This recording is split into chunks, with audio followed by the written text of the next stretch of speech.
this is, yeah, before we get started, let me show you what design we are working with. This is the design that I made for this class.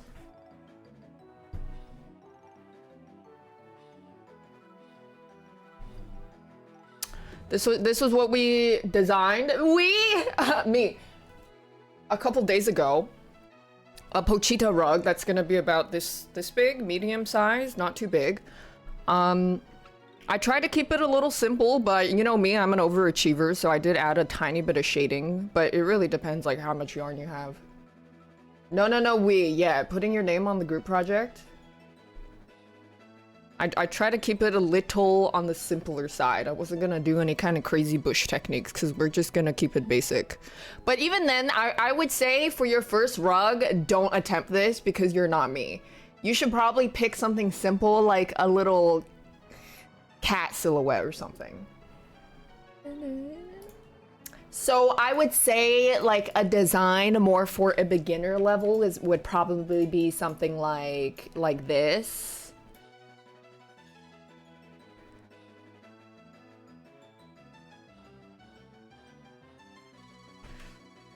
Okay.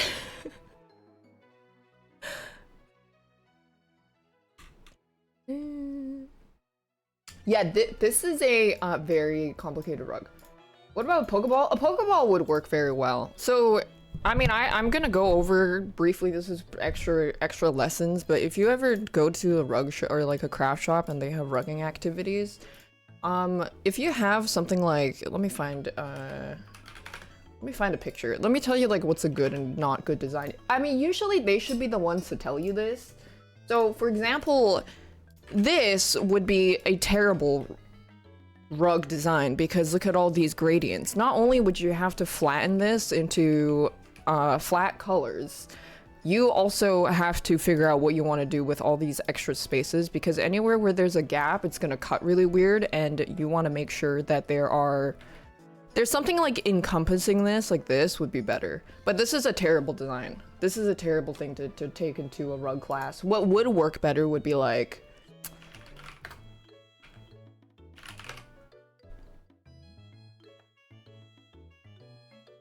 something like this would be a lot easier to handle because it's only 1, 2, 3, 4. I forgot how to count. 1, 2, 3, 4. There's only 5 colors. You could even simplify this and get rid of this because this would be very easy. You just have to do the black outline, fill in the yellow, and then I would even keep this the same color. Anyway, the less colors you have, the easier it is because that also means less outline, and I'll go over all the outlines and different techniques. The one-piece flag, let me see. I don't know what that looks like. Yeah, the one-piece flag, this would actually work pretty well. I mean, this actually would work as a design because, you know, like I said, you want to stick to more flat pictures, or even if you do want shading, it's fine if you want it to be, like, just very, what's that? It's like cell shading, basically. Yeah. But what I would probably do is the white on white. It looks kind of bad. I would probably keep the outline black and then just make it like a black flag like this and then fill this in. And then you would just have to figure out how to do the inside. Usually they should teach you the basics when you do go to a craft shop for the first time. Anyways, I'm gonna be really fucking annoyed when I go and explain all the different guns and the different like handling, and then someone's gonna show up 20 minutes later when we're past the gun section and goes like, "Did you go over the guns yet?" And I'm gonna be like, "Yes. You should have showed up on time."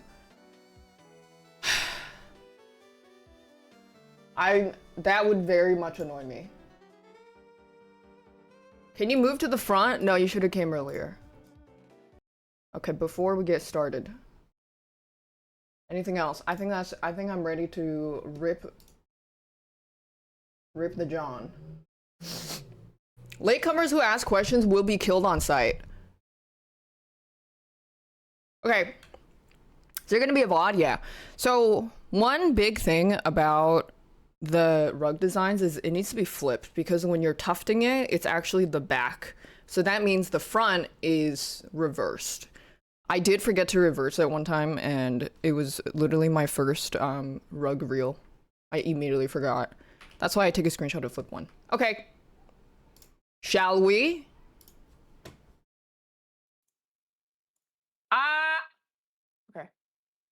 Is this audio okay? I'm not talking on this mic anymore. I'm on this mic.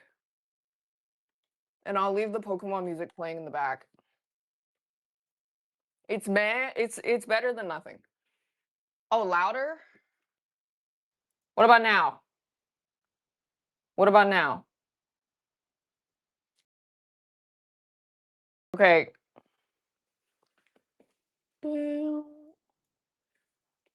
I won't be able to see alerts. So if you subscribe, I can't see it. But thank you, Scrub J, Balloon, and Jorito and Rodrigo.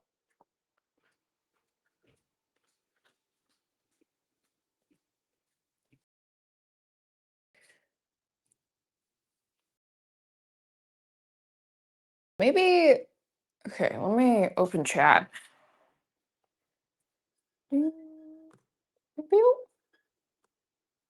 Time to donate $10 billion? Yeah, I haven't had a donate button for years. Anyways, you guys want to see what I did though? Look at this.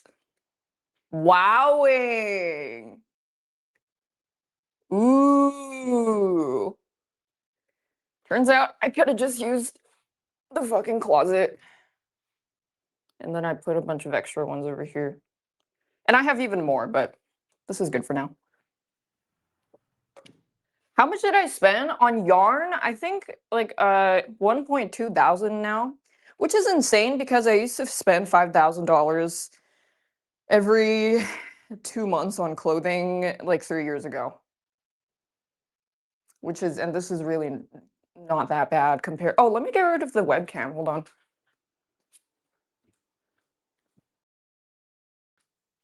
That was like the COVID Twitch money. Did I spend more on yarn or Pokemon? Yarn.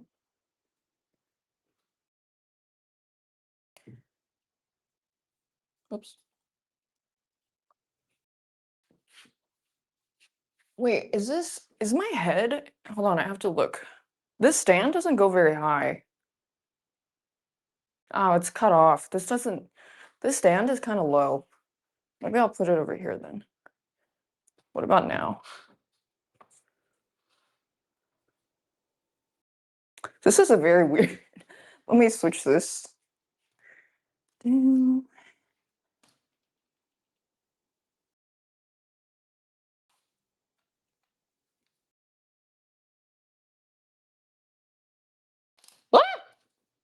Excuse me.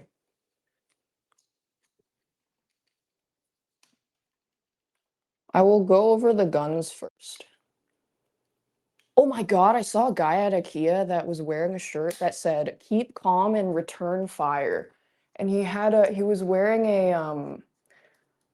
a bandana that was the American flag, and he also was loading his furniture into his F-150. That was the most American thing I've ever seen. Okay, this goes higher. What the heck? Extend. I think this should be good.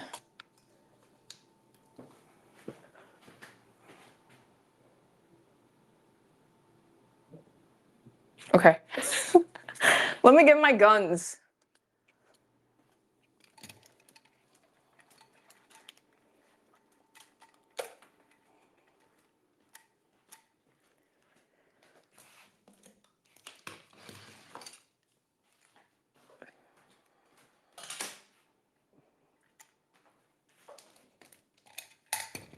I also ordered all my, or not all, but most of my IKEA furniture, so I can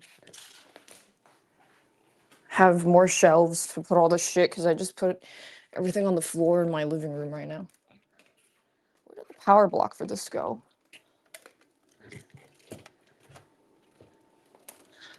I not knowing.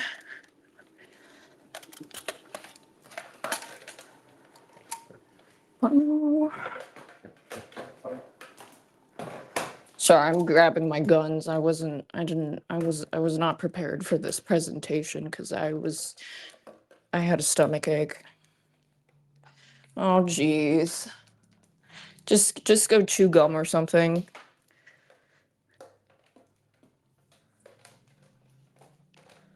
Go chew some gum.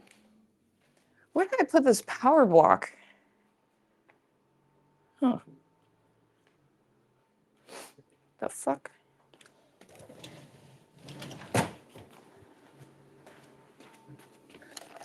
Maybe this works the same. I'm sure this does.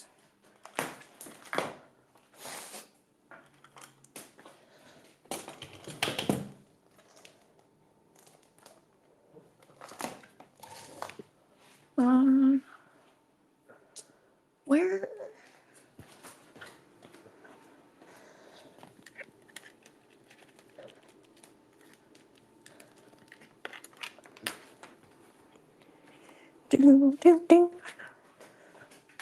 Yeah, I need a fucking shelf.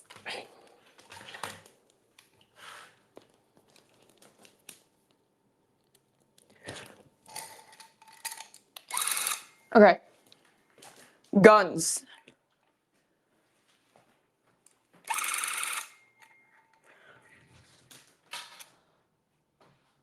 We're good. Okay.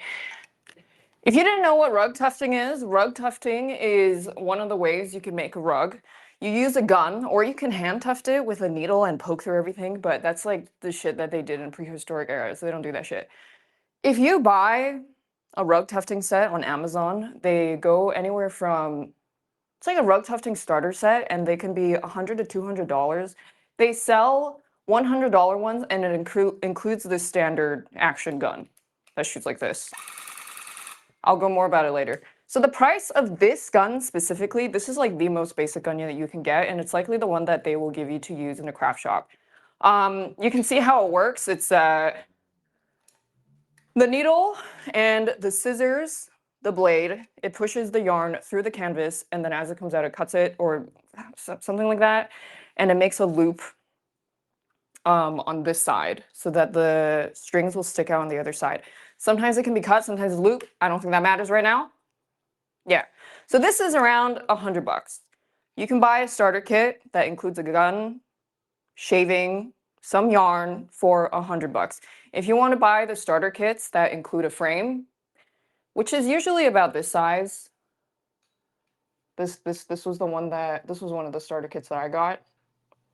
It will be probably closer to 200 because the frame itself is probably around like 50 or 60, but it's really easy to assemble. You can look around, but generally the biggest thing is how much of this gun is, and I would say that it's not bad as far as hobbies go, because $100 for a gun and then you kind of set everything up for under 200 is not bad. But then there's like DLC cost. The DLC cost is how much yarn you want to use. So this is all because if you want a high selection of yarn and colors, you're going to have to buy a lot of different yarn. And they sell, yeah, that's the micro transactions. Is if you want a spool of yarn that's this big, this will, depending on where you buy it, this could be like $12 for this much, or it could be like, if it's on sale, $7 for this much. And then if you get something like this, depending on quality as well, this much is probably about $6 or $5. So that means every shade of color can be another extra $6 to $10. So that's why if you want to start, I would say get the basic colors that you can first, so that you can make whatever you want out of just like colors that have a common denominator with a lot of designs. Does yarn quality matter? Quality, no. So rug tufting generally uses the cheapest kind of yarn, which is acrylic, because it's also they have a lot of versatility in color. For yarn, typically yarn, people use it to like crochet sweaters and stuff. For those, the quality will matter a lot more because it's, against your skin, you want it to be soft or whatnot. But then rugs, generally, the softer yarn actually doesn't work well, because when this gun pushes soft quality yarn through the needle and the scissors, it doesn't cut very well. So you actually, So the shittier, coarser yarn is actually better for rug tufting, which is good for a price point. So yeah, you want the acrylic, and then the ply matters. So yarn comes in different thickness. It's like ply, 1 ply, 2, 3, 4, and then it's called, for 4 ply it's worsted, and then for 5 it's called bulky. But then I found out that whoever fucking decided on the thickness of yarn was like, by the way, these two are the same ply, even though this one is significantly thinner than this one. And I found this out because I was like, okay, the texture feels different even though they both say they're worsted. I don't know if you can even see it on camera, but one is slightly thinner. So when you buy worsted yarn, you want to make sure that it's the thicker one, because the thinner one is slightly harder to work with, but it's not impossible. However, for the standard gun, this one, the cheap basic entry one, if you use the thinner yarn, it's way worse. It's like terrible to handle. If you want to use this and make sure it goes smoothly, you want to go for the thicker one. So maybe even sometimes if you're not shopping for the yarn in person, you want to make sure that it is maybe bulky ply 5 instead. Or the fourth, like thick, if you know it's thick. Because the thinner ones don't work very well. I'll make some water.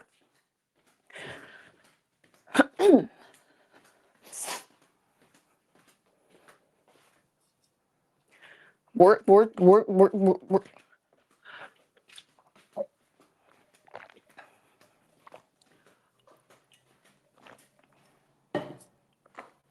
Let me show you some dog shit I made.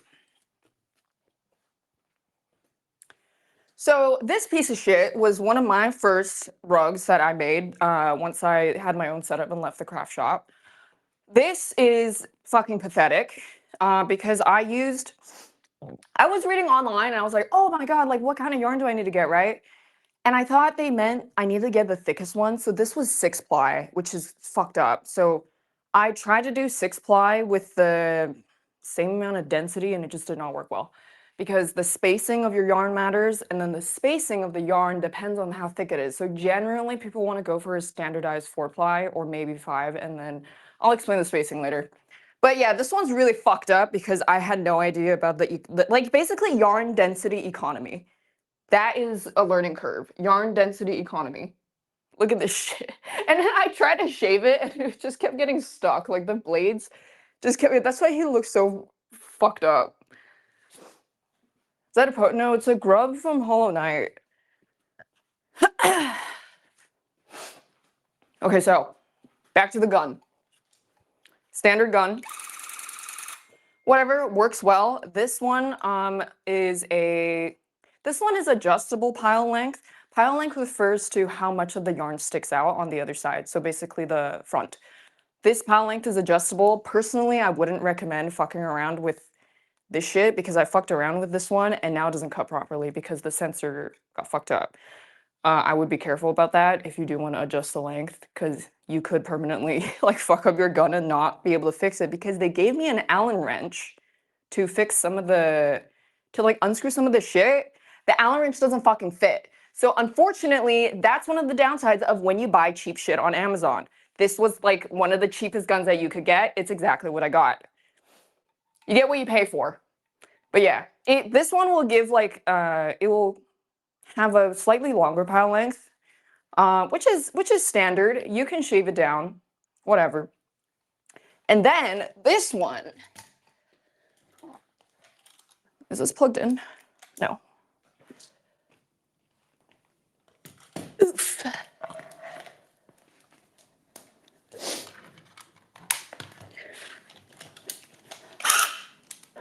This is another gun that I got for a slightly higher pile length because, like I said, that starter one that I got was kind of fucked up and broken.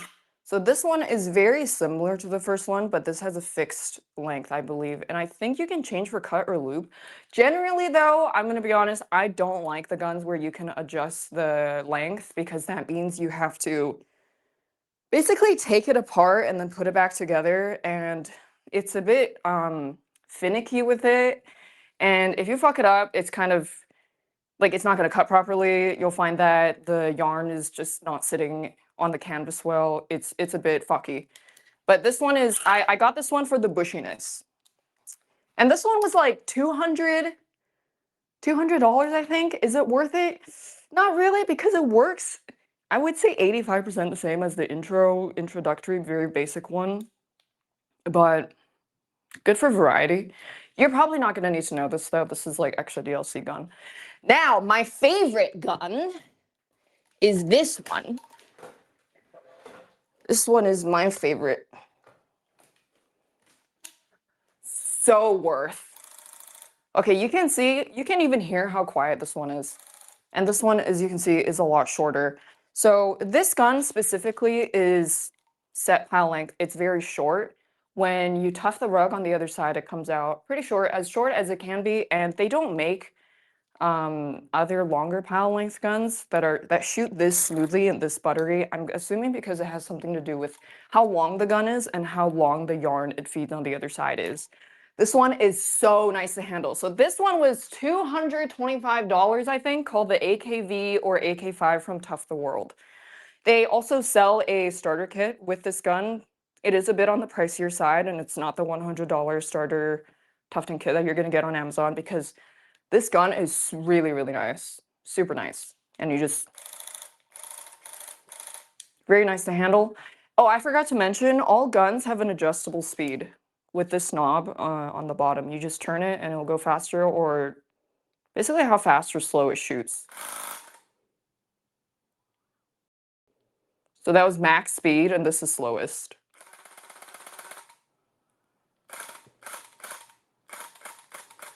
I keep mine around 2000. It's whatever feels comfortable. So I got this gun after the first one because my first one kind of fucked up, and this was really, really worth it. And if you're kind of like not sure if you should get this or the intro, like the intro Amazon basic one, how rich are you? If you have money to blow, I would just go with this one. And then if you want to fuck with like bushiness, then you can get a different one that's not the Amazon $100 one. Yeah, if you're like serious about making rugs and you want to make sure that your first gun is comfortable, this one absolutely recommend. This is really nice. I'm gonna use, maybe I'll use the shitty gun, or not the shitty gun, but the basic gun to demonstrate. I'm gonna put my my shitty Amazon gun away because that one is kind of broken. I freaking broke it. And then I'll go over the gun basics. Oof. What's nice about the starter kits is some of them will offer a shit, where this is what? Some of them will offer like shaving. They'll offer the razors with them, so you don't have to buy them separately. And the razors are they're pretty similar. They're all like mostly the same. Okay, I'll use this gun to demonstrate.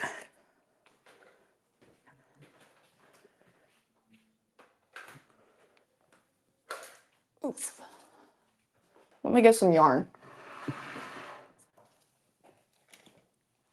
There's also gun maintenance, but I haven't unlocked that yet because I haven't had any issues. Occasionally, I think like later down the line, you're gonna have to oil and clean it, but I got a pressure, like a blow fucking thingy.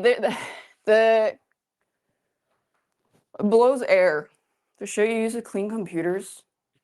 Okay, let me get some yarn, and then I'll...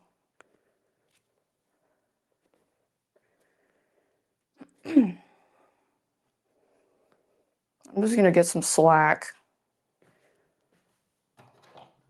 There's a page on how to maintain, yeah. I just can't give a tutorial on that. But that's probably for way later. That's like late game anyways.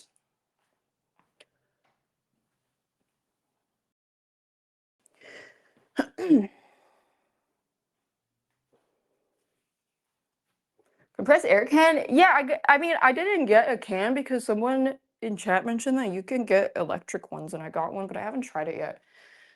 This is how you thread the gun. Where's my shit? Here it is.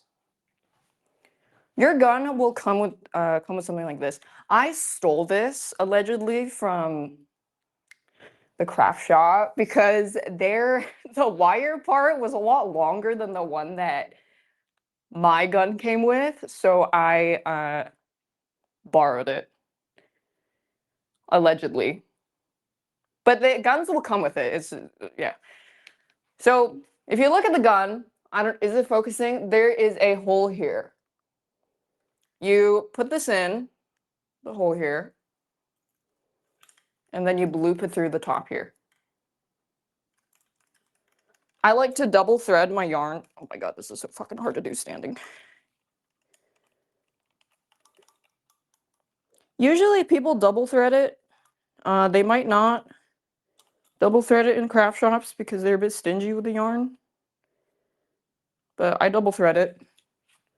So I just put a loop in like this.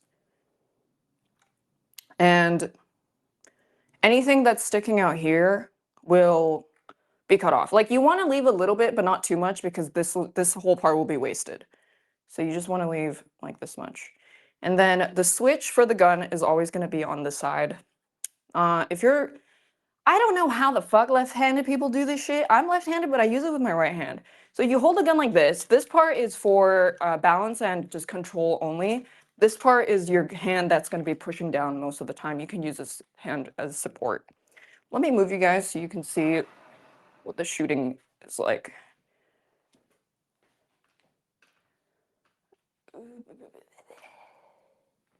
Maybe like this way.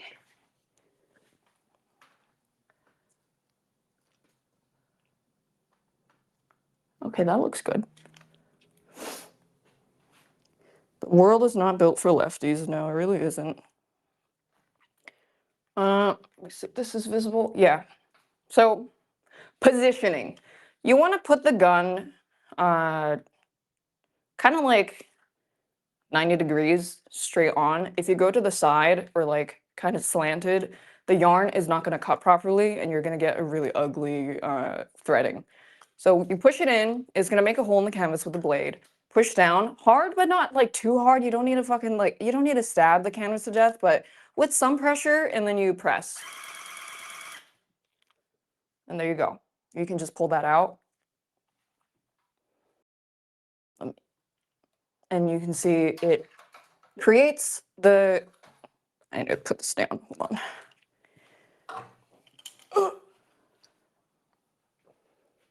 Let me explain the mechanics behind this. So what it does is it threads it on the other side, and this is a cut gun. It threads on the other side, so this is what it looks like. It's bushy, it comes out. So this is how long this is called the pile length. When you look at tufting guns and they say pile length, whatever millimeters, they're talking about how long this is. So if you want to like mess with bushiness or whatever, you're probably going to have to get different guns that have different pile heights or pile length. This is what it looks like. There are some guns that are loop. So instead of this being like, you know, sticking out, they're actually looped. And then you can cut it yourself. I don't really fuck with the loops. Not really my kind of thing. But back to gun. Yeah, they're two different. They have guns that are, you can switch between cut and loop, but I don't really fuck with the loops. It's not for me. Wait, where did I put this? Okay. Oop. Yeah, some guns are extra bushy. So this, it does have a bit of a learning curve is because one, you have to figure out how much pressure you want to put, but then not push too lightly. And then at the same time, if you didn't know this, the gun shoots up. So when you press on it, it will move up automatically. So if I go this way, it goes up relative to basically where this part is pointing. It will always go that way. So that means curves will fuck your shit up. If you want to curve, what I like to do is to burst fire.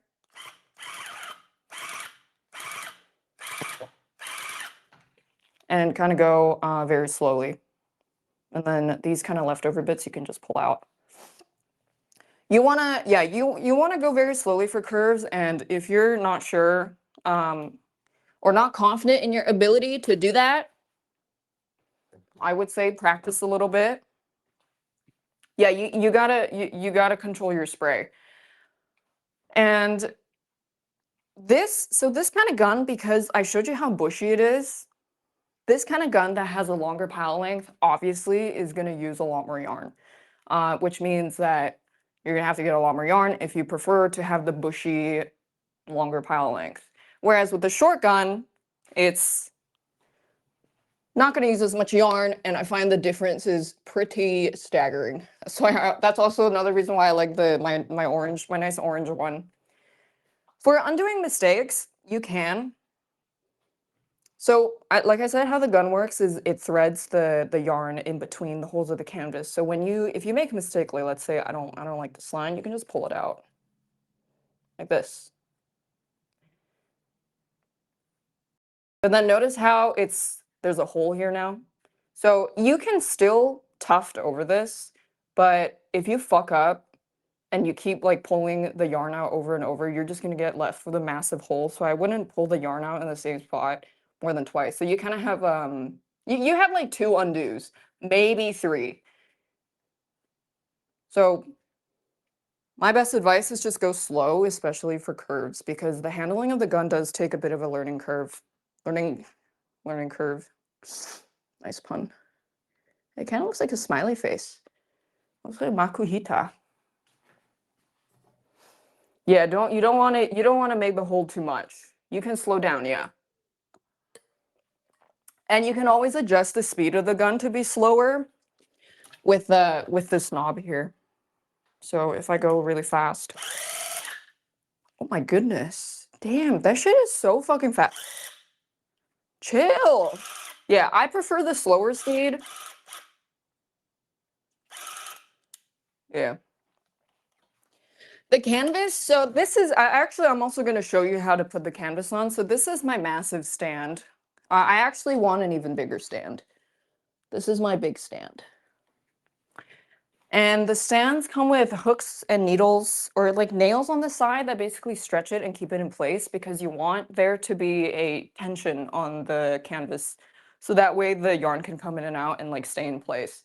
This is like a large stand, but I want even bigger. And usually the base that you're going to be putting the rugs on is just called a rug tufting canvas. They have this shit, like it's very easy to find online to buy. It's just called a rug tufting canvas. Yeah. I'm also, usually this should be a bit like pretty tight, but I am kind of weak. Just tightening it a little bit. Fuck, I should have put that near the corner because I did want to use this for my Sylveon. Let me think if there's anything else. This is actually really easy to assemble. If my high school educated ass can do this shit, like you can do this shit too. Otherwise, that'd be fucking embarrassing. My high school educated unemployed ass. My back ends up hurting more, long durations. Well, that's because this is at a really awkward length. If I sit down, it's okay, but then if there's like something on the bottom here, I kind of have to bend over and then it just kind of hurts my back. That's like a setup issue, not really like a, but I also got a little small coffee table so I don't have to work on the floor, and it gives me a little bit of height and some cushions, so maybe I can kneel or something.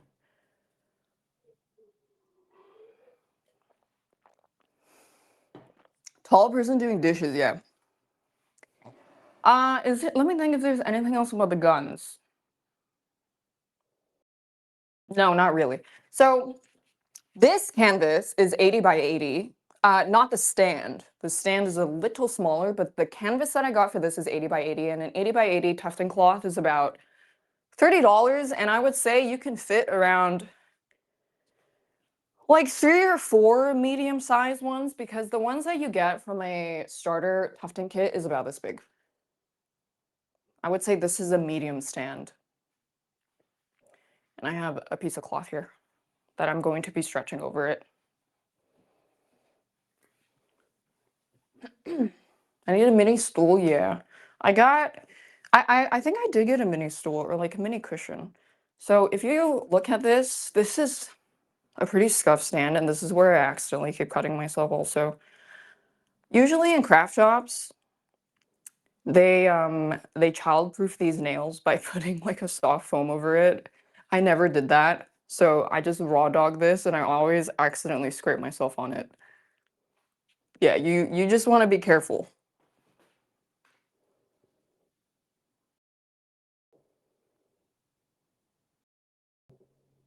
Okay. Put the cloth on. Usually I just like I start with the top. Just press it in. Yeah, I scrape myself on it again. Look. Ouching. Oh, you can see where I ripped the band-aid off too. Ouch. Just start with one edge with filling in the nails. Oh, usually these comes with clamps, so I have a clamp to the table so it doesn't fall. Duh. And then this part, then you want to stretch it to make sure there's tension. I mean, if you're like Hulk, you don't really you want to stretch it pretty firmly, but also not too much. But I would say if we're mostly gamers, just stretch it hard. Obviously, you don't want to stretch it so much that it's ripping the middle of the fabric. I do top and bottom and then the sides. Stretch that shit.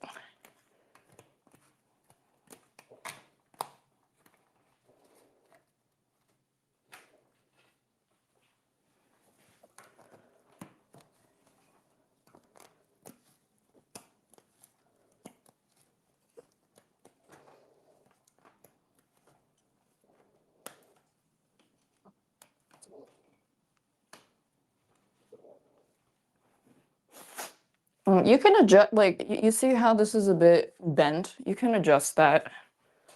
Just take it out and fix it. But most of the time when you're tufting, you want to stay away from the edge because the edges get more fucked up because the tension is more even in the middle. So you mostly want to work towards the center anyways.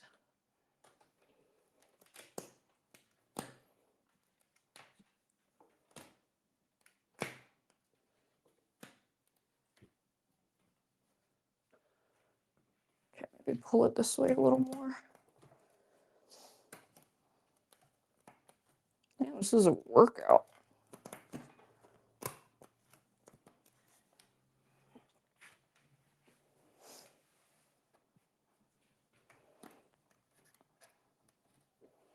Okay, so let me show you how much tension it should have. Like this is, I mostly just kind of bounce on it a little bit and it pushes back a tiny bit, but not too much. And it's pretty tight. Like just a little bit like that. You don't need to fucking Buddha palm it, just, and that's fine. Yeah, bounce on it. So now I need to transfer the design onto this and I'm going to set up my projector. Let me put this away. Where the fuck I is? Oh fuck, sorry neighbor downstairs. Hold on, I'm putting my bushy gun away. I don't want these wires on the ground.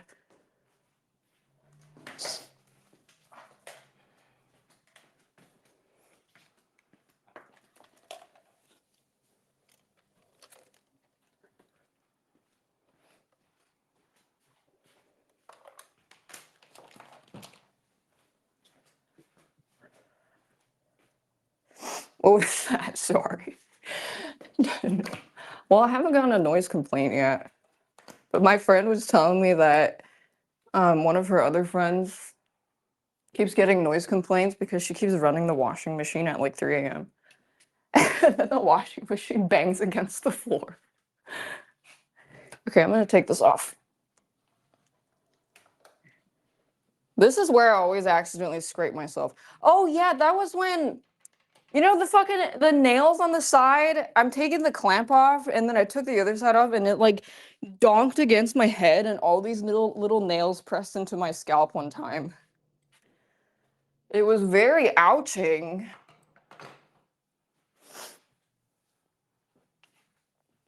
Oh yeah, so projector is also, I would say, a unfortunately pay to win DLC cost.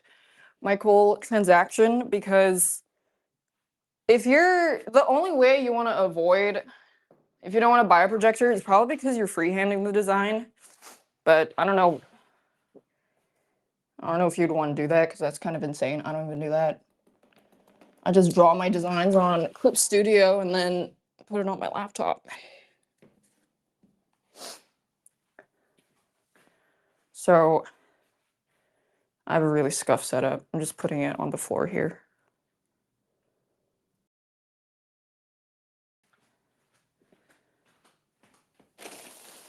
Let me get my projector.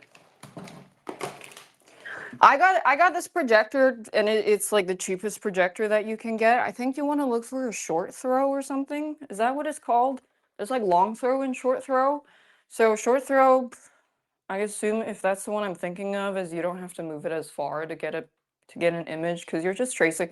The only purpose of this is to put the design on the canvas so that you can trace it. Like that's it. Yeah, short throw. Let me get a little stand for this and set this up. Projectors are multi-use. That's true. Like if you got bitches in the crib and you want to show them nice Netflix movies and then start looking at them like that one expression in Repo, you know, that's another use for these projectors.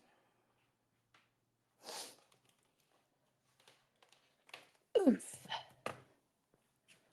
Let me see if I could get this height right. Clanking and banging.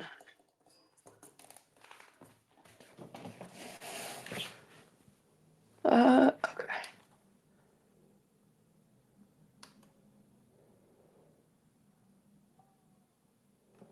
Response. Oh, there we go.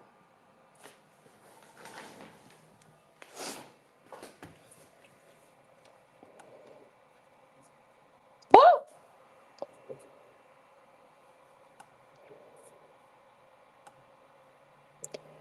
This is my Pochita. Thank God I didn't open Discord and get greeted by a bunch of dicks. That would have been very scary. Not that I have a Discord full of dicks, but that would have just been freaky.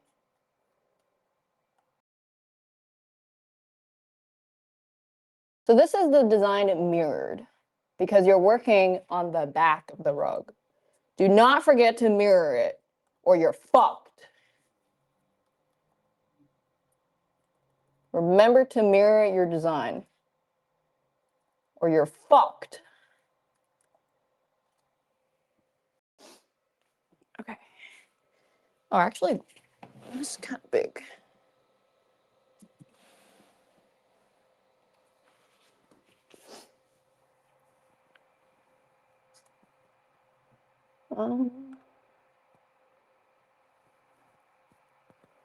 Actually, 115. Yeah, this rug is not that big.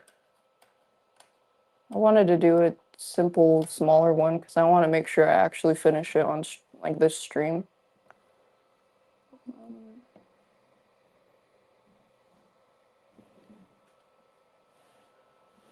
And I'm gonna be totally honest, I think this wall is slanted. But that's fine. I don't really give a hoot. I think I'll just do a giveaway for this rug anyways. Yeah, I'm giving away this rug anyways. We can do a raffle. We give this rug away. The class demo rug. Okay. So, oh, let me put this down.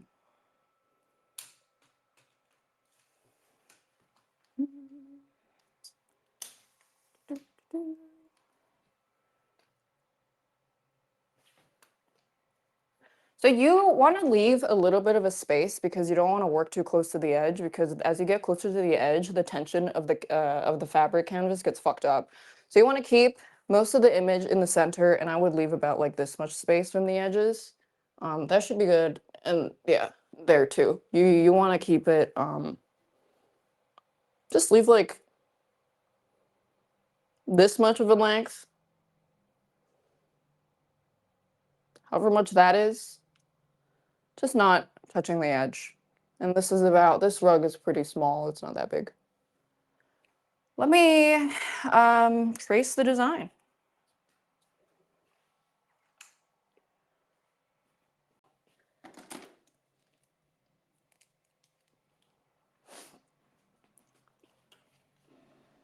Then the projector dies halfway, and then you just realign it with your brain. Oh, let me look at the edges.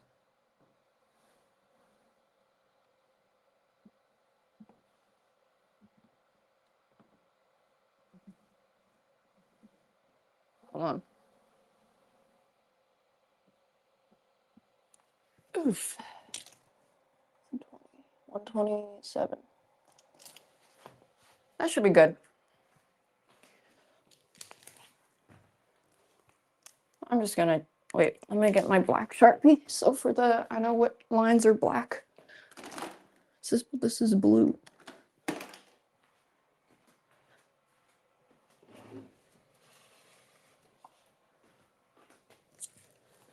I don't think I need a tutorial on this part. Just fucking trace the lines.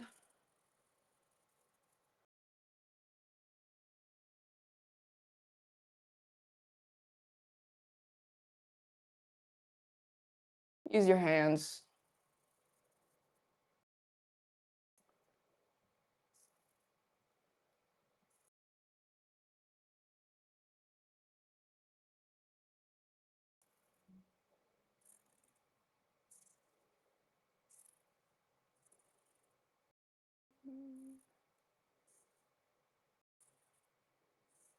This is just marking exactly where it's just like notes for yourself. And then some people like to make this extra detailed. Like some people will mark every single color and be like, okay, this is orange, this is a darker orange. Personally, I just use my eyes and be like, okay, for this design, like this is orange. Yeah, I know that.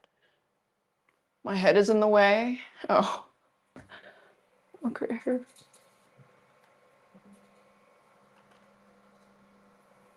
That's fine. Oops.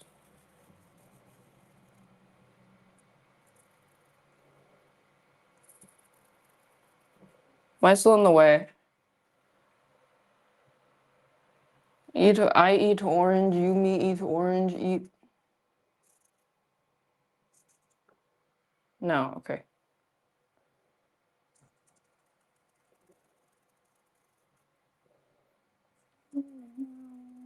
Meow, meow, meow, meow. Meow, meow, meow. Meow, meow, meow. Meow, meow, meow.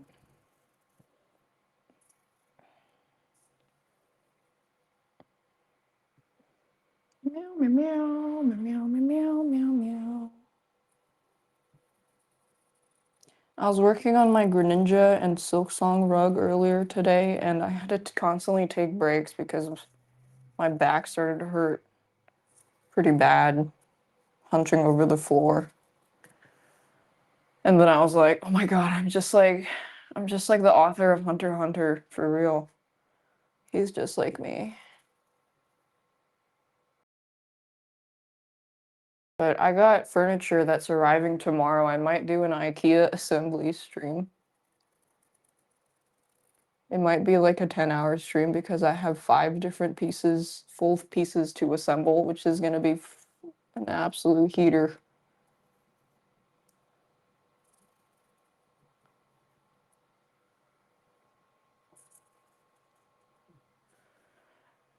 Oh, maybe I should have just task rabbited it. Daph NG. You know what? I've never met a piece of thing I couldn't assemble. Ever.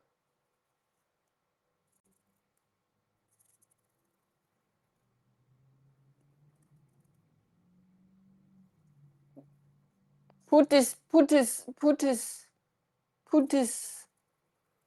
spy sap in my sentry. Put this. Oh, you know, I had a dream about Robert. Um, it was my dream was I was going to a uh aquatic pet shop and looking for a better enclosure for him. But then as I left him alone, he bred into like 500 different fish, and then they all started eating and fighting with each other because they're beta fish.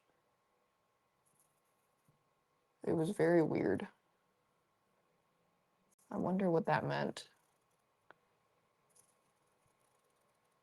Goodbye, Robert. He has never been so remembered. Oh, this part's a bit hard to see. Meow. Meow. Meow. I would probably double the thickness for this.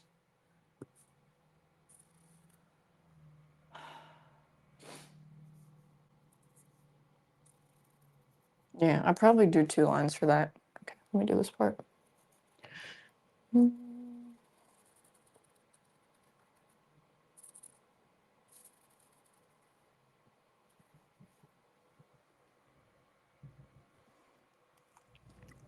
You want to outline everywhere that's a different color because it's just easier for you to figure it out later. I'm going to outline the shading shadows with a different color, just so I have a clear indicator that it is not the black outline. And then if I want an extra reminder, I'll put like an X that this part is supposed to be filled in with this color.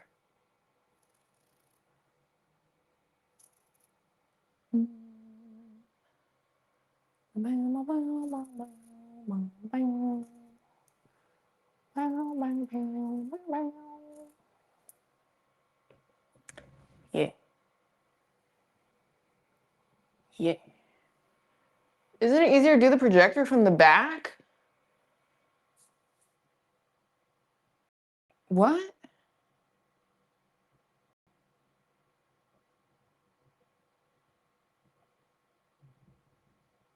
Why?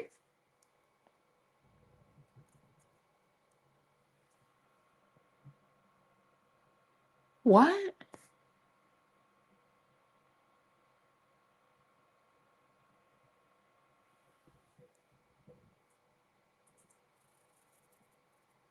Like, wouldn't it just be too close?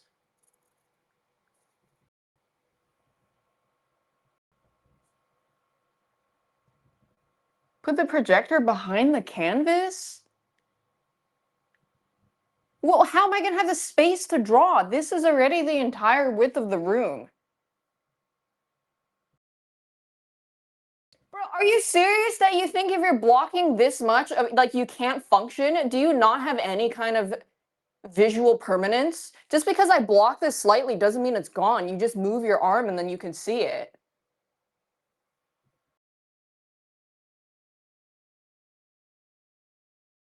That is the dumbest shit I've ever heard. Fuck you.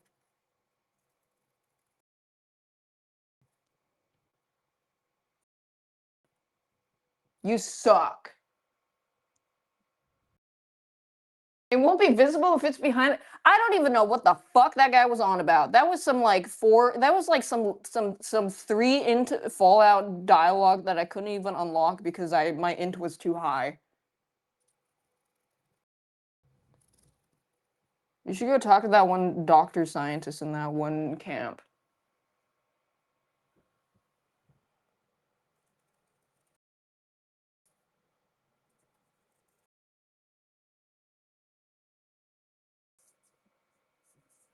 You're a fish, you need constant line of sight or you forget what you're seeing.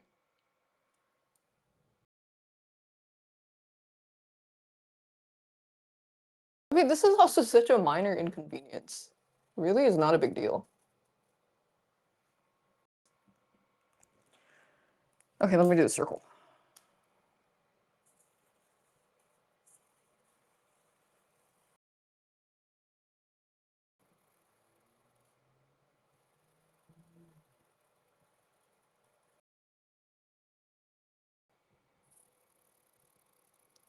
This man can draw a perfect circle.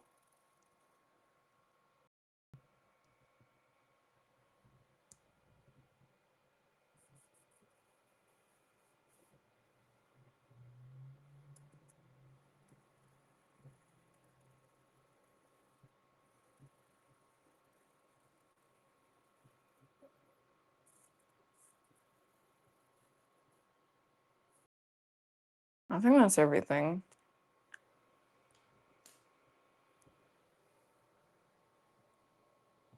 This is how I check if I missed any lines. Yeah, it looks like I got most of it.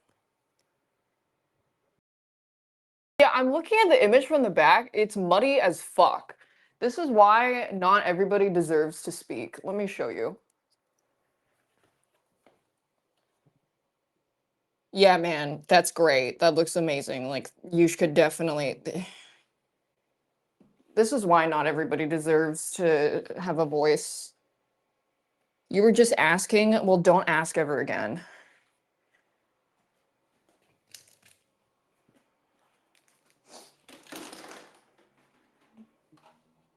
This is a hostile learning environment. If you can't keep up, you will be shot.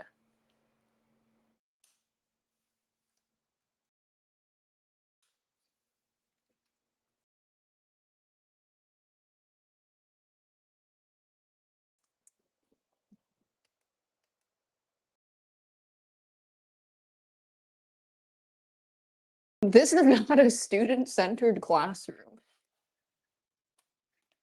This is a very hostile place.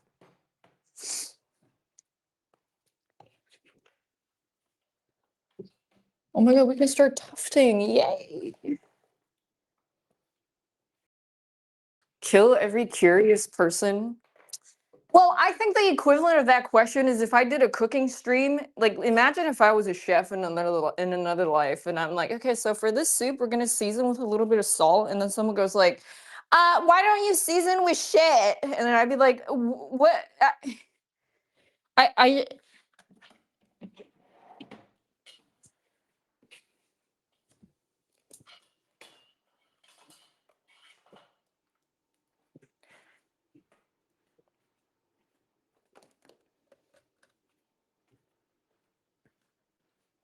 let me get my G clamps.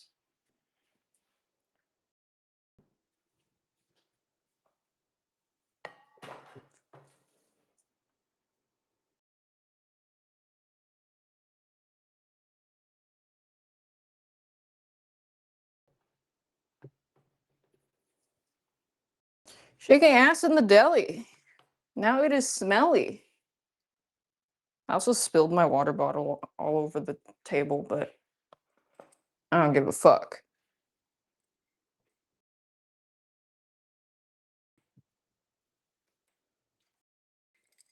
Oh shit.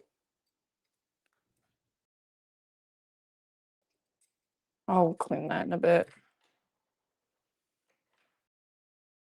Oh god, the water's coming to the stand. I gotta wipe it now.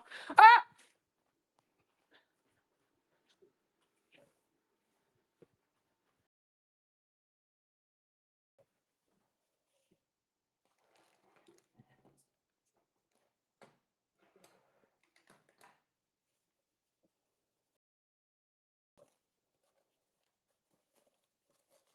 Shaking ass in the deli. Now it is smelly.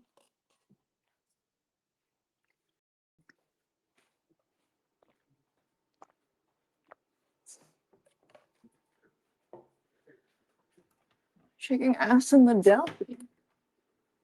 Oh fuck, I need to get more paper towels.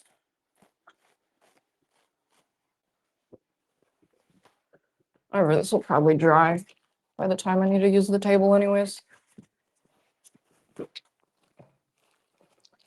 Oh, I need to get more twill too.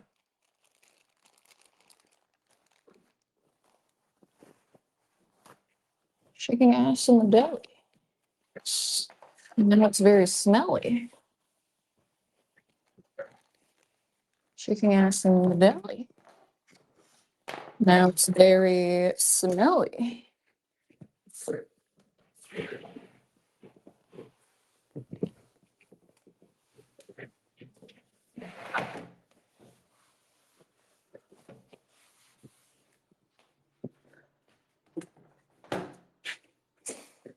Shaking ass in the deli. Oh, I'm gonna move this to the left so I can see the laptop.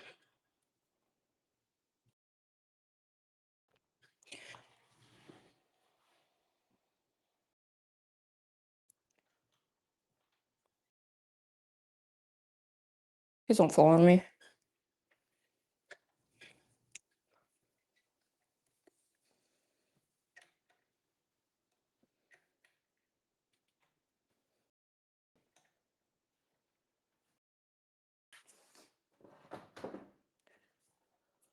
Shaking ass in the deli.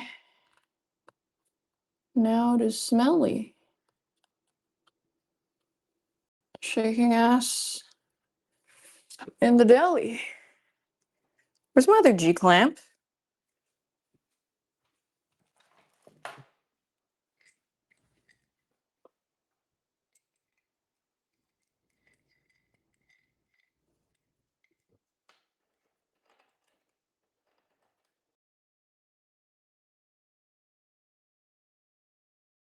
Shaking ass in the deli.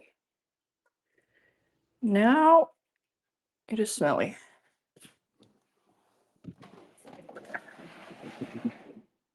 Get my chair. Okay, yarn shopping. Orange, red, and gray. I think he has like orangey. I'll probably get this orange. Then maybe a darker orange. That's not a darker orange. Do I even have a darker orange? I might not.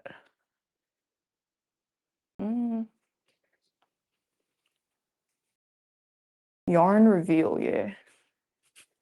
I organized it.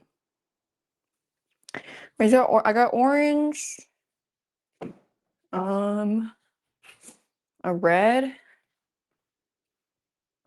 Wait, what color? Oh, it's like a bright red. I think this might be dark. Oh wait, this is a darker orange that could work. This is kind of really dark though.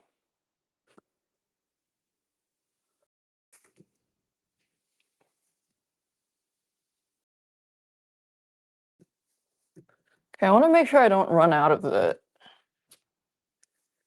I want to make sure I don't run out of the red, so I'm gonna use this bigger one for the back. That should be enough. Bright red, dark red. I dropped my purple.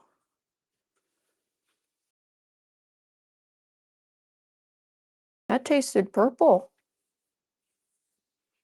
I'm trying to see if I have a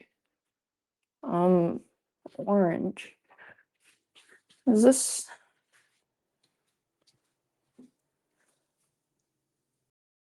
Yeah, that's my red.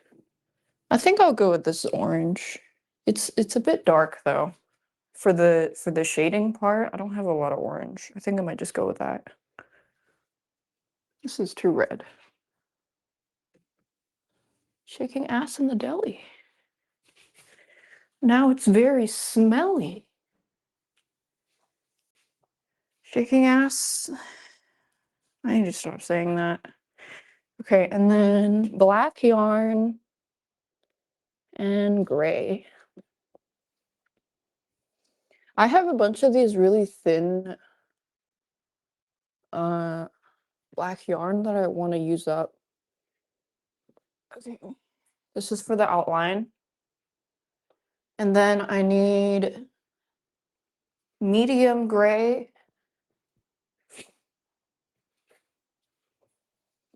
light gray, medium gray. This is a weird gray. Gray. This is a good dark gray. Wait, I prefer to use this one.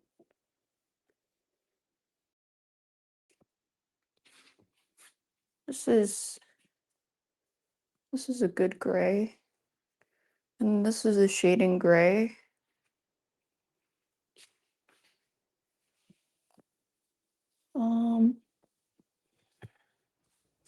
And then I think one more gray.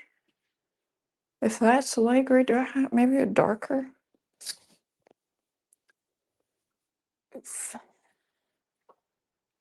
Shaking ass. Stop it. Stop shaking ass. Actually, I'm just trying to find another gray. Because I want 3 different grays.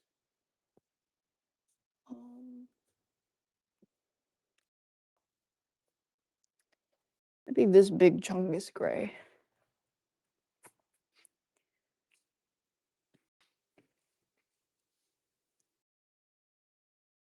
Ochita.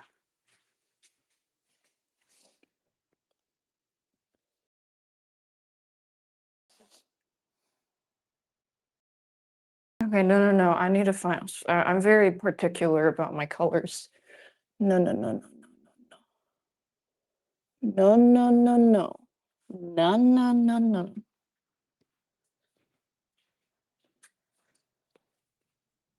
Now these grays are all too mid-toned. No. No. Well, maybe I have the extra light gray.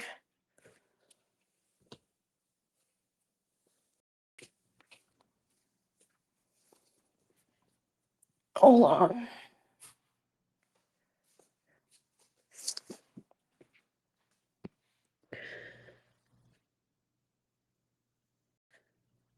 Okay, I think this is fine.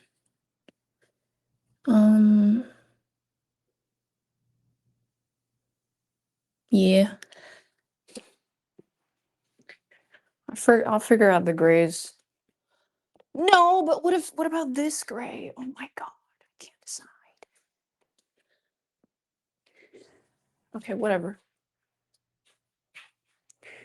Okay. I don't like that corner that's so damn bright.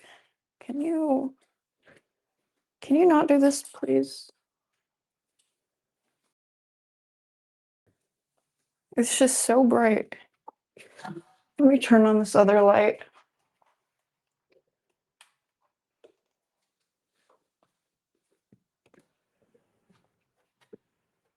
Oh.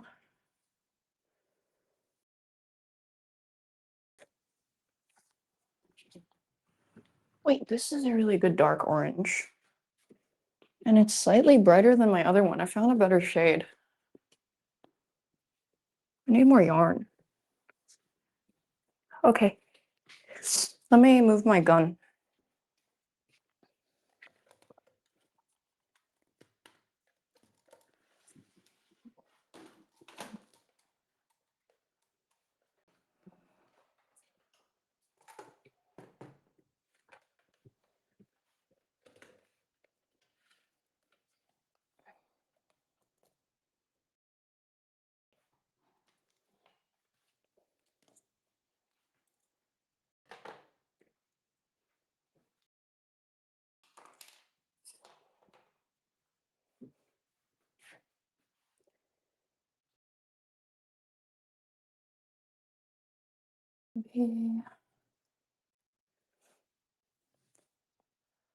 Maybe this way instead? I just don't like that blinding light. That should be good.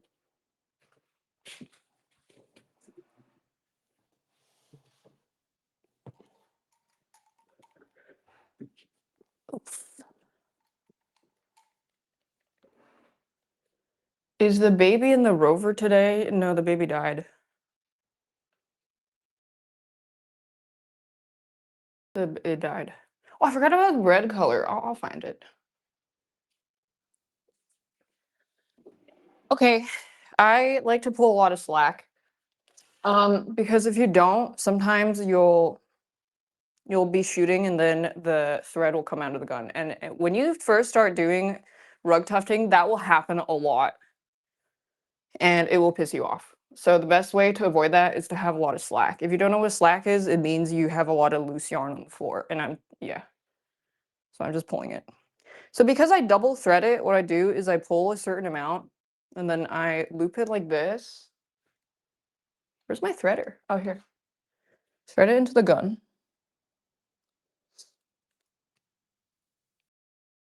What is my priority in choosing? I always do outline first. I will explain. And then pull some more slack. So then you have the right strand slack and the left strand slack because I'm double threading. This one is also on the thinner end of worsted yarn, so I'll make sure it's doubly thick. I usually go with outline first, with the black. So you can just start anywhere.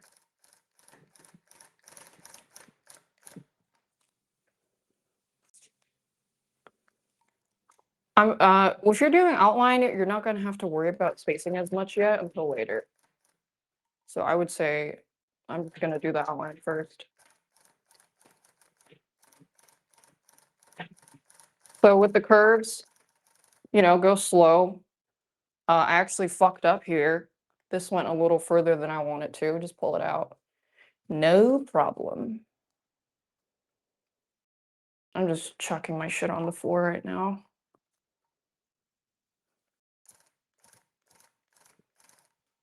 There we go. And then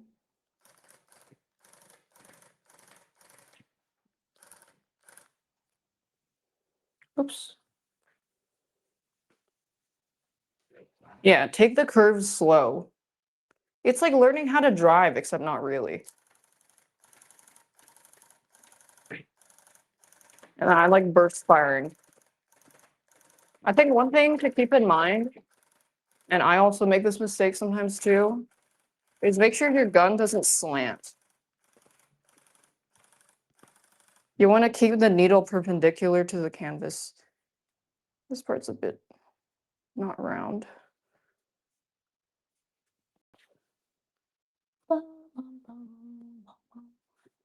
Let's fix it.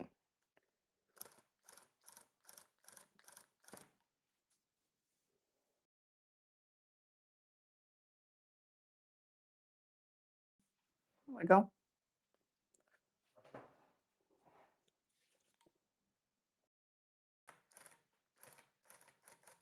Oh, another thing is when you first start, you're going to accidentally step on the yarn a lot and it's going to pull it out of your gun. And it's going to be very annoying.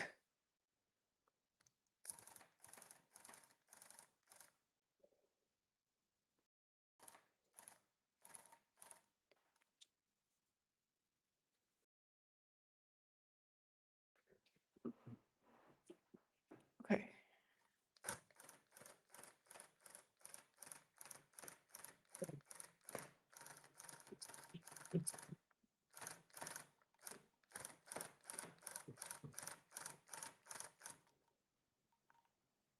Just double checking I'm not doing the wrong line. Don't step on the yarn.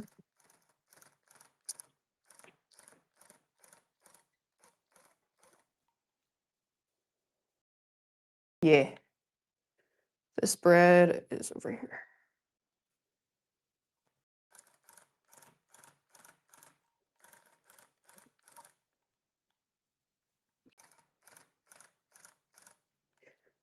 I want his this part to curve a little more. I'm gonna take this part out and fix it.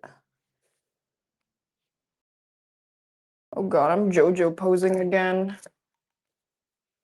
I can't help it, my back is weird.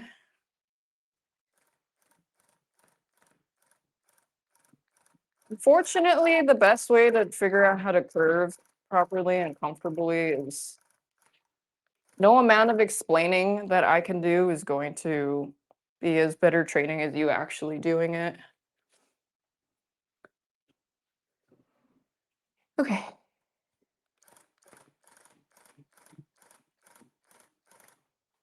So I find that going from this curve is easier if I move it like this.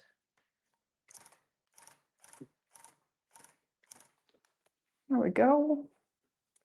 Nice and clean. I'm starting to run out of slack on this end. Oh, it just fell out. Reloading.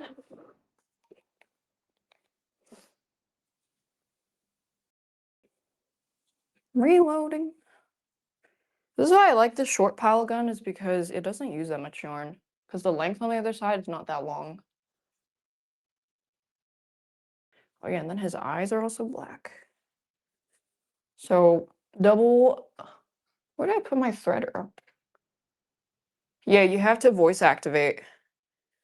Loop it, double thread.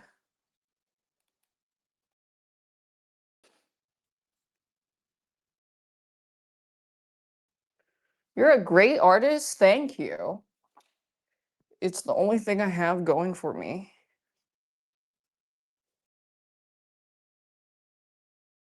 I'm trying to use up my surplus yarn.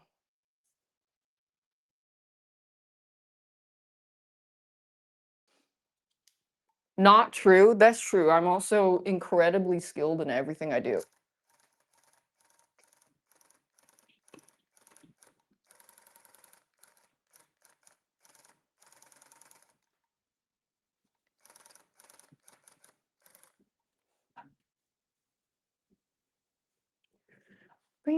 I want this to be a little thicker. Do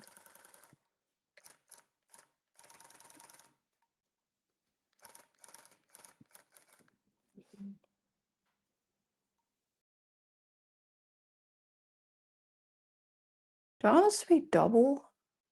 Maybe this is okay. Let me see how this looks. I might make this double, but maybe that's fine. I'm just gonna do the other lines first. So I made this part, I wanted to increase the thickness of this handle part. This part, I accidentally put it too close. Ideally, you want to leave a little gap. You don't have to put it super duper close, but I prefer to leave a tiny little gap, because what ends up happening is the black will fill this in and it'll just be automatically thicker. It really is kind of, sometimes you have to vibe. Sometimes you have to vibe code it. But it'll be easier to explain once I start filling it. Is it focused? There we go.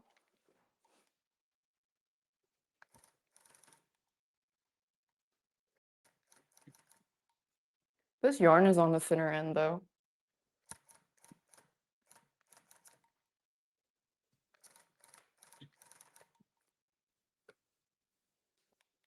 Okay.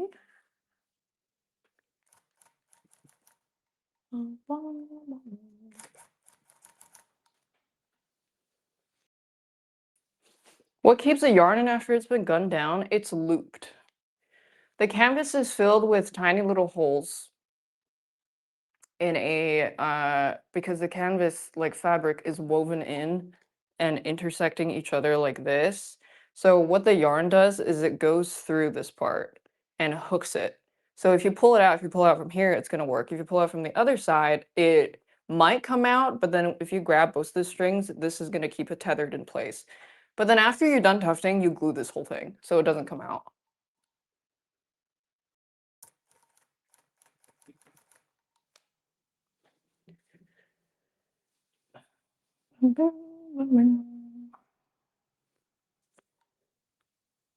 It's like sewing. You needle it and then it comes out on the other end and it like wraps around one side.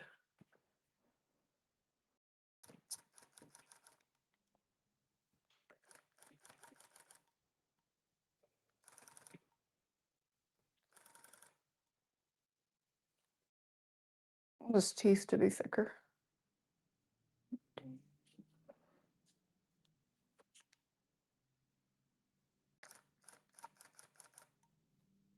There we go.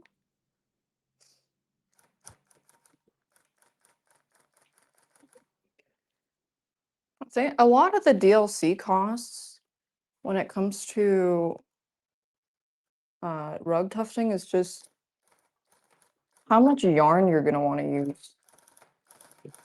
And if you have more complicated designs, you're obviously going to need more colors.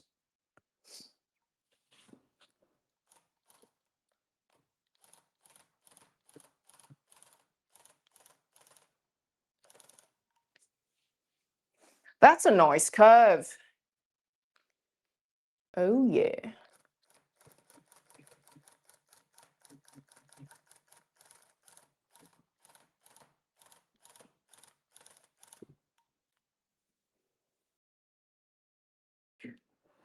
I don't like how this part is a bit of a sharp edge or sharp corner. Sometimes your yarn also might get tangled. That's just life sometimes, isn't it? Sometimes life is full of dark, but you just have to wait for the light to balance, just like life. And the tangle means that you've come across a knot in your road.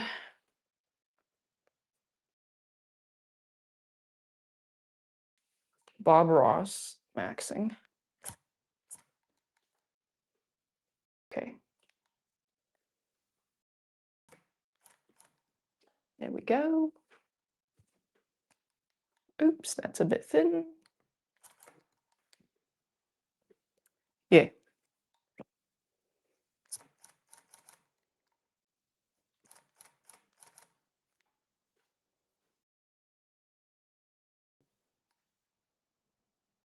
His eyeballs. Let me do this part.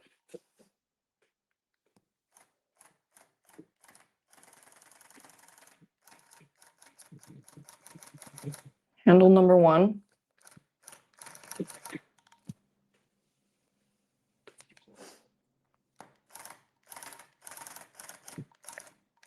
Once I'm done the outline, I'll show you guys what the back looks like.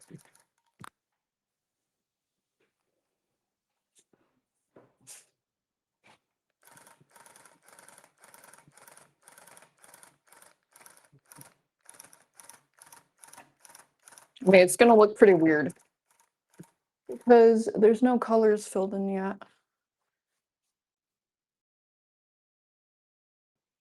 Does Nintendo allow people to sell Pokemon rugs?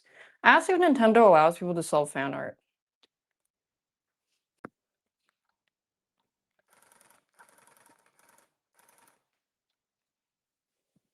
The answer is technically no, you're not allowed to profit off of other people's IP, but it's considered a dick move to DMCA fan artists because they kind of keep communities, and artists kind of run communities. If you don't have a healthy like fan art community for your IP, it's just very sad. I don't like how this part isn't round enough. I want it rounder. I'm just gonna fix it. That never stopped Nintendo before. It's very rare for companies to do that, but I think they have done it once at a convention. And it was like the Fallout meme. Everybody disliked that.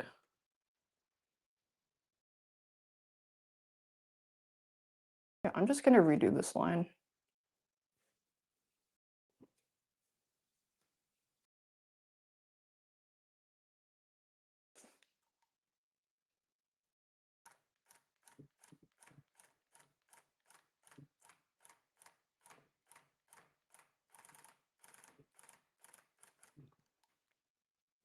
I just wanted it slightly straighter. I mean, yeah, it's one thing to have like one single artist just making things, but then it's different for a company to be mass producing like Pokemon keychains or something, especially if they're not drawn or designed by them either. Like if I just started straight ripping Pokemon sprites to sell as keychains, they probably would drone strike me.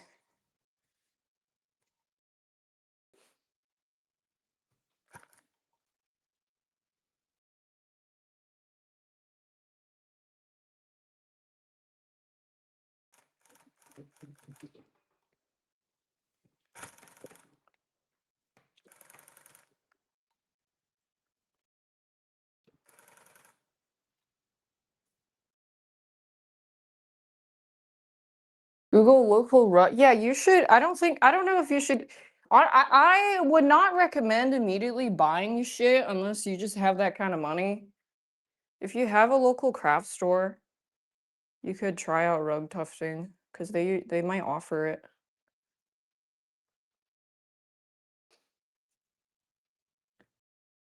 And then you can see. Because the reason I got my setup because it started getting really expensive constantly going there. Yeah, this shit is tangled.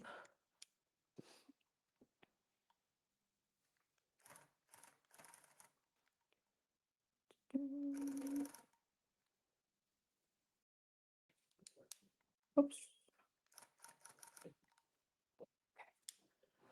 Reloading.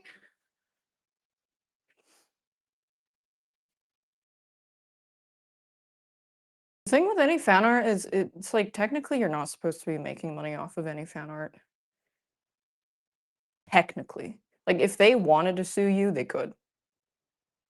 But a lot of companies know that that's extremely bad optics.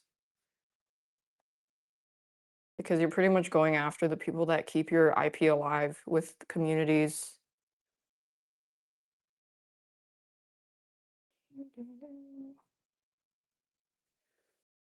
This shit, what the fuck? Oh, wait. This shit is tangled.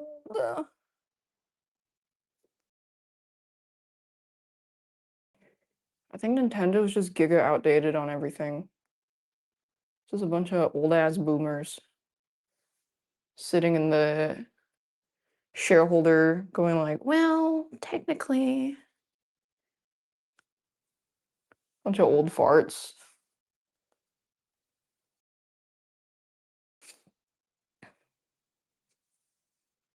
I'm just gonna cut this. I don't want to untangle this. This is a pain in the ass. What the hell is going on? I'm just gonna cut this.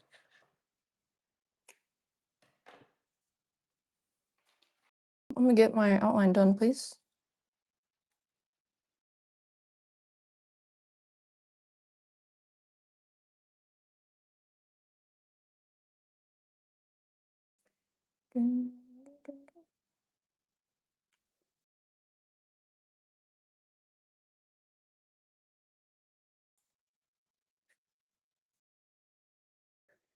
My stomach hurts. Oh. Why is this thread? Why is this yarn so weird? Okay. This part's done anyways.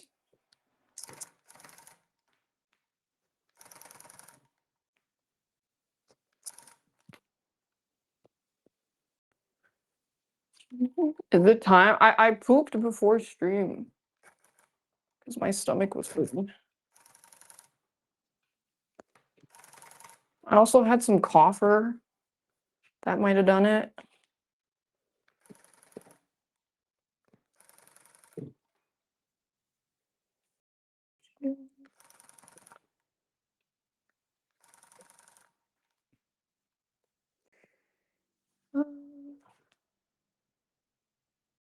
Slightly thicker. How do you buy one of these? I think I'm just gonna sell all my rugs at the end of the month. I'm gonna do it all at once. Oh yeah, I need to get one of those granny carts. Remember how I said I did want to learn cooking, but I needed a little push? I found that push. You know what it was? I ordered Chinese food and I was eating it. I got really sad because I really miss home style cooking Chinese food, was what I grew up eating, and my dad would cook it all the time. And then I was like, I'm just gonna learn how to make it myself. So then, because I don't have a car, I have to walk to the grocery store. So I'm gonna get one of those granny pulley carts with the little basket, and then just make my trips like that.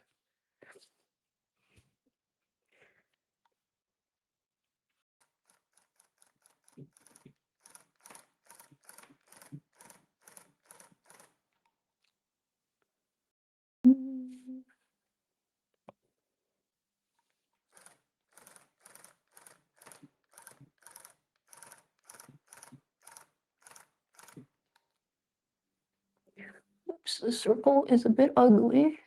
I'm just gonna fix it.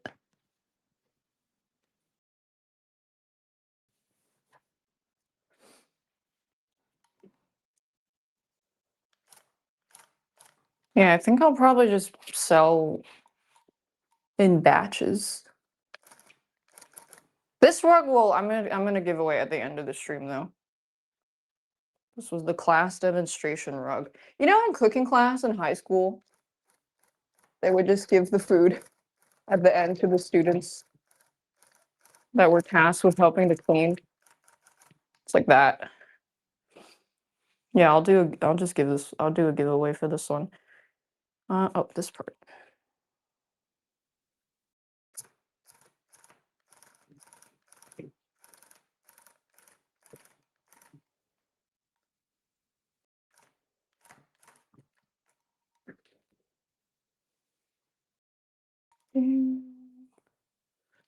Thanks, Cog Bone. I can't really see alerts. I have no audio.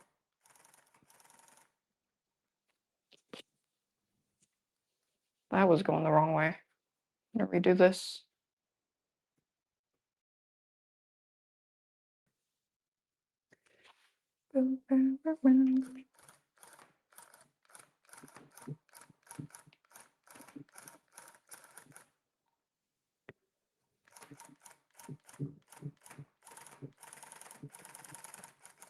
I did set up my PO box already.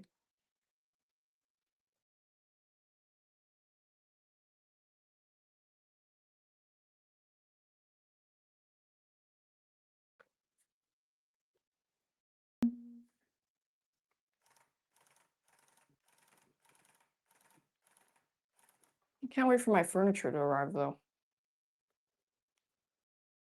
Okay. Just nitpicking some of the lines, some of the corners I want to fix.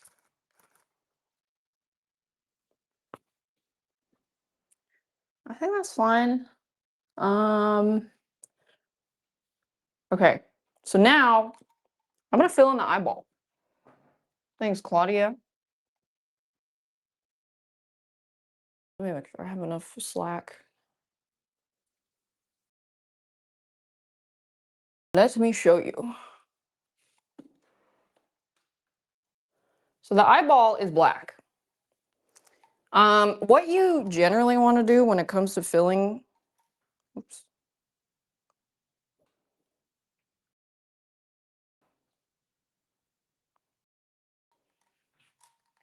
Oops. This is very awkward. This is how many people I've killed. Just kidding, that's the speed.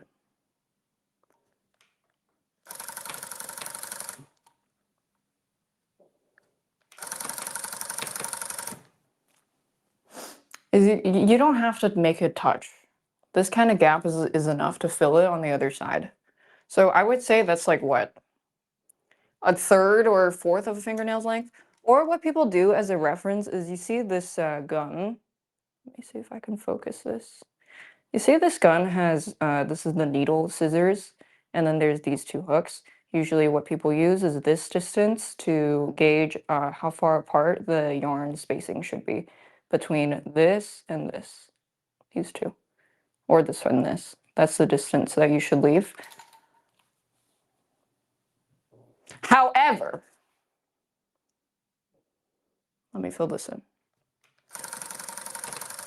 However, because this is, there's two kinds of worsted yarn. There's like a thinner version and a thicker version. If you find that your yarn is a little bit thin and you feel it on the other side and it feels there's like some sparseness or balding, that means you have to reduce this and keep it more dense and keep it closer together, basically.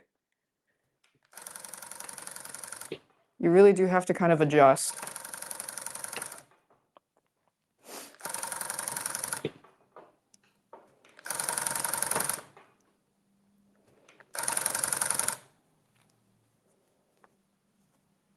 A really easy way to check whether or not you have the spacing right is to just touch it on the other side. And if you feel like it feels like a little balding, then you can just go back and just fill it in some more.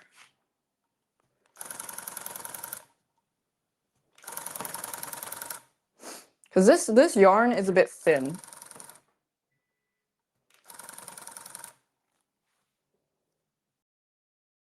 which means you gotta pack it together closer. I'm just gonna touch it. Feels good.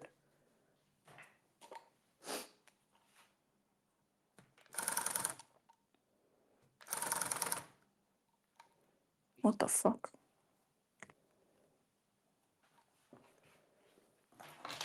Hold on. I'm gonna cut this.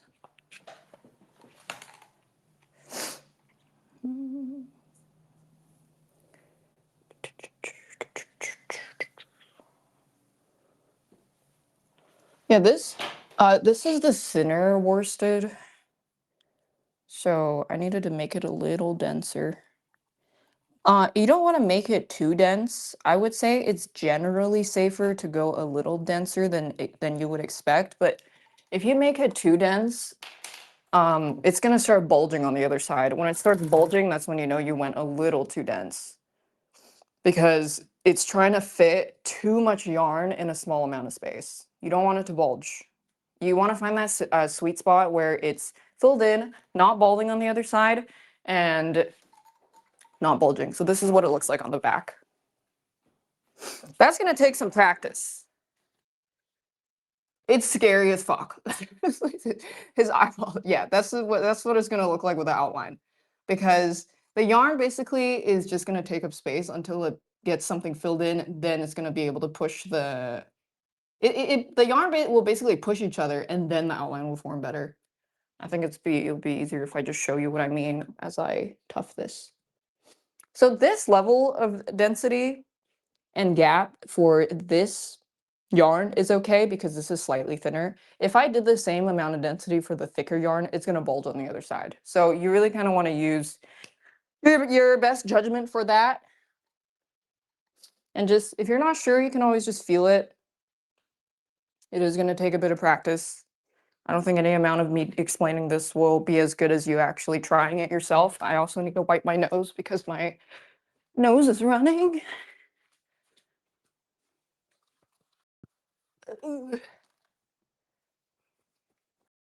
Meep it. Oh. Meep it. Meep it. Meep it. Meep it. Meep it. Okay. Oh, fuck. Why did I pull that out? Oh, shit. His tooth got dented. Well, let me... I thought it was a stray yarn. I'll just put it back. Just like when I dented my tooth eating dumplings.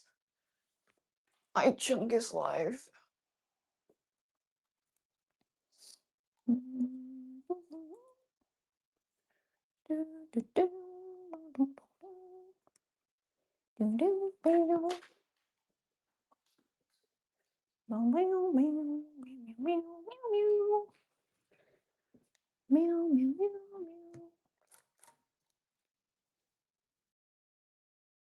Yippee! Personally, I like to get the annoying parts out of the way. So by that, usually after doing the outline, I'll do the shadows because they're kind of like in these little teensy binsy spots, but it's really up to you, your work progress. I usually like doing the outline first just because it gives a clear indicator of where the colors are divided. Oh, I missed some lines. I do remember there was shading here. Oh yeah, there was. It's fine. Just add it in. Yeah, so I'm actually gonna fill in the orange shadow first.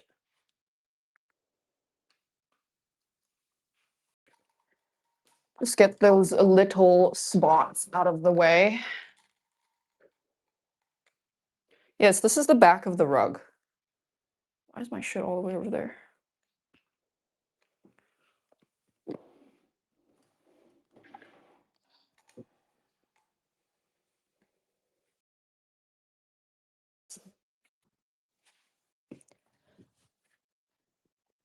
This is also the thinner worsted yarn. I don't like the word worsted. This yarn is a piece of shit. It's worsted. Terrible.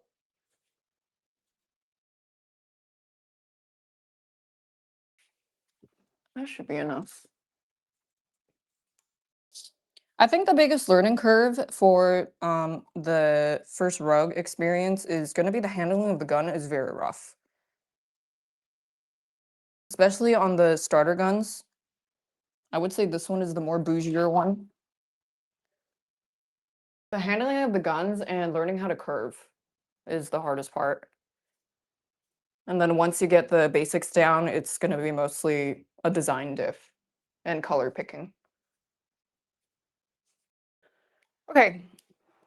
Usually for shading, I just like to do the outline first. So this part,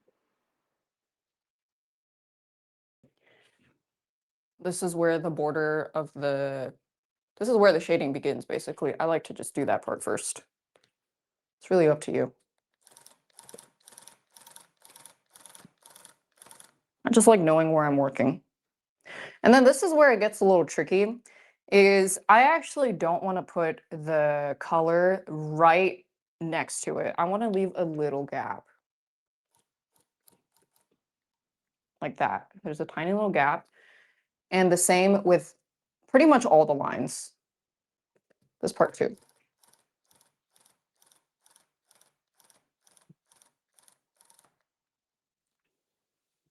You want to keep it mostly even. This part is a little bit, I put a little bit more here.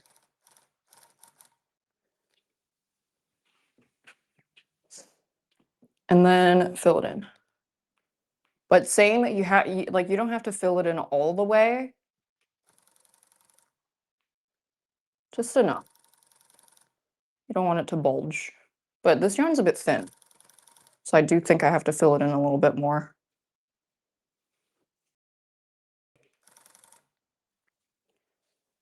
Okay. Now let me explain something.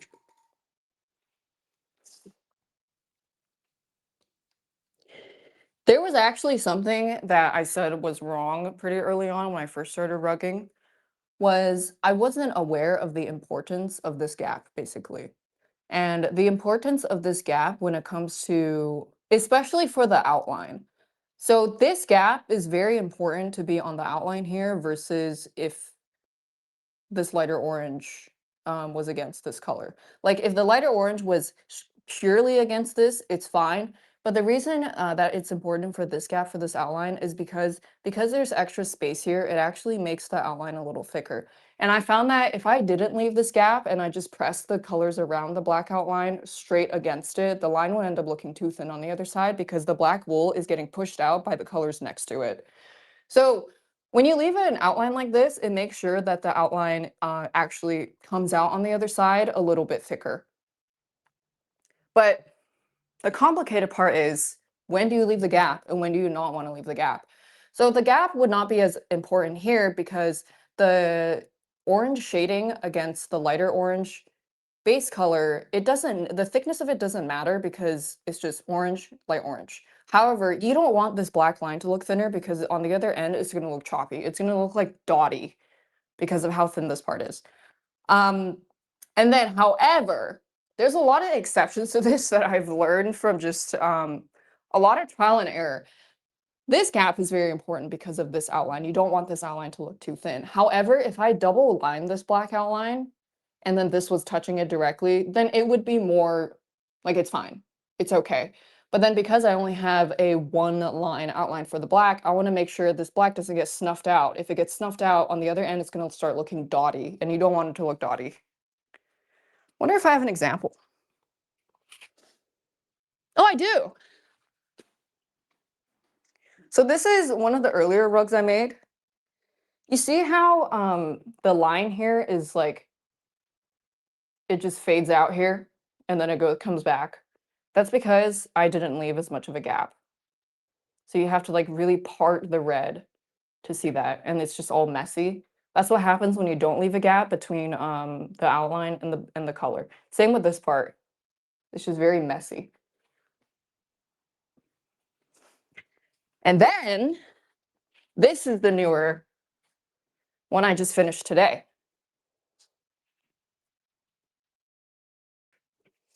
I didn't even use black for this part though. But then the lines are a lot cleaner because of the gap that I made sure to include. And it's not as like dotty all over the place. I mean, it is a rug, so like there is going to be some semblance of dottiness, but you want to try to avoid it with the gap technique. And another reason why you want to leave a gap is later when you want to make the lines more crisp. Anyways, I'm gonna keep making the shadows right now. A lot of trial and error, honestly. Yeah, mind the gap, but only sometimes. Like, it's not the end of the world if you don't have the gap, but it does help in specific situations.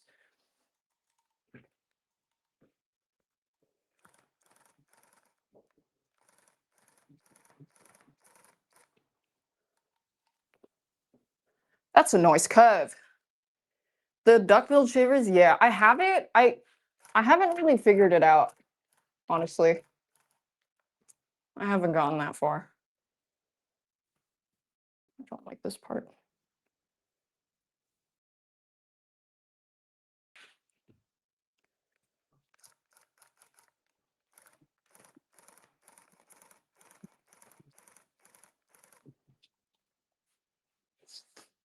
It's a bit messy here. Yeah, I don't really know the duck-bill technique yet. I do have it though. Like a small duckbill. Oh my, your arm came out. Where did I do my learning? Well, the first lesson I got was from the craft shop, and then after that, everything was just trial and error.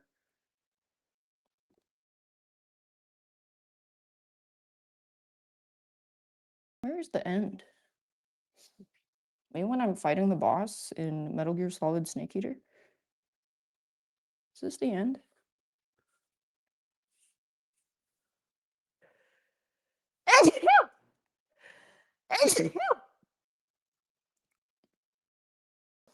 I would say just the gap thing is it's a very case by case basis. But I think it's more important for outlines specifically. I first heard about doing this because my friend was like, let's go to a craft shop and make rugs for your birthday. And I was like, okay. If I never knew her, I never would have known this activity existed.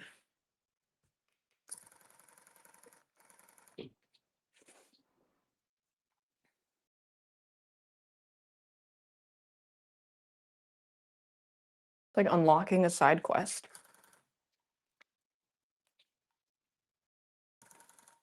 Generally, like, you can get pretty dense with it before it starts to bulge, and I prefer to be safe than sorry because I hate having to go back and fix a balding spot.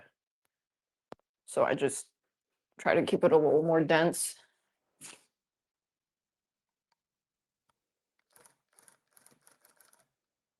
Then let's fill this part in. Did I bulge on purpose with the Hornet one? No, I was just fucking ass.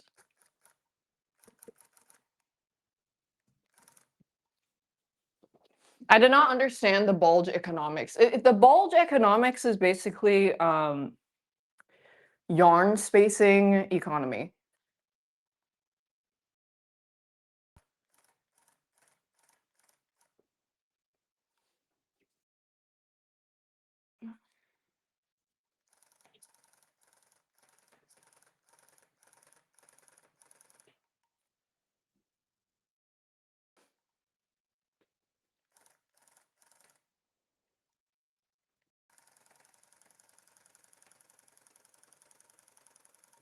And there's another high level strat is if you don't want to keep if you don't want to make the lines spacing too dense, you can press the gun down harder and then it will shoot more.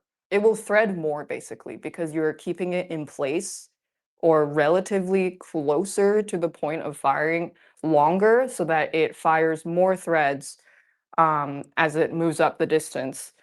So you can play around with that. I would say that's a little more higher level technique, is adjusting the pressure of the gun for changing your density, because it depends on the yarn.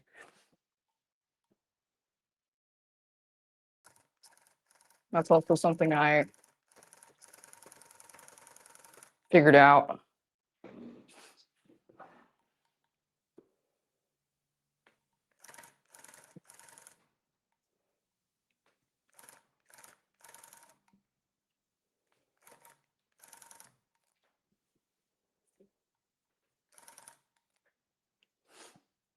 I'm so sniffly, I'm so sorry.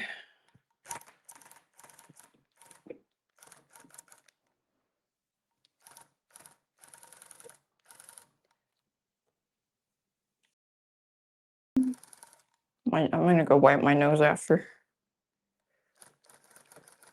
Pretty sure yeah, I can finish this today easily.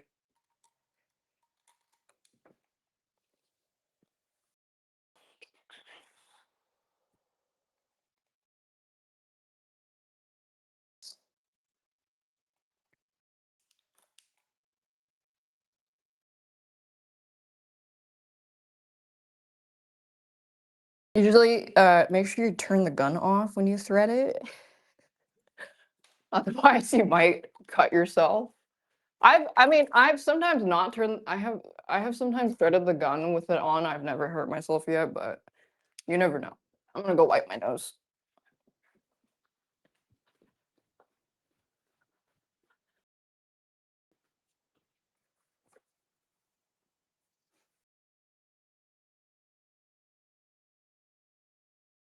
The orange gun is a lot quieter. It is a much higher end gun. Like it feels very different. Every time I use the shittier gun for the bushy, like more bushy one, and I switch back to the orange one, it feels amazing. It's like so much better. Okay, so now that I fill that in, I'm going to fill in the white part of the eyes. I just like getting the little details out of the way so then I could start doing the filling really fast.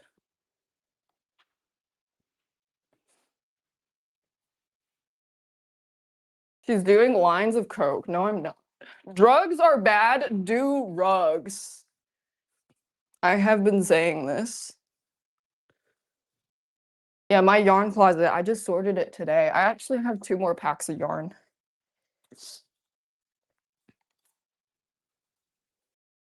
Teacher, they are kissing in the back. Stop kissing. Do rugs. Okay.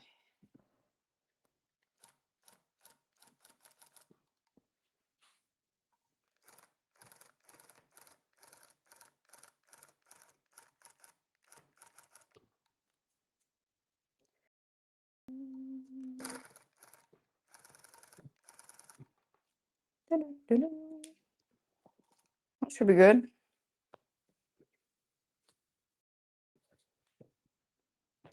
I hope this outline isn't too thin.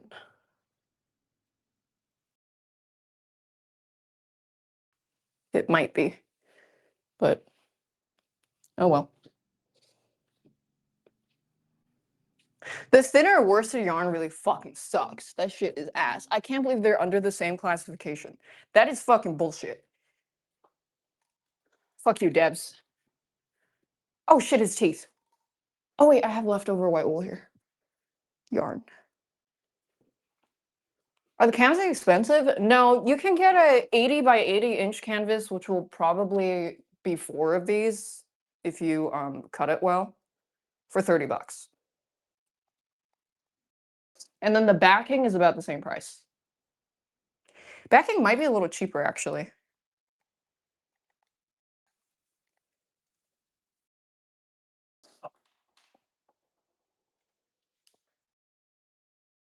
Peace.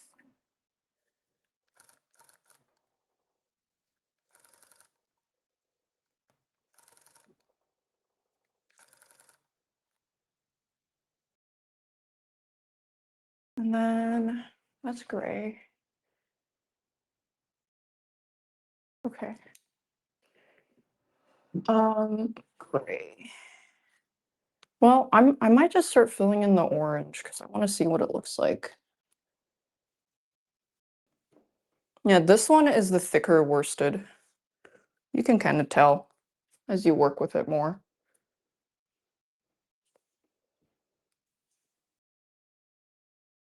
Oh, I forgot this part. Oops. I'll do that later. Actually, I have some left over on the ground here.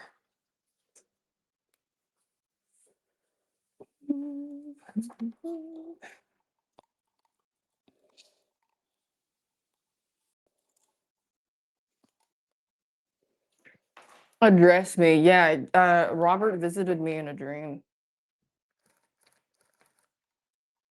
Wasn't that nice?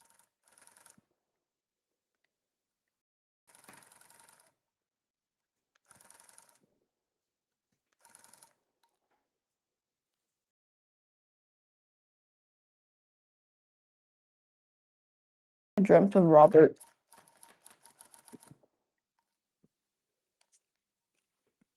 It should be fine. Let me grab this.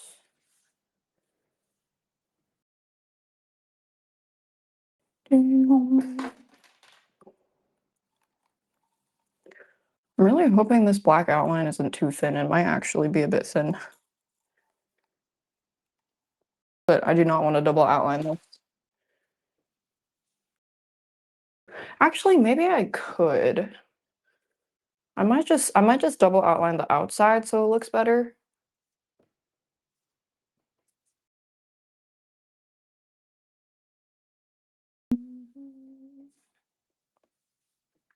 Is it the way she told the story 17 years later? You want to actually engage in the conversation about that. So are you upset at the fact that I laughed at it, or do you know about the fact that I immediately said I was remorseful right after and said I would never do something like that again and grew to love animals a lot? Do you care about that at all, or are you just concerned with the presentational optics of it?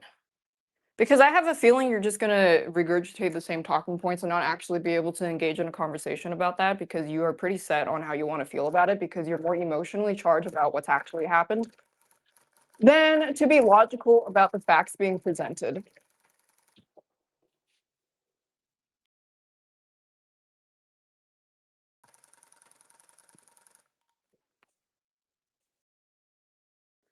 What is the drama? It's people are upset about how I talked about a really fucked up childhood thing I did, even though I said right after that it was really fucked up and that I would never do something like that again. But they always conveniently say like, "Oh, I didn't know," or "Oh, I don't care." But it always comes back to the point, "But you still did it."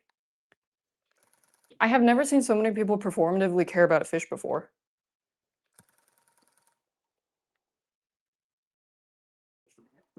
People are still at that? Yeah, because I think it's also just because like it's the only thing that they kind of have against me. Anyways, I'm starting to fill in this orange, and I'm just gonna leave the little gap like I did before.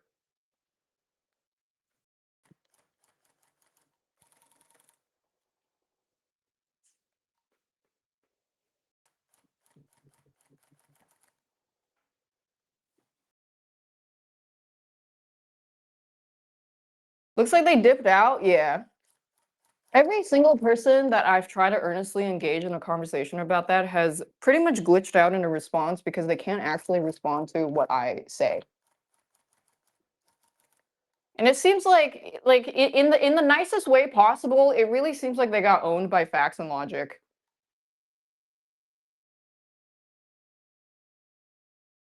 Which is a bit embarrassing.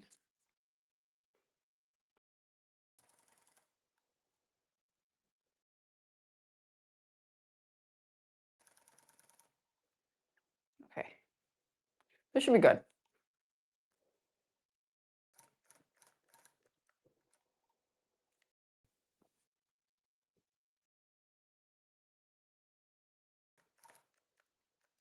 Oh, shit, this keeps getting stuck.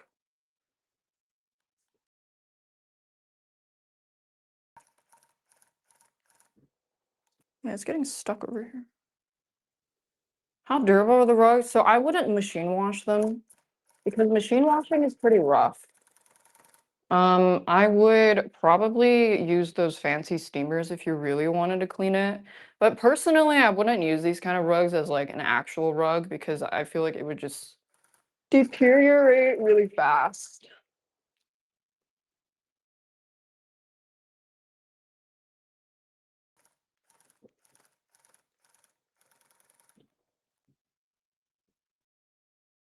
Okay, I didn't really leave a gap there, but I'm just gonna keep filling this in.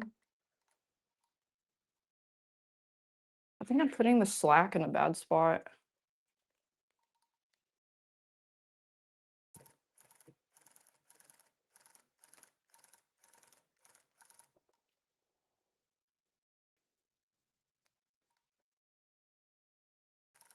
Oops.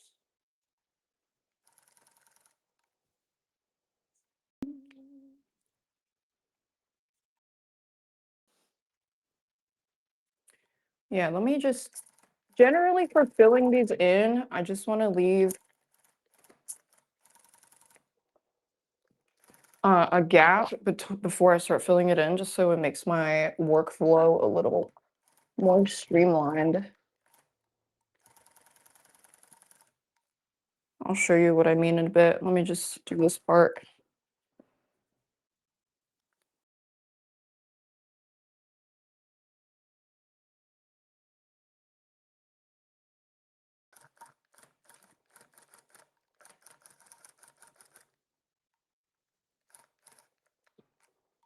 Something keeps getting my gun stuck.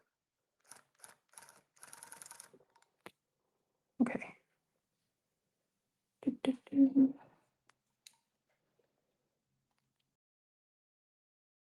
I mean, there's no point in arguing with those people because even if when they do realize that their argument starts to glitch out and they can't do anything except repeat the same point over and over, they don't realize that it's time to back off.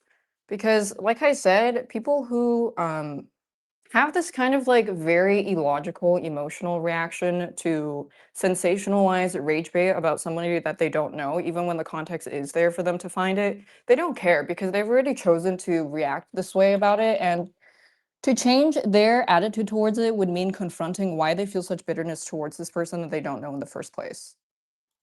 Do they want to confront that? No, because it would mean that there's a flaw in their logic that they have to acknowledge. And they don't want to acknowledge that. How do I mute the Tufting gun? I don't know. I'm just using a wireless mic that's attached to my phone.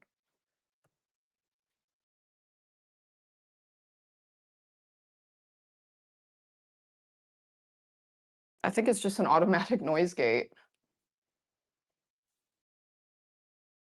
A lot of I find that people tend to it's like very easy to get people to react emotionally to something. And I find that people who often do that have very it's just like very I think unintelligent because if this is unrelated to rug tufting, but just me waffling. It's just the I think it's like the understanding of that there are things in the world that don't like if you're someone who's prone to reacting emotionally instead of understanding the different facets of it could be deduced logically, but you choose to still react emotionally, you're probably going to be very easy to manipulate. And it doesn't just come down to news about online personalities or influencers. How easy would it be to manipulate you to not like a friend just because someone said something? How easy would it be for you to take a certain side in politics just because you read a headline? Stuff like that.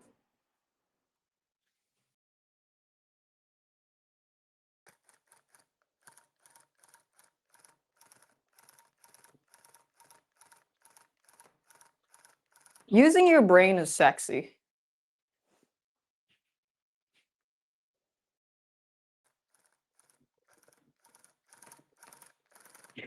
I mean, there was also a guy that came in here that kind of did the same like fishgate thing and was like, "You're an animal abuser." And I asked, "Well, can you prove that I am one?" Well, it's because of how you told the fish story. And I said, do you have any proof that I've abused animals? Because I've streamed like more than half my life for the past, what, 7 years. Was there any case of me on stream behaving inappropriately towards an animal whatsoever?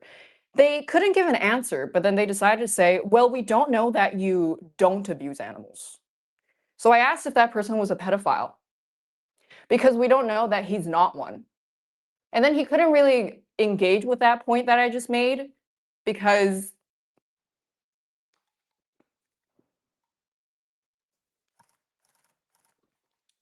But do you think that person had an ounce of self-awareness?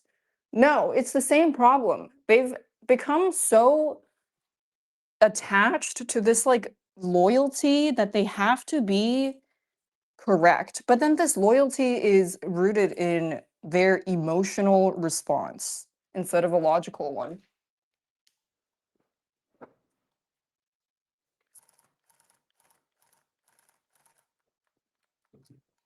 He's getting stuck on the sensor.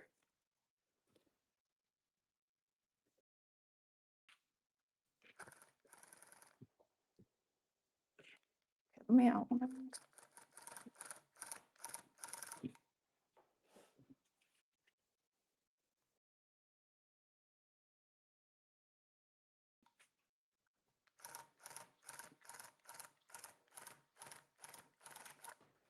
Okay.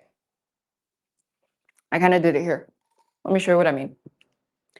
I didn't do this part yet, but usually I just do a little outline around the color difference. So if it's a black outline here, and then this is this outline, I'm just gonna do this. So then now I can just start filling it in vertically or horizontally really quickly because I don't have to worry about making the edges. Um, but I just don't have to worry about the accuracy of the edges as much. Yeah, it really is like kind of sunk cost fallacy over an emotional thing, huh? But then it's actually extra pathetic when the sunk cost fallacy over an emotional thing is about it's about like a fucking streamer.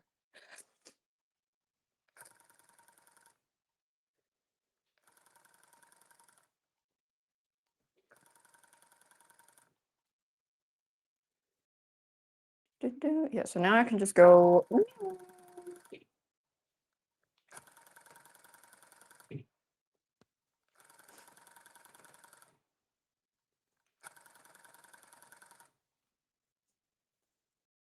Let me see how this density is. Pretty good. It is starting to knot a little bit, so let me make sure this isn't knotting. Who up tufting they rug? Me. Do rugs, not drugs.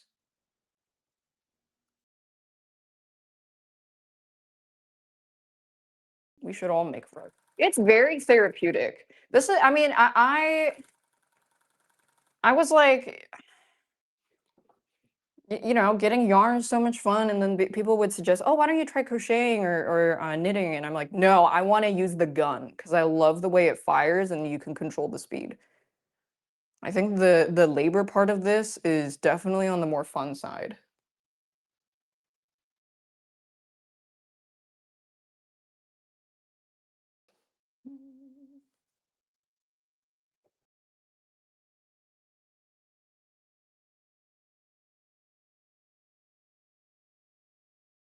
Have we gone paintballing? No. Move the gun at the same pace. Yeah, 1000 is a bit slow. I mean, also depends on how strong you are. If you're super weak, you do have to press down a little harder. Oh, God, I keep. Okay, this is one of the downsides of pulling too much slack is I get tangled in the pile. Mother, please.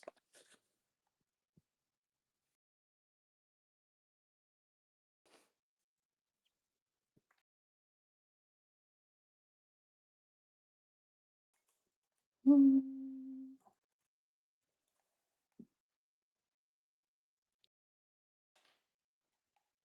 Yeah, a lot. I mean, I think that's with every craft is a lot of trial and error. And I think that's where kind of I don't think talent exists, but I do think that everybody learns at a different speed because some people just perceive things better. Like, for example, I need to sneeze. Unrelated.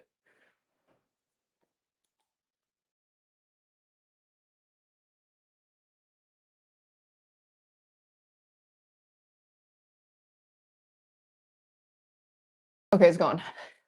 For example, Void is really good at games. Would I say that he has a natural talent in games? It depends how you define talent. I do think that he's incredibly knowledgeable about games and he knows how to kind of understand the mechanics of games. So, for example, if we were playing some kind of basketball mini game, he would pretty much immediately figure out which colored set of hoops would give him the most amount of points. And him being able to figure that out and basically like game the system unintended that might be your definition of talent is like how fast someone can figure something out. But I think for most people, the definition of talent is like someone's innate ability to be really good at something, which I don't think exists because I think you can train your perception to be better.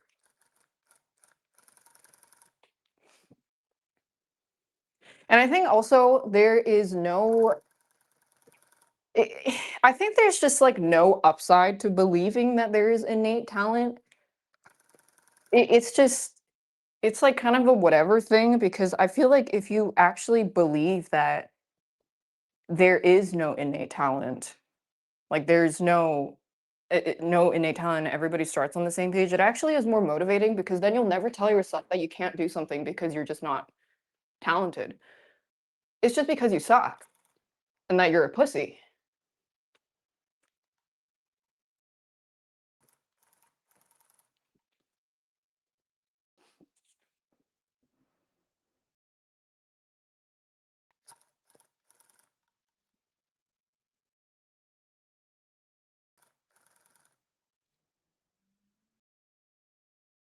It's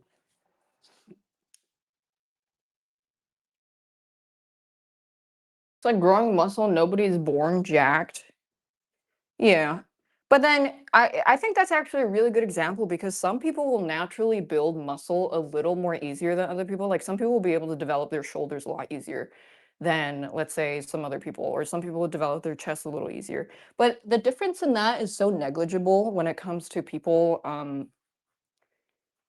like let's say you put two people on the exact same training program and diet program, like one person will grow their shoulders a little more easier than the other person. But overall the difference is not gonna be like a life or death difference. Like the difference will be very negligible that if you both put in the hard work, like you will both pretty much end up this at the same spot. So that's the thing is like some people will learn a little bit faster, yes, and some people will learn a little bit slower, but as long as you're putting in the work and you're trying to improve like in a smart way and more efficiently, you will see results a lot sooner than someone who is just working brain dead. But then someone who's working brain dead will still make more progress than someone who's not working on it at all because they just gave up in step 2. Versus the person who's just kind of like riding it out, but they're step 30.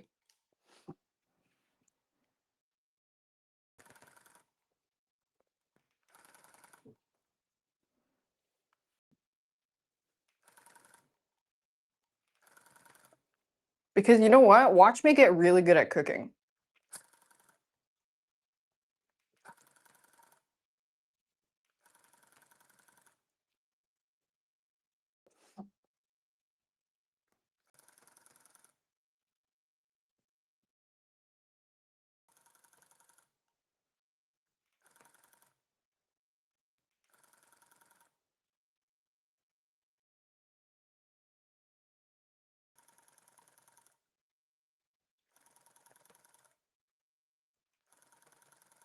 This is kind of the jobber part.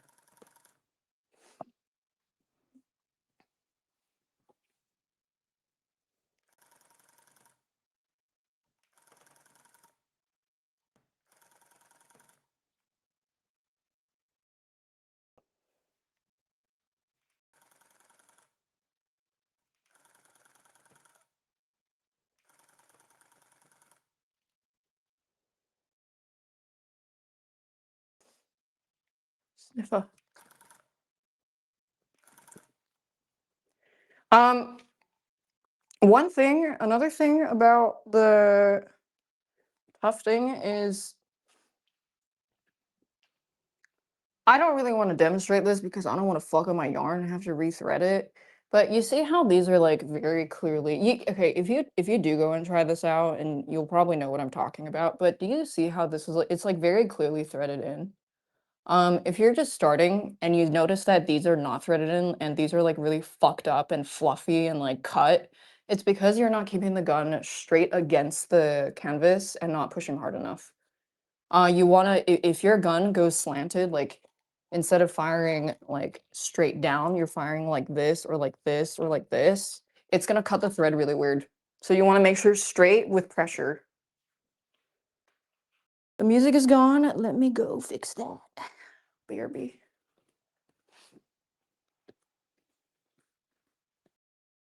Oh yeah, it paused.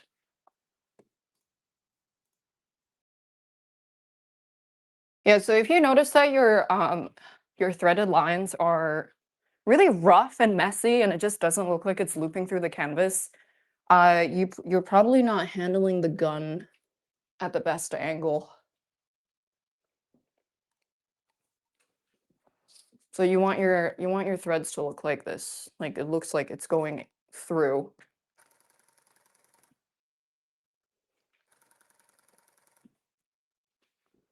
I mean, a little bit of slanted is okay. Like I'm not super straight either. Shout out the gays.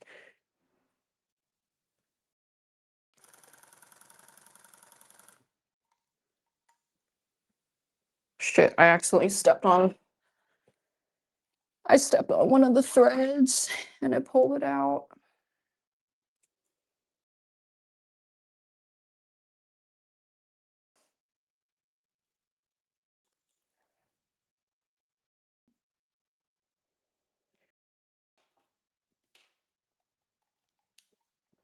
Let me fill this part in. And then I'll show the back. I'm gonna turn up the speed a little bit actually. Okay, and I ran out of yarn. I need to pull more. Thanks, Garrick. I hope you had a Google stream. Take a seat. If there's no seats available, you can sit on somebody's lap.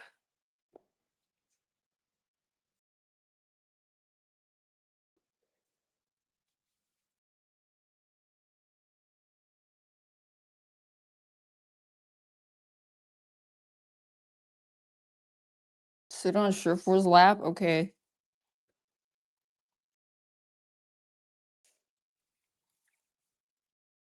This color is very carrot. Can I repeat everything I said in the last 2 hours? Yeah.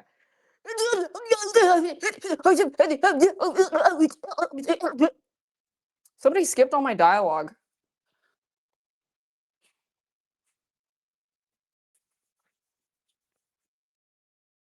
My dialogue got skipped.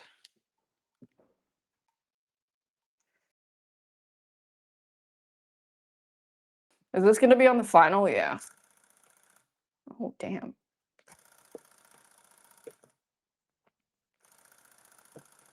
I turned up the speed. I'm just filling this in.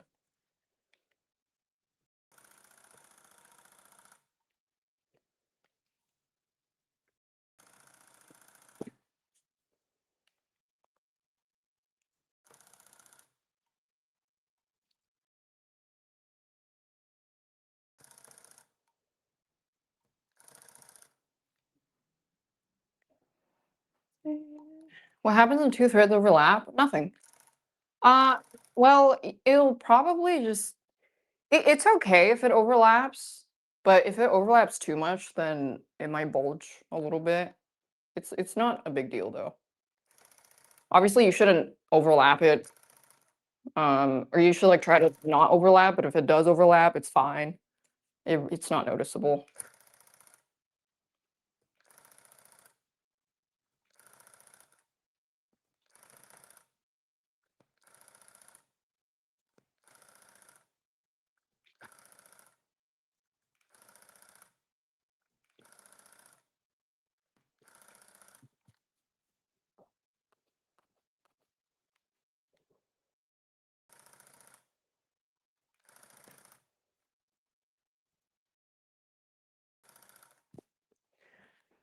Let me check the back.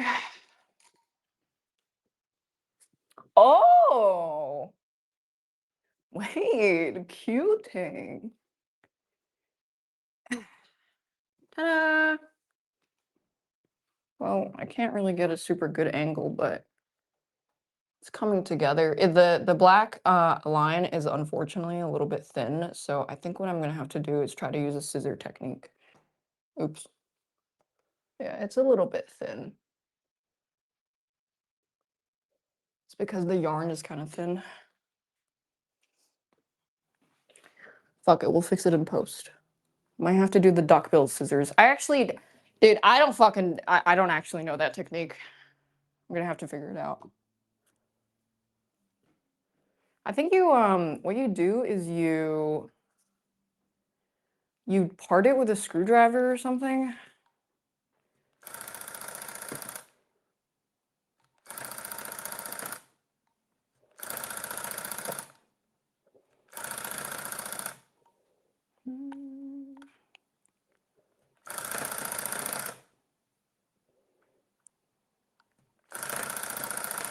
Really good.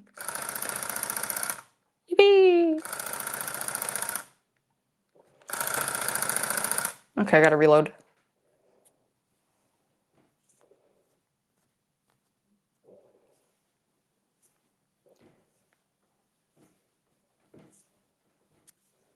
Yeah, you gotta part it.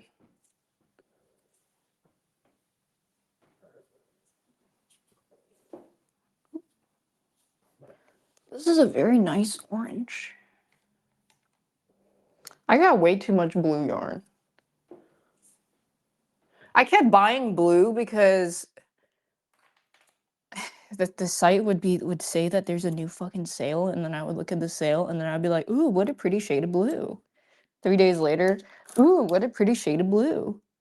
Ooh, what a pretty shade of blue. So now I just have 5 million blues, and like 4 million of them are the same color. Ooh, a pretty shade of blue. Ooh, a pretty shade of blue. Cutie said he would buy me a Phantasmal Flame booster box if I make him a Bellsprout rug. I said, okay. But up next, I have the Sylveon and Mega Starmie. Ah! The fucking nails! I need a child-proof of this shit. Ouch. Ouch!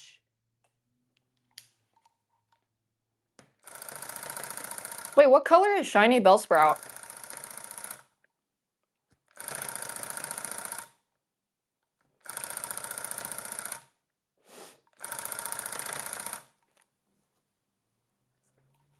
It's P? Oh. Make him a Mega Bellsprout? No. That one looked freaky. Mega Starmie, the one with the legs? Yeah, I made it like laying down, like draw me like one of your French girls pose. And I think I have Starmie is what? Like indigo? Yeah. Starmie is indigo.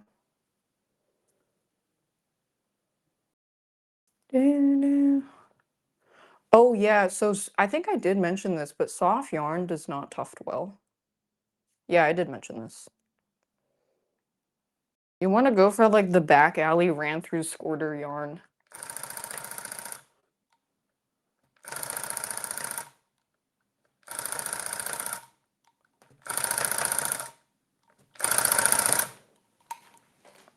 It's nodding here. Which back alley? The ran through squirter swamp? The one I found your mother in? That one? I really want to go skating. I mean, I'm not very good, and my feet hurt really bad. And I found out it was because, and I found out that wasn't normal, and it's because of my really fucked up hyperextended legs, which makes balancing on basically pointy shoes very hard. Same with heels. And I realized it's not supposed to hurt that bad. Because when I was a kid, my dad put me in skating lessons, and I thought everybody just had that kind of intense foot pain. Turns out it's just my thing. But I don't care. Ice skating? Yeah, ice skating. I wanna go do laps, you know?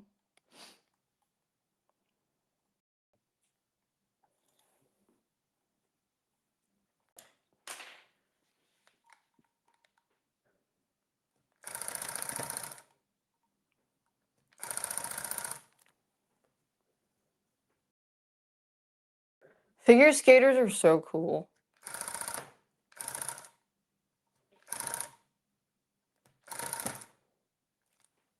Figure skating is beautiful.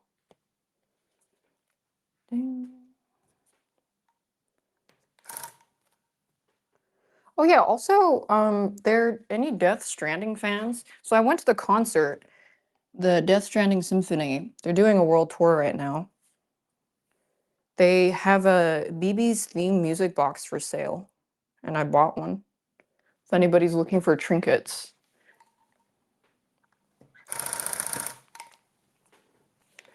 See the sunset, the day is ending. I always have to try really hard not to cry at or at symphonies. It's actually called symphony. The orchestra is the people playing. The orchestra refers to the band, and then the symphony is the performance. But every time I go to orchestras, I have to try not to cry because it's so beautiful. And then my friend said it's called frisson or something. It's literally it's just what chills means. Frisson. They played Rainy's theme. That's when I was like, oh shit. Frisson.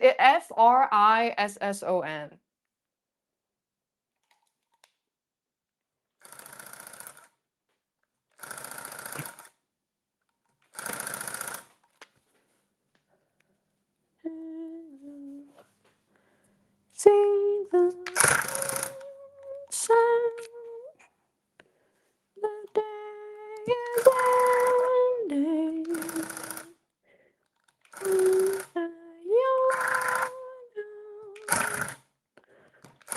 There's no pretending. Okay, I'm gonna slow it down because I need to do the border outline again. There's a monster. Ooh. If you're considering, this is me telling you, you should absolutely go. Every video game orchestra I've been to has been amazing. Like, really, really good. For instance, like Goosebumps from art, some people make them teary. It makes me really teary. You know, when I was reading the little excerpt that this, I mean, I didn't, I think I did a pretty good job of hiding it. But when I got my Silent Hill 2 remake vinyl and I was reading the composer's thoughts of why he created it a certain way and where his inspirations come from, I almost cried.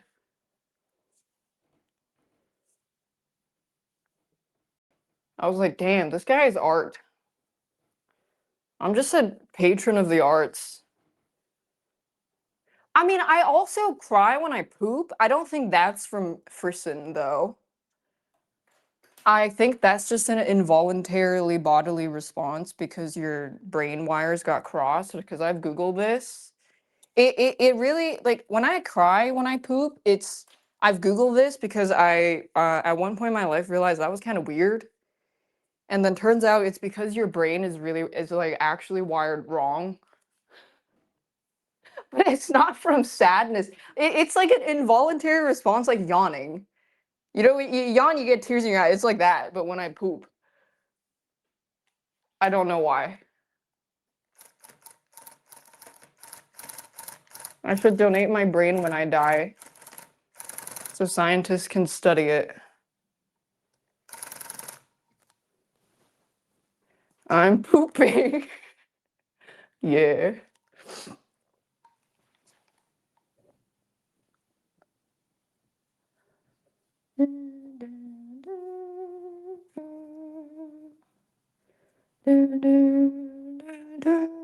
Well, I don't cry when I listen to music. It's just specifically symphonies. I think the only symphony that I didn't cry at was Stardew Valley because it was just. I was like, ah, yeah, whatever. But then Elden Ring, Elden Ring, Death Stranding, uh, Joe Hisaishi.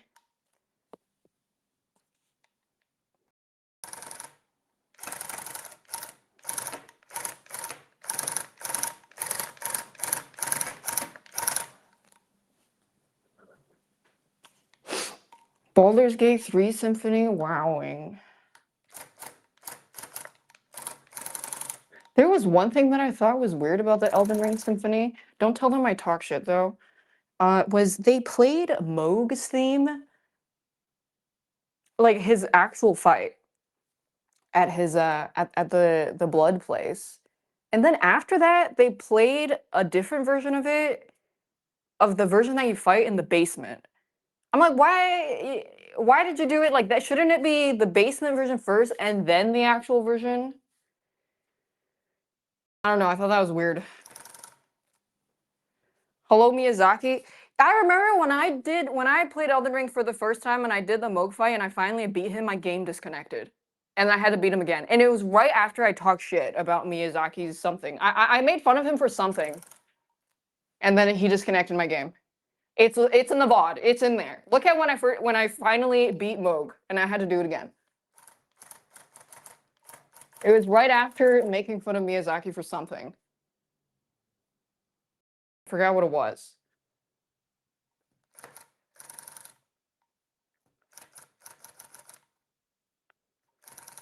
Miyazaki hears all. Do they have in-game sounds? I'm gonna be honest, I don't really remember, but usually, maybe. I think they did. Well, for Death Stranding, they definitely did, because I remember some of the sound effects that were playing. They also had two live singers. It wasn't actually Woodkid or Caroline Polachek, but they had some singers, two singers on the stage for some of the songs. Did the Symphony have DLC music? No. I wish it did, but no, it did not. Maybe another time they might. There was a guy on stage casting spells. There was! There was a guy. He had so much mana. I don't know how he casted spells for that long. Maybe he's cheating.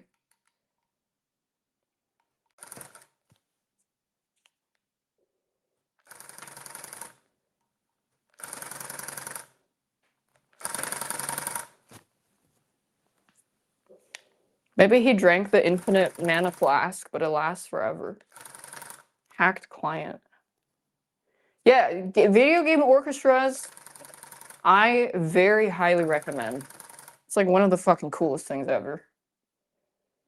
Because obviously we're not going to go to some Beethoven's numbered 58 or some shit because we're not music nerds. But then video games, hell yeah, that's a great bridge into symphonies. Definitely check out your local theaters. There's a Persona one coming up, but when I looked at the tickets, it was all sold out and only resales.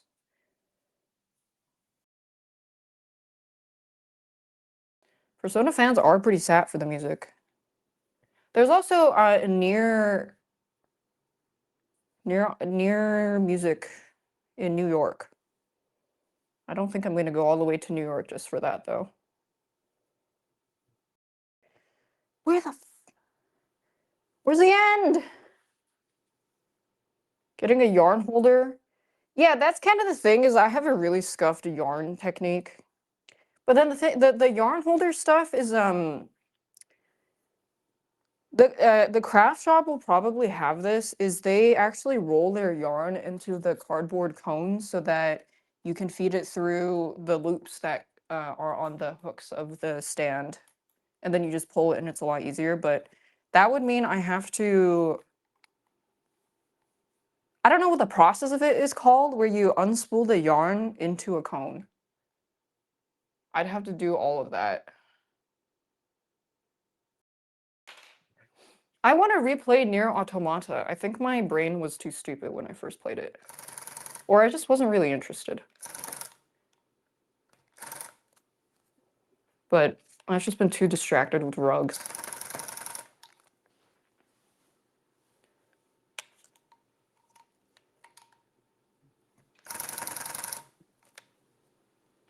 Nier replay? Yeah, I think I actually would enjoy it a lot now. Definitely.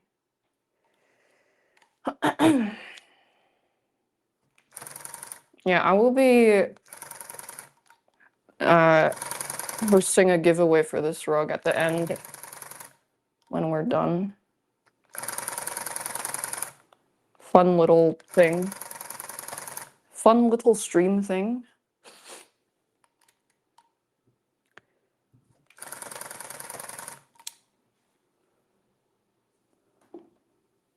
See the sunset.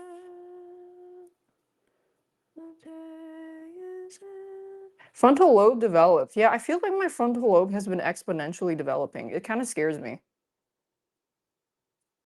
So that's why I'm really glad that I played Death Stranding at the time that I did, because I think if I played it when it came out, I wouldn't have given a fuck or even understood. Oh, that reminds me of a really funny conversation I overheard at the symphony. There was two guys sitting next to me, and one of them was like asking the other dude, "Hey, did you finish the game?" And the guy said, "No, I was watching a streamer play it, but then I didn't like the way he played it," or he said like he didn't like his streams playing it anymore. So I was like, "Oh, I wonder who it was." He said he was basically saying that he didn't like the way the streamer that he was watching was playing it. I guess they were probably not really into the story. I don't know. I wonder who it was. I should have asked him. But I was really tired. Oh, I was really tired. I almost fell asleep during the intermission because I was running on 3 hours of sleep that day and a massive caffeine headache. And then after the intermission, they started playing the game. They started playing music from the second game, and then I forgot I was tired because I was so sad. I was so emotionally moved by Rainy's theme. And then I forgot I was supposed to be tired. Sorry, I didn't have enough processing power to be tired and sad. Just one.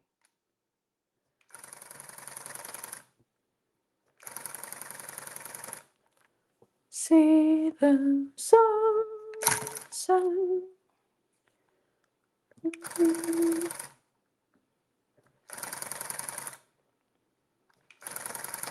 The composer was there, Ludwig.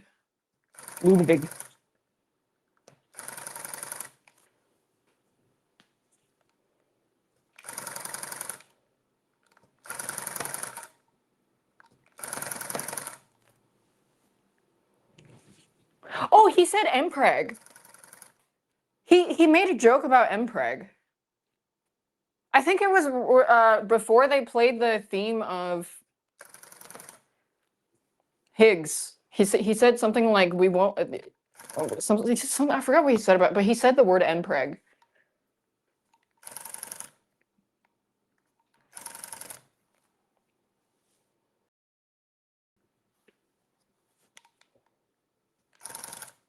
That man knows things.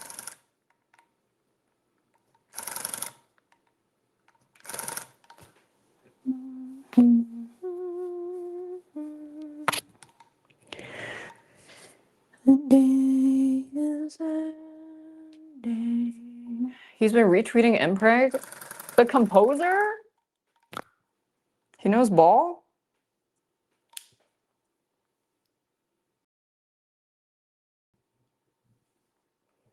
It looks like I have a bunch of carrots on the ground from all the orange yarn.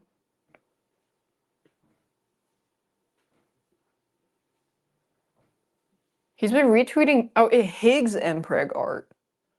Oh mamas. Excuse me.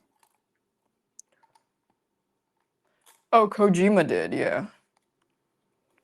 Kojima was not there. He's probably too busy scanning feet.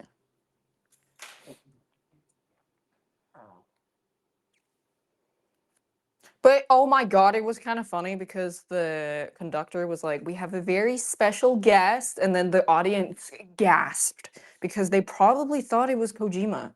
And then he was like, "The composer, Ludwig," and then people were like, "Oh, oh, ouch."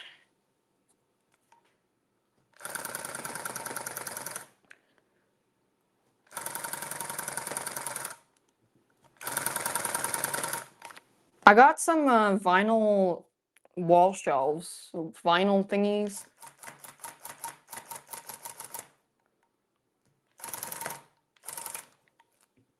So I can put on my vinyls.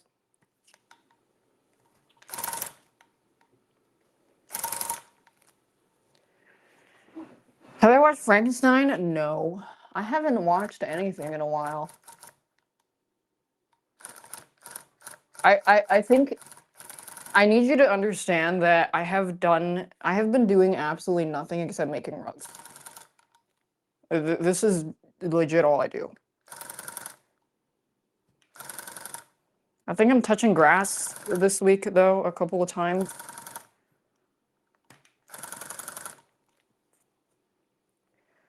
Is this all the orange?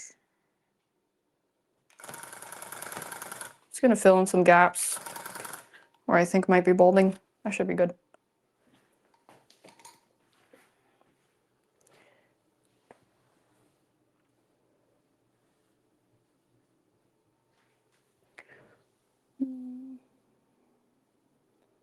This part is the line is a bit dotty, so I'm gonna pull this part out. Make sure the black wool has more space.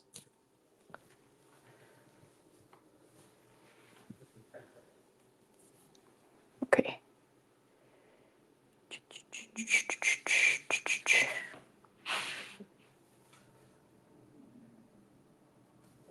Yeah, this is what it looks like right now.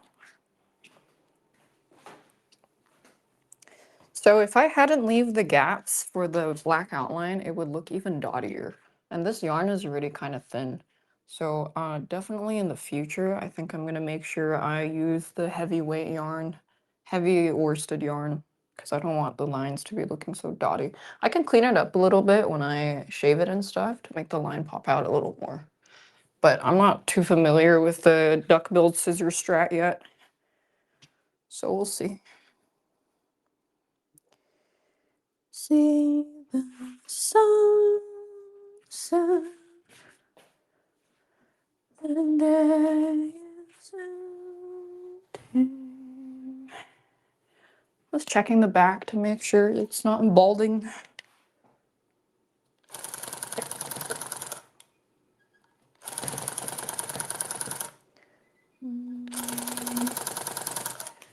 I'll stay with you by your side.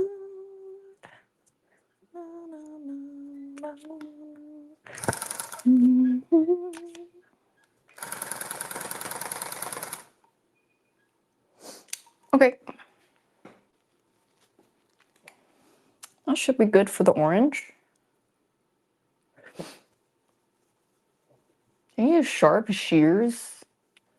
I don't fucking know what that is. I've only been doing this shit for 2 months.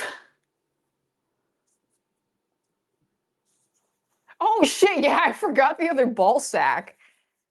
I did forget. Well, I would have noticed eventually, but we should fill that ball sack in. His other ball sack.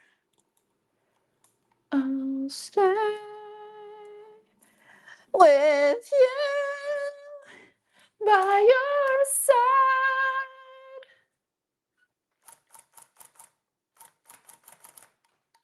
La la la la la away. And soon we'll be stranded on the beach.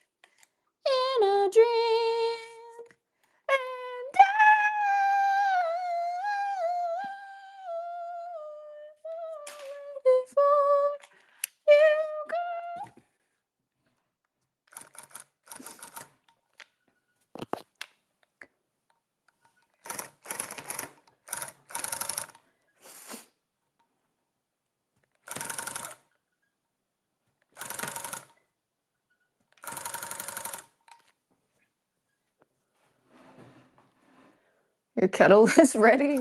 Yeah.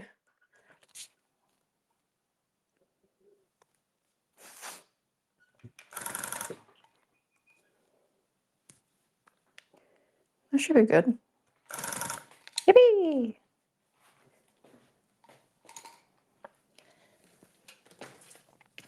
Looks like Halloween on the ground. It's just black and orange. Pochita. Okay, and then let me do the gray part.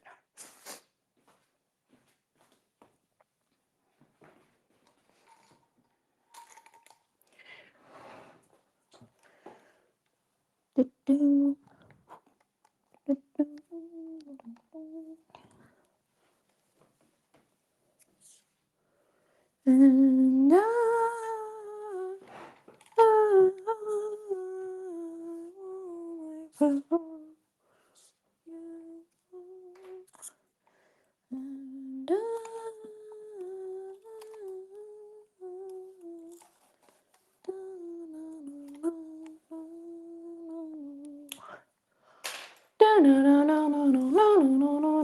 thanks, Kazu.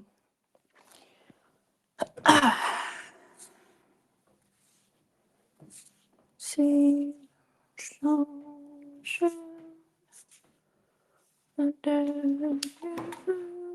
I might have pulled too much yarn.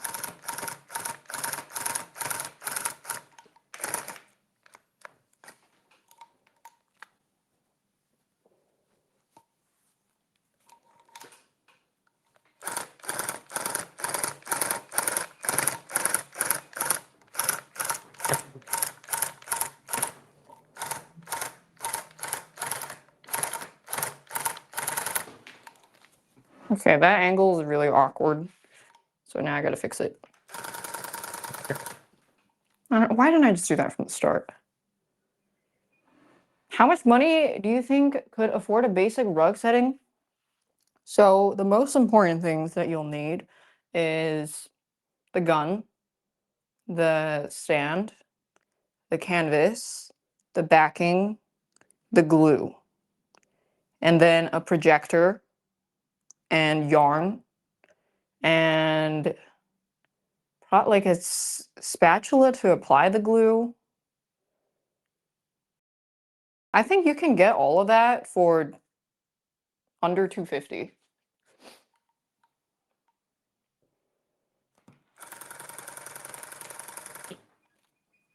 Or $250.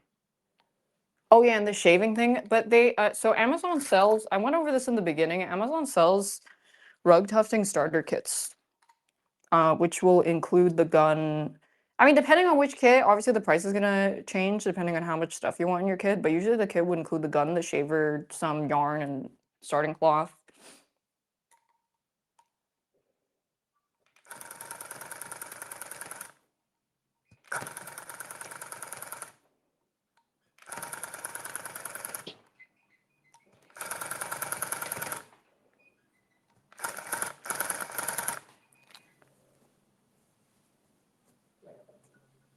They come with the clamps too, because you're gonna have to secure this on the table.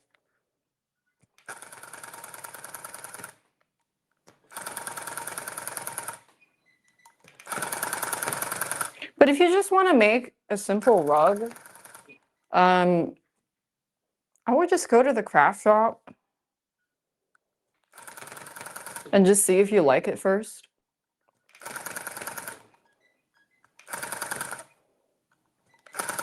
Highly recommend checking out if you have any rug tufting services that are offered in your city.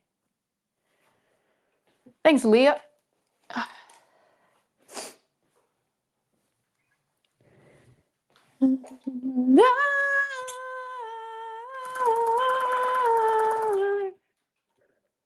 Won't wake before you go.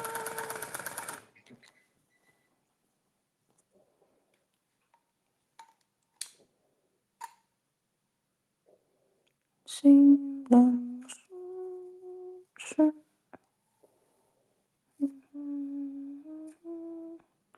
Are the outlines in order to the colors? Not really. It's really up to you. You don't even have to do the outline first, but I just find it's like, It just partitions the colors easier for you to see visually. It's really up to you. Generally, for me, I prefer to work on the smaller, annoying parts first to get it out of the way. So it would be like the shadows, the teeth, the eyes. But I just filled in the orange pretty quick so I can show you what the back looks like. You need a vertical? No, the gun just always shoots up. So it's just very intuitive to go vertical. But then going horizontal is also pretty straightforward. Like it'll just start pushing this way because it just goes whichever this is pointing upward where the hooks are, it will go that way. So if I put it like this, it's gonna go this way. But because the canvas is cross-hatched vertically and horizontally, when you go vertically, there will be some resistance. So it's not as smooth and streamlined as just going straight up or straight horizontal. So that means the learning curve for the gun handling will mostly be on how well you can handle round edges, which will probably, I would just recommend just going slow until you get a really like a better feel for it. And then as you fill, you just go straight up and down. Straight up and down. Let me finish this part. Oh.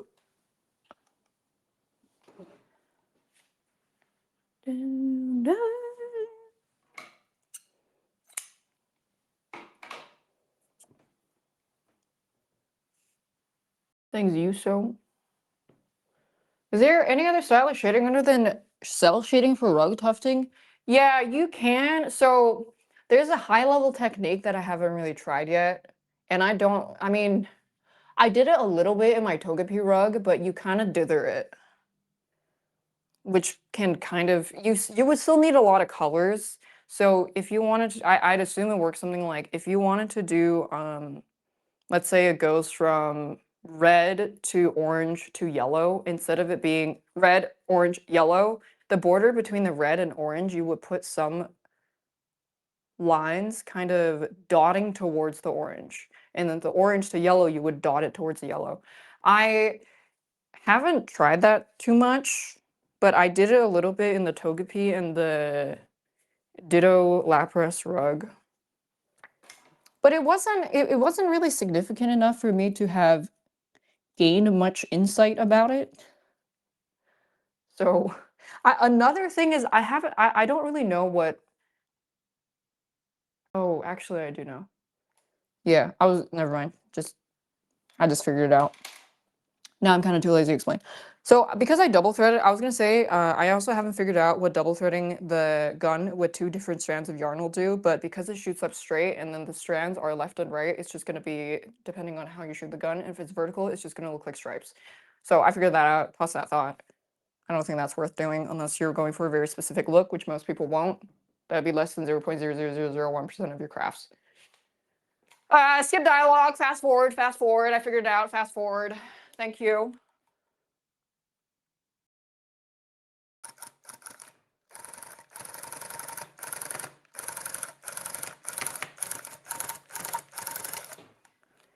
See the sun.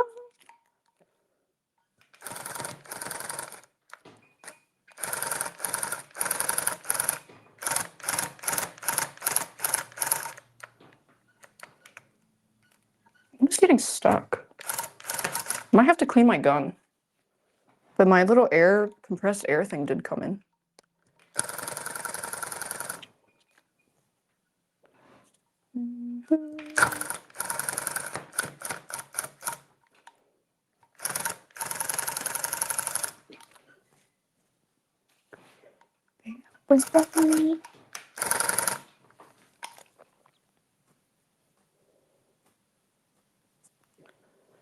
Is setting slow and fast? I turn it down for curves. When I fill it, and I did turn it up a little bit when I was filling in here.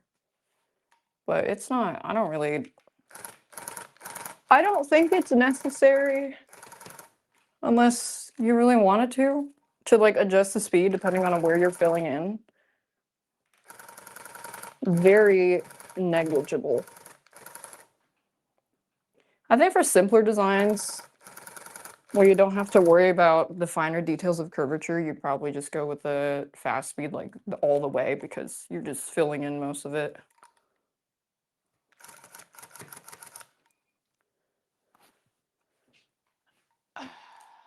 My electricity bill going up? No. I can't say I have.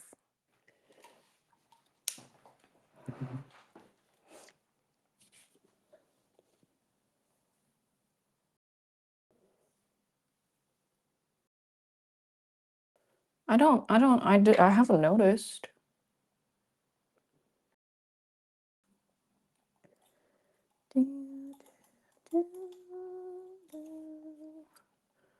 From the back, I look like a dude, a yaoi built dude. Oh my god, really? Thank you so much. But no, I'm malnourished. I wish.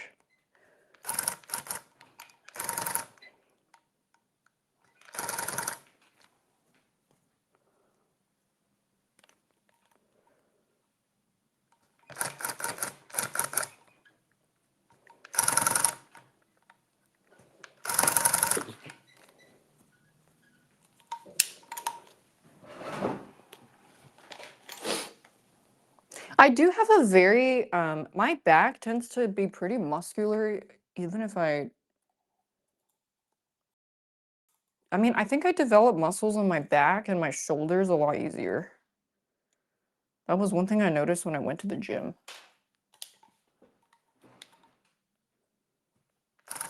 I think I just have a muscular back.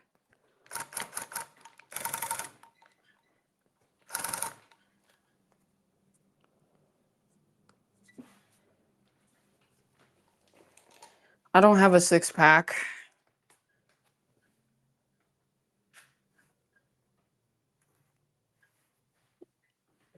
Unfortunately. I've never had a six pack. Shoulders and back see faster growth? Yeah, maybe. I did used to swim a lot when I was a kid. That reverse triangle build. I haven't gone to the gym in 6 months.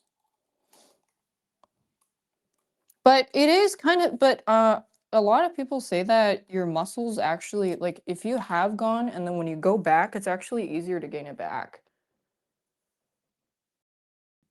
Because I don't is there still yeah, there's still something here, even though I haven't gone. And before there used to be nothing. Like nothing at all. There's like a slight bump still. And I haven't done shit. But that's because I haven't been eating as much, but I started eating again, which is good. Oh my god, it's because I went to IKEA and I think what happened was you know when you don't really eat for a while, then your body doesn't get as much appetite because you're not eating, and then your body's like, okay, whatever. But then when you do eat, it does stimulate your appetite more and your stomach's more used to it. Yeah. So when I stopped, because I was like really sad for a while and I didn't really eat because I had no appetite, and then it just kind of stayed. But then I went to IKEA and then my friends were like, let's eat the meatballs. And I was like, okay. And I ate my entire plate of food and I started eating their plate too. And then I went home and ate some more. And then today I ate twice. We up. We up. That means it's back. It's time to hit the gym again. That was that was actually the only reason why I didn't go, was because I just did not have the energy. I was very tired all the time. Like physically. I was about to eat cereal, yeah, that's true. And then I got a bunch of cooking utensils. Because if you missed me talking about it earlier, you know when I was doing that HelloFresh sponsor, I was like, yeah, I will learn to cook, but I just need that extra push, and I don't really see a reason to because I also just can't go to the grocery store because I don't drive. Yeah, well, I ordered Chinese food, and then I was eating it, and I got really sad because it reminded me of the home cooking that I always ate growing up. and I wanted to learn how to learn how to cook those dishes. I think I got that little push, basically. Yeah, Chinese food, but sad. So I got a rice cooker. I got some knives. Just like general cooking shit. I'm like RuneScape grinding skills.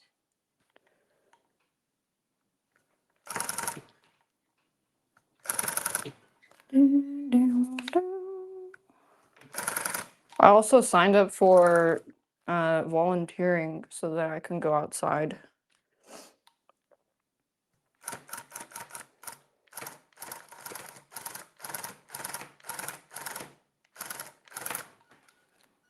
Well, it's not solely for going outside, but it's more so I really don't like feeling like I'm in a bubble and so sheltered.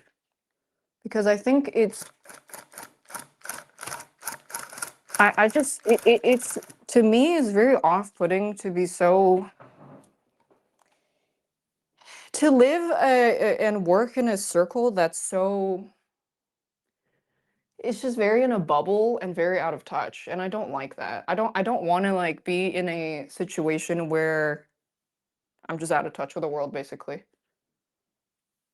and closed off, yeah.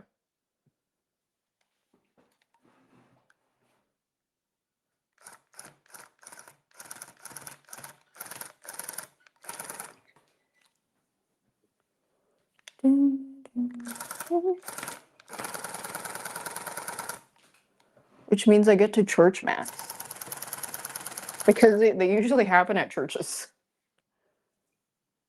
Time to cut shives. So I'll let you guys know how that goes. But also dude, I'm the perfect candidate for that kind of shit. For volunteering, like I don't care about the money. I don't need the hours. I'm just there to fucking do shit. I'm just there to expend labor. Let's see if I have some funny stories to tell when I do go later this week.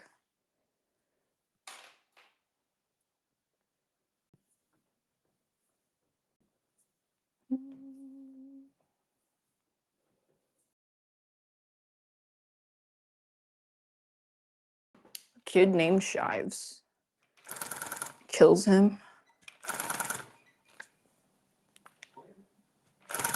I love having stories to tell.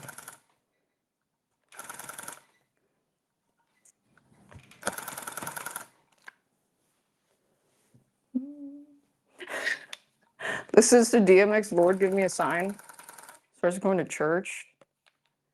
Well, it's just usually the the shit just happens in churches.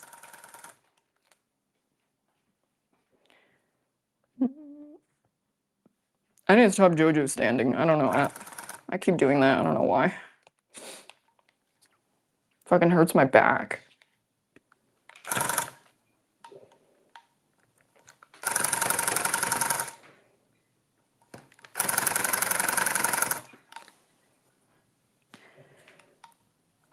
I feel like I'm just grinding experience and things. I'm addicted to improving. Like just skills. I also had the intrusive thought. No, intrusive's not the word. It's like very sudden.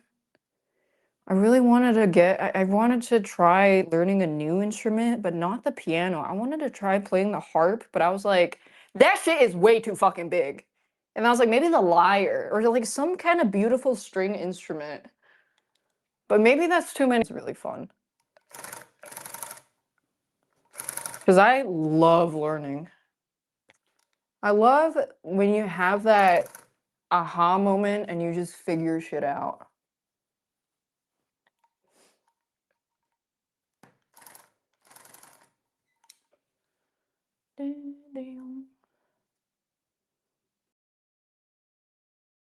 Learn how to drive a manual. I can't even drive That's it. That's the end of the sentence.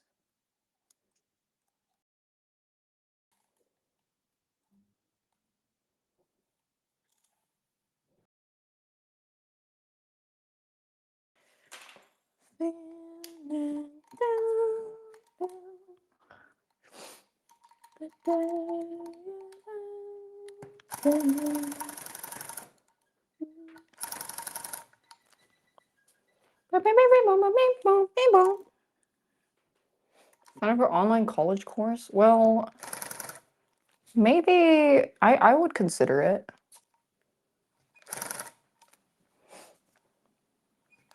I would ponder that.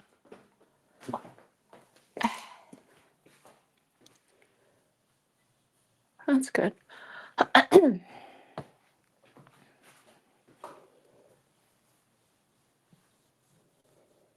God, this is how my grandpa would walk. Fuck, dude. It's because earlier, I was sitting on the ground, really hunched over, shaving my rug. The Silk Song and the Greninja. It's so fucked. Oof. Let's see if I have a dark gray.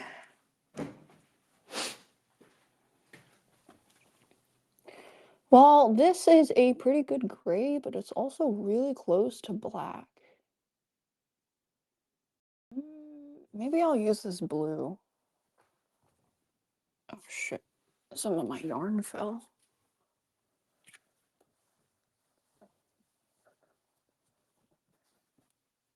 And then I really hope he's not watching, but I also have a date to go on, which will be cute. Well, I mean, I think it's like a casual date.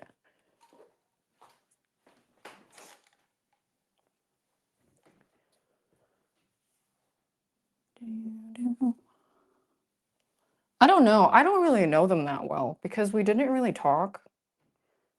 And the reason that I didn't ask that many questions when we first talked was because it felt like I was sitting at a dinner table with two dads. And I was like, okay, well, I'm just gonna like we're just gonna have like casual group conversations. I'm not gonna like focus the conversation on trying to get to know this person because it felt like my dad was watching me. It was kind of weird.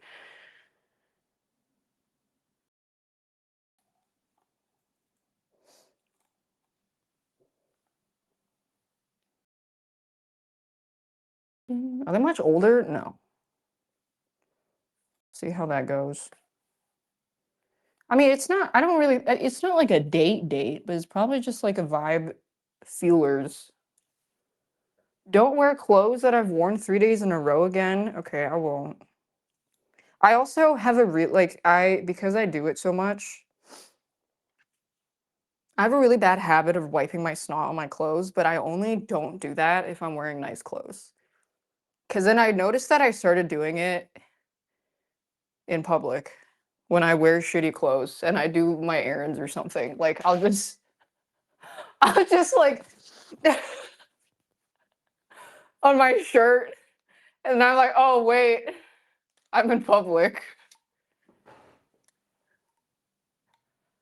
And then there's just like snot streaks on my pants because sometimes I'm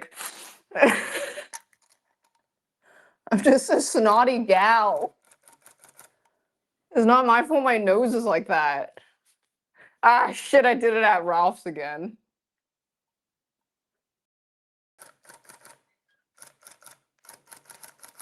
It's the same thing I said about farting. It's like sometimes I just got too comfortable just sitting my ass at home all the time, and then I just accidentally fart near Void, and then he just has no sense of smell apparently. So that's nice.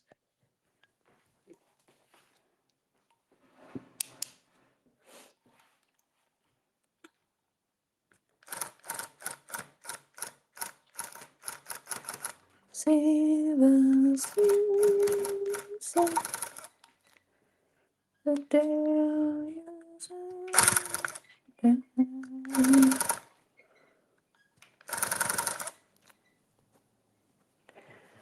Okay, I pulled way too much. Yeah. Looks good.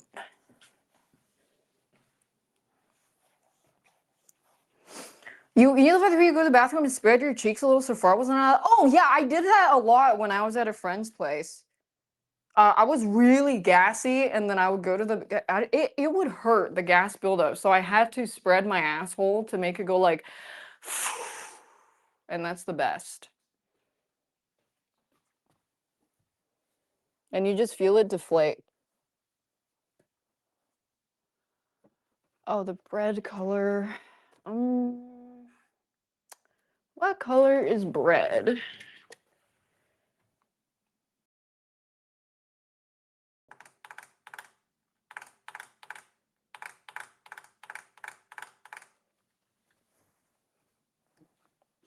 Ah, I think this is good.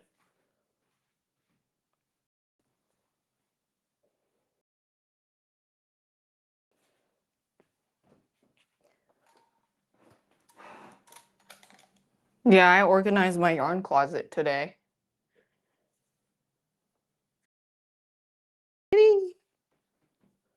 Is that a hand? No. There are no dead bodies. They're not in the closet, they're in the cupboard.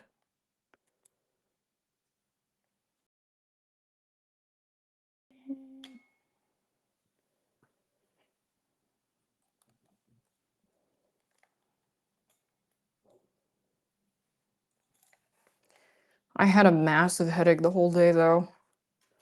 Um, I didn't think I had that much of a caffeine dependence, but apparently, because I will get those. Yeah, it's definitely that because every time that I haven't had caffeine in a while, holy hell, it hurts.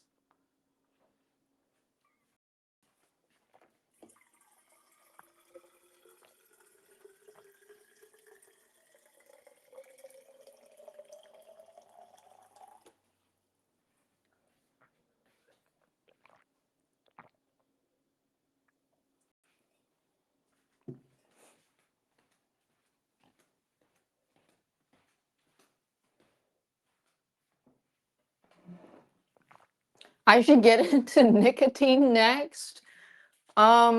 I don't think I will.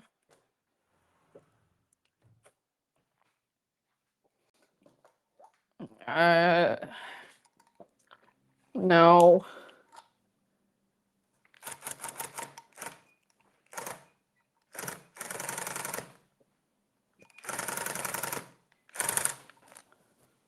No, I don't think so.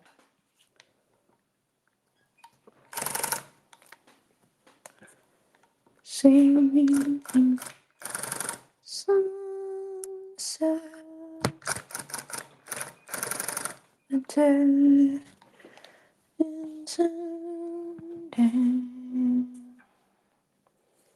nicotine is no. I tried a cigarette once a long time ago, and it was really gross. It was because everybody was smoking except for me. So then I was like, "Hey, let me try that." And then I went,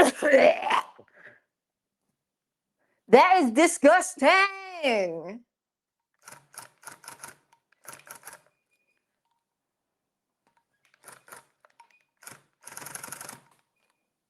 Disgusting.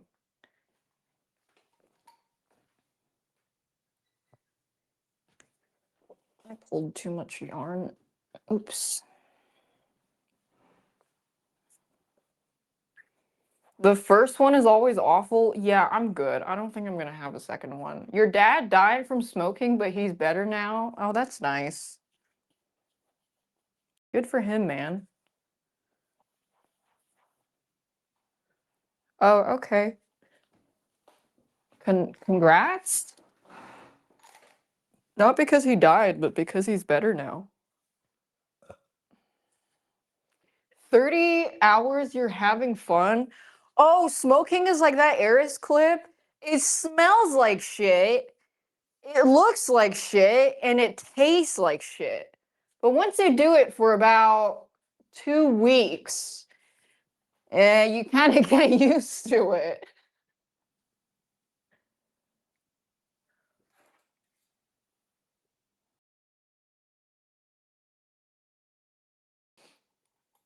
Hey, all right.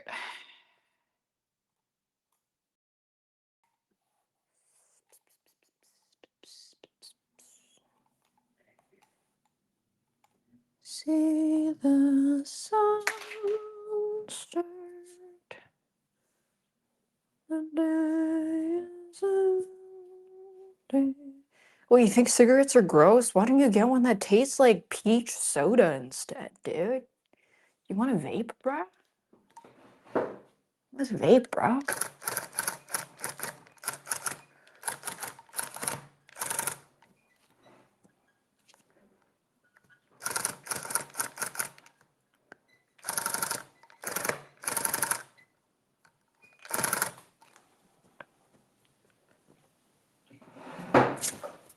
Did I talk about my Death Stranding concert impressions? Yeah, it was really good.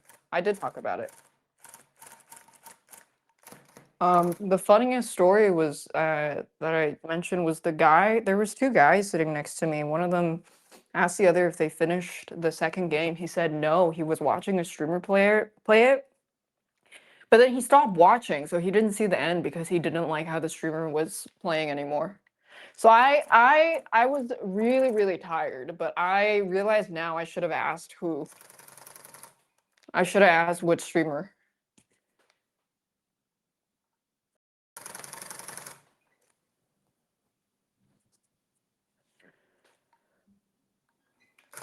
I should have asked what's the goss.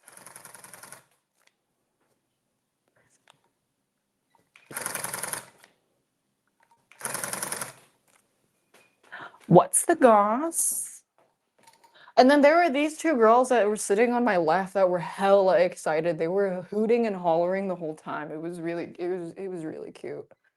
And they were dressed up all like they were wearing these gowns and they bought one of the music boxes. And then it made me want to buy a music box. They were so into it. It was kind of awesome. Is there a cosplay? No, but I saw someone had a fragile jacket, which was kind of cool.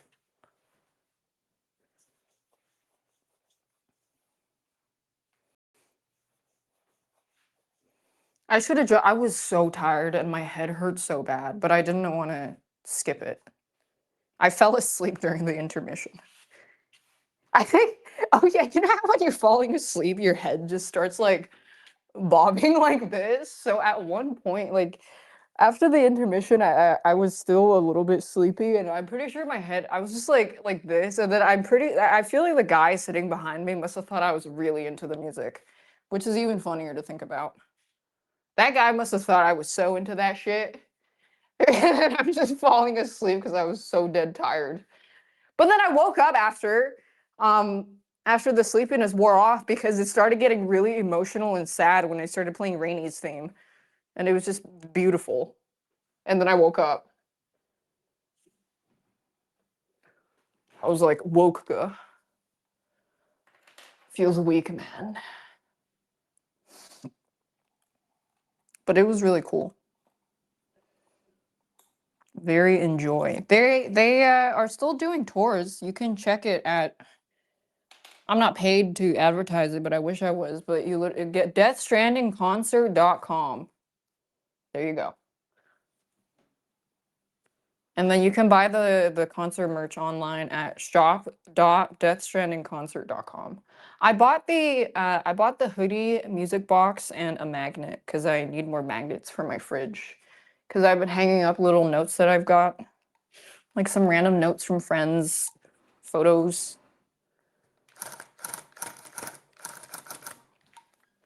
I have a cool Silent Hill magnet.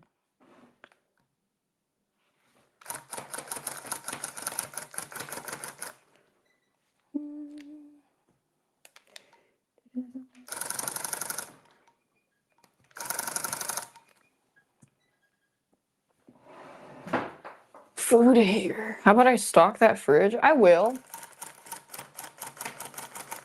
I will.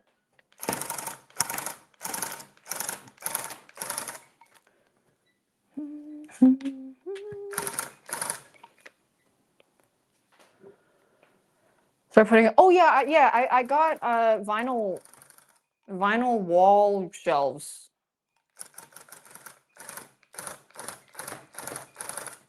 And then I got a bunch of furniture for this room, more shelves, which I will build probably tomorrow.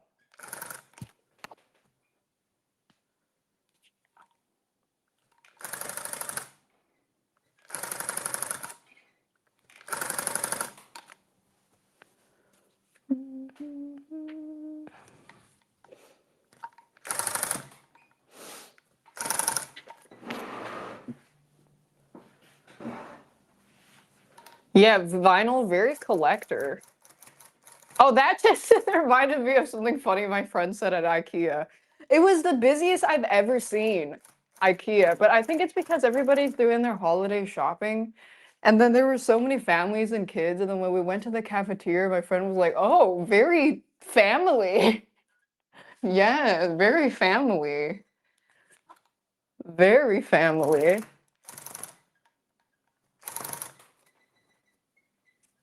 Yeah, there's so I have never seen it that busy. Usually it's like 10% of the amount of people I saw there.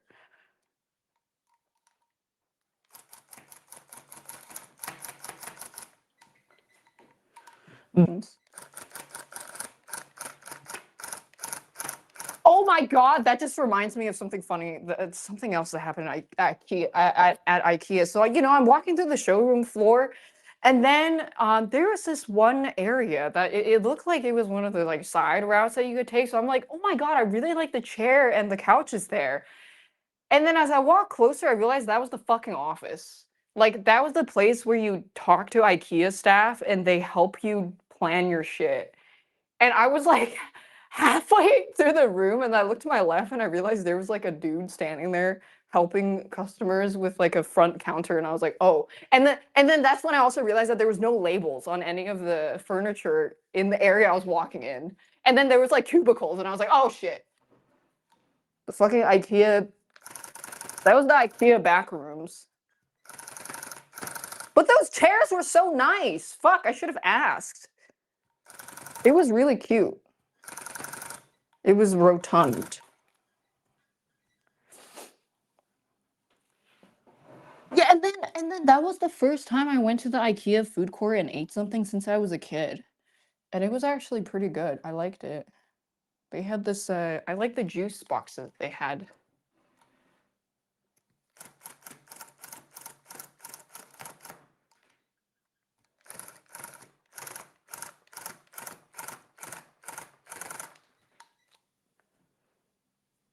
Very nice. Always exploring areas I'm not allowed to be in. Let's see what's available. Let's see.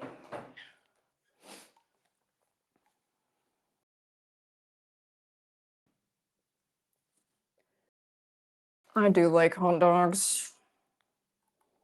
I'm a hot dog and hamburger enjoyer.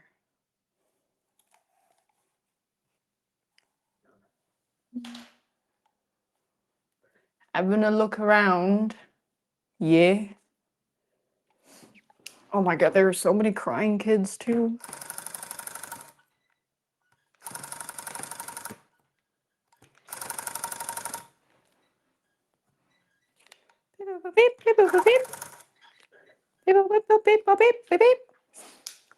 Do we start filling now? Uh, okay, I'm good on the thread. I think I might want to do a thicker black outline just on the outer lines because I like how it looks. Yeah, I think well,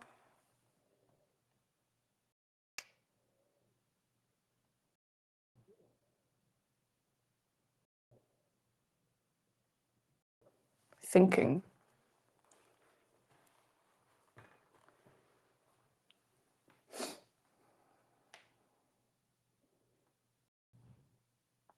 No, I'm gonna do the second black outline. I do like how that will look because I find it a bit thin.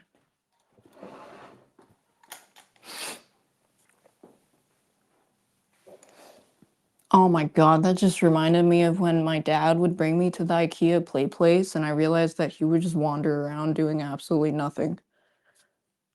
Just wander the showrooms by himself as I played.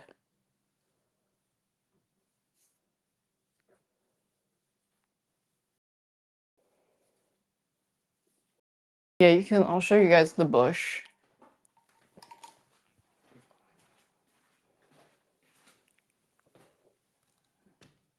Ta-da! I mean, I don't really have a good angle. Here, I'll try to like put it, because this is right against the wall. I don't have a lot of space here. I'm gonna go over the outline, just the outermost outlines one more time. I find it a little too thin. I actually would do that when I worked on emotes too. It helps the main subject just kind of pop out a little more. Oof. And I do have more of this shitty black yarn I want to finish using.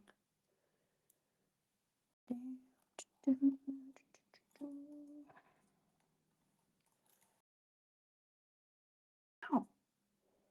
I just poked myself. I have so many random cuts on my arms from the fucking needles and just bumping. How much does that yarn cost? So I just can't stop buying yarn. I think total I've spent about 1.2 thousand on yarn. I do actually keep track of all my yarn expenses.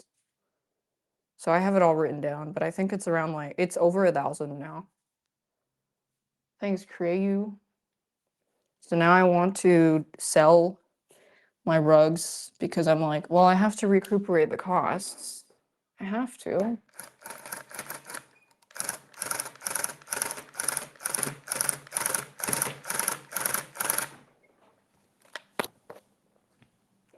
Are there different tiers of yarn? Yeah. So with rug tufting, the best kind of yarn to use is the worsted yarn. But the thing about the worsted yarn is there's two types of worsted yarn. There's a thin one and the thicker one. The thicker one is much better. Especially on the guns that have a higher pile length because they shoot really rough. The thicker yarn will fill the needle better. Whereas the thinner yarn might not cut properly and then it ends up really fucked up on the side. Mostly because the thickness is not enough, even with double threading. So if you want to do the bushy stuff, I would recommend maybe bulky yarn or something. You missed the rug testing class? Oh, I mean, I'll keep the VOD up. But then another thing is,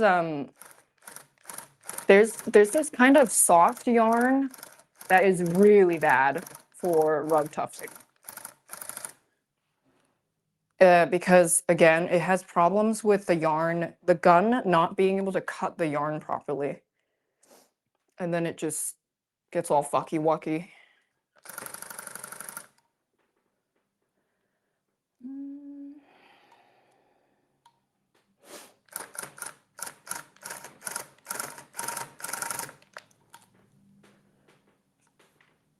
What type of yarn is best? I just use standard acrylic. Standard acrylic worsted.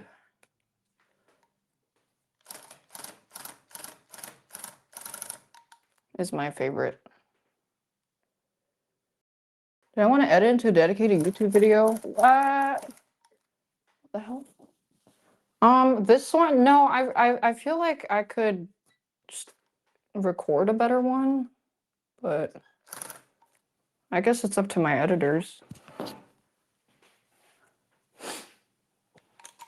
How's your back been? It's fine. It's just today I fucked it up because I was really hunched over shaving my rug.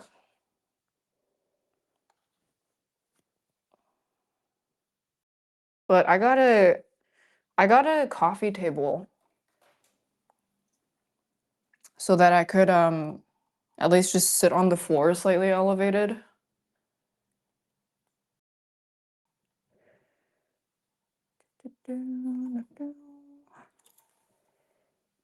When is Streamer Awards happening? Is it? It's first week?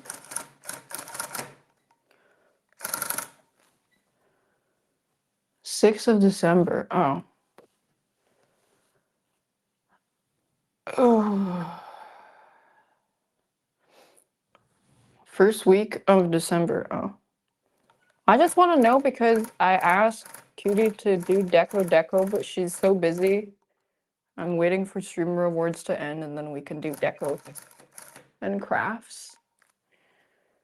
I'm not going though to the awards because I also didn't know. I mean, I'm pretty out of the loop most of the time, but I had no idea people were that upset about streamer award. I mean, usually they were, but I feel like it seems like people were even more upset about it this year than the past years. You know, whether it's not being nominated or not being invited, because that happens every year. But I feel like this year people were even more upset, which I don't really. And then people were complaining about it being a, you know, I mean, it's the same arguments every time, but it just felt like the negativity was worse. Because it's always the same talking point.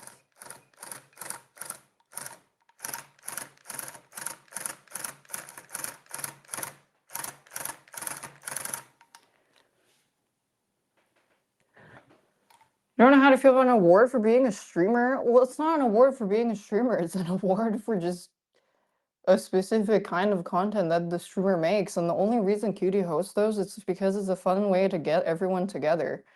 And then she can't realistically accommodate every single person. So she's going to include the people that she can. And the nominations and winners are fan voted. She has no reason to rig it.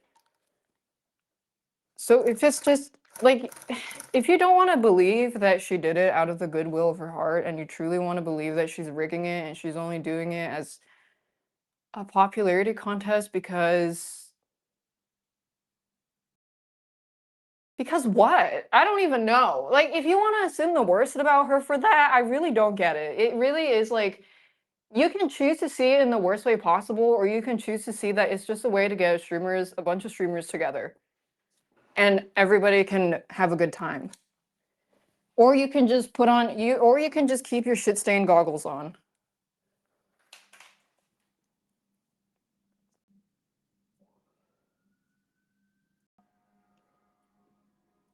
Yeah, I mean, it's like semi-serious, but I really don't think that, I just don't think it's that big of a deal for people to be getting so upset about.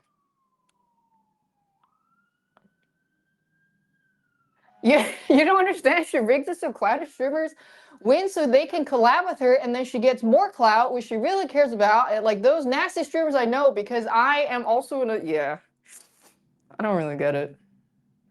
I think when you call people a clout chaser, it says more about you than other people. Because one is you can never prove that someone's not a clout chaser. So if you're calling someone a clout chaser, like I feel like there's just some nastiness in your heart. There's like some serious nastiness in your heart.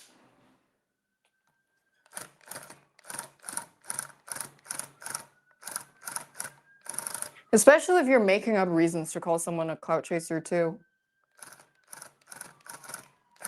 And then having like, it's like, why do you think this person's a clout chaser? Well, this person told me that this happened.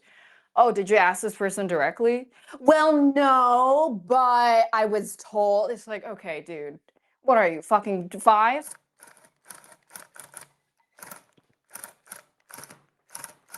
I really don't like that.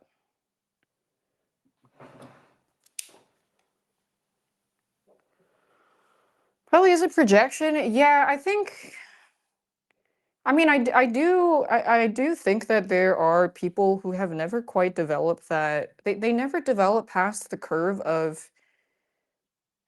Okay, so there are people that have been in the streaming industry for a long time. They don't see people with these kind of shit-stained goggles because they realize and learned through so much drama over the past like 10 years of Twitch growing and becoming the thing that it is now, that it is pretty much never a good idea to assume the worst out of someone and just start shit. And when I see some people still doing that, especially at this big age, younger people, I give them a little bit more grace for it because they're kind of new to the scene and maybe they don't have the best like judgment. But doing this at this big age still is just incredibly unsavory. Yeah, I think calling someone a clout chaser is it's very indicative of someone's personality. Because I mean, it really and I have done the same. Like when I also had these kind of shit stained goggles, it was like, oh yeah, this person didn't respond. Like probably because you just maybe they just tend to gravitate towards people that have more thought. Whatever. It's a very you normalize it in your head because you think that's what it's really about, but then you don't realize that you are really assuming the worst out of all these people for something that you can never prove. And if you can never prove it, why do you choose to interpret them and perceive them in the worst way possible when it doesn't benefit you? Maybe you think you're trying to be protective, but protective of what? That you don't want to be used? But how will they really use you? By having fun and doing content with you? You can never know someone's true intentions, but that doesn't mean you should shut everyone off and assume that everyone is out to get you. Because it doesn't just mean that you think that person is a clout chaser. You don't come that conclusion doesn't come out of nowhere. You start to notice and kind of think of a lot of people like that because you either think someone's a clout chaser or you never perceive other people as clout chasers. When you call someone a clout chaser, it's very likely that this kind of attitude carries over to pretty much everybody that they come in contact with. Are they aware of this? Absolutely not.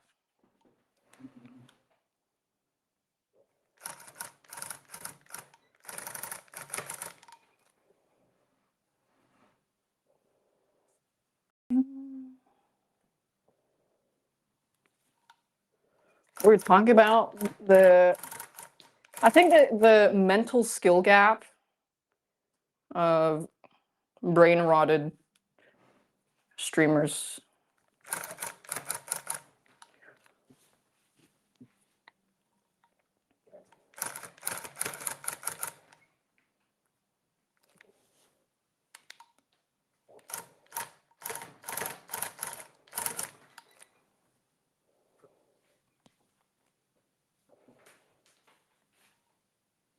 So where they find value in it?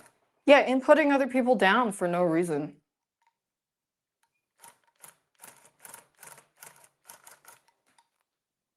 It's just this is very unsavory.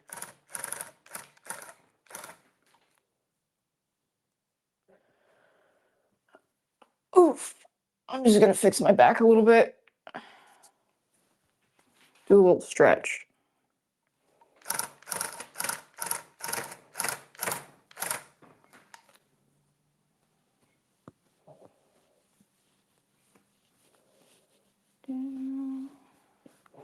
Once I'm done this, I can start working on the red.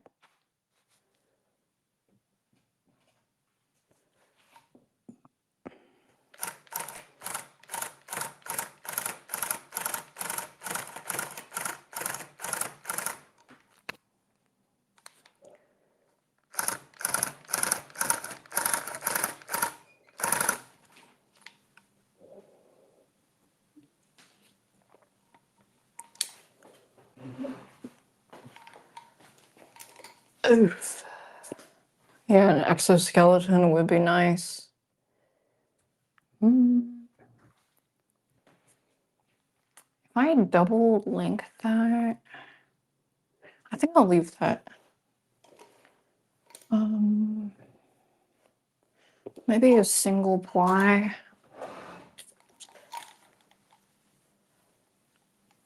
Just for this inner part.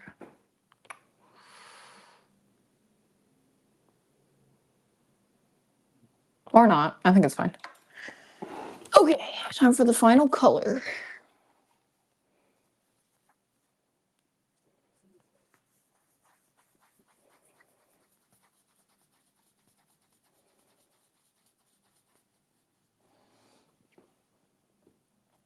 I started hanging out with people that are so much more positive, and it's just such a big difference. Like before it was, for example, yeah, I think like this person doesn't respond to you because maybe they're just a little bit brain, and then they would respond like, yeah, I feel like that is the case. Versus now, if I said that, yeah, I feel like this person's a little clout brained, and then my friends would probably say something like, well, no, it's probably because they're just busy. I don't think they're like that. They're actually really sweet. And then I would be like, you know what? Shit, you're right. Why am I being so negative? Thanks, Weenum. And then it just like it feels like, oh, it's just so nice. It's just so nice being friends with people who have developed frontal lobes. Yeah, positive framing. It's very nice. Because when you're surrounded by people who do that same kind of parroting negativity, it's going to be the same.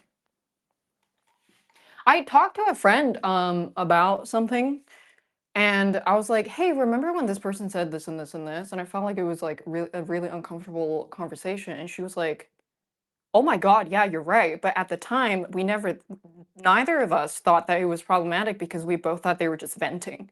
But then I brought up three specific examples of this person basically like saying weird shit looking back now. But then at the time, we were both like, yeah, they just had like some grievances that they wanted to air out. But then these grievances made us it basically gave us shit stained goggles for every person that they talked about. It was like, for what? That was obviously the intention. I don't like that.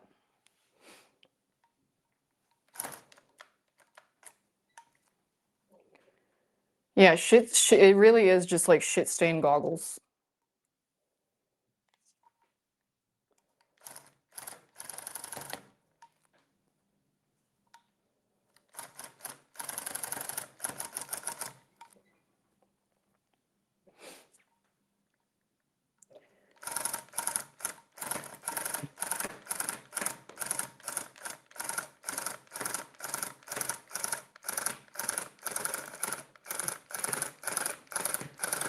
I'm just gonna go around.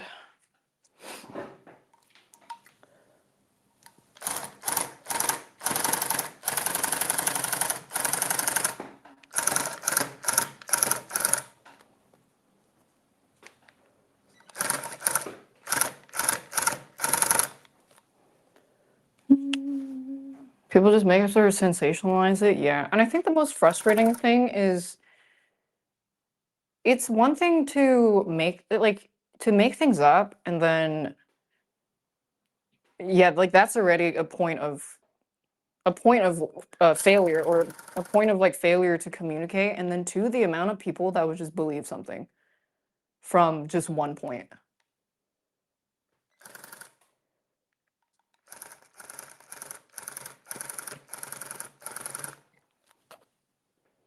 It's just very munted behavior.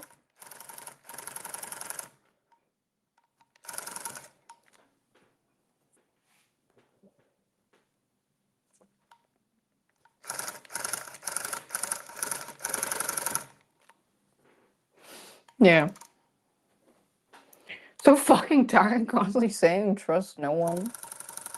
Yeah, I think it's like I get that you want to be wary and you want to protect yourself or whatever, but when you do that and you just choose to believe what someone says and then you say, and then instead of just like kind of somewhat confronting the issue, you choose to avoid it completely. It's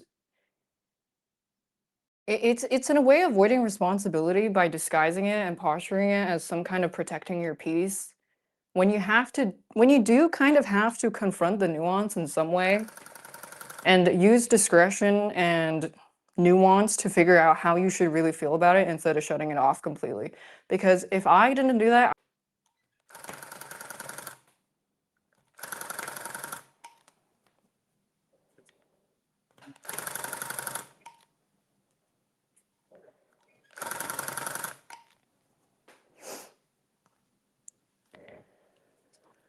yeah, shit stain goggles are, I think if I notice someone has shit stain goggles, oh, that's a stinker.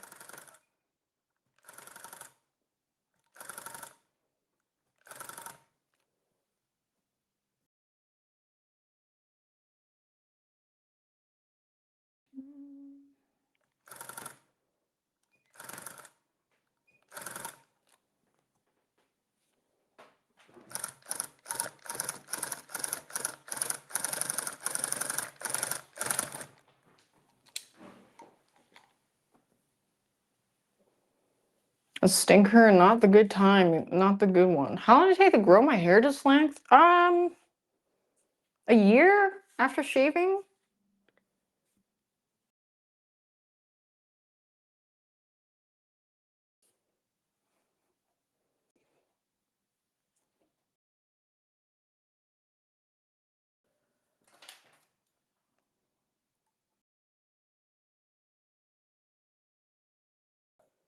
My goggles aren't shit stained, yours are rose colored, yeah.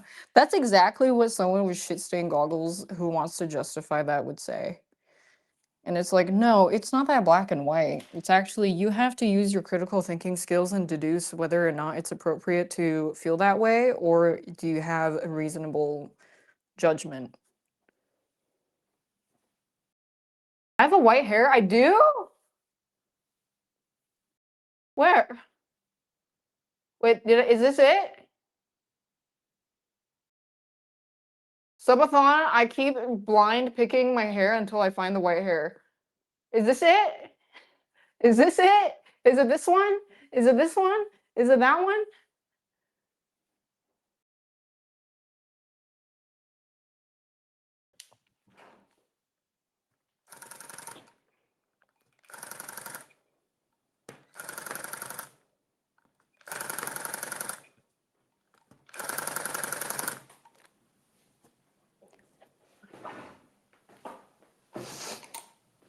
I've always had one strand of white hair on my head. I'm pretty sure it is that one.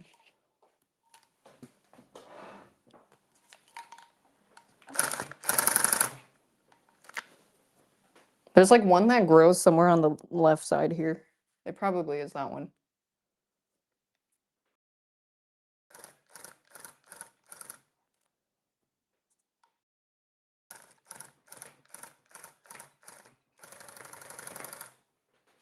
Well, it's really hard to convince someone that someone's perception is inherently flawed because one, they have to like acknowledge and then confront that part of themselves, which is really hard for a lot of people for that kind of self-reflection. And two, because every situation is so massively different, you can't, it's like sometimes it's valid for you to, you know, not want to associate with someone because they're weird or something, but that's kind of where I think whether or not you can actually use your brain comes in, is how well can you use your judgment? And if people do point out a blind spot, is that something you consider or do you just shut it off?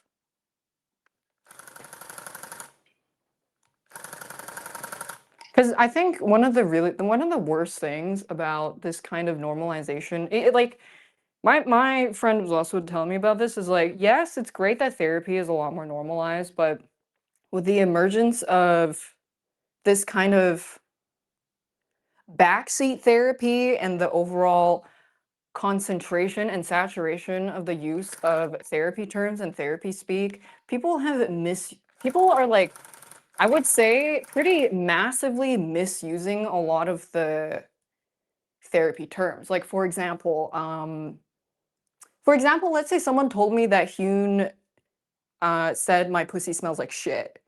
And then instead of having a conversation with Hyun, I'm like, well, I'm not going to confront her about this because for my self-care, I'm going to set a boundary by keeping away from it altogether. But then the context is like, well, this person is one of my best friends. Why would I not go and talk to her about it? But then you see how you can posture it like that, like it's a form of self-care, but then you kind of trick yourself into thinking that it's justified when it really isn't.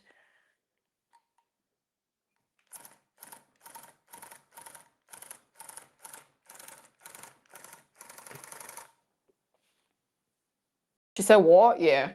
And that's actually one of like the textbook examples of therapy speak of boundary setting. Is that people think that setting a boundary means that you're not communicating about it, but it actually involves some kind of nuance to confront the issue to some manner and not just completely shutting it out. But most people that misuse therapy speak don't know that. They kind of use therapy speak as a way of self-justification for something that they don't really want to think too deeply about because they probably lack the mental capacity to do so. And that sounds really harsh, but I really think that's just what it is.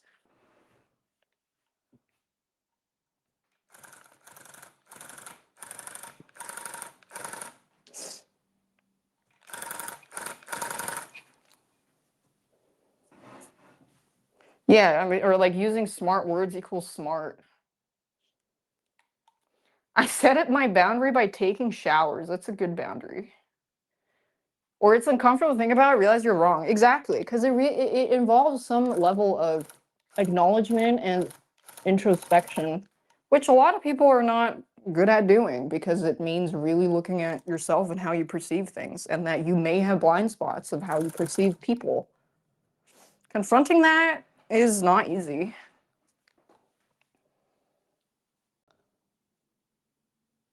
Oof.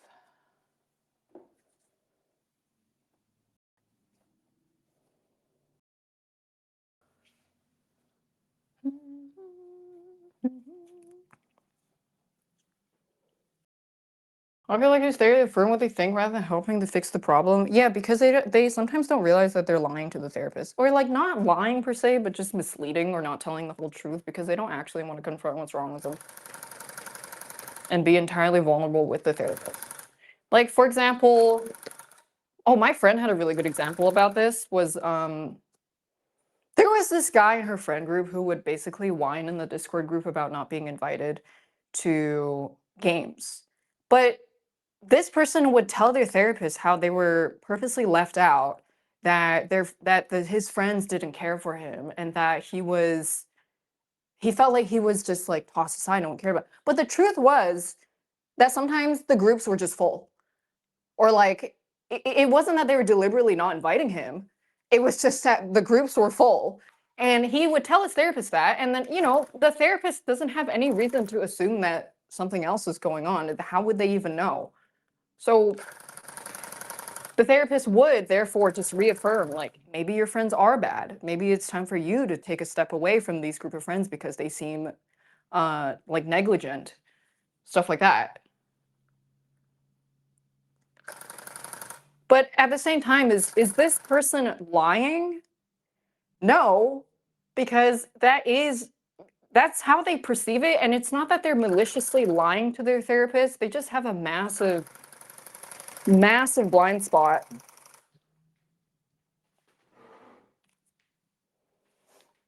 And it's hard to confront.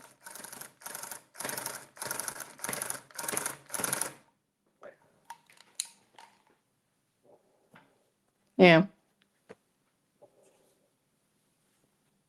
You should kill him. I don't know this guy.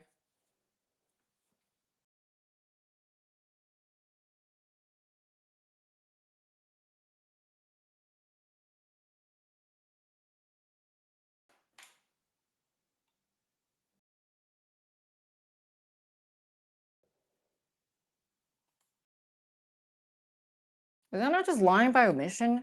Yes, but the intent behind it is different. Because it's not that they're intentionally lying, it's that they truly saw things like that. They genuinely believe that they were excluding him. Which is where it gets complicated.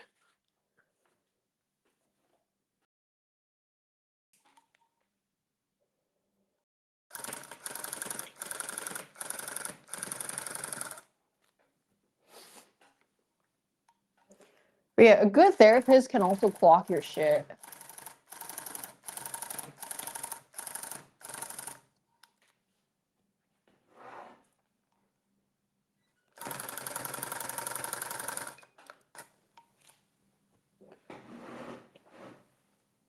Yeah, this was the self-reflection time of rug tufting.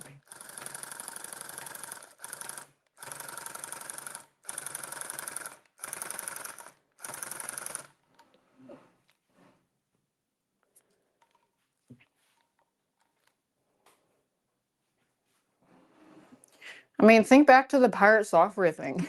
The pirate software Dr. K. He he pretty much does the Socrates method of going like, do you think people's reactions to you is is justified, or do you think there's something more eliciting that kind of extreme reaction? And then he would just kind of fixate on the fact that he was getting doxxed and death threats instead of kind of acknowledging that there might be something more. It's called the missing reason, right? Yeah, that's what it is. The missing reason.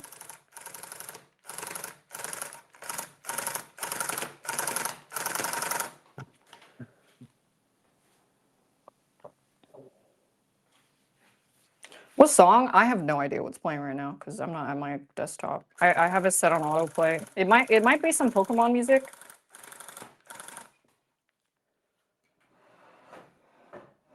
Wonder if he ever came to terms of reality. I don't know. I did see him at TwitchCon. Wonder how he's doing.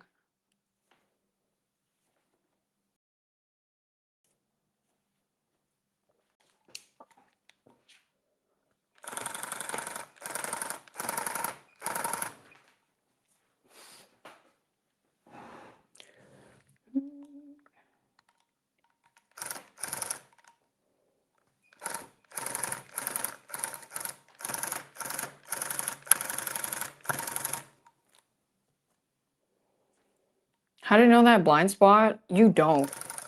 That's the hard part. And that's why it's if you tend to ponder a lot, it's easier for you to recognize these blind spots because if you constantly ask yourself questions of why you feel a certain way and then get to the bottom of it and you're honest with yourself, then you're a lot more open to introspection. Yeah, you got to be like pondering your orb. Because I mean, I can come up with a really good example for you. Let's say you don't like this. Let's say you don't like you don't like this girl. It's because she's so all she does is talk about her boyfriend, and it really annoys you because because she's your friend and you want to hang out with her, but all she talks about is her boyfriend, and it really annoys you. But then why does it annoy you so much? She's just talking about her boyfriend. It's possible that she's just really excited and she really likes him. And she's happy with him. Why do you dislike her talking about her boyfriend so much? And then you think about it a little more and you realize it's not that it's because she's talking about her boyfriend. It's because you're just jealous that she has a boyfriend and you don't. And it makes you bitter that she constantly talks about the cute relationship things that she does and you wish that you had that too. So when you like ask yourself like is it so you would probably go and ask yourself, is it normal to feel that annoyed about someone just talking about their boyfriend? Are you interpreting it in the worst way possible or are you trying to give some nuance and like some benefit of the doubt that it's not that she's purposely trying to make you feel like shit, she's just genuinely excited. Yeah, or like jealous that maybe she's hanging out with him more often. So why does why does her hanging out with him more often make you feel upset? It's because you want more of her time. But for some people, they never get further than I just think it's fucking annoying that she always talks about her boyfriend. And that's kind of it. That's like as far as their thinking goes.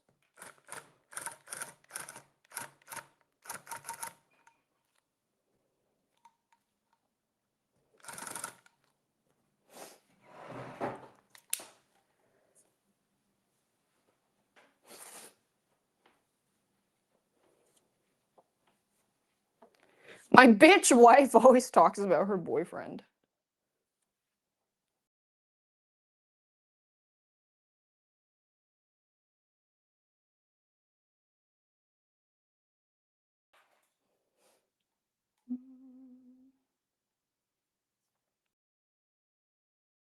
They keep making me sit in the cuck chair. But that's another thing of like, obviously, that's a very specific example I came up with, but if you for that thing is one, that emotion, that emotion that you feel towards her and the bitterness comes from the shit-stained goggles that you see her in. If you didn't see her with shit-stained goggles, you would give her a lot more, grace for wanting to talk about her boyfriend all the time.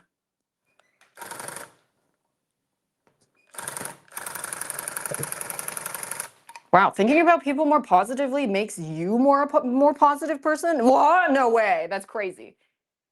Thanks, shotgun last.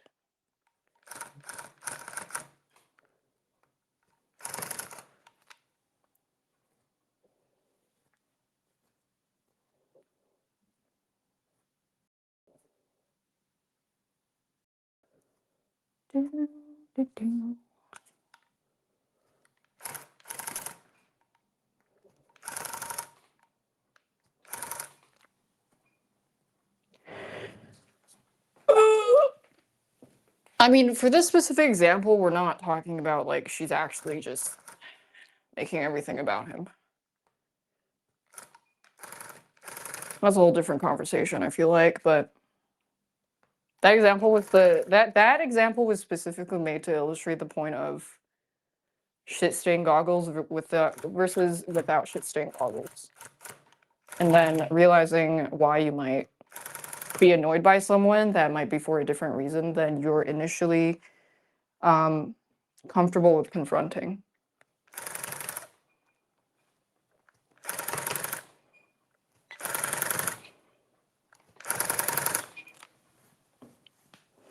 Wash your goggles and wash your ass. Yeah.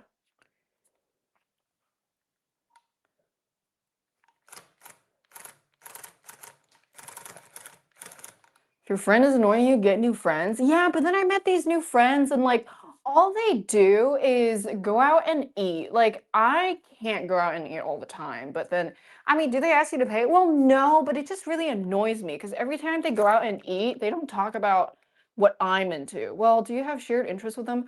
Well, no, but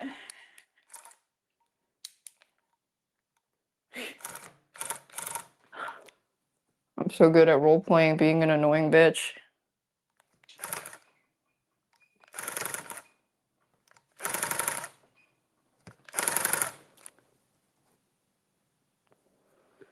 How do you use that gun on your skin? It's probably like stabbing yourself with a sharp fork.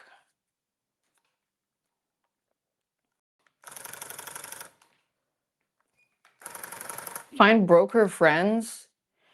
Well, I met these new friends and they never want to do anything. Like I always ask them to do stuff, but they always blow me off and then cancel because they said that they already went out and it's just it feels like they don't even value my friendship because they don't even want to hang out with me.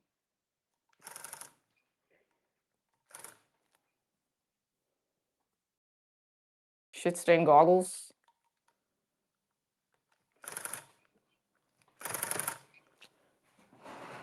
Thanks, medium oolong. Oh, I should get some oolong. Just clone yourself and be friends with them. Yeah, but my clone started getting really like self-centered and then started thinking that she's better than me. Which was really weird because she was complimenting me, but then I felt like she was complimenting me because it was really just like she was trying to compliment herself because she is me. And it just made me feel like she like the friendship was kind of toxic and I don't know, I had to kill her.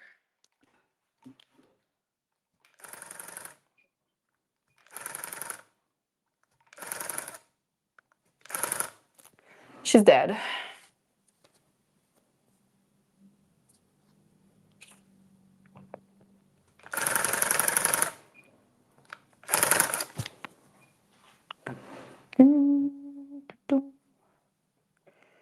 Okay, let me almost done.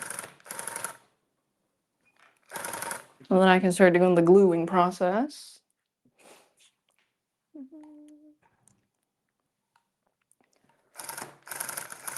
I was sure you're not the clone. If anything, it's more likely that I am the clone because it makes sense for all the missing gaps in my memory.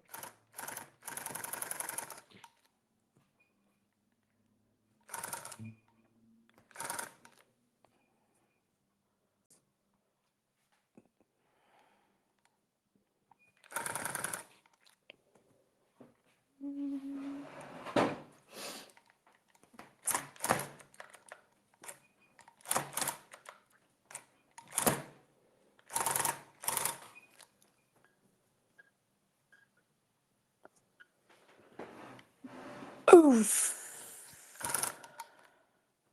Oof.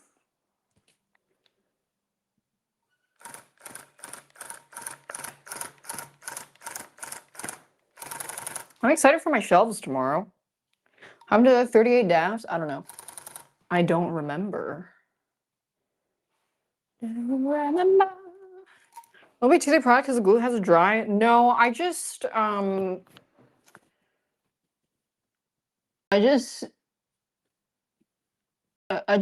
McQueen the glue. I will explain what that means.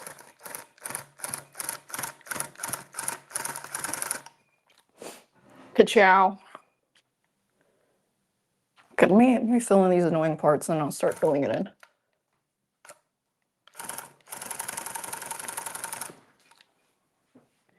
Ka-chow. And I still see yarn colors. Yeah, I mean, I think I kind of already fucked that up because every time I get yarn, I should catalog it. But I haven't done that. I mean, I think because I have the shelf now, I can just kind of see with my eyeballs whether or not I have enough of a certain color, which might be the easier way to do it, and just go by relativity. By relativity, I mean like, let's say I find the perfect shade of orange for Pochita, but then I don't have enough of it, then I would just move to the next orange I see that's close enough, but I have a lot more of. Because if I only have half of this orange yarn, it's kind of hard to find the exact shade I bought. So I would rather just either one, find the next best fit that I have enough of, or two, make sure I buy enough to actually make it with. And then eventually, if I get multiple of the same color, then I can just combine them for one project.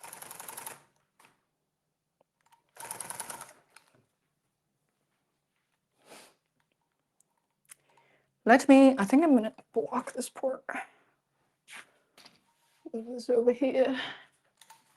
Yeah, E equals MC.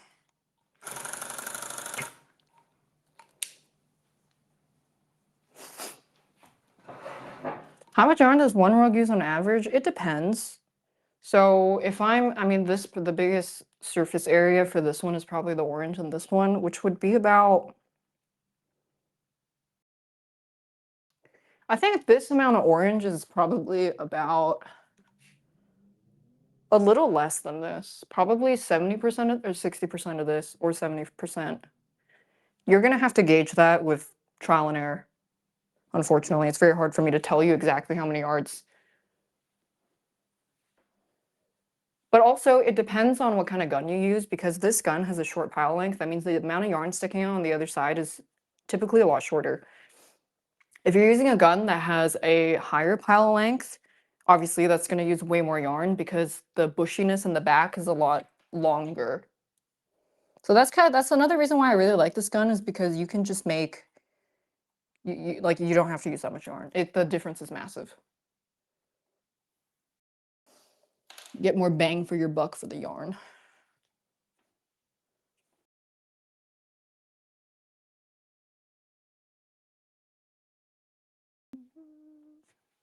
Idea for a boss rug. I do want to make one rug that probably eventually takes up this whole thing. So the rugs that I've made so far have all been like half the biggest that I've made. Just gonna pull this out. I just don't want that getting in the way of when I fill up the space later.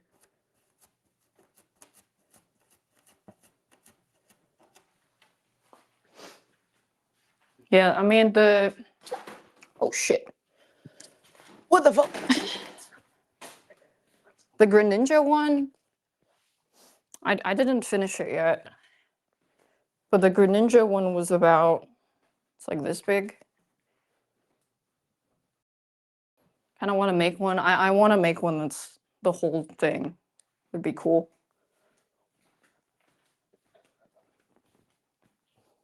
But I haven't thought of it yet. I've not thought of it.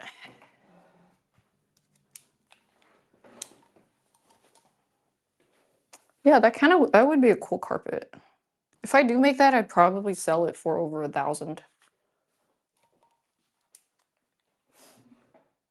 Which I think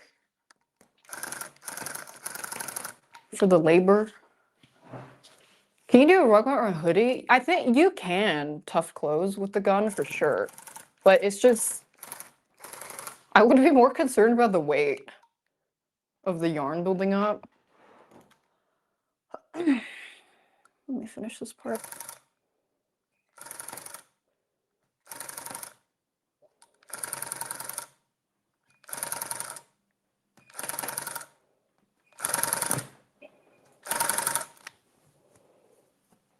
Yellow duck rug. I made a side duck.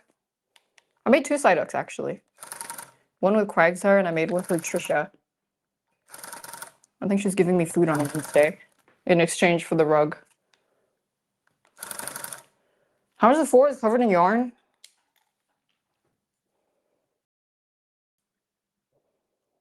It kind of looks like a Pumpkaboo exploded.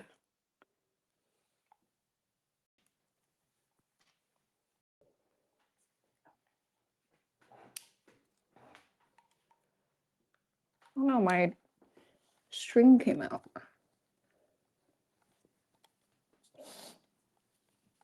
No.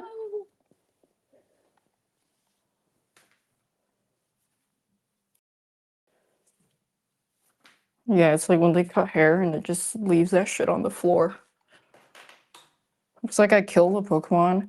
I'm pretty sure that's what I did one time when I was working with a lot of blue and white, and then I posted it on my Instagram story, and I was like, my Altaria exploded.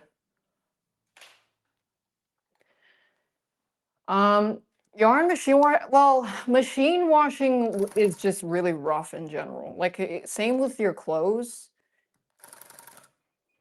I would not machine wash these rugs, personally, but if you do, like that's your business. I would just prefer, personally, I would prefer to treat these as art pieces and you don't really put it in heavy foot traffic areas. There are steamers you can use to clean rugs.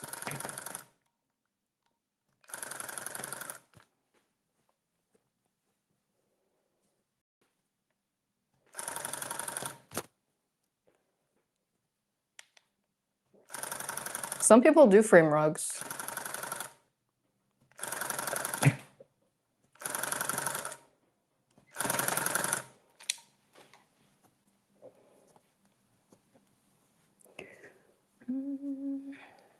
But yeah, it's not necessarily the yarn that makes it not machine washable. It's just that machine washing in general is really rough on everything. I don't think there's any yarn in the world that could withstand that.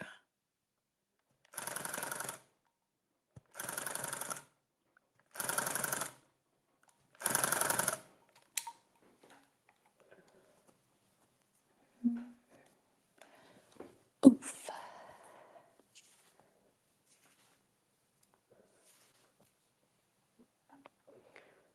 Blue yarn's best, hopefully better, yeah. But I don't really care for that.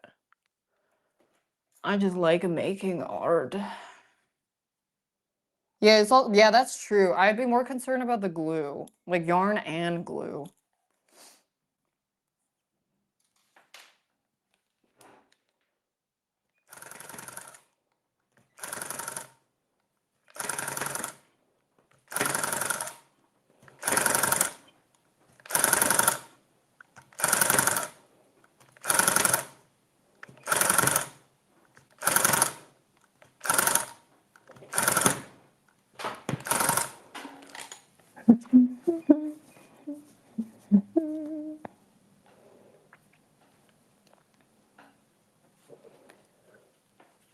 When someone walks in with spite, why are you wearing shoes in the house?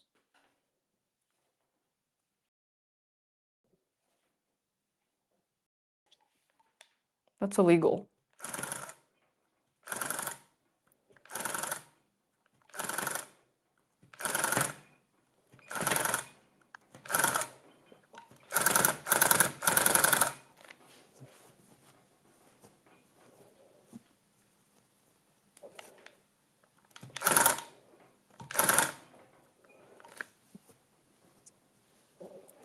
Dun, dun, dun, dun, dun, dun.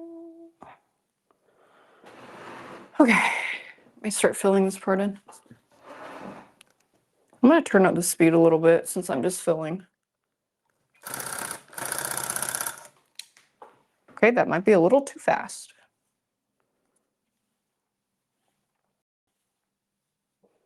Your family of 8 all wear their shoes inside. Ew!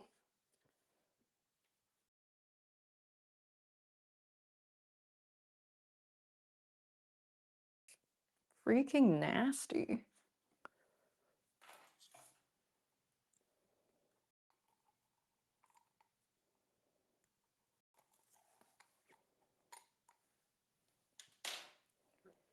Ew. Yeah, I get house slippers because when I walk barefoot anywhere, I feel gross. I can't do it.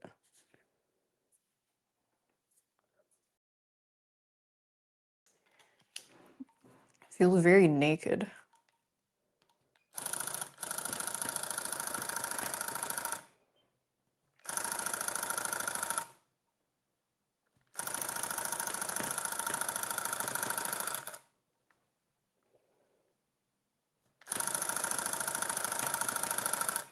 Speeding up a little since I'm just filling.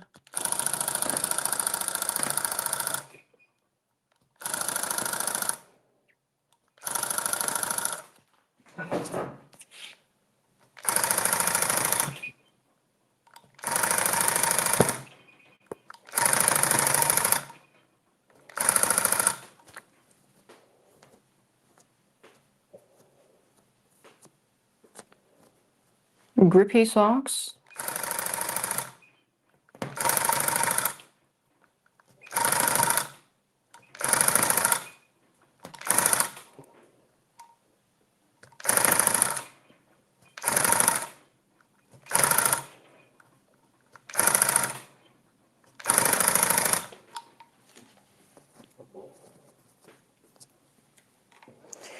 Almost done.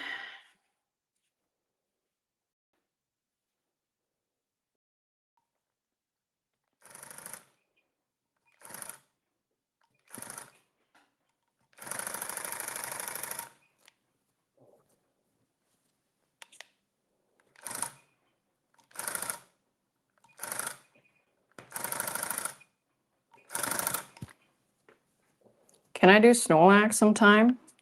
I'll think about it.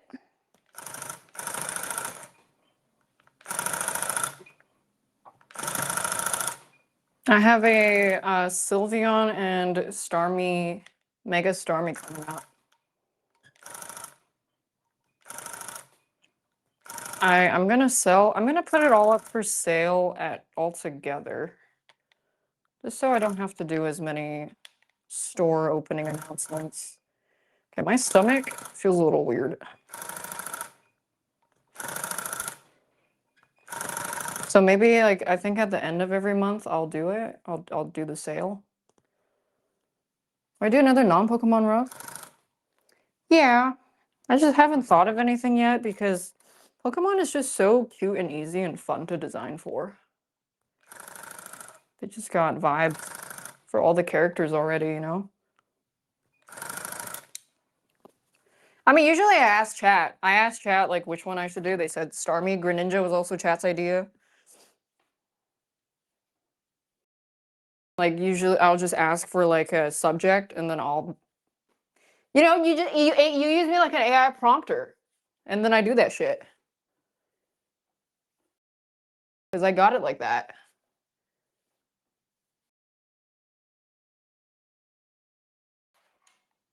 Meepit? Meepit and Feepit.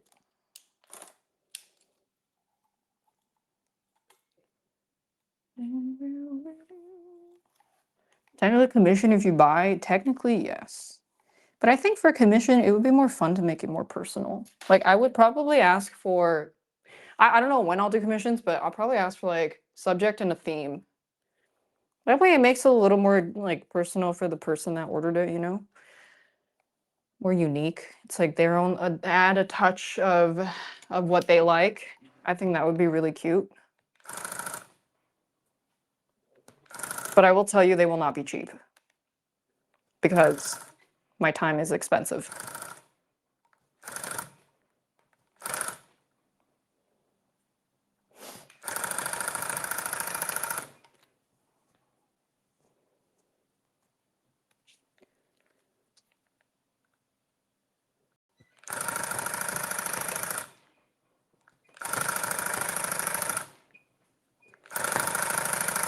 I have seen moss rugs that look really cute.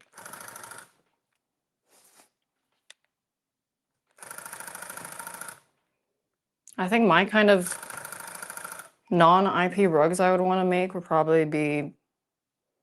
Oh my god! I really wanted to make like a pixelated censored blood splat. Because it would look really funny on the floor. But I haven't thought about the technicalities of that yet. What? Yeah, that would be kind of like that would kind of eat. Oh, and I really wanted to make a Hermaeus Mora rug. You know the Daedric Prince of like knowledge, the Eldritch one from Skyrim. That's like random shit that I've thought about basically.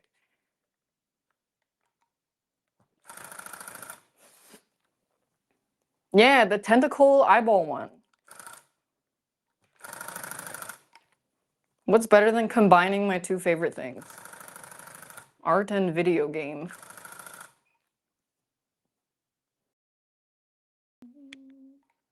You got a melted rug. Ooh. Yeah, I kind of want one of that the taint specializer. I want one of his taint rugs.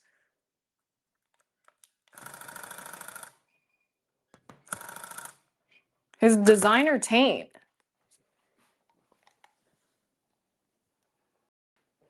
So there's this rug guy I follow on Instagram. You can probably check my following to find him. I think he's Brazilian. He pretty much only designs and makes rugs of gooch, of like bulge and penis, and like bent over back asshole taint shot.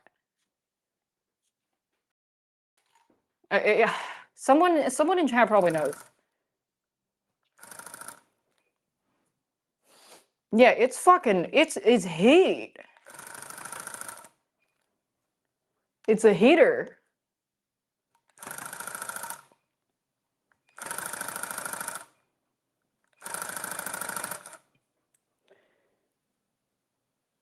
How do I open Instagram in public?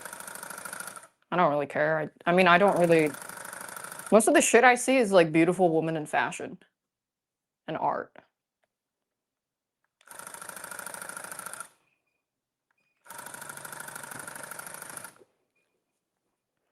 Okay, one more section left.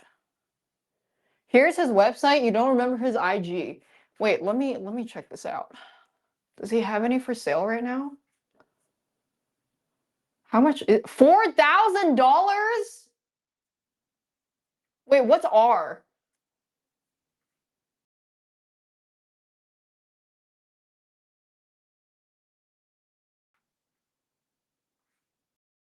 Is R oh Brazilian real? Wait, I need to do a currency conversion.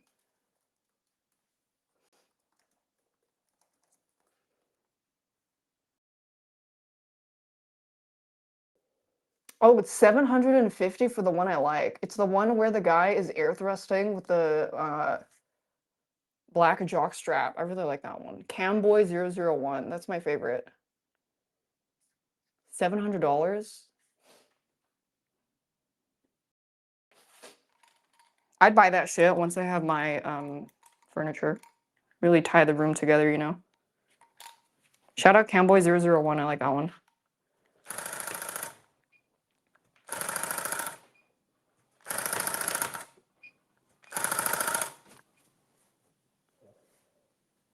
Only 4 left in stock.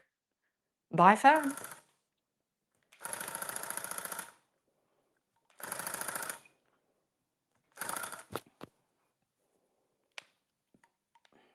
This is the IG. Yeah. Love that guy's work.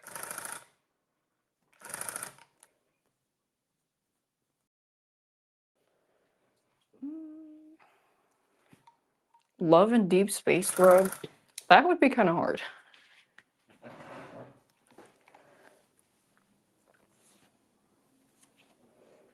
Should make a rug of the Nutty Putty Cave. Poop RP. Oh my god, there's peanuts!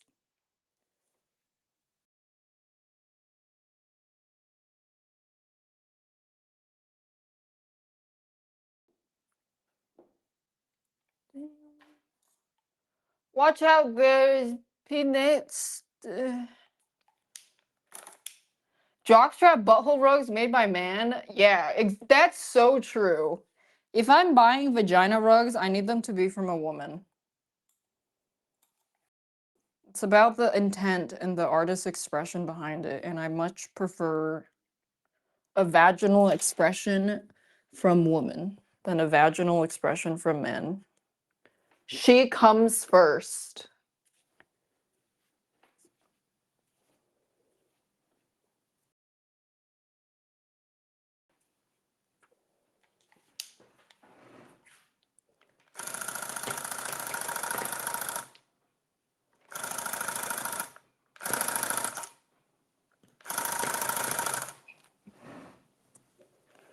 Ding, ding, ding. She comes first, he comes next. They don't come.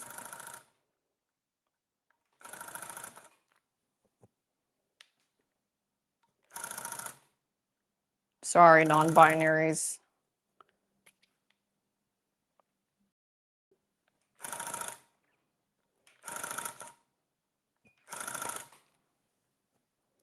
Let them come. They don't come. Sorry.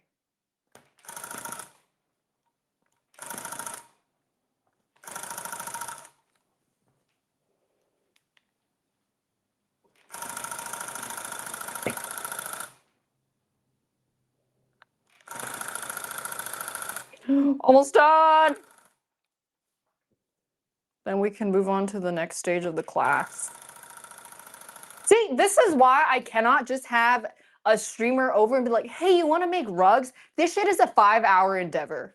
I do not trust any of these bitches to have that kind of patience and penchant for craft. You do not just make a rug. It requires willpower and dedication.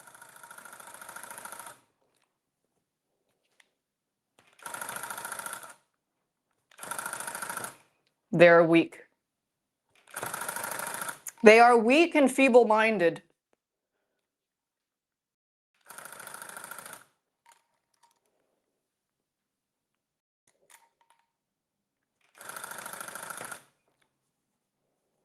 Almost done. And then I just need to check for bald spots.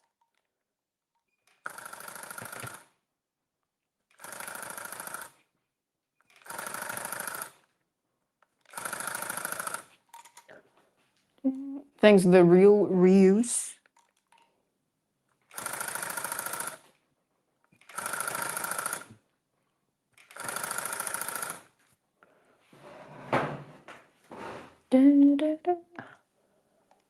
Wake might be the only one. Well, okay, I can think of a few people that would. I think Lily would be able to. Maya, Cutie, Arya. Arya's already done it before. Hune for sure. Wake, yes.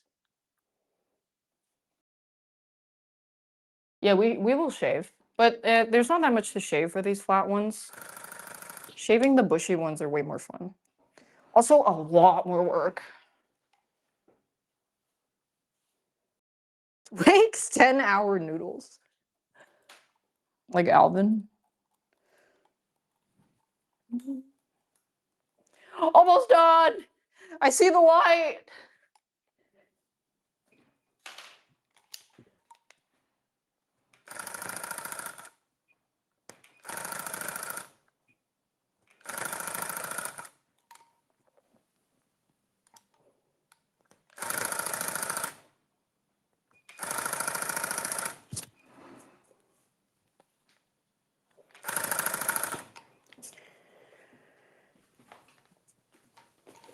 Oh, my back.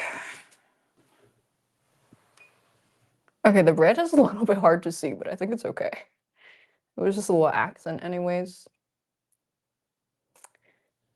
I'll show you guys. Okay, it's gonna be at a weird angle because I really gotta shove this in, but here you go. Like my phone is pressed against the wall right now.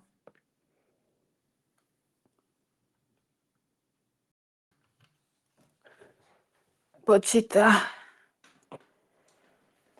I'm just gonna do a bush test by running my hand over it and feeling if there's any spots that feel like it's particularly balding. There's not. We're good. There's usually a lot of debris behind, so I sometimes also forget to do this. Like, basically just wool particles in the back, so I'll just vacuum it. Let me find my vacuum.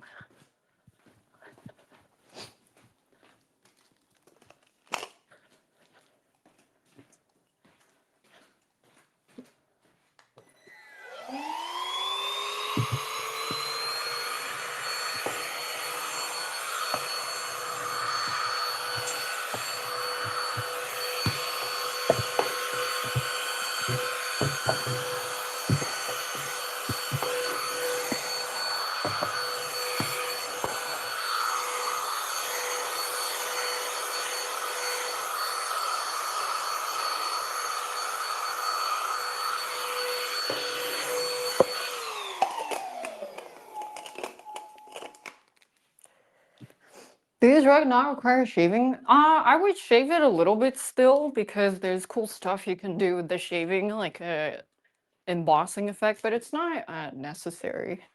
I would still just go over it with the flat planing accessory because sometimes when you glue it down, there can be some bumps and you just want to make sure it's as flat as possible. I'm just gonna put my yarn away. And also, shaving is just fucking fun. It's just really satisfying. It is hella satisfying.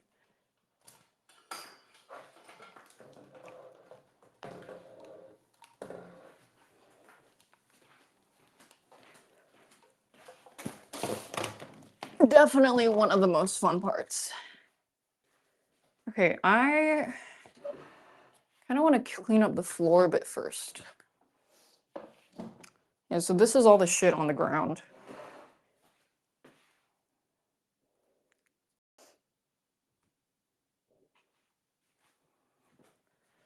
How many rugs have I made? I think over 10 now. I'm not sure. I have an album in my phone of all the rugs.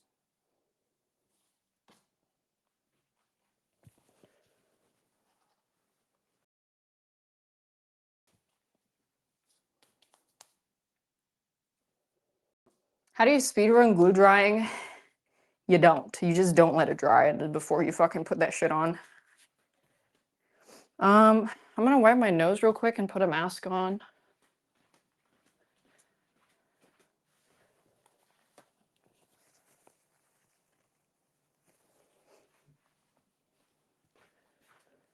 It is a little trickier.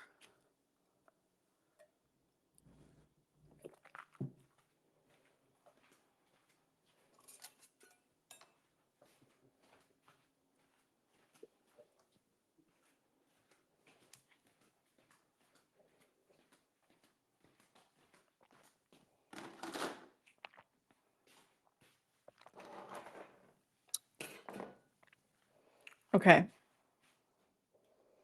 Glue. Where me glue? This is the glue I use. I just get this on Amazon. So the Roberts 3095.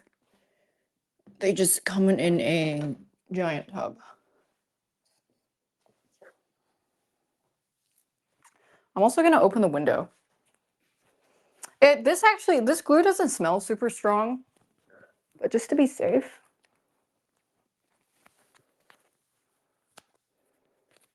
Does it smell good? It has a slight chemical smell, but it's not super strong.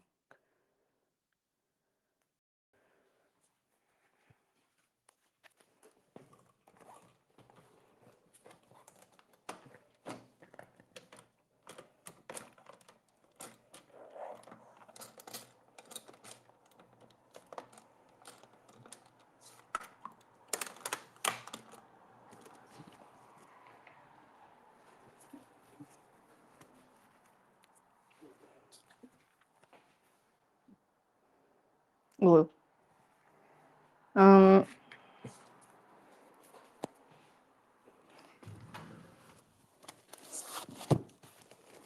got a tarp.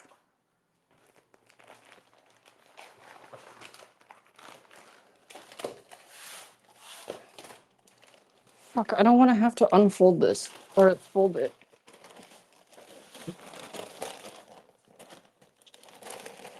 I just don't want it to fall on the floor.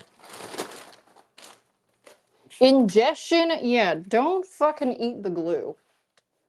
I don't feel like I need to tell you this. Anyways, the glue cap will be hard to open. Oops. That's what the screwdriver is for.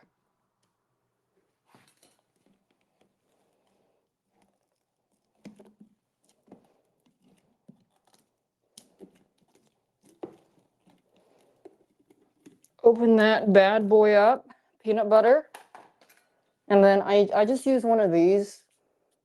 What the fuck are these called? It's not a spatula, but like I don't know. It is a spatula? Okay, well, it's obviously not a cooking one.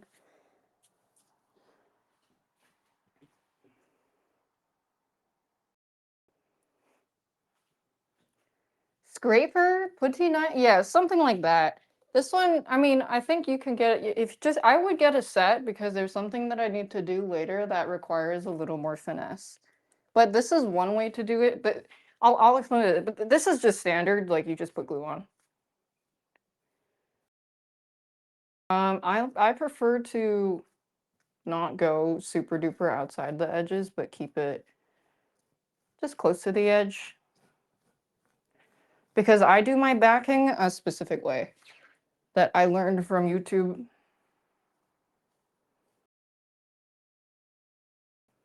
Just scrape that shit on.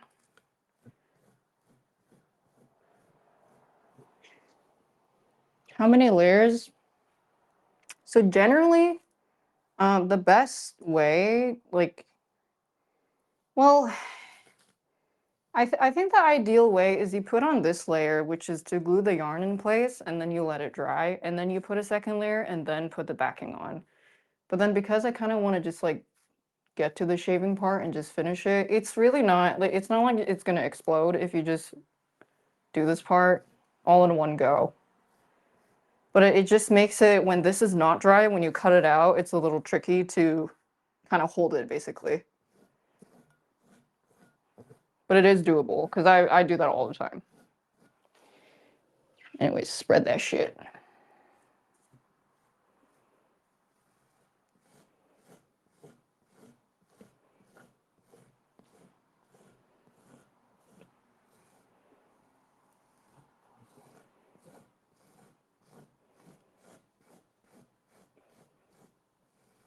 Yeah, I mean, it's really just for your own convenience letting this part dry. Because when you cut it out, you're gonna have to be really careful that you're not touching the glue or that it folds over itself and then have the front part touch the glue, which I've had happen. And then there's gonna be some glue stains on your rug, which you're gonna have to cut off. So when you let it dry, that's not gonna happen, but sometimes you just don't wanna wait.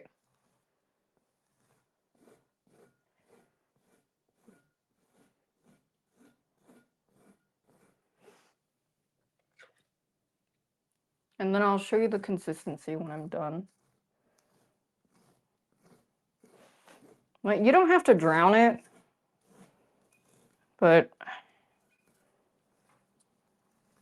I will be putting on a second layer for the backing. Oops.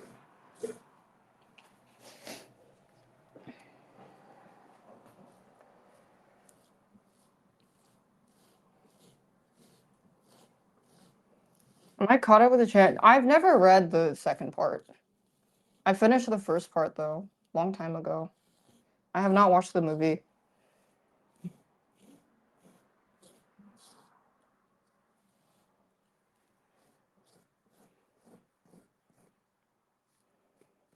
I just want to make sure the edges are also glued down. But I don't extend too far. I mean, you could if you want. Just personal preference. I just don't like being super messy.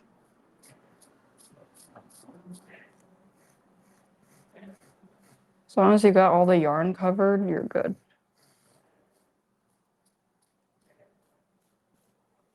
Does the glue not pass through the side? No.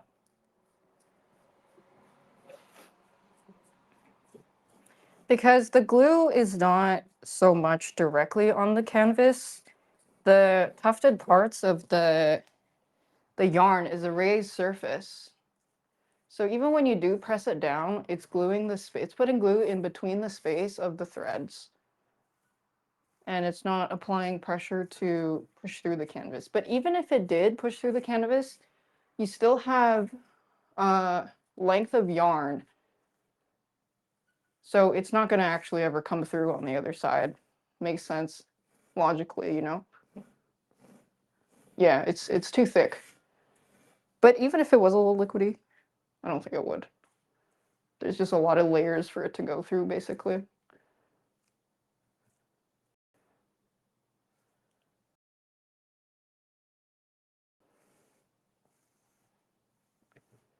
want to make sure the edges are covered. Yeah.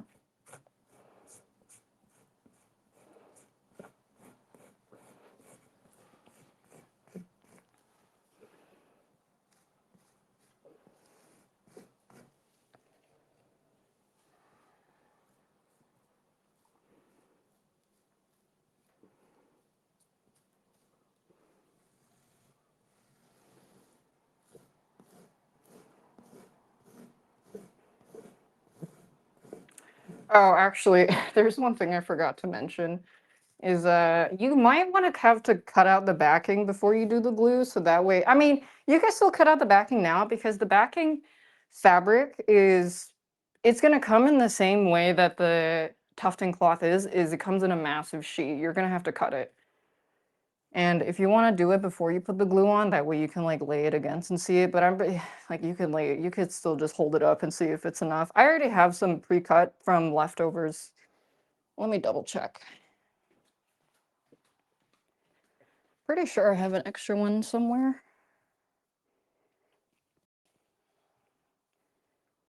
Is this big enough? This is not big enough. I might have to get another one. Yeah, that's fucked. I need to cut a bigger one.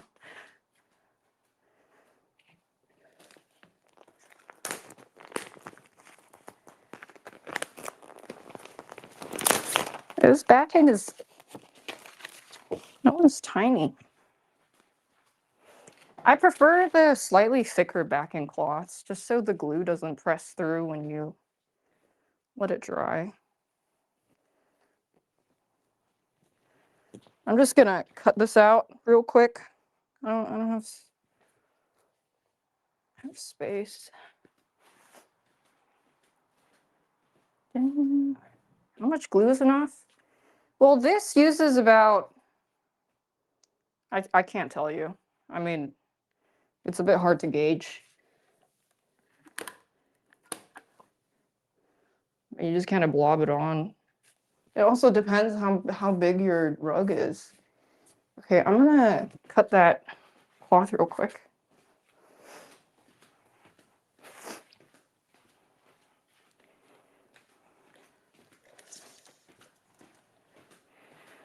Just to be safe.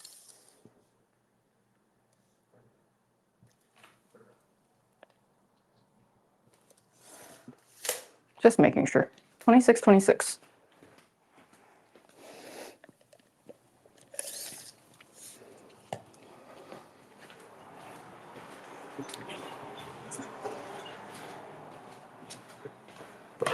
Yeah, I'll do the giveaway at the end of the stream.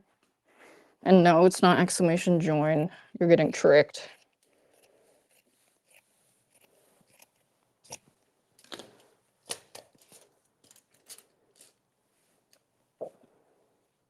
$28.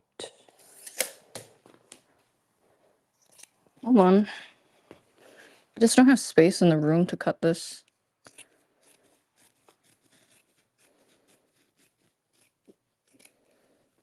God, my living room is just full of cloth.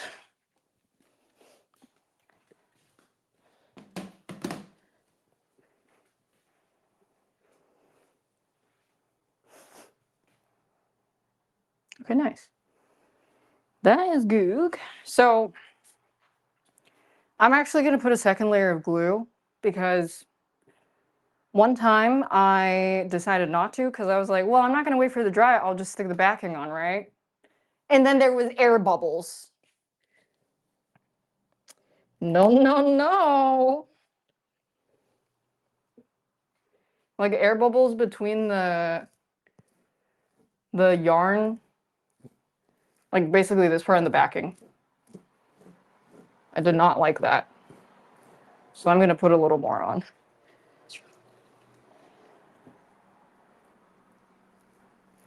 Oh, good thing I have my tarp.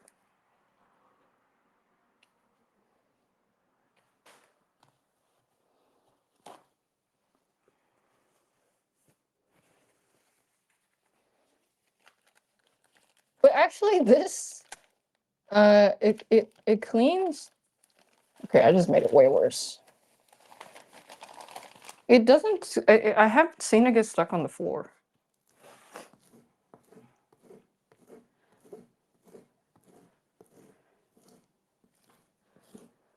Tarp has seen worse. I just got this tarp.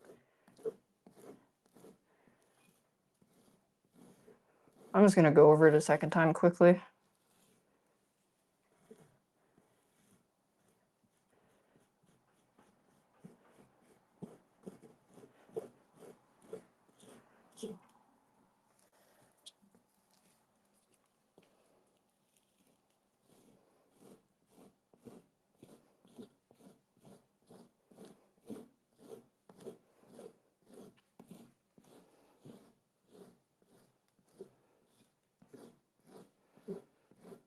How did they for the glue? Usually I find that 2 hours is sufficient. It's not fully dry in 2 hours though, but from that 2 hour point,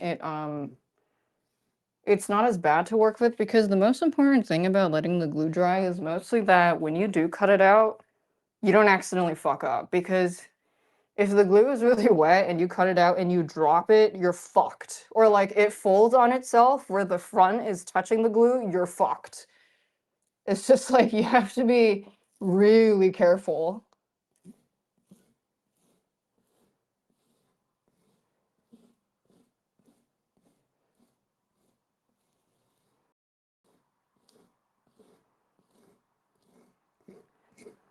Or I guess you could put the backing on and then cut around the front side. I'm sure there's a different way to do this. I usually, yeah, you probably could do that actually. Like take the cloth off and then put the backing on. Oh yeah, you probably could do that. This glue doesn't have a super strong smell. It does have a slight scent if you put your nose directly up against it though. Hold on. I'm actually trying to think. Usually I do like the risky method, but I wonder if I just put the backing on and then cut it. I think I could do that. Yeah, you can use spray. I just only bought one type of glue to use. Oh my god, that went flying.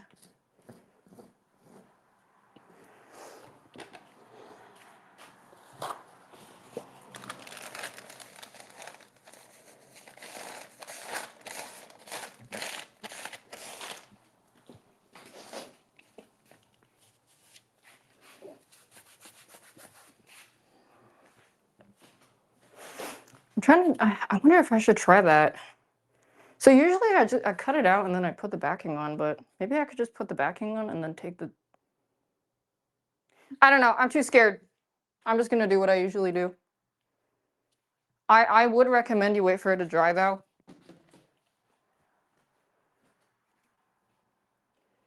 And then when I cut it out, I leave a little border. That's because I do the waterfall edge.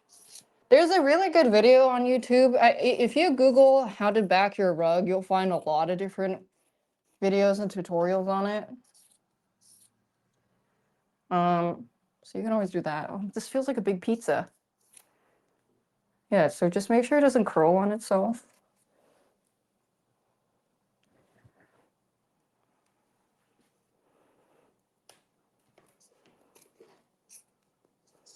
And that's why it's nice if it dries.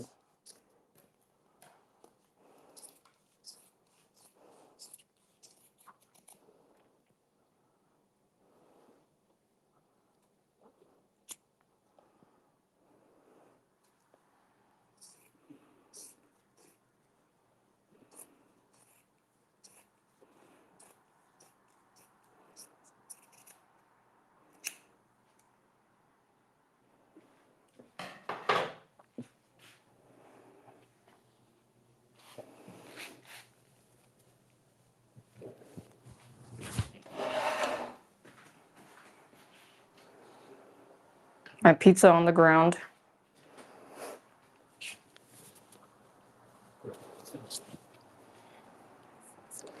Wait, no, I can't put the backing on. That's the mistake I made last time. I'm a fucking idiot. Yeah, I gotta do the waterfall edge, which is like this.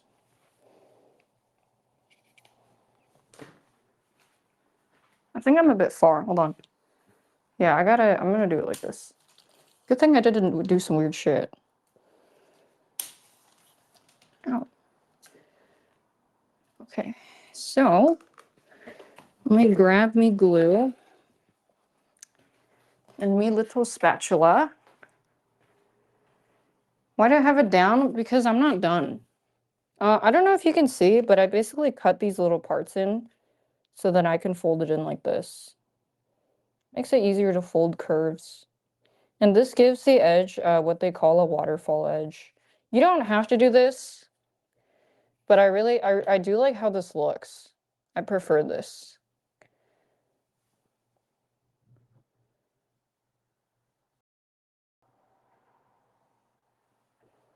I'm not waiting for it to dry because I'm lazy. I don't want to wait for demonstration purposes. So I just fold this edge over. Make sure you don't fold it too far, that the yarn tufted parts start going in. And I just cut these kind of like tension lines so that it folds a little better.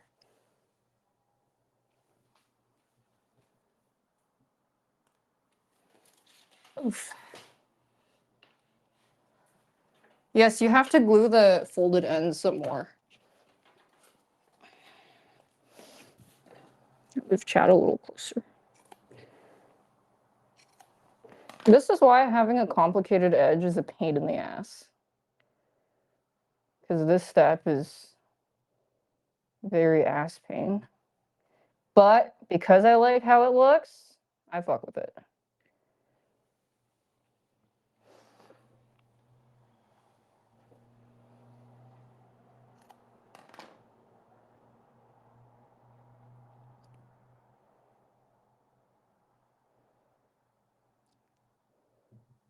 I'm just an overachiever. Yeah, it's a little easier if you leave some space for this part. That's why I left a little gap cutting around. Actually, this part is a bit thin, but like this is a good length of space left, I would say.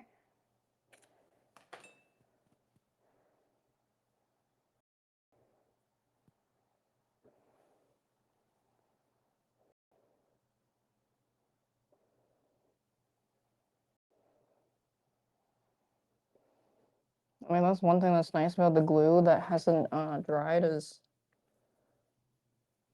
it'll just stick. And then I apply more glue. No, the furniture is tomorrow. You don't need to put it all the way to the edge, and I'll show you why later for this kind of backing method. You just want to make sure that the inner edge is glued down.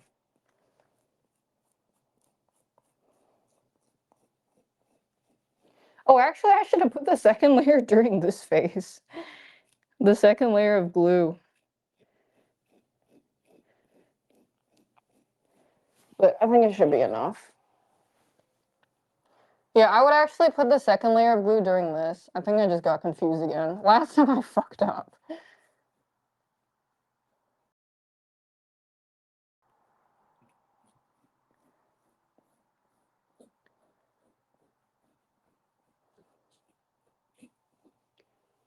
Okay.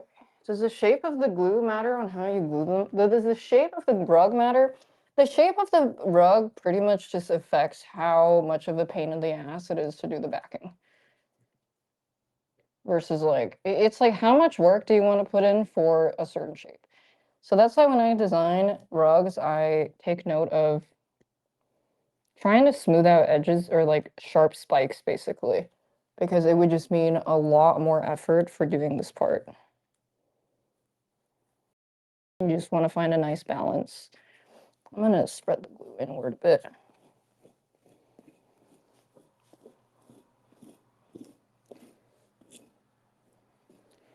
Okay. So the most important thing here is this glue, I don't put it all the way to the edge because I actually secure it with twill.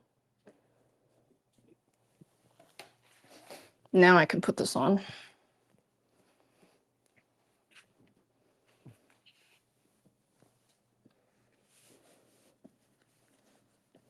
You don't have to press super hard because if you do press too hard, some of the glue does seep through this pore because the canvas is a bit porous.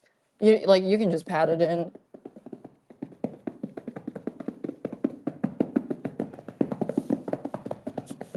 Then I'll just flip it over to make sure that none of the edges are curled.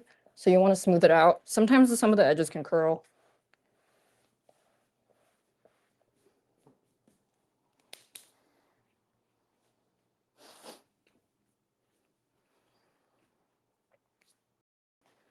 Let me put the glue away. I'm done with the glue now.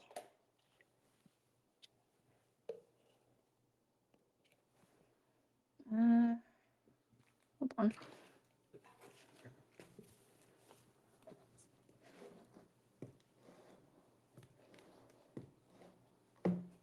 BRB.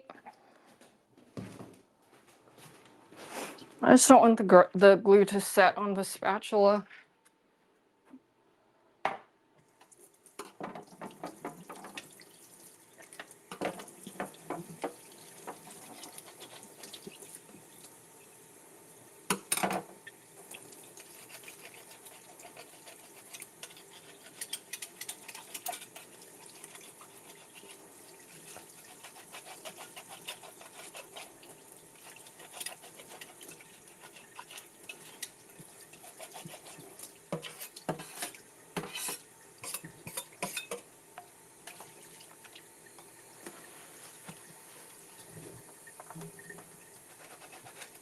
Oh yeah, I haven't tried my Goo Gone yet. I got some Goo Gone because the amount of glue sticking on the spatula and my screwdriver is kind of pissing me off. Is that blood? Oh no, it's just yarn. I saw some red.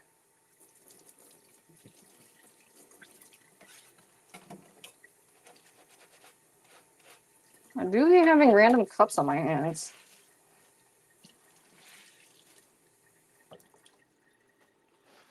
Shit. My paper towel.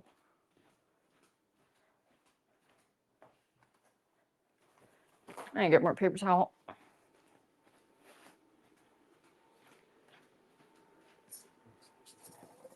Goo Gone.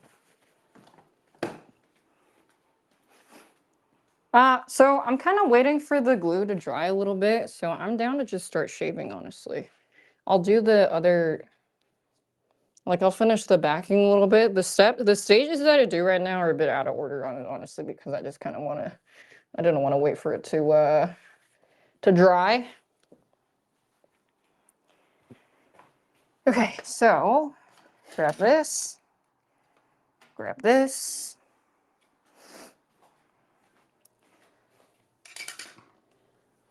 Let me grab this.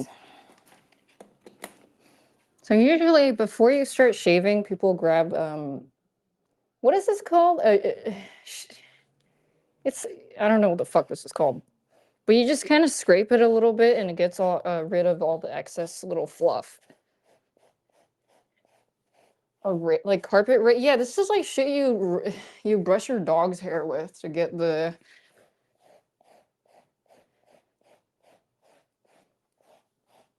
when they're shedding or something. You don't have to do it super hard, but just with like a firm pressure, it gets rid of all the extra fluff.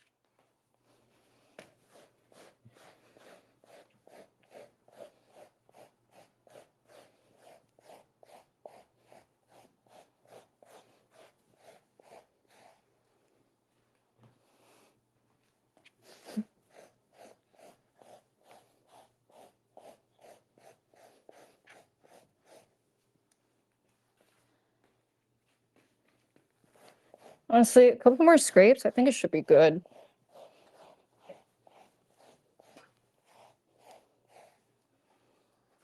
Yeah. I just want to grab my vacuum. So it's next to me.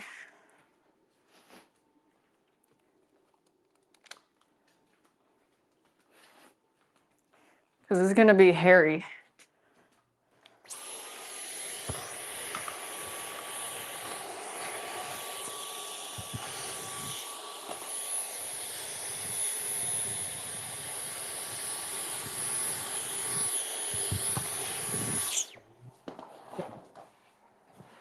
So this waterfall edge basically means that this edge is a little bit rounded off.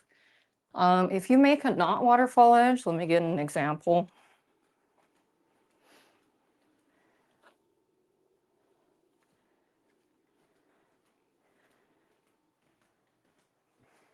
If you get a not waterfall edge, you just kind of see the backing is just put on like this. Like this is the most simple way you can do a backing, and it just is super straightforward and easy to do. For me personally, I just like how this kind of rounded edge looks.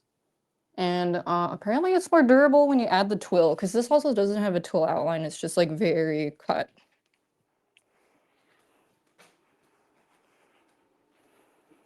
I like a little extra bit of durability. Pochita. Okay.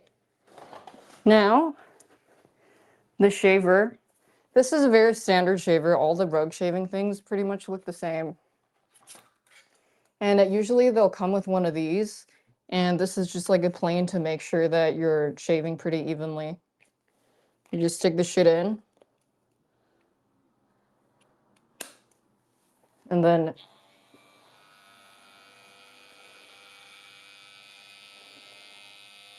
it just evens it out.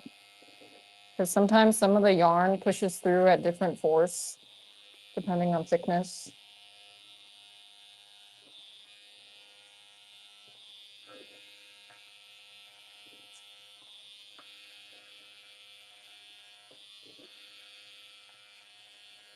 You might go over the same spot a couple of times. But this is very satisfying. I love doing this.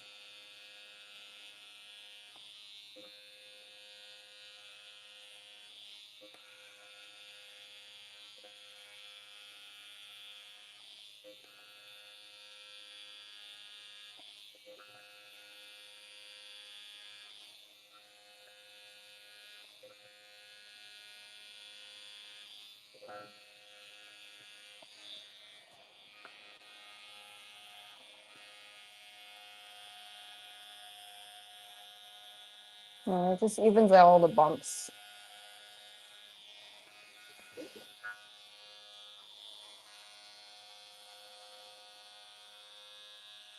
Like a complete sadness.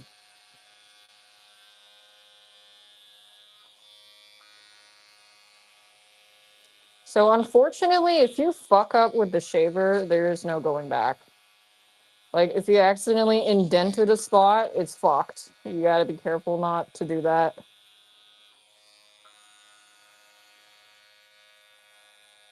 It is a point of no return.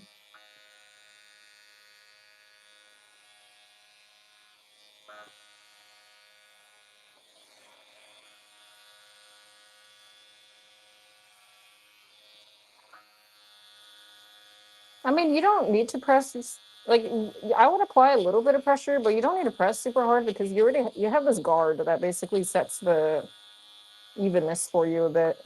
So, like, I would apply. You just apply a little bit of pressure.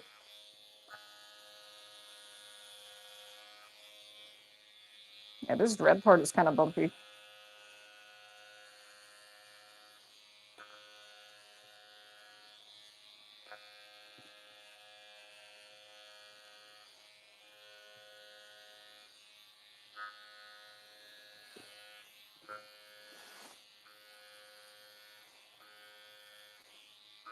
Is Dr. Slam the Fart still around?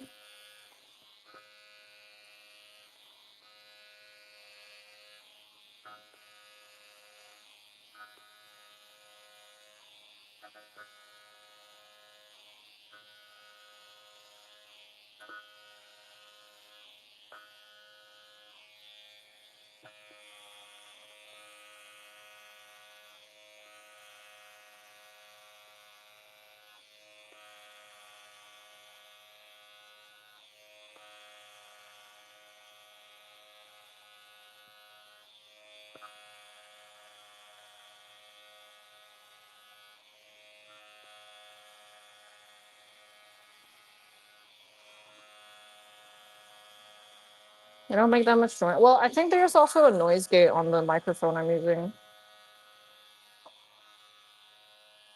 So, but it's like, it just sounds like a regular facial saver electric trimmer.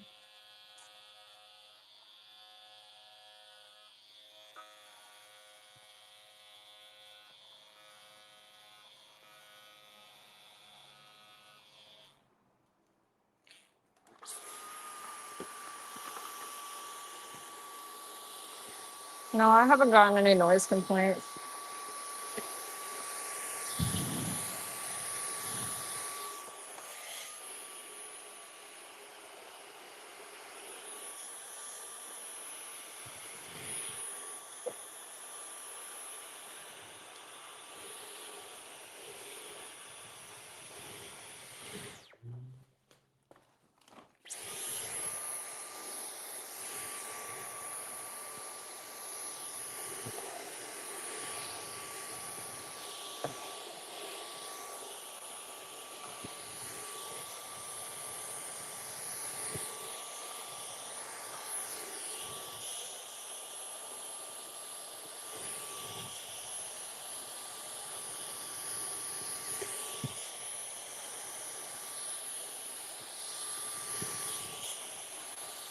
Damn, this shit is heavy.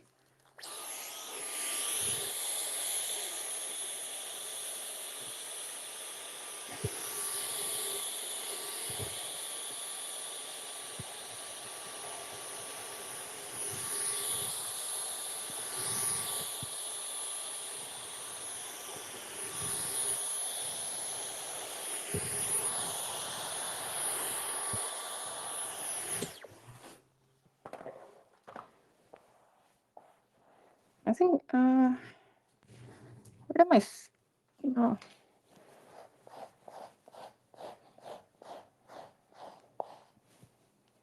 I'm gonna scrape it a little more if you want to. You don't want to scrape too hard though, because then it starts tearing apart the yarn. And it'll be really stringy and feathery, you know, when you did that.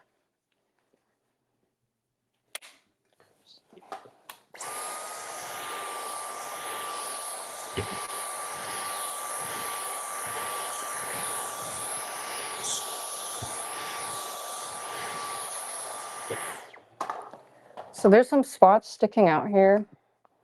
I'm just gonna freehand it. Let's clean it up a little bit.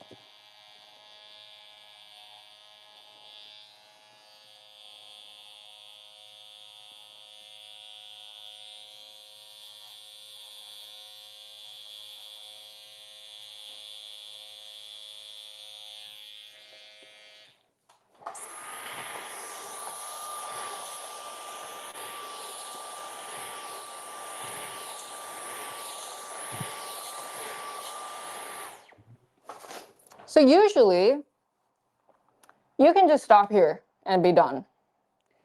But then if you want to do that like rug texture thing where it kind of looks like it's a little bit like embossed and have some kind of 3D look to it. Hold on, I'm just gonna flatten it a little more.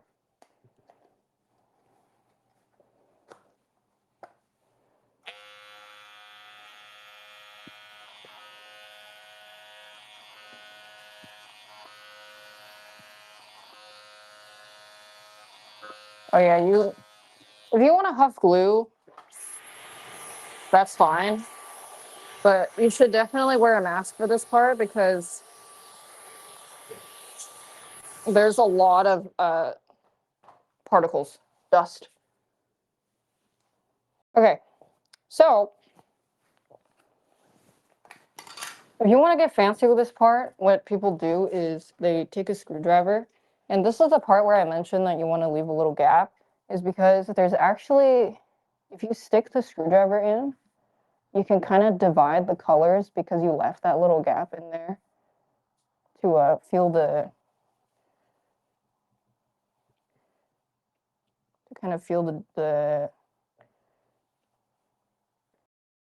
distance. What the fuck is this? It just helps part it a little bit, so when you do shave it, there's a little less resistance.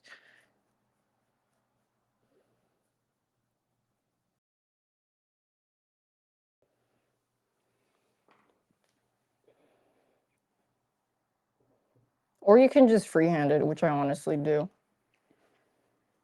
And then take the shaver, 45-degree angle, and you just send it.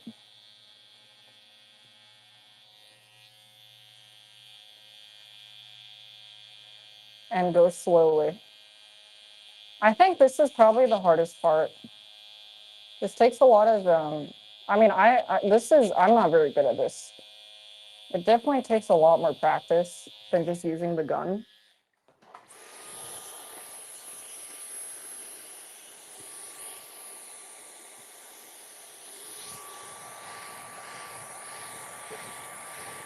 But if you Google this, this is called, I think they called it like rug detailing, yeah.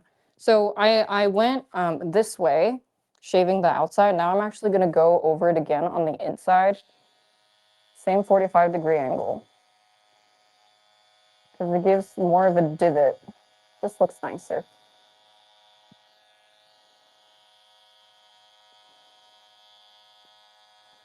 I still need to practice this a lot.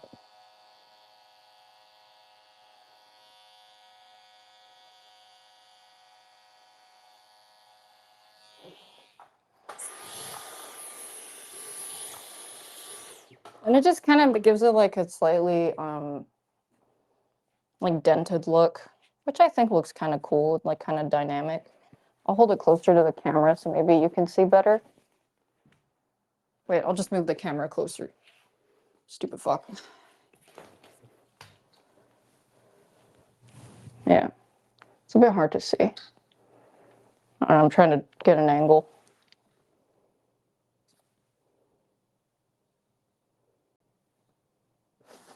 Kind of hard to see.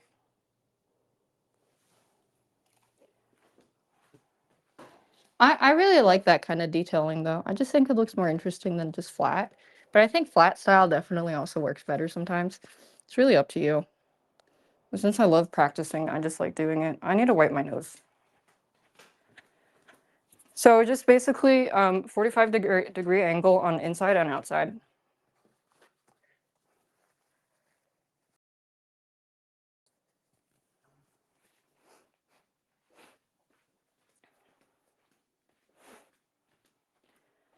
Depending on what time it is when I finish, I might work on the Greninja rug some more. And then the screwdriver just helps you with the freehanding a little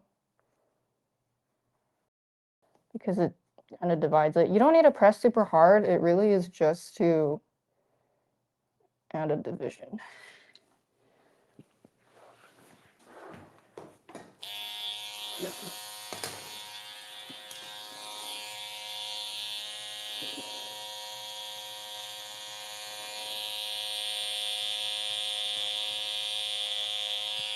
I think one thing I learned from doing this is if you want the effect to look more dramatic, just go deeper. I was really, really scared of fucking up, so I would always shave it really shallow. But I think you can actually go deeper than you expect.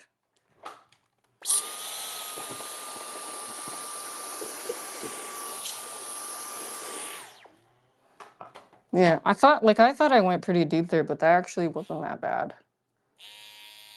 Is the screwdriver official tech? It actually is, because I watched videos on how to detail your rug.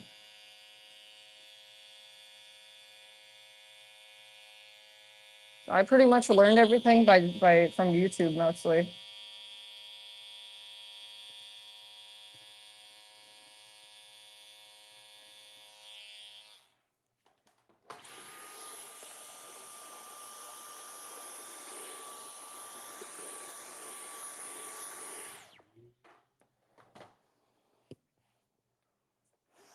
And if you fuck up,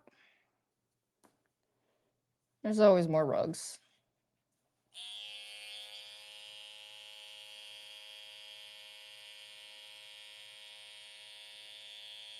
This is definitely, I think, the hardest part.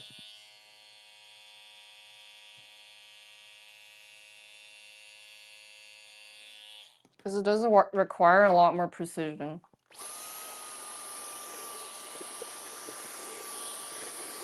That's also why I like practicing it, because I want to get better at what I'm not comfortable or not confident in doing.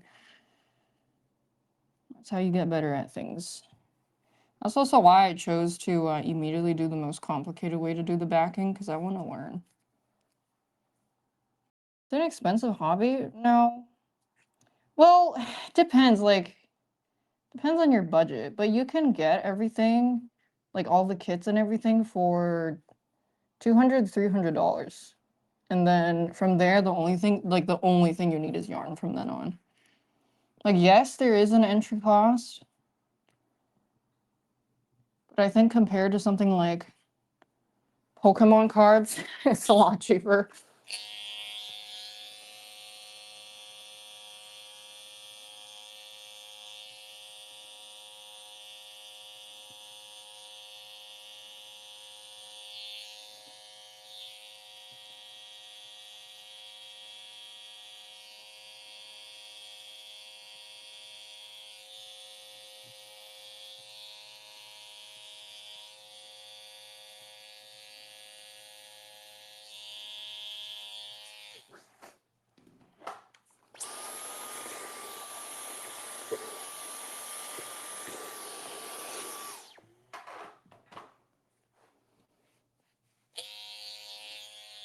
Yeah, I got a table so I don't have to hunch over the floor.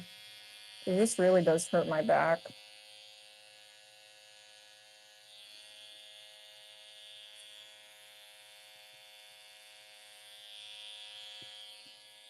And you don't need to fight the razor. Like, again, just the comfortableness, like being confident with the tool comes with practice. But also, I like just fucking sending it. And then if I fuck up, I'm like, okay, well, next time I won't do that.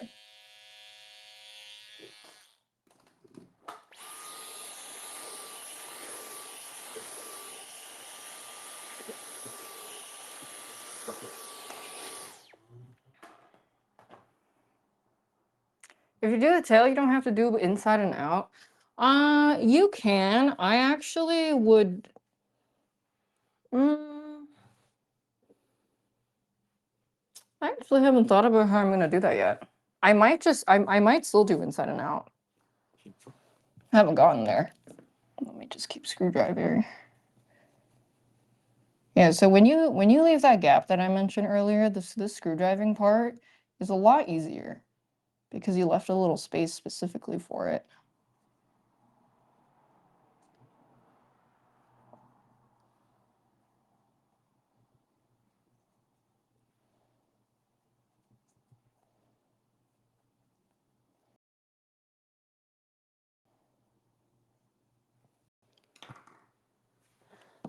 like a little Cheeto, yeah. This was the best orange shade I had. Very Cheeto. Cheeto.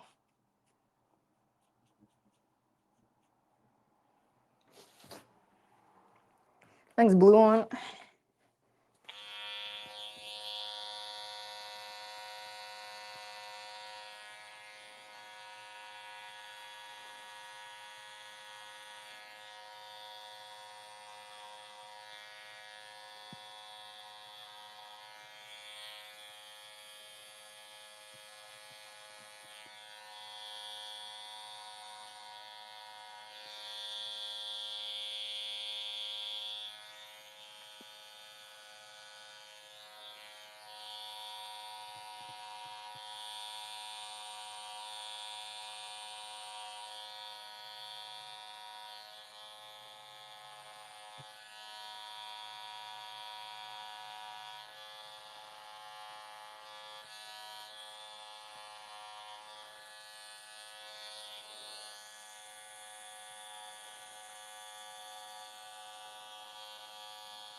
What's he eating? A Pop-Tart.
I don't think I've ever had a Pop-Tart in my life.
I don't think I would ever like it. I don't think I would ever like a Pop-Tart. It just sounds fucking nasty. Okay, so that shaving made no difference. I don't think I went deep enough.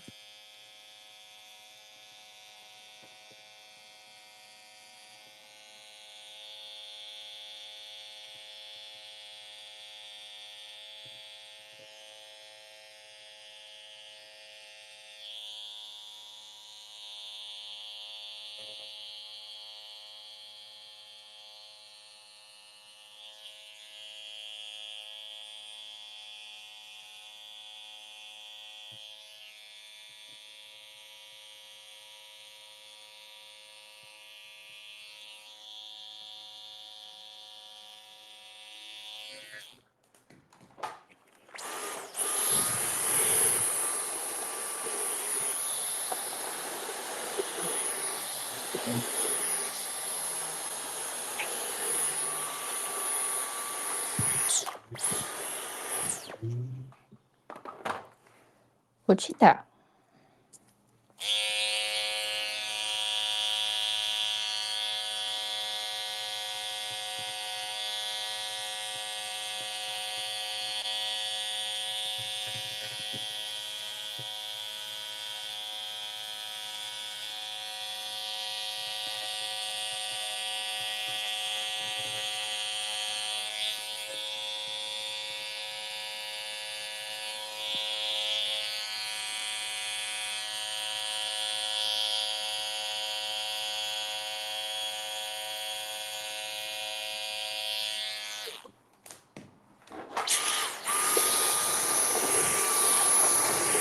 Dim the blood fire? Thought about it yet.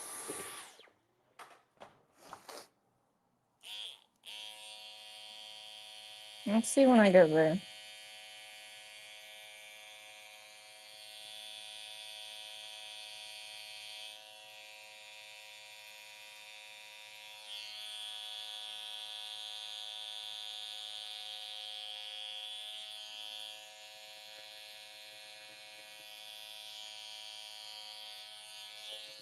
I still got a lot to learn with the shaving. It's pretty hard. I think the shaving is definitely the hardest part. I never know if I should go deeper, shallower, change my angle.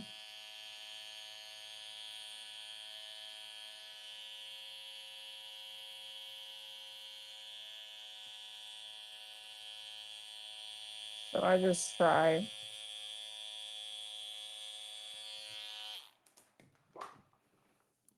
Thank you, Pinoy.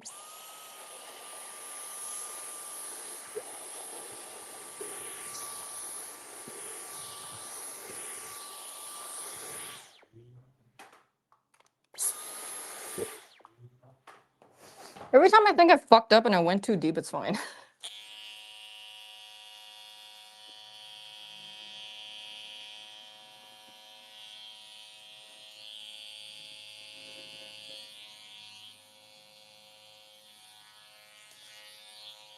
I'm just shaving it. It just looks cool. It just has like a embossed depth effect. You really don't need to at all, but I just like practicing it because it just kind of gives a cool 3D look and it's really satisfying.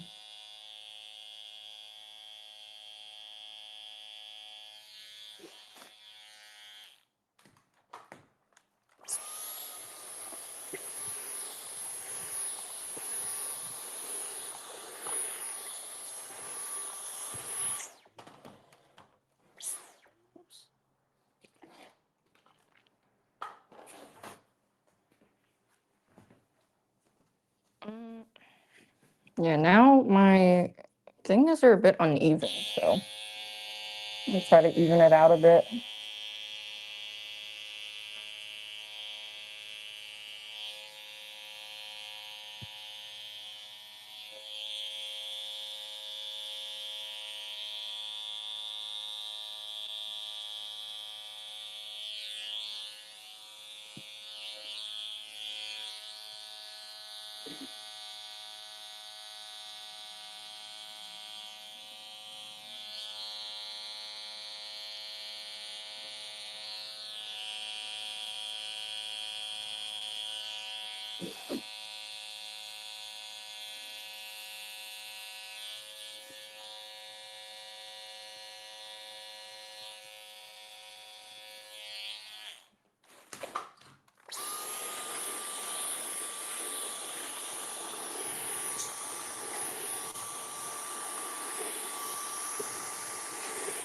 There's just a lot of dust with the yarn. That's why. Okay, let me see. Oh, this orange has a bit of a sheen to it.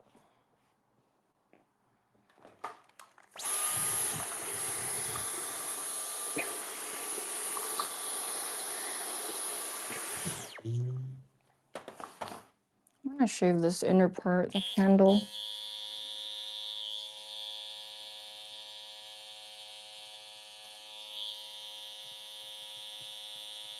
Shave, shave, shave, shave.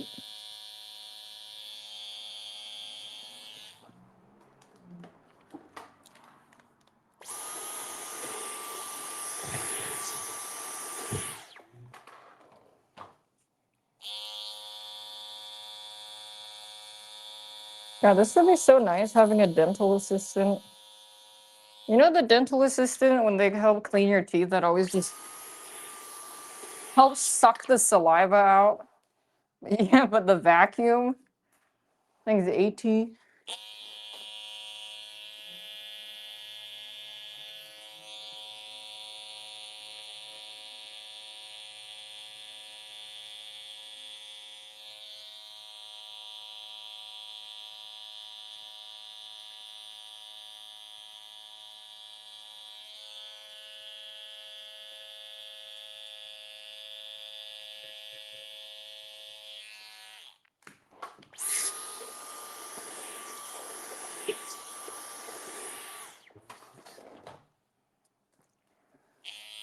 This part is a bit bumpy.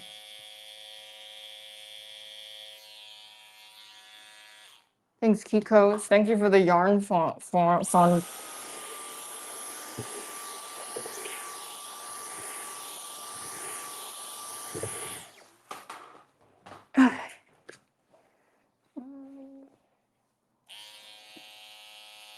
my angling was a little uneven, so I'm gonna try to even it out a bit.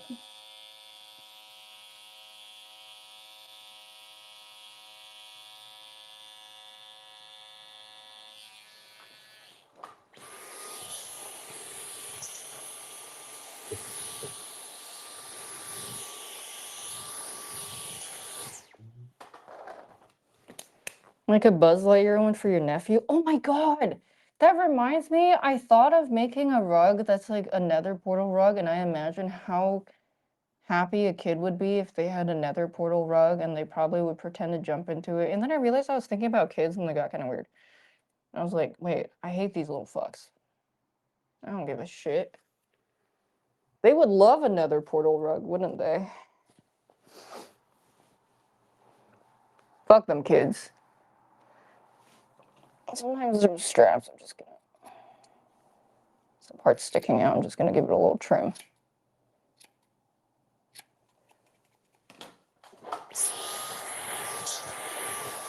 Well, they're probably. I mean, I just thought it would be. It would probably be really cute. Like they would be really happy with it. Okay, I have these duckbill scissors. I don't know about this tech, but I'm down to give it a sniff. How does this shit work?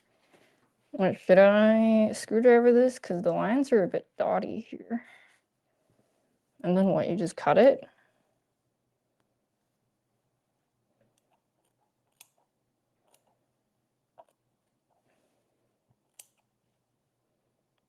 This feels kind of...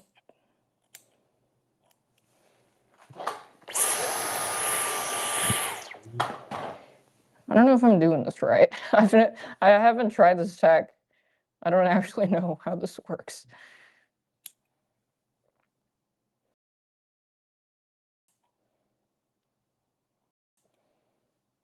This is also not cutting very well. I might just... How do they do this? You move yarn one color and then cut it.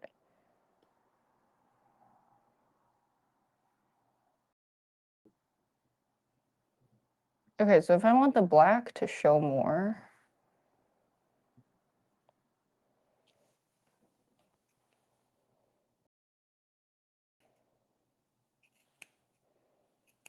like that?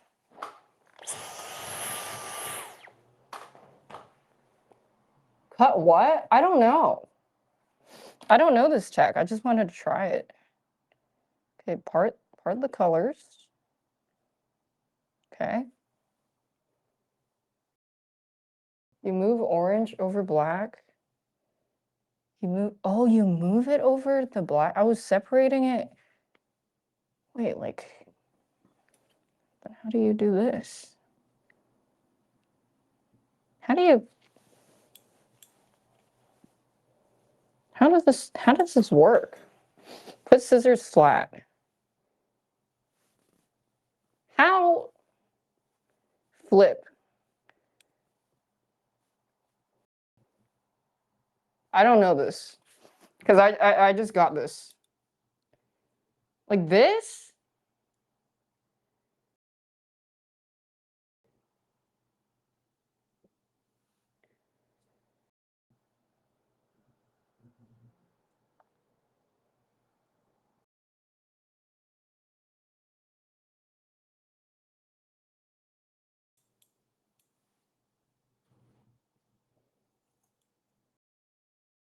How is this different from just using a regular scissors?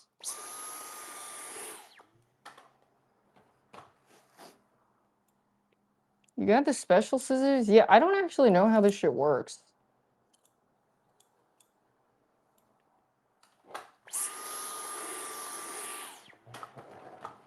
But if I want the black line to be more clean, what do I do?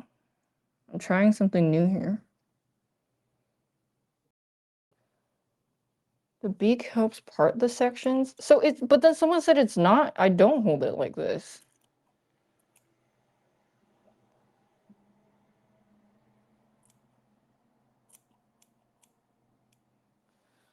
Part of scissoring.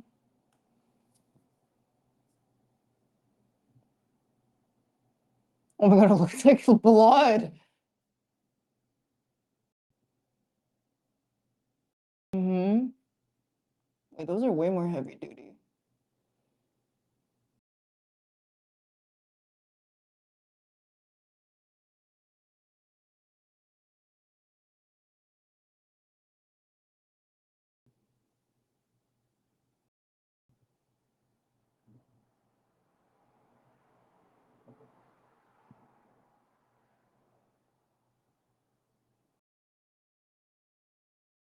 Oh.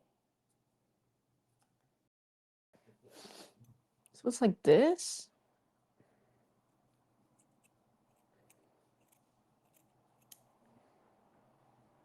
I think the problem is this black is like a bit thin. What's the, I guess it helps part it.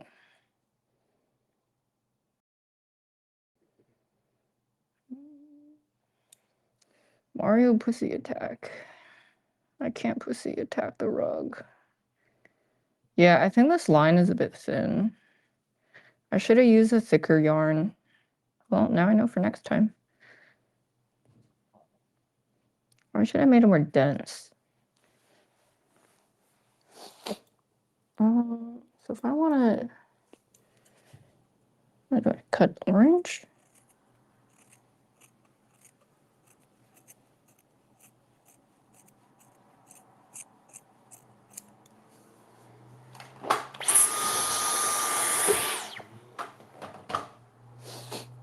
I'm just trying.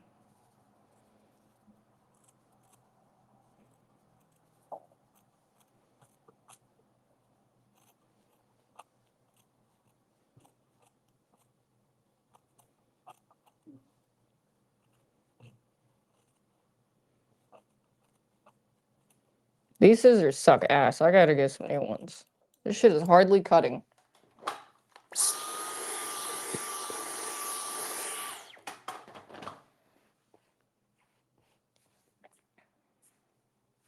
This is way too, like, shitty for this yarn.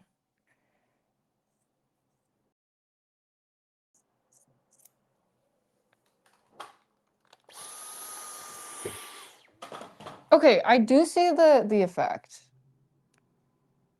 I am seeing it, but these scissors are fucking ass. I gotta get some sharper duck-billed scissors. Yeah, it basically cuts the orange that might sometimes overlap into the black outline. But I think the problem in this is this line was a little thin.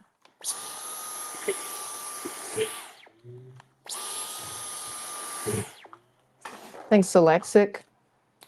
Yeah, these scissors suck ass.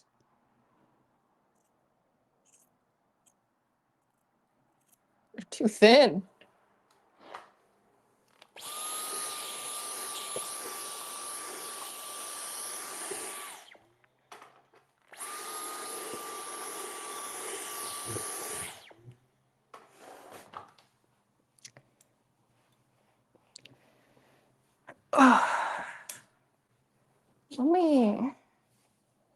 Let me try it here.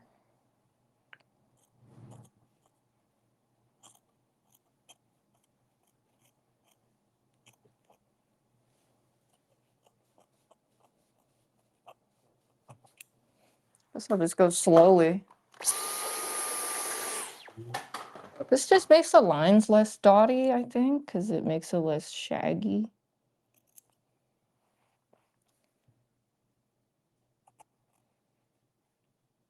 But I'm not really knowing. I'm just trying.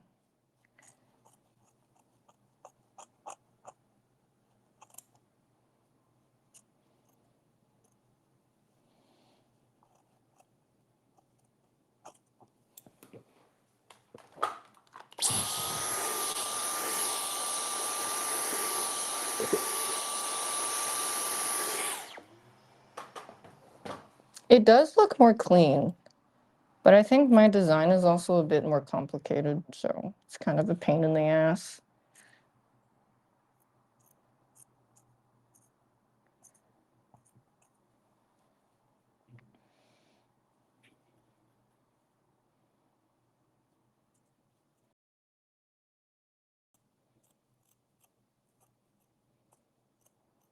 I'll just go slowly.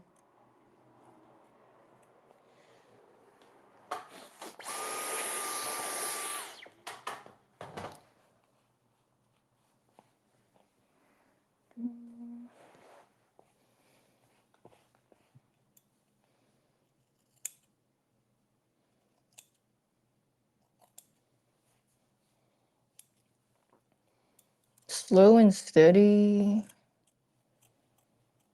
with Freddy.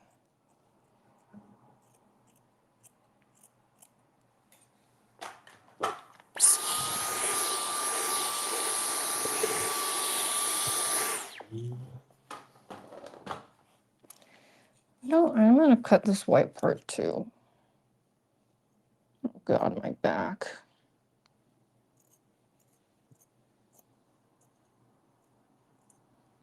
Would I lean it against this?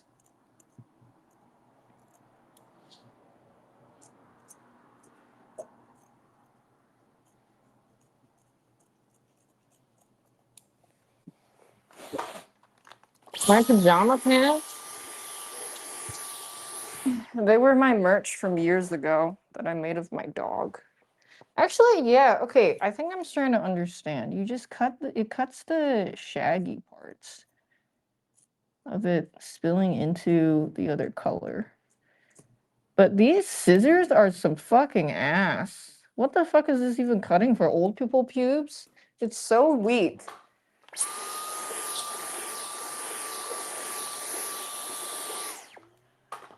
Okay, we gotta get like fabric scissors. No, yeah, these are Yeon jammies I designed. But I think this, yeah, maybe fabric scissors. Fabric scissors so much better for cutting the cloth, by the way. Highly recommend. Okay, so let me try it here. So I would cut the orange.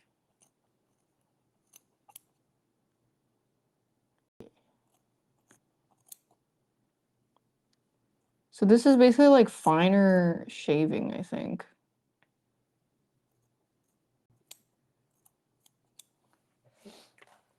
Thanks, Basil. I hope you had a good stream. Yeah, it definitely makes it less shaggy. I think I understand the fundamental of it now. It cuts it basically is a smaller shaver. I kind of was looking at it like, what the fuck? Where's the magic? Now I understand. And I guess the duckbill helps block it maybe.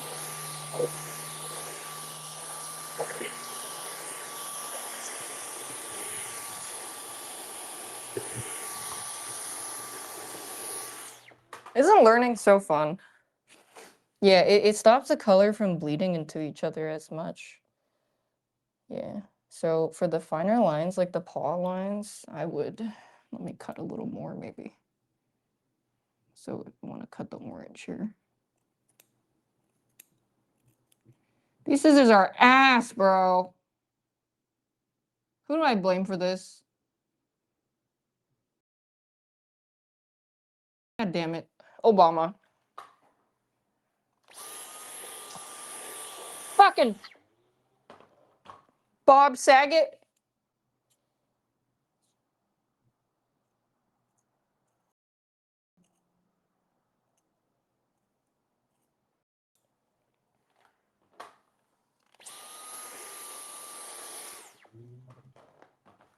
I have a scissor sharpener. I do not have a scissor sharpener.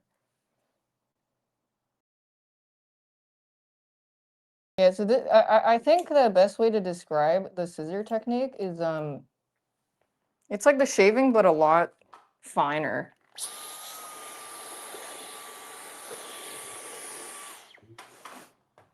Kind of cleans up the lines. I'm gonna cut it over here too. I can make my own scissors if I have a forge. This is true. That is true.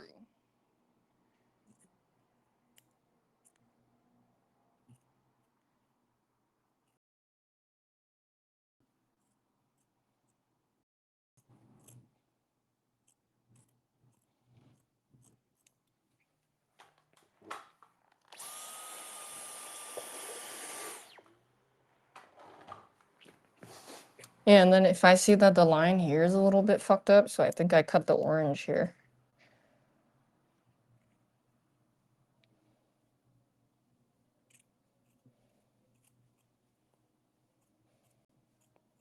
Except these scissors are fucking ass.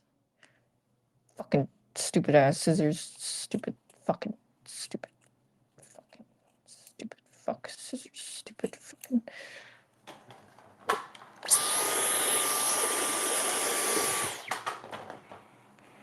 Stupid fucking scissors. Fucking stupid fuck. Stupid fucking dumb fucking.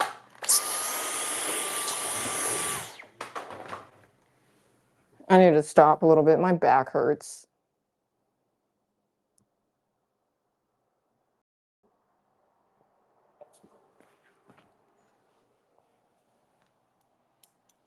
I mean, just kneeling on the floor like this cannot be good for you.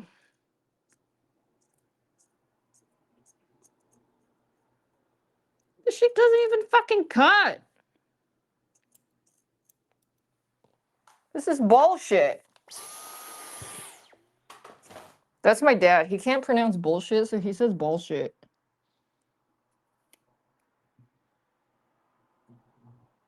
This is bullshit.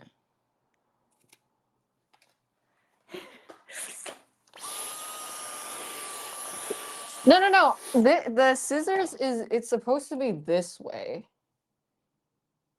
I don't really get it. But like the text is also this way, so it's this way. I was using it wrong like this way earlier.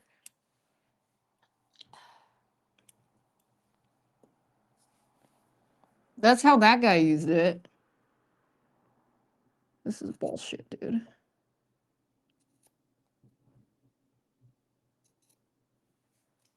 They work both ways depending on what you're trying to do. Yeah, that makes more sense.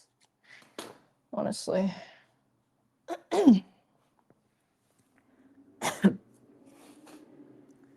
Oh, what the fuck's it? This is bullshit. Yeah, I think I get it. Well, I'm just gonna use my fabric scissors because it works a bit better.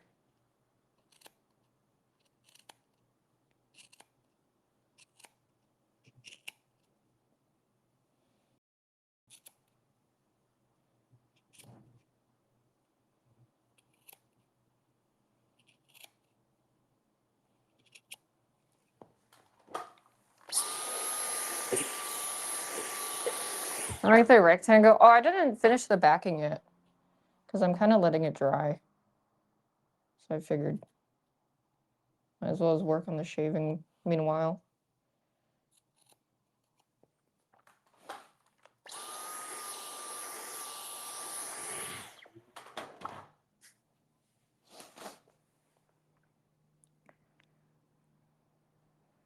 I'm resting.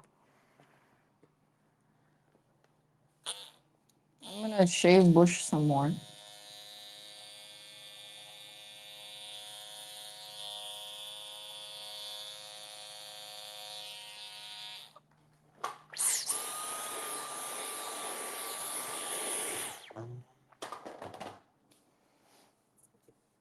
Waiting for stamina.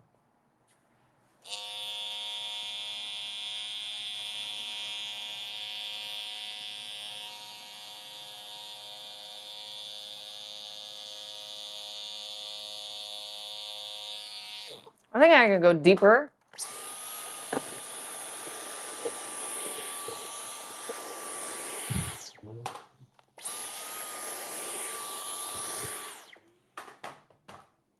Why am I wearing a mask? Because the yarn particles fly everywhere. There's a lot of dust.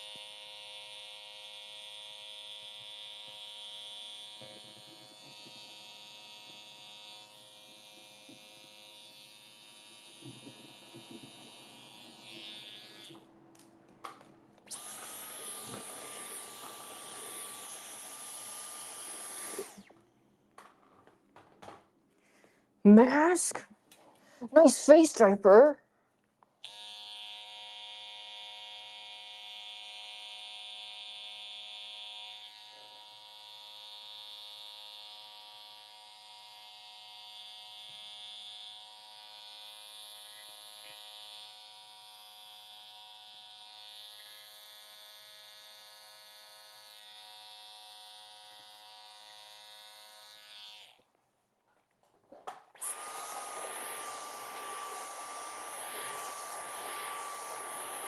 Making this to somebody? No, I just made this as a class demonstration for chat. And then we're gonna do a giveaway.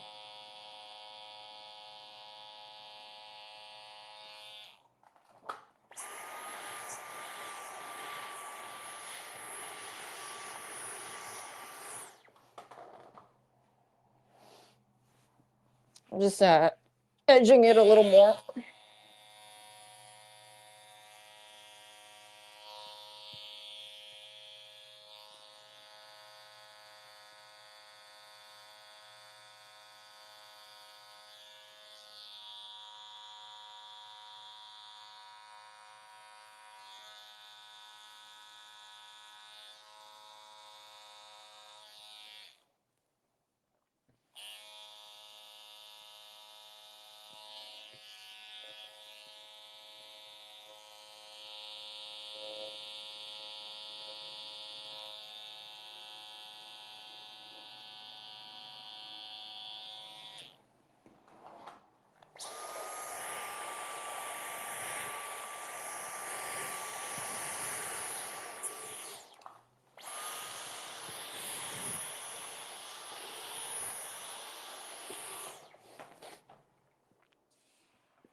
Oh, mamas. My freaking back. I need that coffee table stat. Oh, this is so bad. For my back, I mean. Not the rug, you're fine.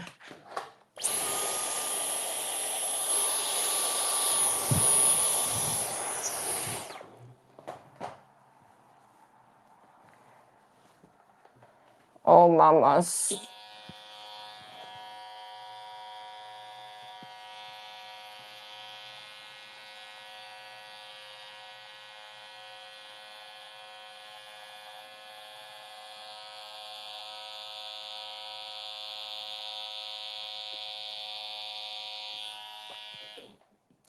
Yeah, when I use a screwdriver, it's a lot cleaner for sure.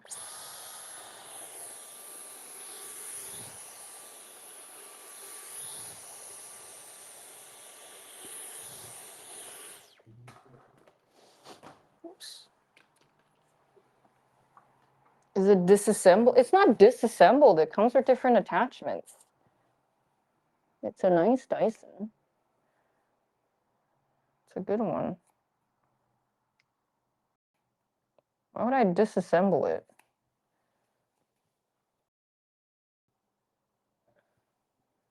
Yeah, I need a gun skeleton, please.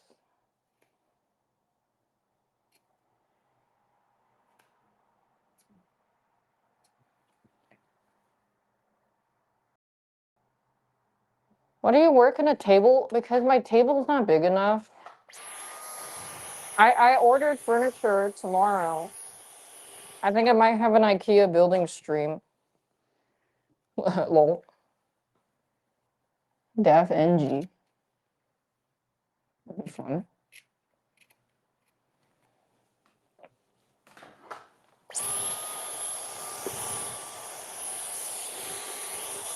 Streamer too poor to buy a table? I'm not poor. I'm not poor. You're poor. It's not because I'm poor. I bought one. Okay, I need to recover stamina. Oh, my lower back. I am not poor.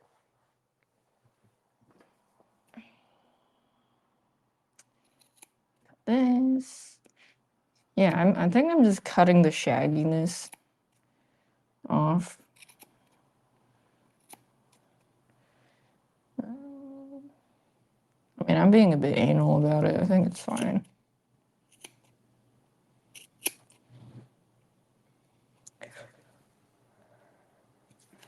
Can't assemble IKEA table? I'm assembling it tomorrow.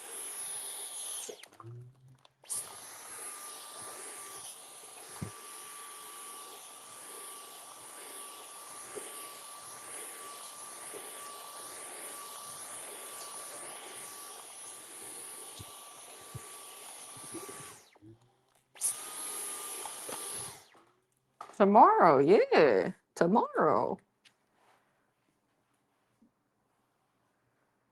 I think I'm done. Well, this part is sticking out a little weird. Well, I'm not done. I have to do the backing.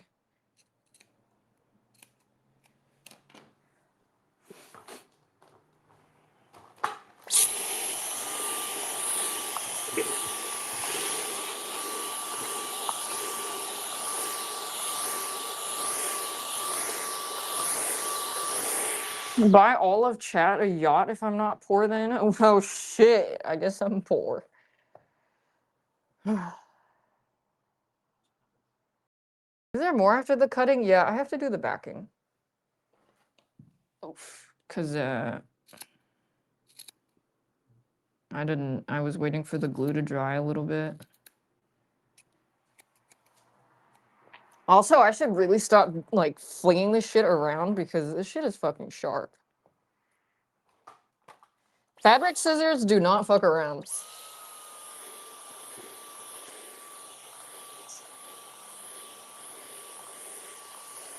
Runs up the stair like a boss with scissors. Don't do that. Does it again. I'm just trying to flick the little thingies off.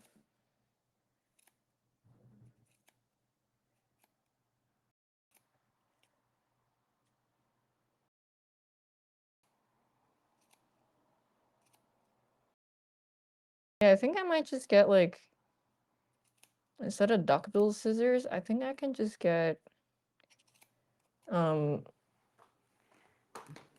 mini fabric scissors.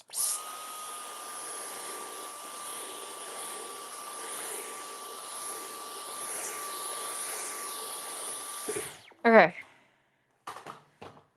I don't think there's anything else for me to add, honestly. I just keep seeing the shaggy parts and I want to cut them.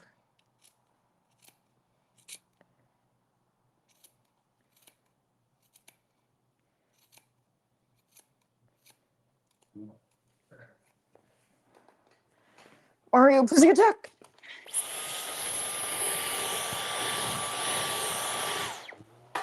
Yeah, it definitely makes the lines a lot cleaner. I do like that.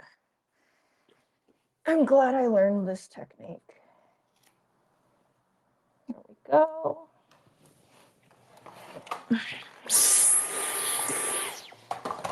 Okay.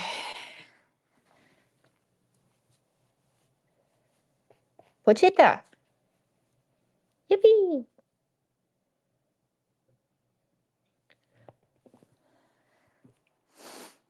Pochita.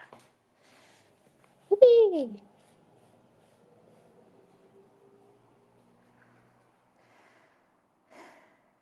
I'm recovering my stamina.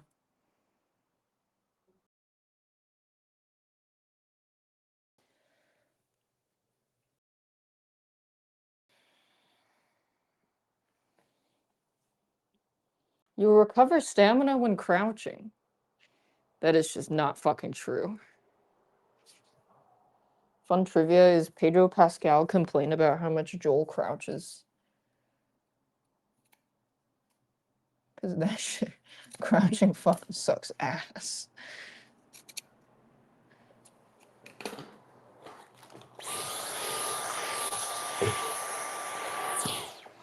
Okay, I think I can do the next part on the table.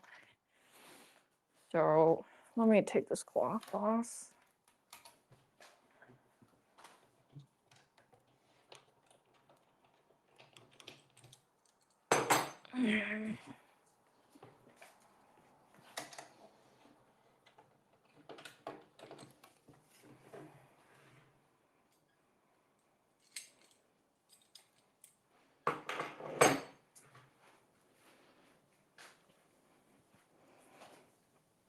I just want to sit. That shit fucking hurt my back.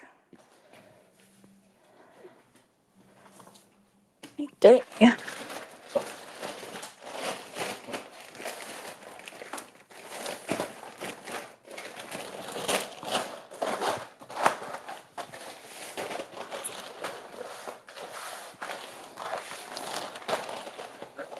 I was putting my tarp away.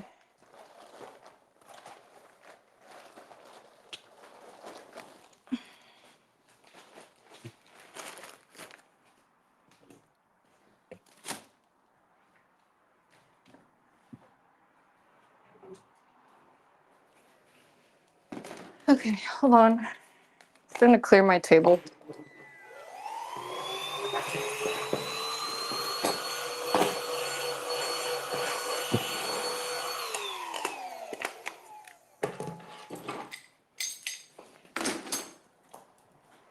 Wichita.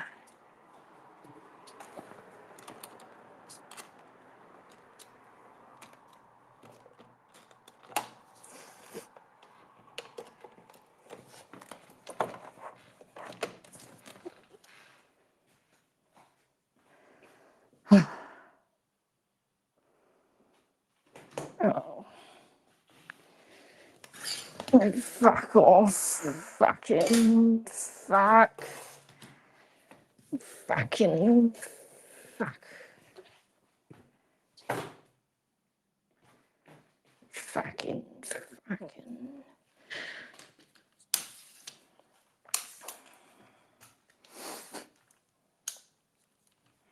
Fucking.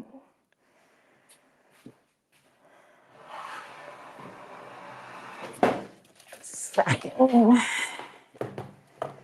Curve off. Is the table so fucking like just shallow pussy?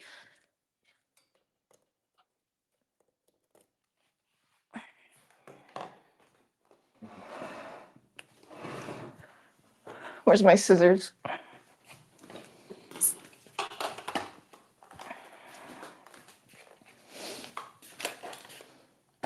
Yeah,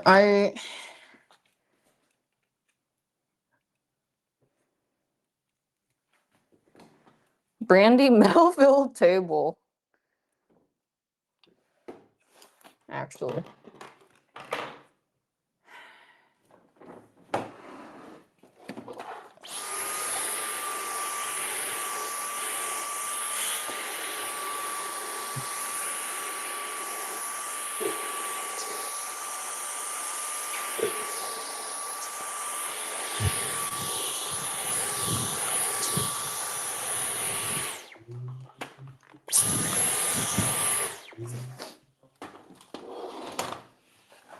Low traffic. Yeah, I agree. I would treat these more like art pieces. Okay, so this is how I do the backing. I'm just gonna cut off the extra pieces a bit first.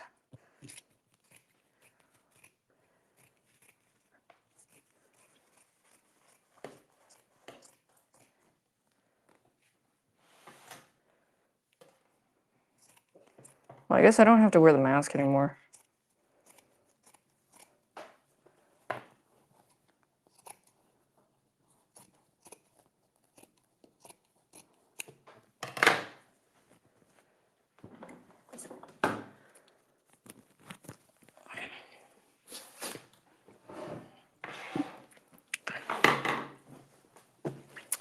That's just the glue coming through.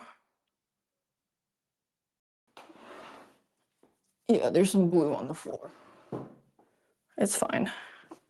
Wonder if glue gone will take it. So the glue dried a little bit, and what I'm gonna do is just cut it. Remember that little space I left? Yeah.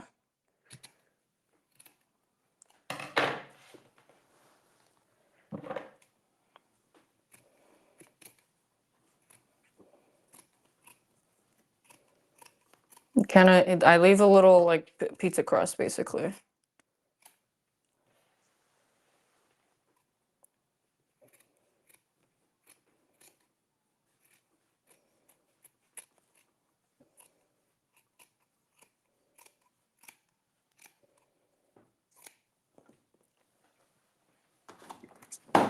I'm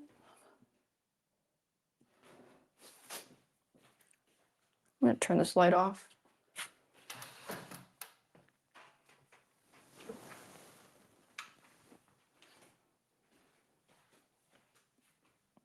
Hold on, I'm gonna wipe my nose. It's runny.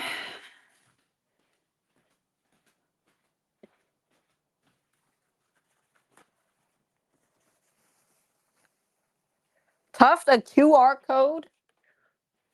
Wow, that's a, yeah. It would be microscopic.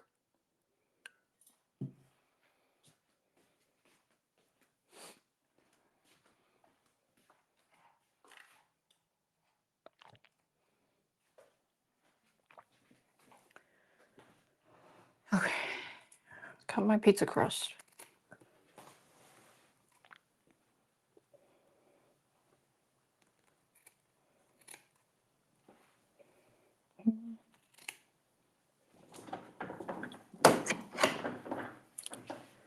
Cut my pizza crust.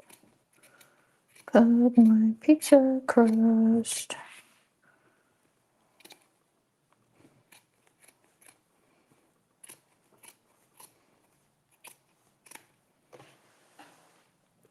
Am I sharing the pizza? Yeah, with one person. One person will win this pizza crust.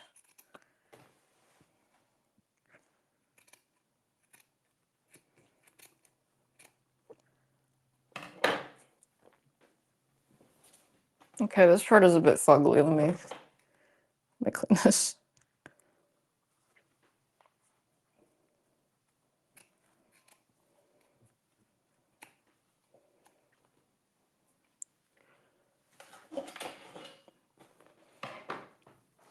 And then I get twill. This is just like twill fabric. And then you line the pizza crust. And this is makes the backing more durable. Hot glue gun.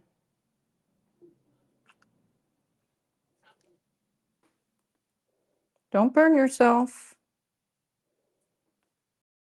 Remember, make sure you have a parent or guardian to help you with this.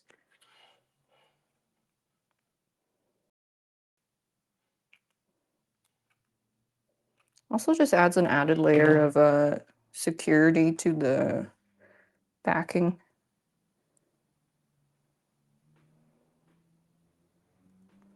So this is why if you have funky shapes, the backing is a pain in the ass.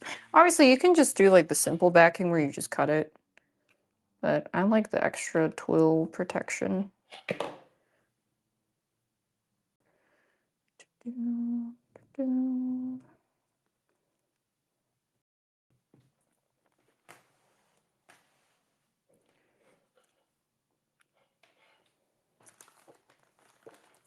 Reloading.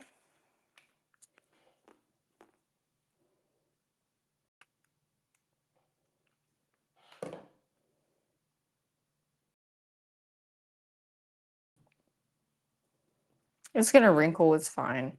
It's the back. No one's gonna look at this shit.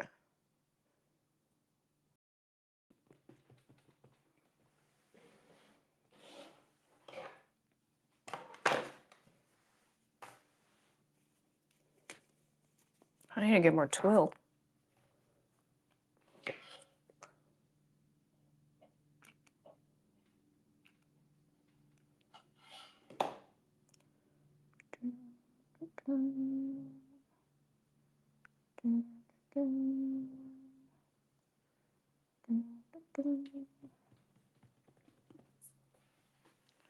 What's the best way to wash these? Probably those fancy steamers. Machine washing is definitely going to be too rough.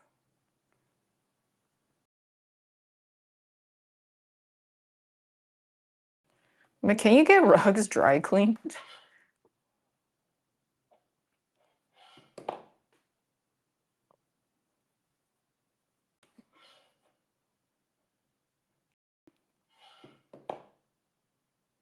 Yeah, there's a lot of guns involved.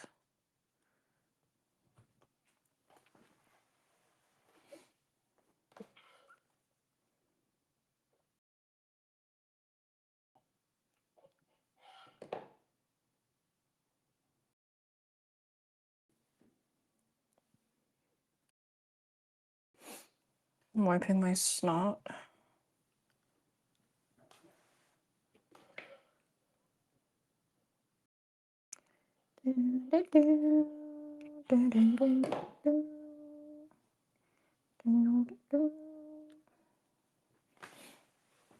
Okay. I did not wipe the snot on the rug. I wiped it on my pants.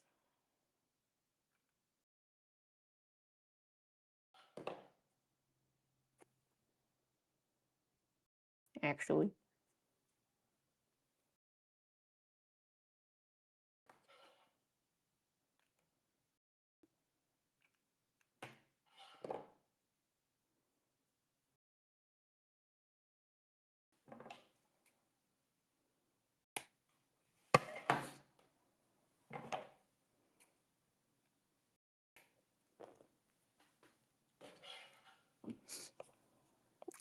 Rugs, but rugs with the extra added fee, I will make sure I don't touch my snot.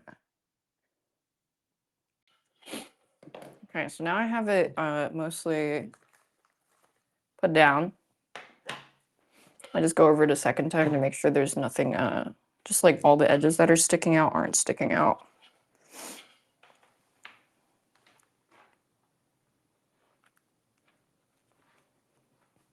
Extra security.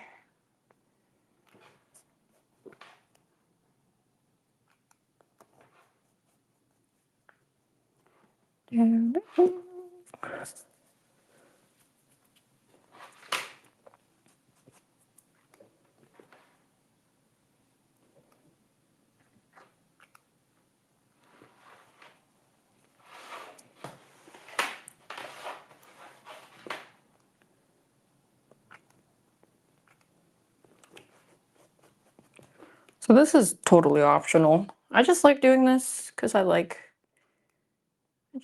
the waterfall and extra security backing twill.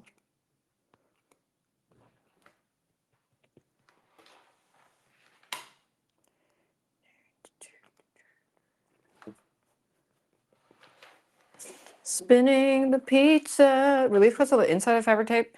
On the fabric tape, usually like this, if it's if it's a pretty easy shape. I don't, but if it is a complicated shape, I just cut the twill completely. Because honestly, with the glue gun, you just kind of stick that shit down.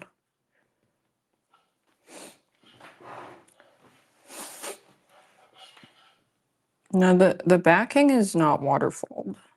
It's the canvas. The edge is it's a waterfall edge on the rug.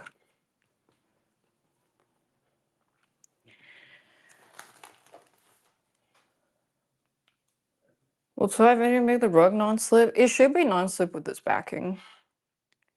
But also, if you slip on my rug and then die, I don't care. It's not like I'm selling rugs to old people.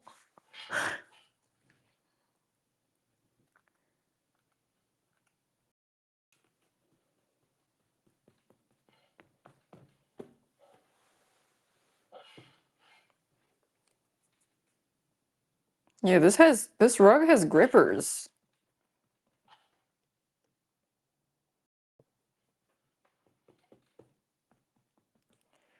So I'm just gonna make sure all the edges are touched down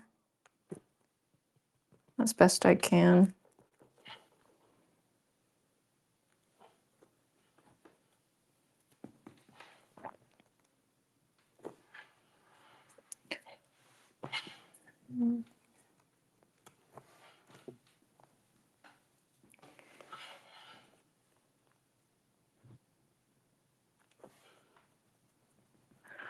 Careful, don't burn yourself.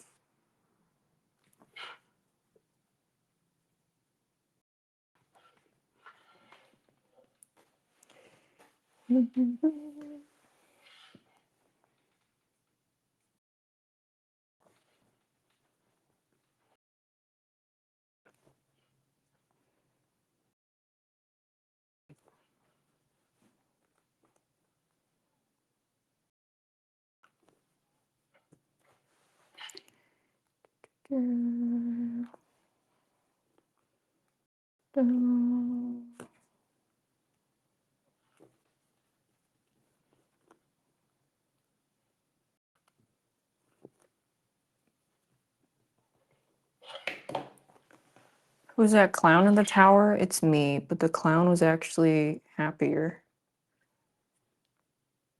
Turns out the clown was happy because they got to draw and paint all day.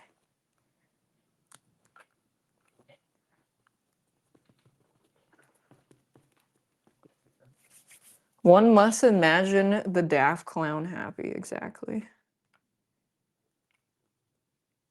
Okay, this part got a little ugly, it's okay.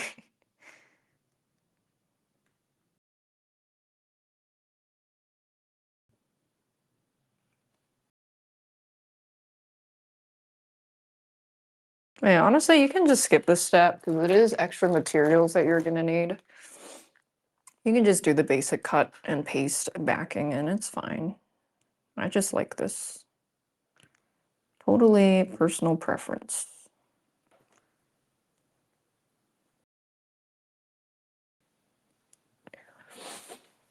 My nose is it. Oh, jeez. Did you miss the giveaway? No.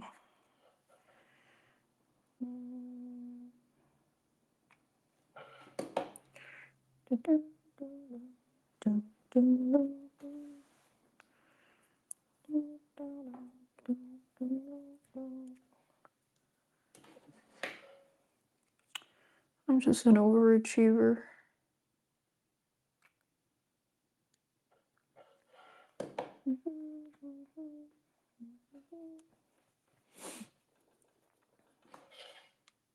I'm done after this.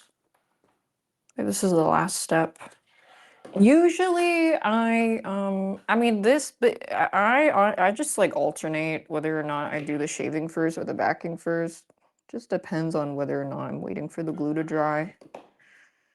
I honestly feel like you can do whatever. That stage doesn't really matter. It's just up to your convenience and how you want to tackle the glue drying.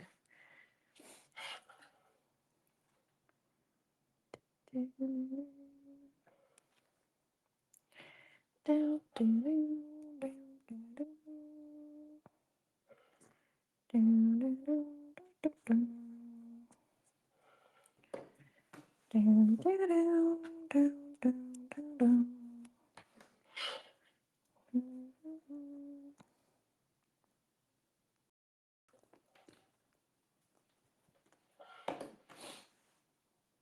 time a glue gun exploded in your hand? How? Did it overheat? And then I'm using a mini one. So maybe the heat capacity for it is not as much. I don't know. You were 10 doing a school project? Was it the school's glue gun? Because that shit is stanky. I don't know. Yeah, it might have been like the heating element was fucked up.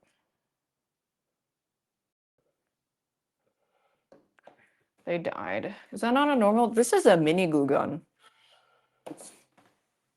Baby one.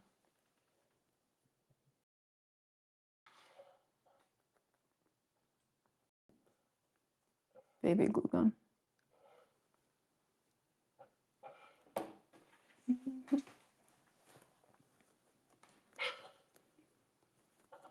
That's fine. Get a little bit overheat. Okay, that should be pretty good. I'm gonna get some of these bubbles down.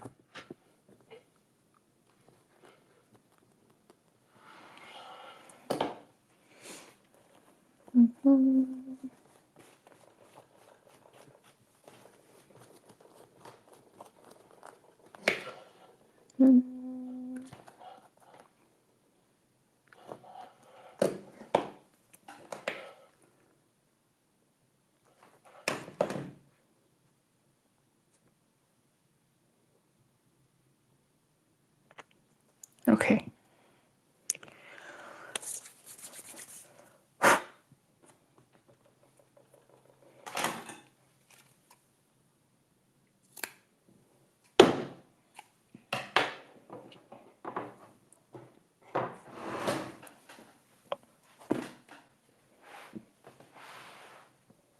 Done. Pochita.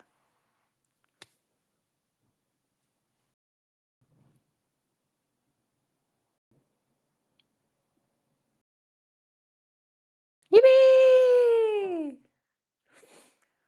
Oh, my back! How fast did I fit? 4:30. So what? I started at 10. I mean, I did yap a little bit. So 6 hours.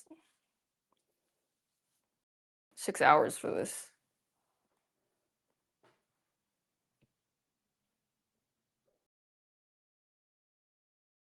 I just get my own labels. I don't really give a shit, to be honest. I think at most I might add, I don't know, maybe I add a little signature or something. Oh, you know what would actually be really cute? Sewing a signature on the back. But then the back is kind of fucking ugly. There's like glue stains all over this shit.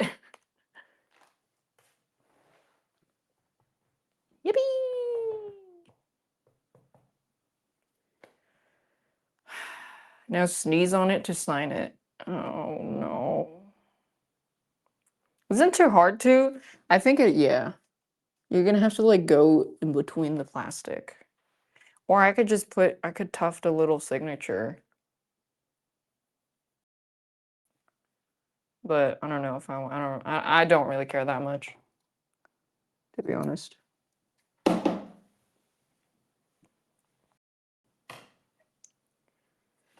Yay! Or like oh yeah, an iron patch. Someone told me that you can like iron a twill or something. Hold on.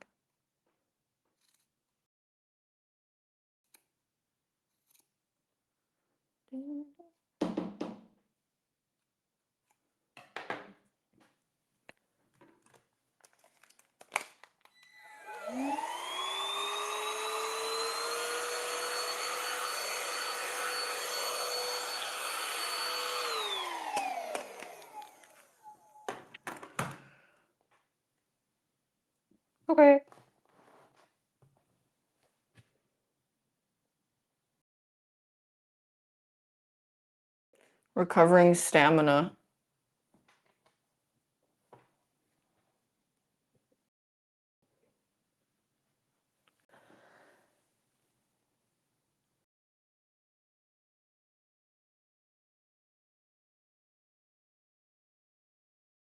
Yeah, that's a nice rug.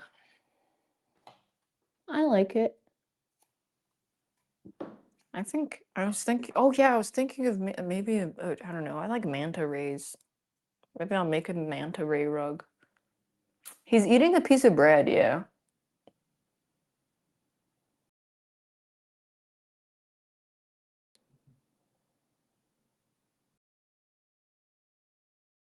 Oh, my back. I actually have more shaving to do. Let me move over to my desktop. Hold on.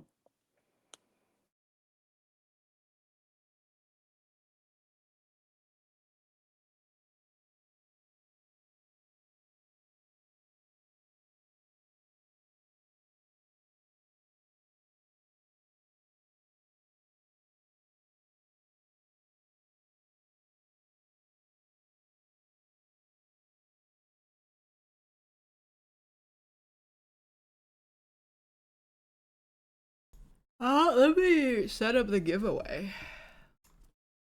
What is it? There's like a there's like some kind of Twitch giveaway thing. How do you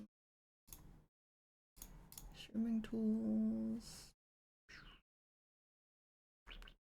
Giveaways. Door giveaway? What the fuck is door giveaway? 4 years ago, door giveaway. I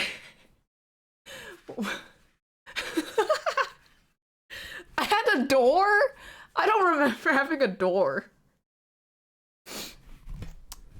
Might as well charge this actually. Where did I put my... Hold on. Oh.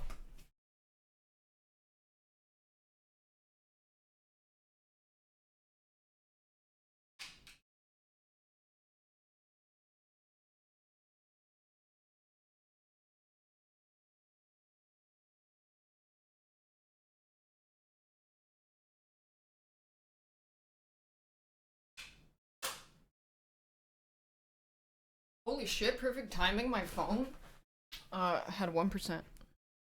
So I'm just gonna let it charge a little bit. Okay, so how does this work? Giveaway. I think I need Nightbot. I like the Nightbot giveaway better. Add to chat. Giveaway. Connect channel. Giveaway. Giveaway to chatters who type a keyword.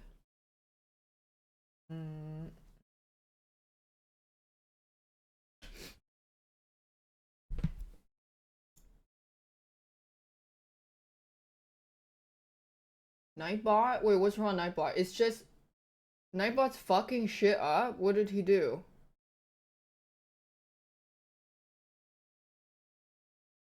Wait, why? What? Why is it killing people? Stop! Okay, I disabled it. Nightbot did not like Mario Pussy Attack. He does not like Mario Pussy Attack. Wait, how long were people timed out for? Not that long, right?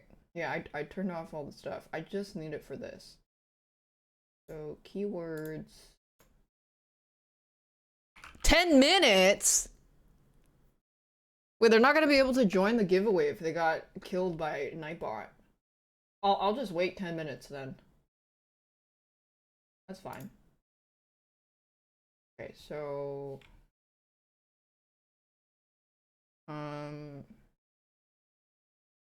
Keyword. Uchita. Subscriber luck modifier? Yo, I gotta turn that shit up. Oh, it doesn't go higher than 10? Fuck.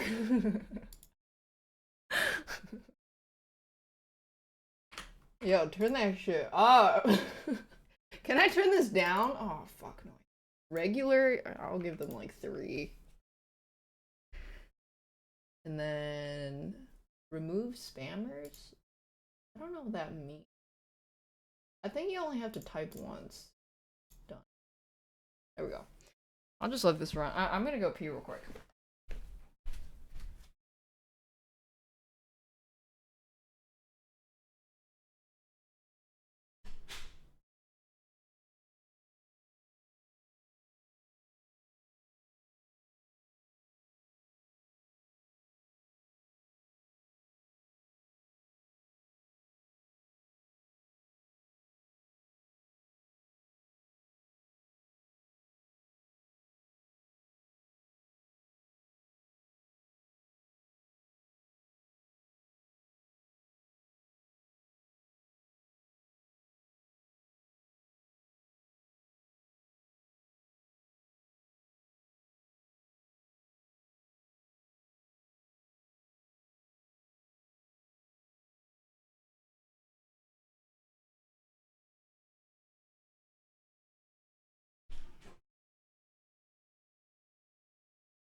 What? Sif is in? Wait, if Sif wins?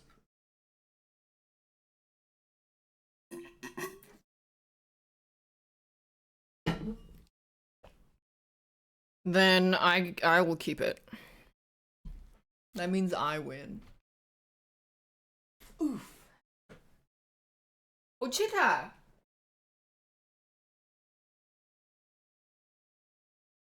Ochita!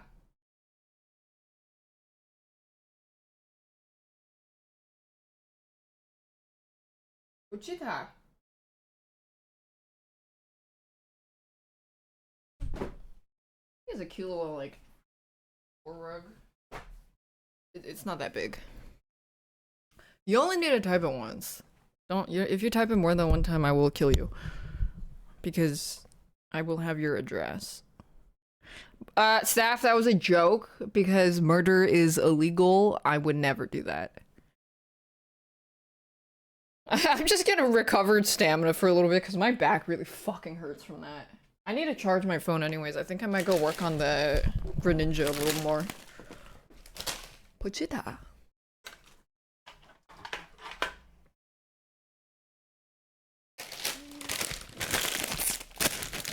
What are we doing? Pochita rug giveaway.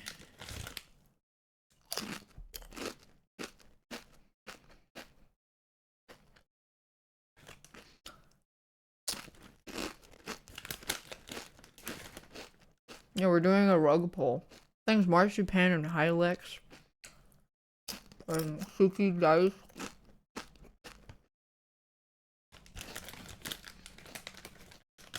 Yeah, it says 254 entries. I will ship anywhere. I don't mind.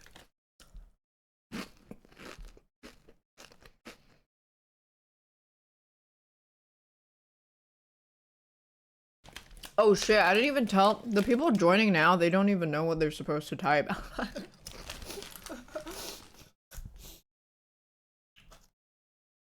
Oh shit, that's my top movie clips text. Hold on.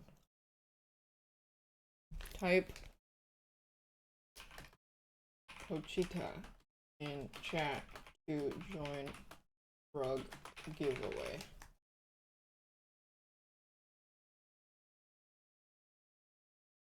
Top movie clips!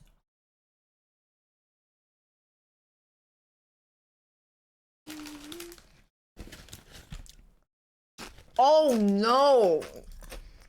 God, you guys are so fucking stupid. You don't need to.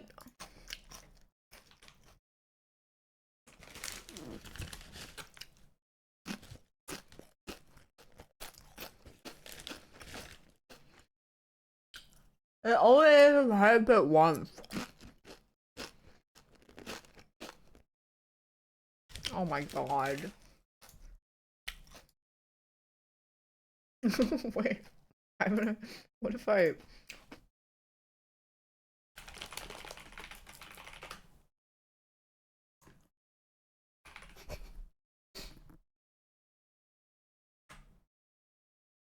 What if I do this? Will this work? Oh fuck. It didn't work. I was trying to I was trying to I was trying to do this, but it didn't show.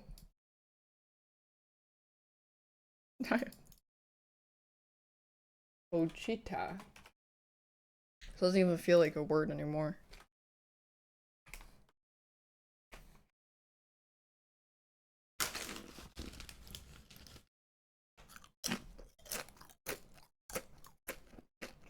You only need to type it once. I need to jack off anyways. I like glorp shaky.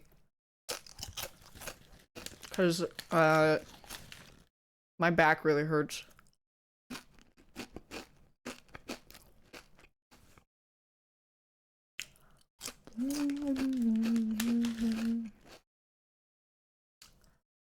Pohua.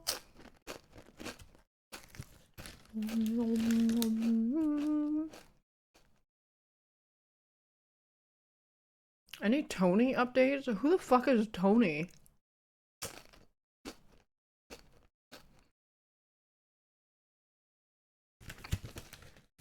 Oh, Tony Oma.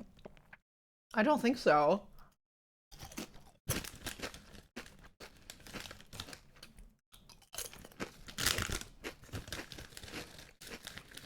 Wait, it's not Tony Oma, it's Tony Oman. You can't get the rug, dude. Wait, is Russia not accepting US parcels? I swear to God, if the winner sells this rug, that's fucked up. Like, I can't do anything about it if you do, but that's fucked up, man.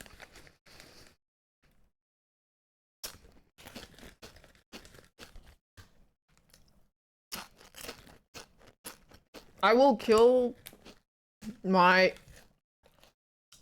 inhibitions.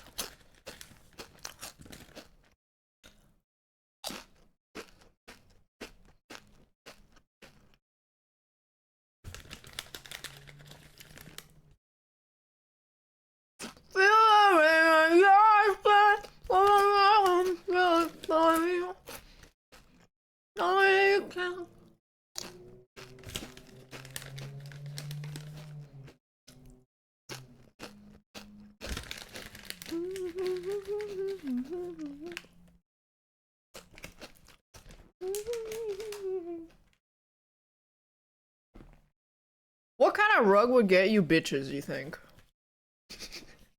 Don't call them bitches, bro. Ochita? Kuromi? Okay, if you're a guy and you have a Kuromi rug, there is a 50% chance that the girl that sees it will be like, you drink matcha? Or do you have little boo-boos? Like, are you a performative man? It's kind of weird.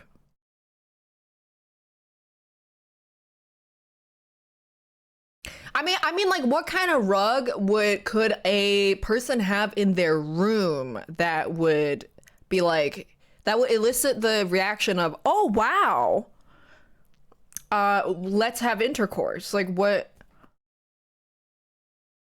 I don't think Pochita. Nicolas Cage face rug. I can tell how old you are by that. You're probably around the same age as me. Zoomers these days don't know Nicolas Cage.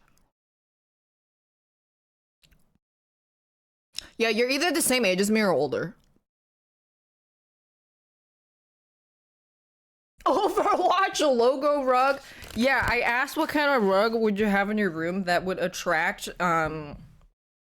affinity for intercourse, not make them repulsive.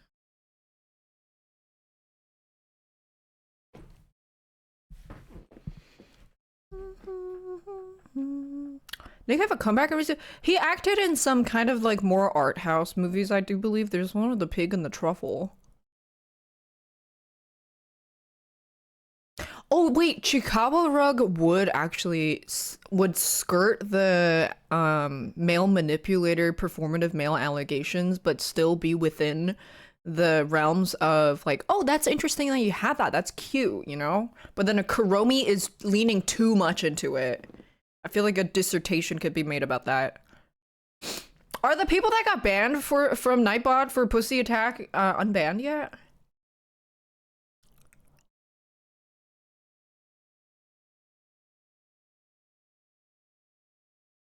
Megatron. Well, Megatron falls in the realm of if they're let's just assume this is straight, okay? And then assume that this is a guy's room and he's straight and he has, you know, multiple potential suitors of females coming in. If the female in question was very into Transformers, she would think Megatron's cool as fuck.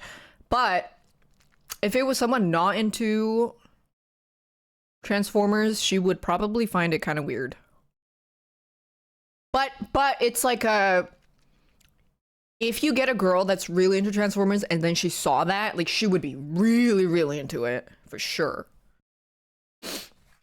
Well, Rug will track bussies. Cam guy 001. My favorite rug.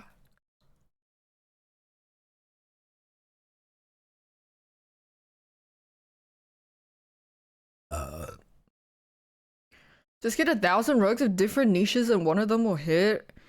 Ray, that's like being like that one guy in the Futurama episode that pretended to be one of the only other alien species that Leela was, but then but then Bender and Fry went and found like he had all the different murals of like all the different alien ladies that he would try to woo.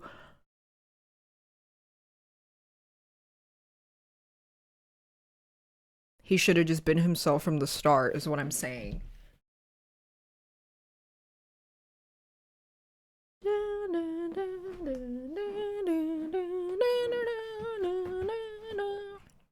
One of them has got to work.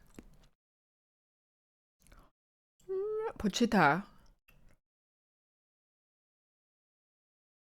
A rug that says, I'm a doctor, firefighter, lawyer, and pool boy? Who's into pool boys? Oh no, I haven't seen Pluribus yet. I do want to see it.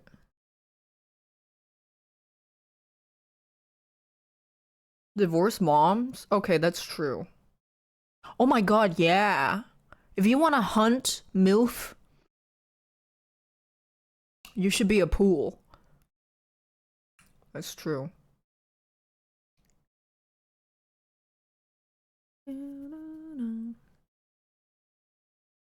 That's true. Seinfeld? God, you're even fucking older than the guy that said Nicolas Cage rug. Jesus Christ.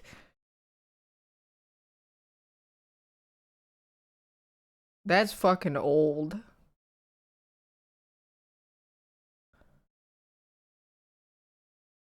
Episodes on the worst episodes of TV you watched in a while. Oh.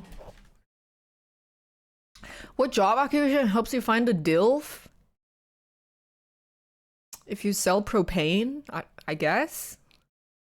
Or like grills? I don't know. Thanks M, Yerim, and Farfetched.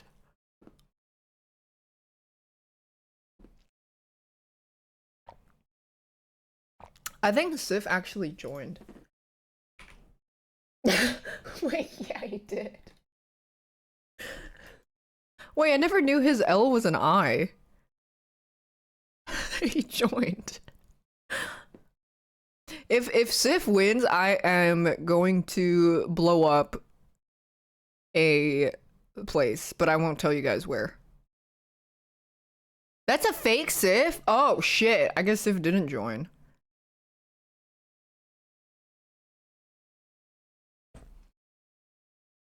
Yeah, I'm just recovering my stamina right now because my back really hurts from sitting and hunched over the floor.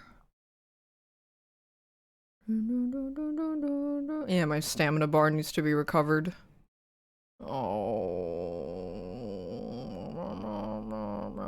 Oh no, the second Sif is fake because you can see the spacing on the lettering is a little weird. Look. This one's the real one, this one's fake. Damn, I'm good at that shit.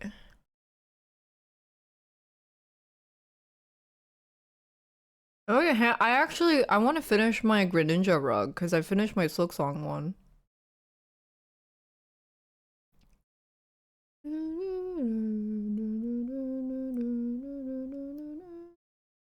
Yeah, the weird spacings for the capital I.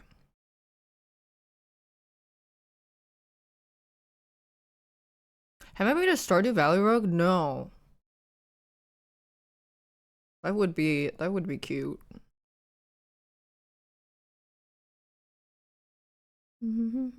What is a Weechu? Do a chicken Stardew Valley?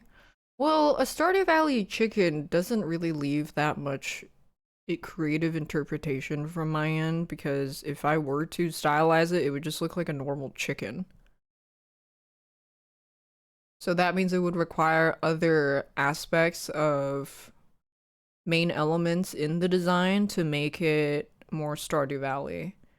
Because otherwise, I would just be making it exactly the Stardew Valley chicken because the Stardew Valley chicken is the Stardew Valley chicken through the pixel style, is what I'm saying.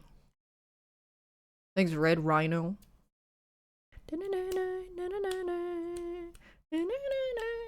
Well, this is the two other rugs that I have on the big canvas next I'm working on. Where'd it go?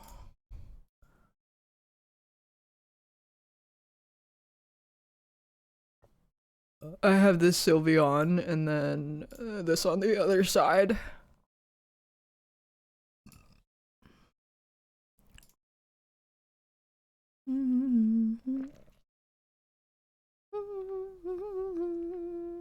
I mean, make them.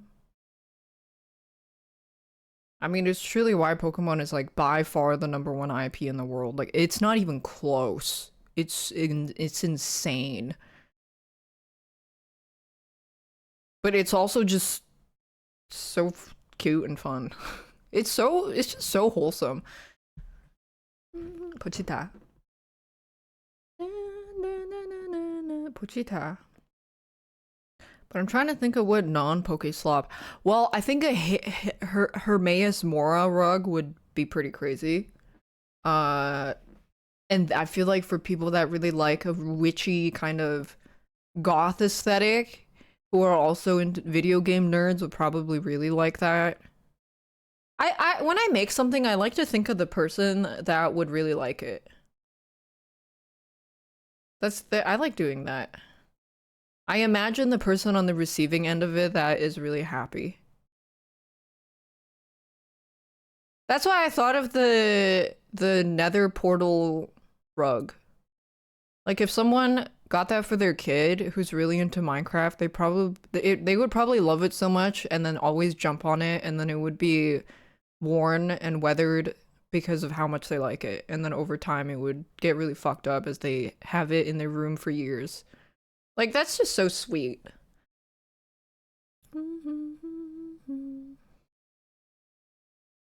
Yeah, I had that thought when I was in IKEA walking through the kids' room section. And then I was like, why am I thinking about them kids? Fuck them kids. For a second there, I almost had a heart.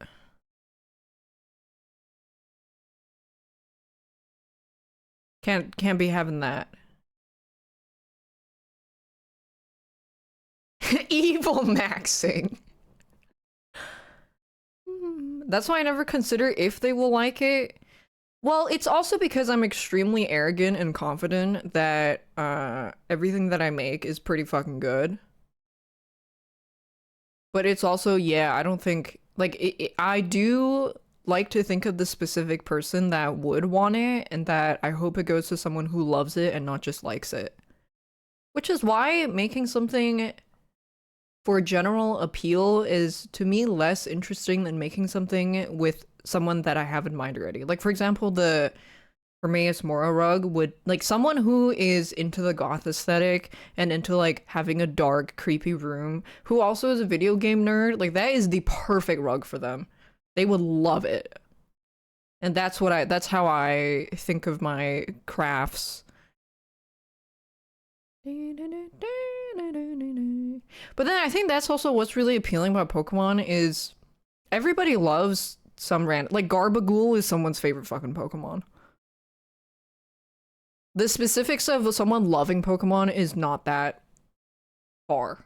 Like, for someone to love a Pokemon, it's like, it's just right there.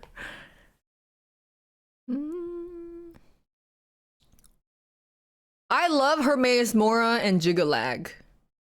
I don't fuck with, I don't fuck with, I forgot his name. You think you got times 20? Wait, really? Yeah, I don't fuck with the insane guy as much, but I really like Gigalag.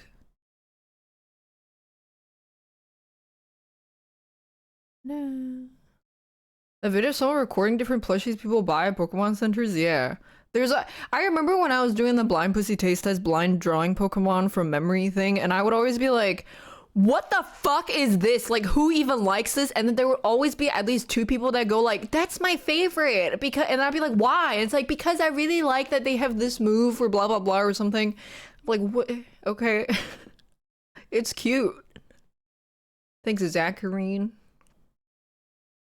Sheogorath. Yeah, I fucking forgot his name. I like Gigalag because he's just a Giga Chad.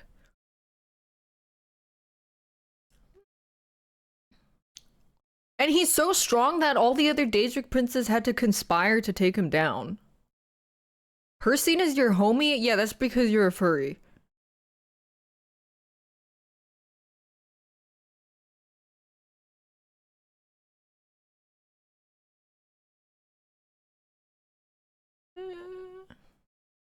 Oh my god. I remember what it was. It was an Instagram reel I wanted to make about drawing.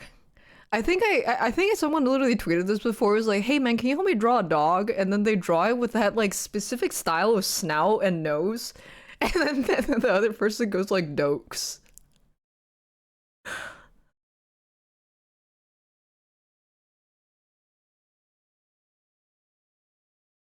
Yeah. No, I remember playing Pirate Software's game demo, and then the moment I saw the art of the dog, I was like, that's a furry. That's a furry artist. That dog, it's not a furry dog. It's like on four legs. I was like, that's a furry, 100%. Yeah, it was like a 10-minute gameplay. Well, it was 30. Or yes, the ears is a very specific sign, and the snout. Was it not 30 minutes? I thought it was a 30-minute game. Does he even work on it anymore? I don't even know.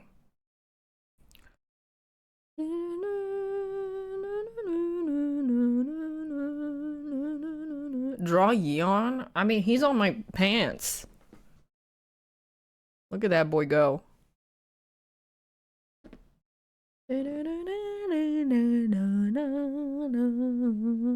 Furries can usually spot other furries? Yeah, but just because I spent 3 years of my life making furry adoptables on DeviantArt with some adjacency to fur affinity doesn't mean I was a furry. I was purely in it for the money and entrepreneur aspect of it.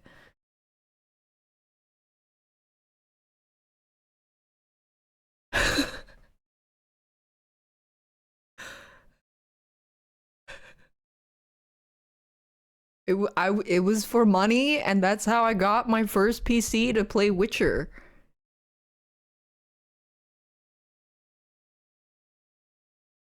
Yeah, I was actually a furry for pay. Witcher 3 PP proof Nim? That's an old one. Holy shit.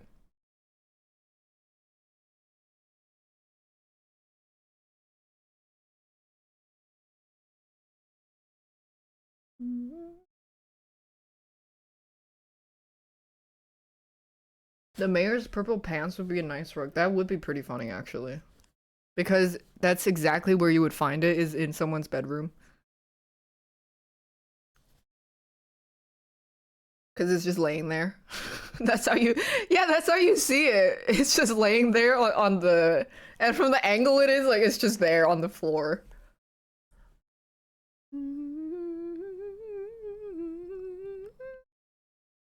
Sif has gone quiet. I think 7 more minutes and then I'm gonna choose a winner.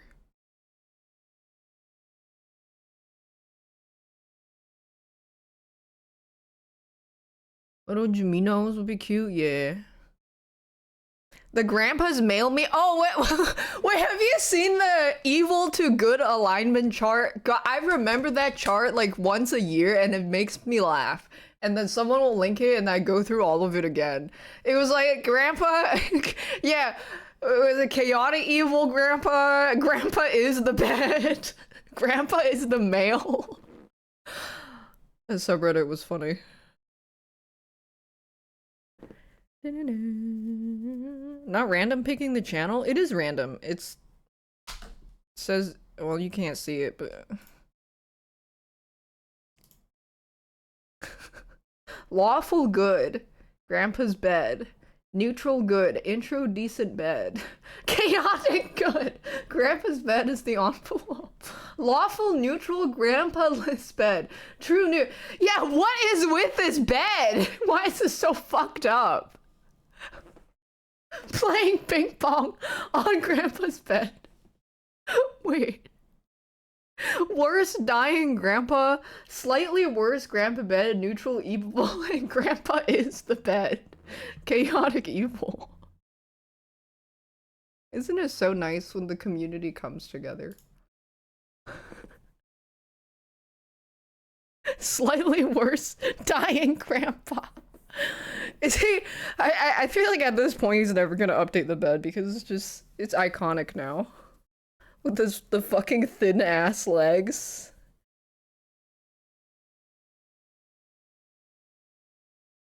Grandpa is the envelope. Yeah, 5 more minutes, and then I'm gonna go work on Greninja.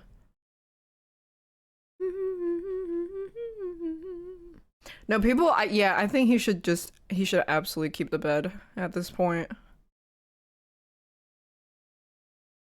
Wait, actually, it would be really fun to make video game rug giveaways because I don't want to. Those are just like little trinkets. Yeah, if I make like a grandpa's rug, or not grandpa's, grandpa is the rug. If I made a mayor's pants rug, that would be a really fun giveaway. For the Stardew Valley people. Grandpa's rug. Grandpa is the bed rug.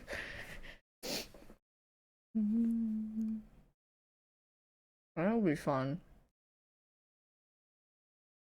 I recently played a video game rug. What the fuck would I do for Voices of the Void? A fucking black rectangle the scary black rectangle that follows you and like jiggles.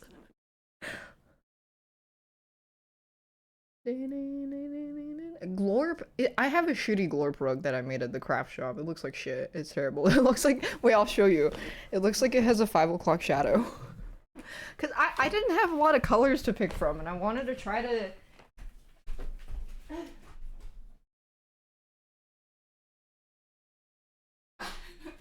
I was trying to add a shading, but they didn't have that many shades to pick from, so... I mean, this is very bare minimum. It's got a 5 o'clock shadow. Hey, it's one of my first rugs, okay?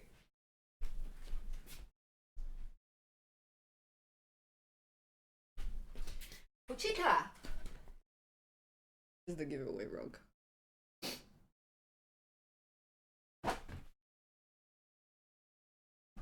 Can people get, yeah, you can, I mean, the only people that I wouldn't want joining is if for some reason your shipping ports are closed, because I'm shipping from the US.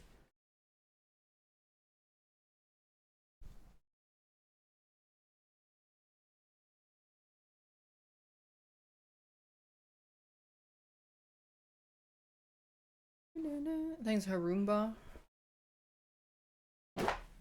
I will ship it anywhere. Now I really want to do the mayor's pants. I think that would be a really fun giveaway. But I want to finish my Sylveon and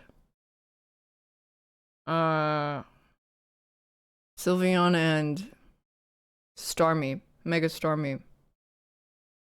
Guam chatters, they opened. The Guam finally opened their port.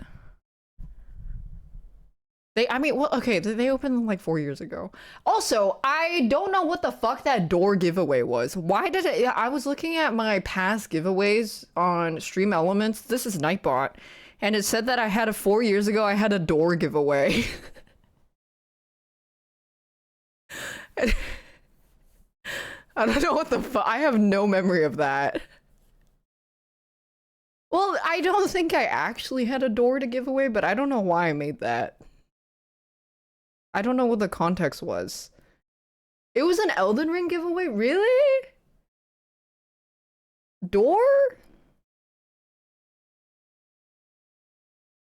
Yeah, I do remember doing an Elden Ring giveaway, but I did multiple for that, so wouldn't it be multiple doors? Yeah, I remember I liked Elden Ring so much when it came out that I was just like buying people the game. I think I gave like 3 copies away. I was just like, yo, this game is fucking hate. I was just happy to share the joy.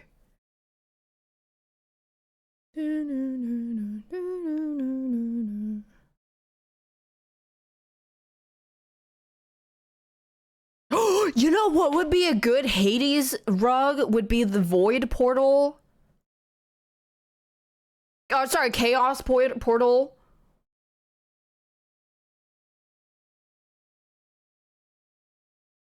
Like, that's another good giveaway rug because I'm not designing it. It's already an existing design, so I feel, you know, I'm like, well, I can't be making money off that. Yeah, that would be cool. I think if I want to do like fun video game trinket rugs, those would be really good giveaways.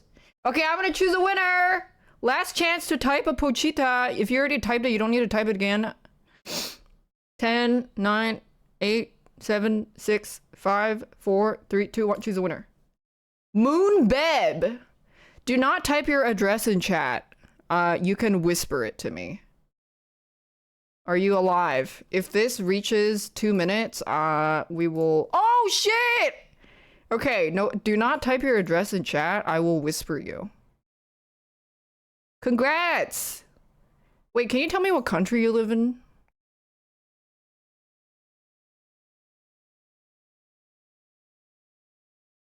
You never won a thing. Well, this is your lucky day because maybe I should reroll the winner just so we keep up this trend. Serbia, you're that should be fine. I mean, I would still try it even if it. I'll still try it. Okay, I will whisper you. Do not get tricked by someone pretending to be me! Can you let me? Okay, I whispered you. Hey, it's me. You know what's really funny? You know when I hosted the art contest and I'd be like, "Hey, your DMs are closed.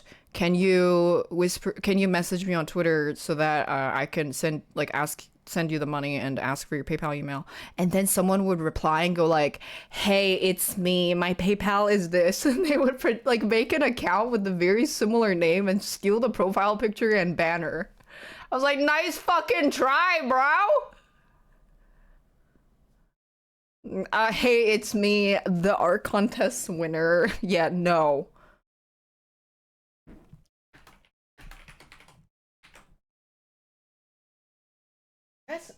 That's a really weird address.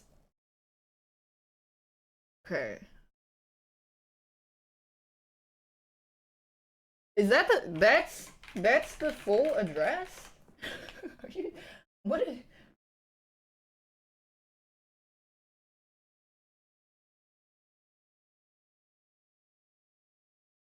I want to make sure they're not forgetting anything.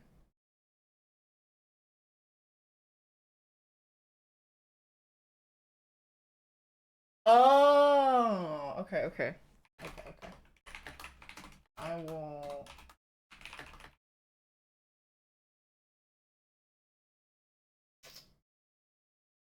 I'll ship. Okay, I'll ship it out. Okay.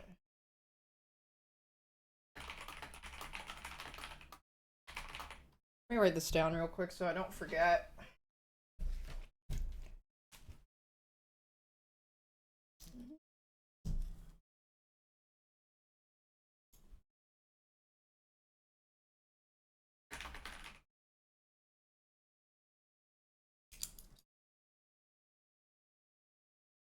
Wait, that's so fun! Like, we can make giveaways for fun video game rugs.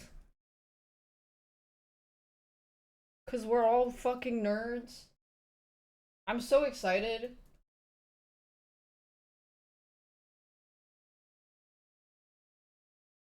Like, we got the Hades 2 Chaos Portal, Mayor's Pants. We can give away a house. No, I don't even have one. Well, my dad has one, but it's not mine. Okay. Okay.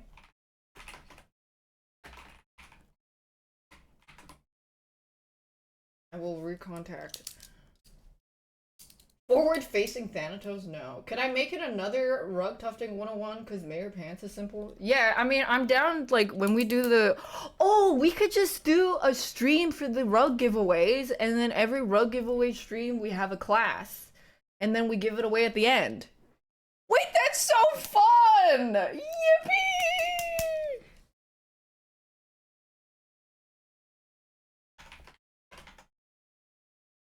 Where'd I get this? I got this from that...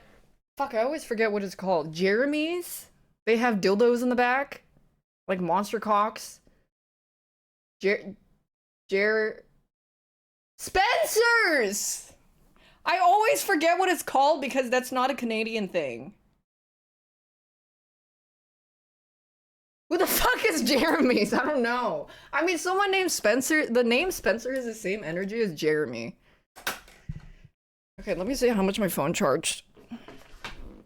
You cried a little. Oh, did you also pee a little bit? I'm so excited. Wait, I'm gonna write it down, the rug giveaways I want to do, so I don't forget.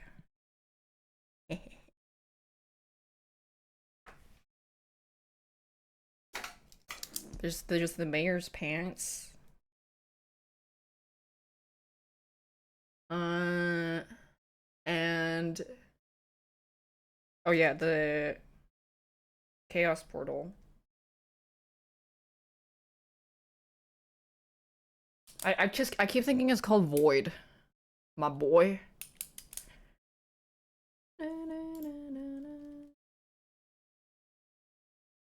Let's do a notepad. I actually don't like keeping notes on computer. I always like writing things down. Like even my agenda, calendar stuff, I always prefer to write it down. Even when I do my video game notes, I write shit down. I think, wait, let me find this like massive pages of notes I wrote somewhere. Where did it go? Oh my god, look at this shit. This is all filled with pink text.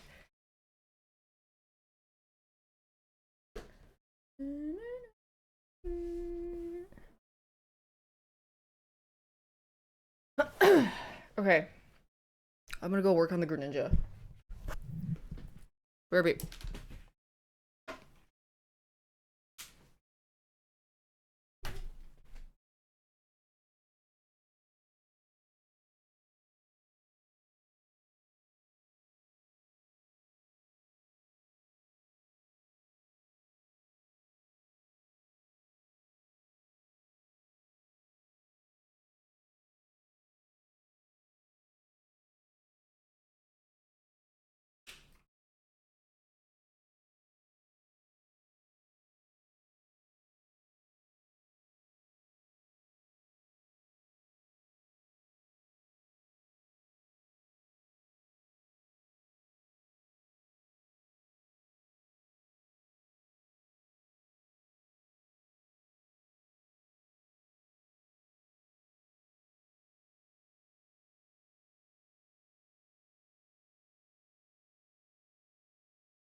Wait, let me show you guys the silk song rug. So this was the second kind of full rug I made when I first got my shit, and this was with the shitty gun.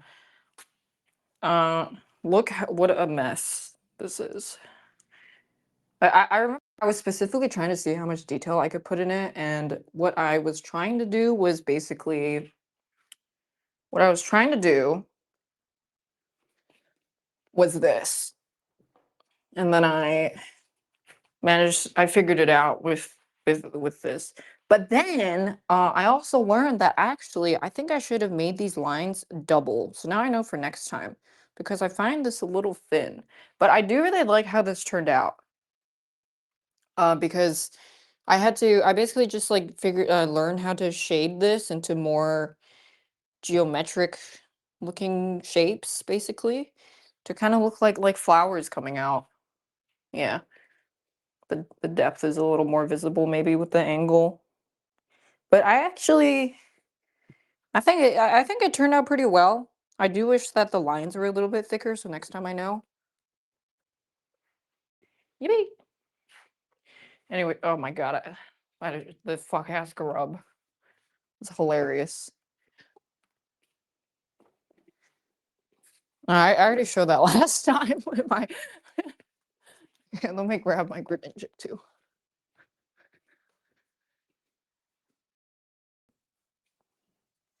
If you can't handle me at my worst, then you don't deserve me at my best. My fucking table is too damn small.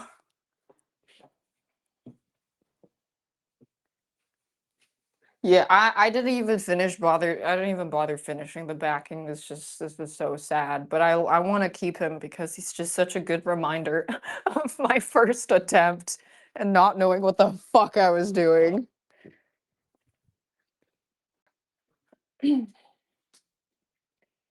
Okay. Here's my Greninja rug. This fuck ass table. I actually want an even higher pile length, but I made this a little more. So this was a longer pile length, and then I shaved it down to round off the edges, and now I have to basically shave these parts. God, this is some ass. Yeah. So you see how this part is just like flaring out and bushy as fuck? I'm gonna shave that down to this basically. Maybe it's a little easier to. Yeah. So this is like nice and rounded. And then that's what it looks like unshaven.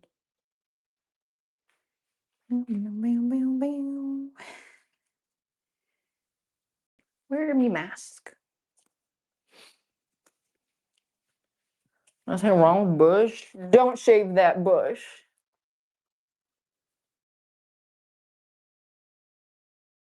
Don't shave that bush. Wear me shave. Oh.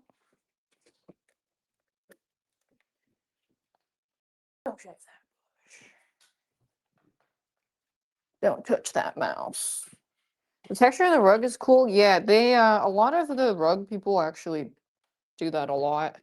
It's how you get a much cooler depth. It definitely is more interesting than just a flat one. Okay.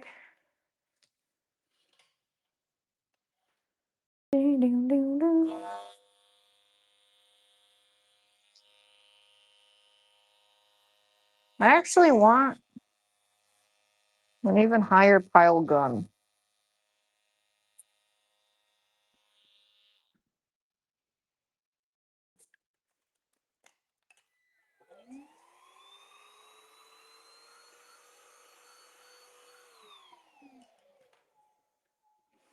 Texture could look cool on a Ninetales rug. Stop! I know! I fucking love a low in Ninetales.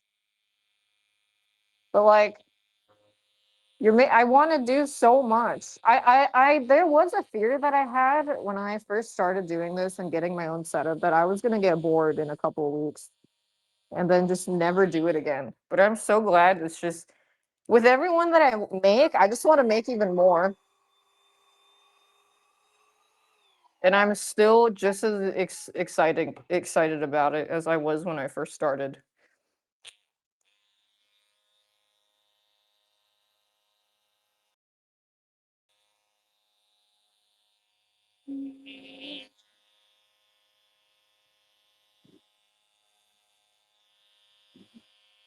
Yippee! How long has it been now?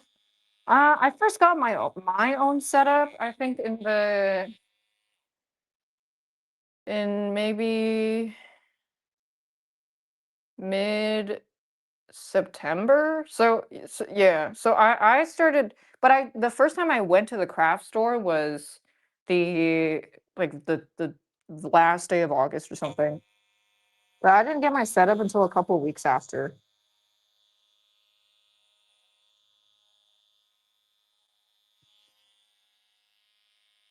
But yeah, I think it's been.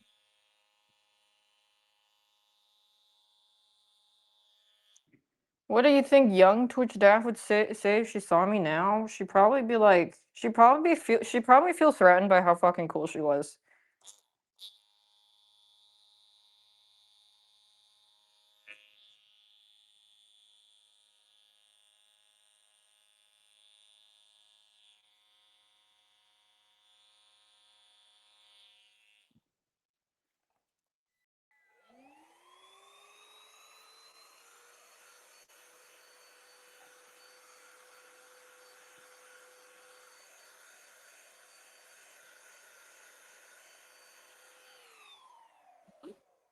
Yeah, I'm glad I don't even like it's so fun to make this shit because I don't have to worry about the cost.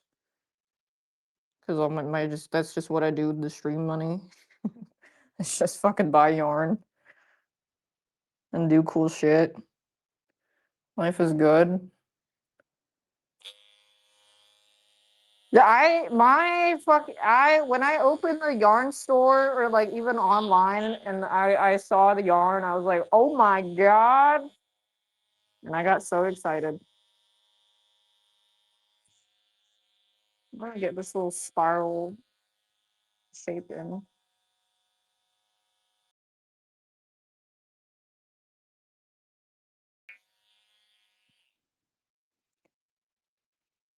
Will I sell one? Yeah. This one I'm selling, the Altaria one I'm selling. I just have to set up a storefront and then I think I'm probably gonna sell it all at once. So I'll probably make a bunch of rugs like the month of and then sell it all at the end.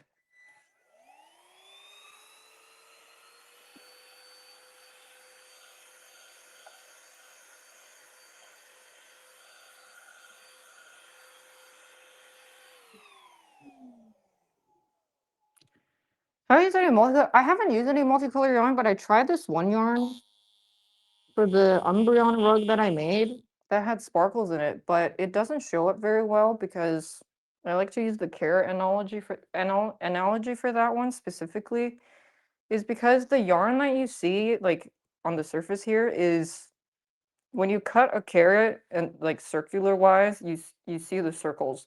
But then the yarn colors and embellishments like sparkles and whatnot are usually on the lengthwise of it. So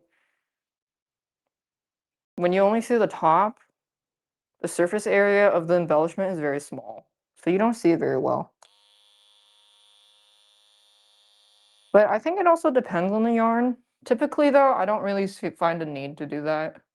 Yeah, the cross section of it just doesn't see very see like it's not very visible.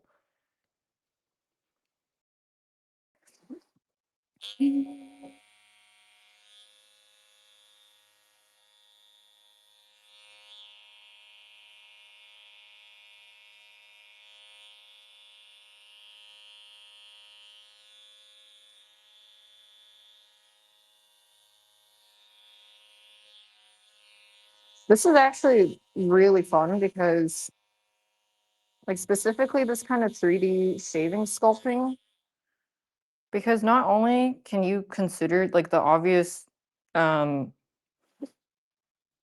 very you like you can just see it sticks out, right? But then it can actually be even more than that, is like you can make it gradually stick out more, you could get it even higher pile length, and then you can have like 3 different elevations and then shave accordingly.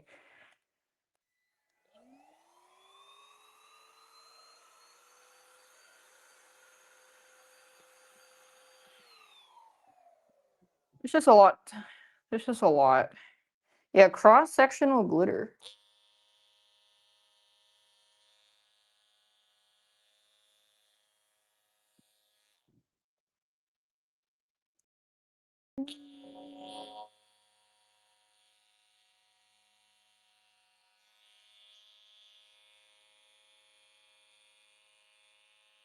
Like this part I want to go down a little more and then come back out.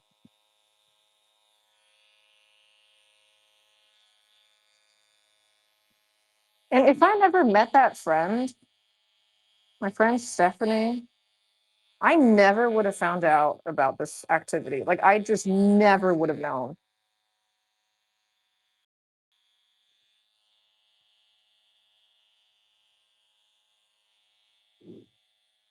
Kind of had to complete a friendship side quest to unlock this.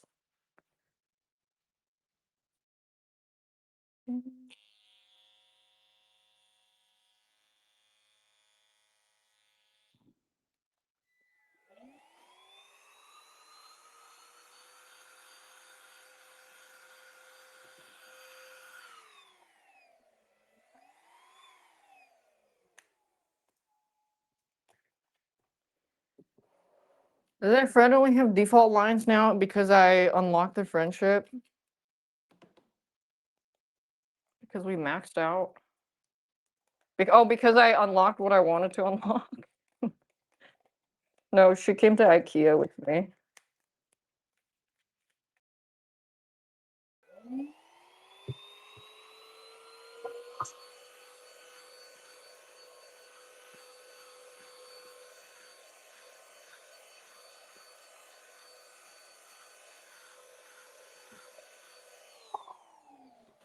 Definition of the Pochita? Yeah, we already gave it away.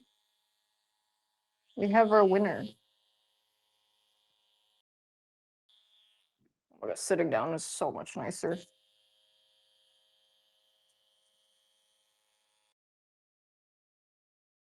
Oh, I did buy shelves. I think I'm gonna. I don't know how well you guys can hear me when I have the vacuum on, but I think I'm gonna do an IKEA assembly stream tomorrow.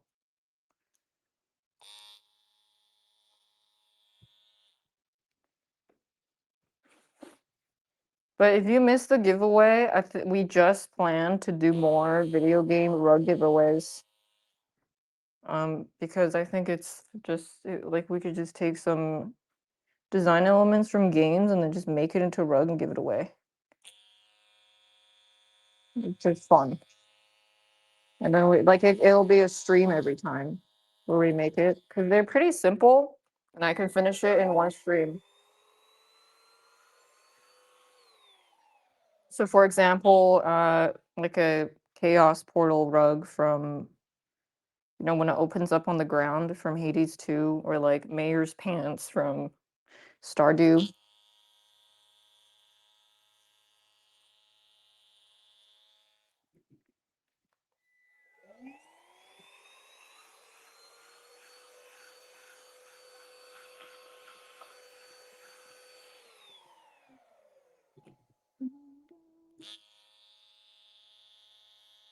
A silk song flea would be so easy.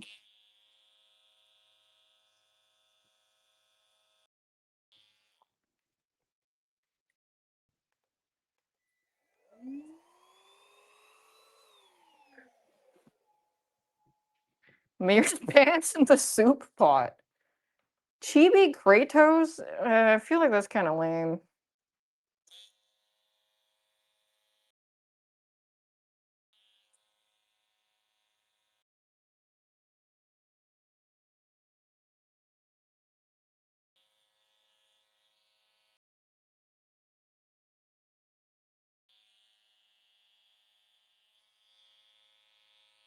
Yeah, it's a bit too bat testy. I agree. It's giving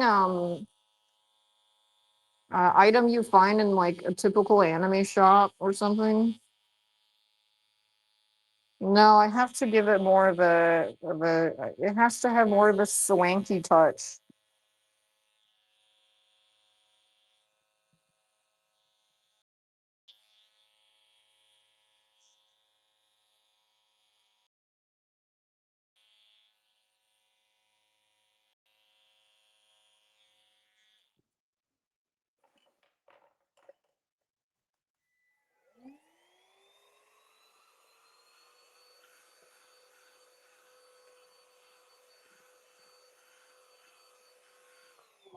I'm pretty sure they do have thinner shavers, but I never found the need for it. Or you could just use scissors.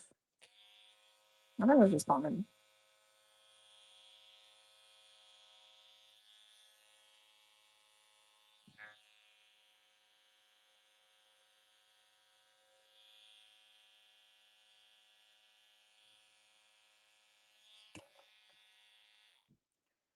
What is Doom Kako Demon? What that is? Because when you want to shave something thinner, you just use the edge of the blade. Oh, Doom! Like from the game Doom. So what the fuck is a doomed Kako demon?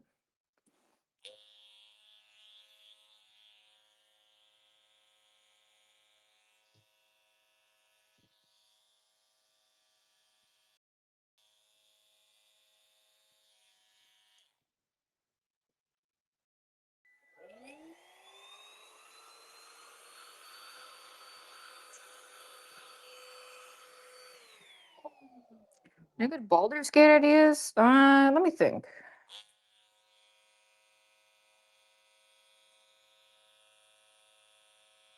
Well, honestly, any one of the skill icons would be great. I'm sure chat would probably have a better idea. Or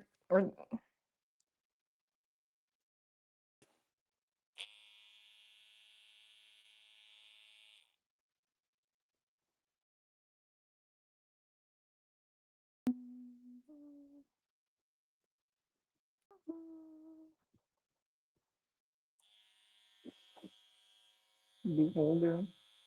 Companion cube rug? Oh, honey, our age is showing. Kids these days don't know about the orange box.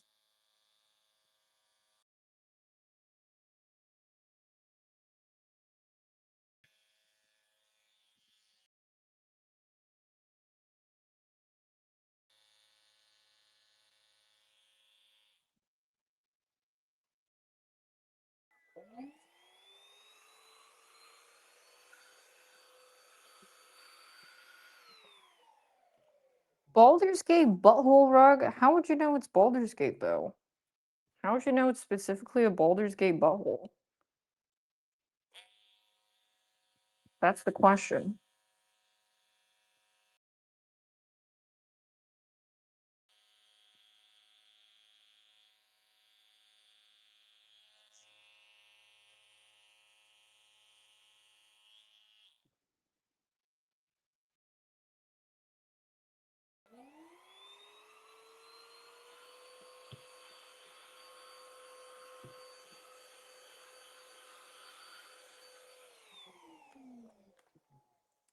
Fuck!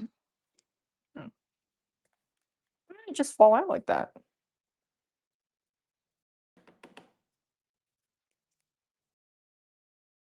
Rimworld rug would actually be really fun as a personalized gift where you make them into a little character.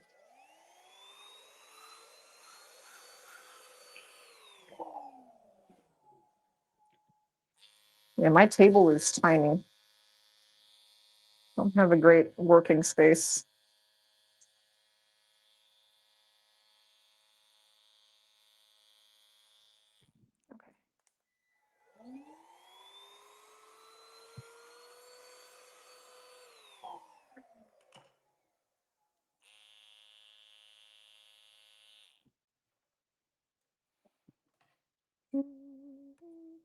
Baki nugget rug. That actually would be hilarious, but I also don't like it's just such a funny rug, but do I want to spend 5 hours making that? Actually, I don't think it would take that long.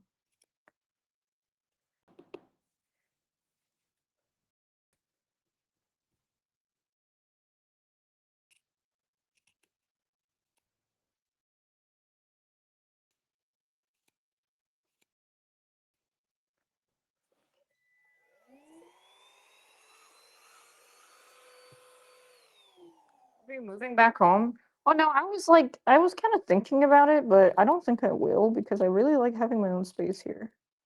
And it's where all my friends are.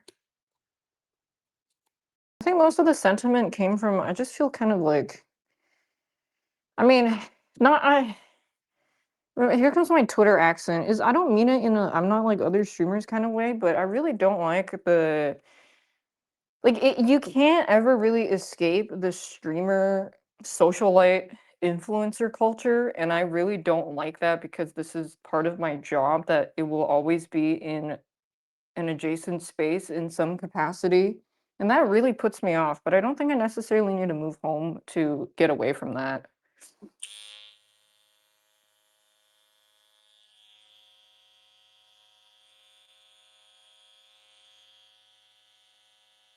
So I signed up for volunteering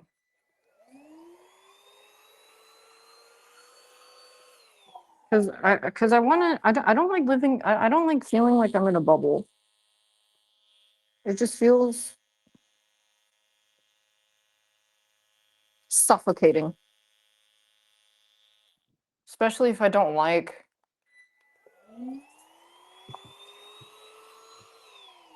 I don't really like how it is.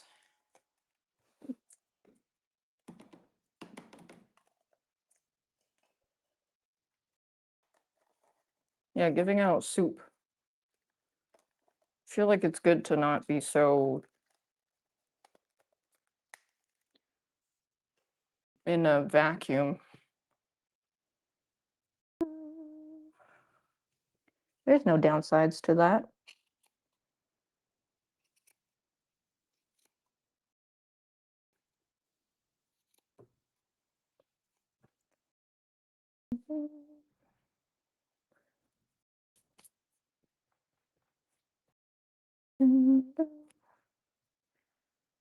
Okay.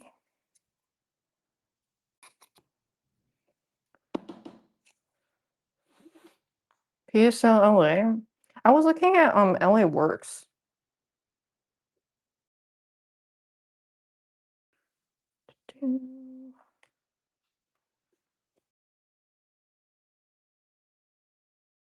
No, it's not. Court ordered volunteer. That'd be so funny.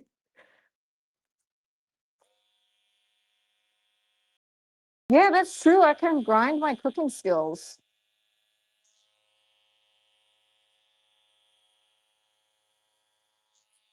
Wait, that makes me even more excited.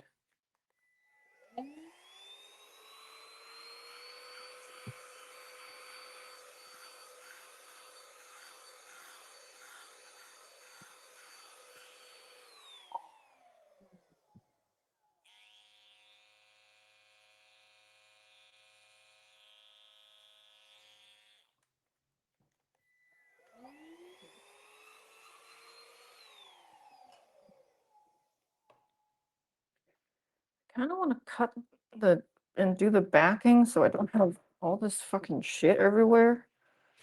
But maybe let me shave this part first. Oh god.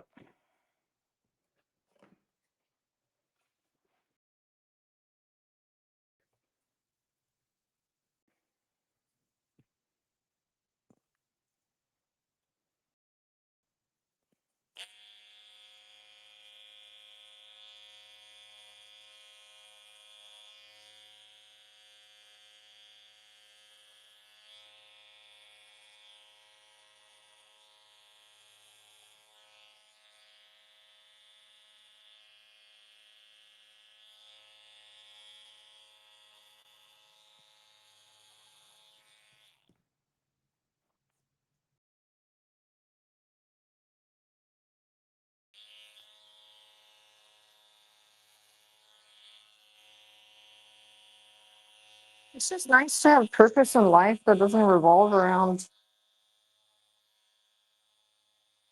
a strange occupation.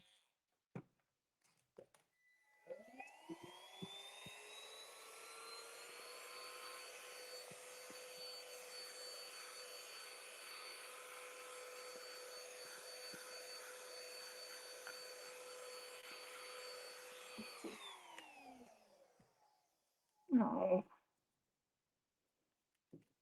it's spilled. Because to me, the most attractive people, not even necessarily in a romantic sense, but the most attractive people to me are people that have a lot of life experience and are very just insightful. So that's who I want to be.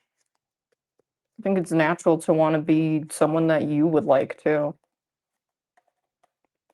Getting fucking philosophical in here.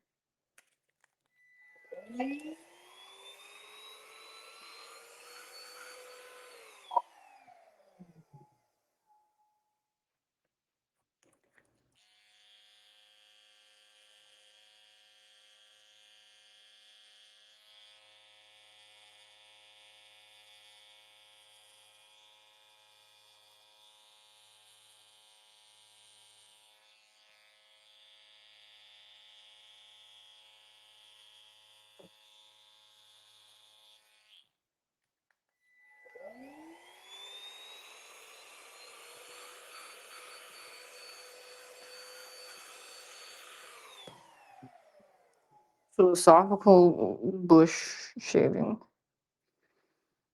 Bush shaving got me pondering. I mean, it's just very. Isn't there? There was a study that I mean, you're gonna have to Google this, but that say like grandma activities where you're just kind of doing something with your hands is really stimulating in a good way for your brain.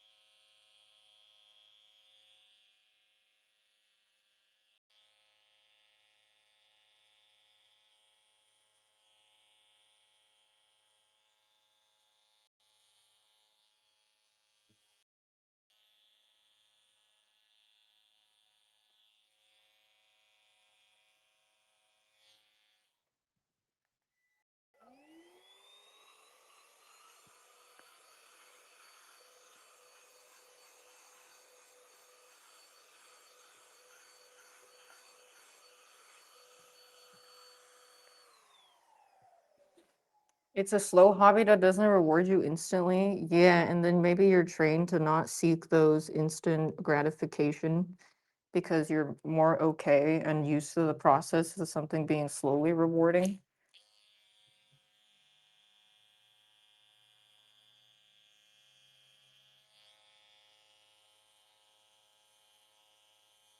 Maybe. I don't know. Sounds like it makes sense.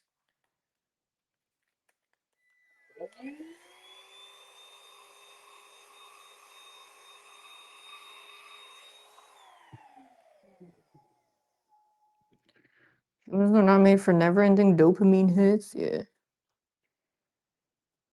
that does seem extreme. Do 10 push-ups, check the progress pic like the Alex Jones before and after, but he's slightly more red, but he looks exactly the same. I think it was Alex Jones. It was like a meme picture for a while.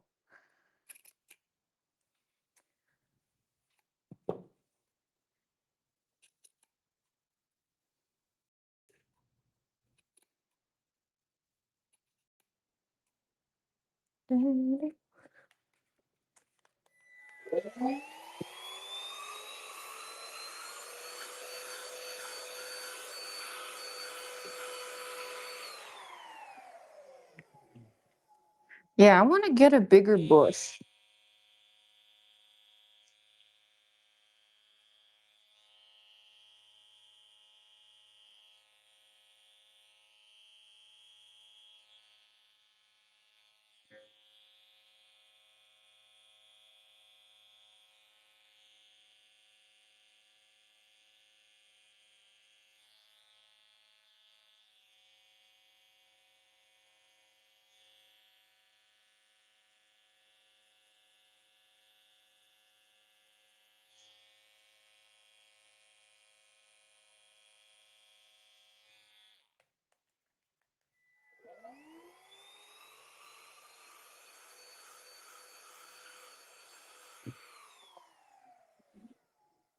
Did you plant bush plants? What the fuck is a bush? That's just being a gardener. Hey! Oh my god, I couldn't find my scissors. It was right here. They blend in with all the different colors.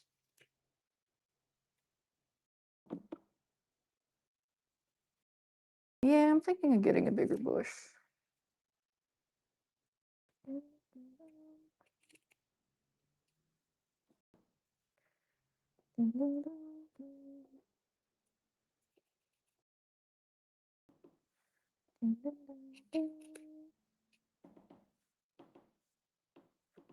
Streamer plant arc? How the fuck do you even stream garden? Oh, actually, no, there's a lot of maintenance. I feel like that's more of a YouTuber thing, though.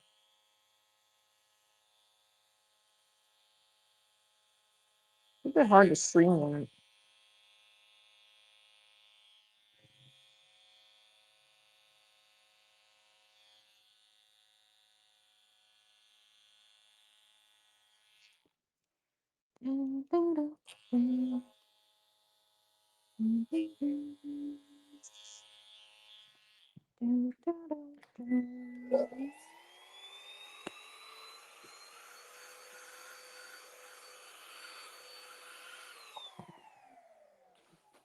Probably more entertaining and yeah, I agree.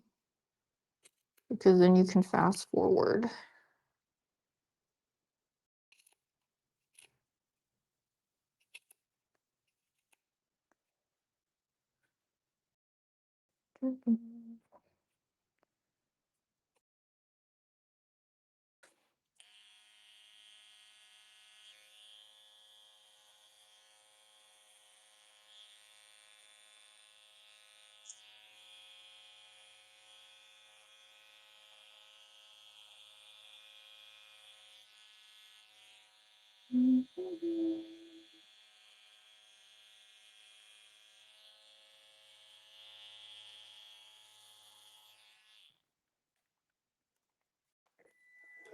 Observe my basement potatoes.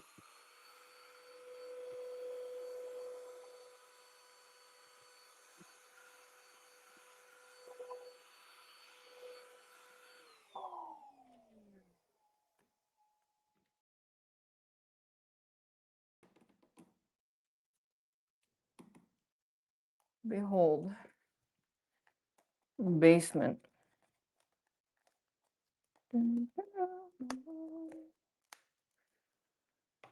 Let's check it out one by one. I totally forgot about that part of it. Oh my god. It's been shortened these past few years, the potato basement story, that I totally forgot about them checking it out one by one.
It's a Greninja, yeah.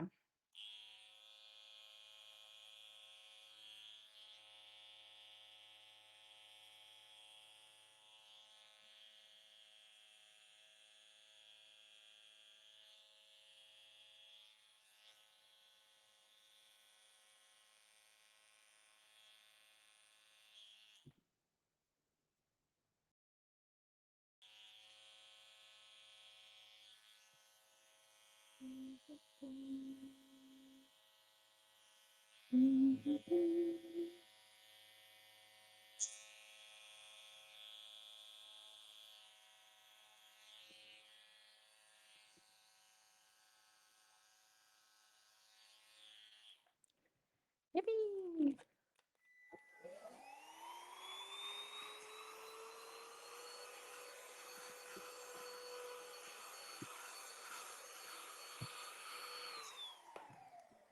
Yeah, my dad would be proud of the amount of vacuuming I've done.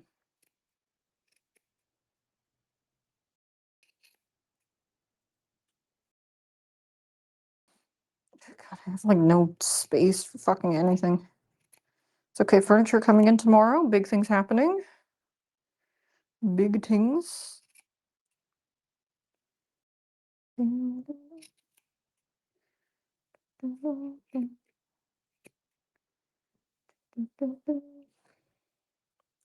Everybody get hype.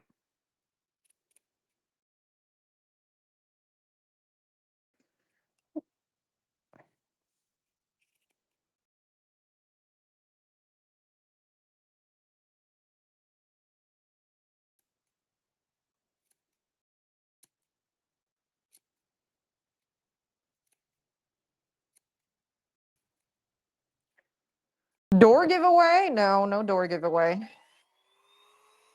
You missed it. That was 4 years ago. It ended.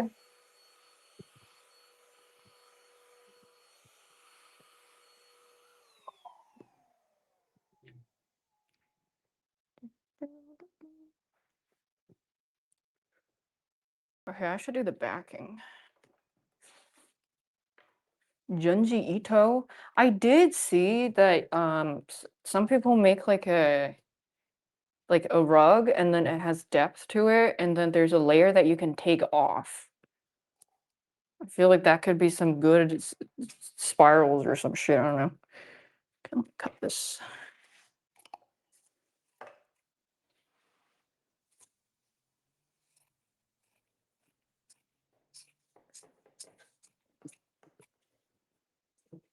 Giga Rug Tech? No, I can figure it out. I'm pretty good at that.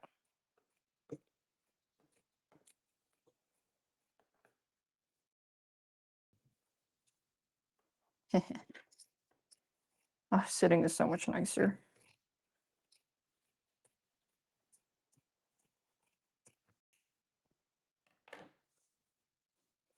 Am I profiting off it? Well, this one I will sell. I just don't have a storefront or anything set up yet. I just want to recuperate yarn costs, honestly. I think the giveaways would be fun for people that don't have hundreds of dollars to spend on a rug. How much for this? Probably like 500. Did I drop something? Oh, I don't have space. Oh, it'd be easier if I leave a little space here.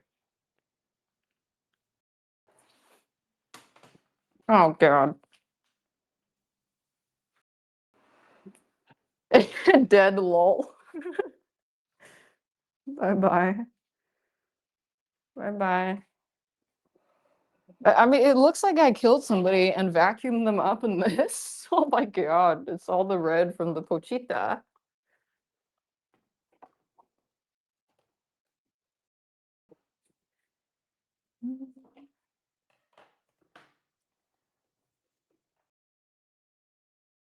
How do I sleep? Well, I don't sleep very normally.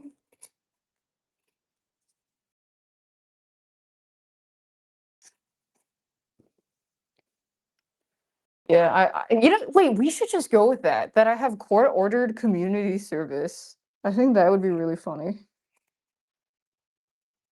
Yeah, I'm gonna be working in soup kitchens for a bit. We should just go with that lore.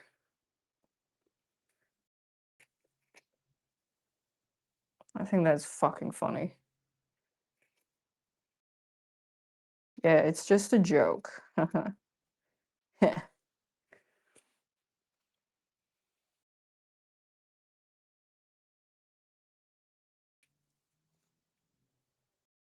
Oh, is this a weird angle?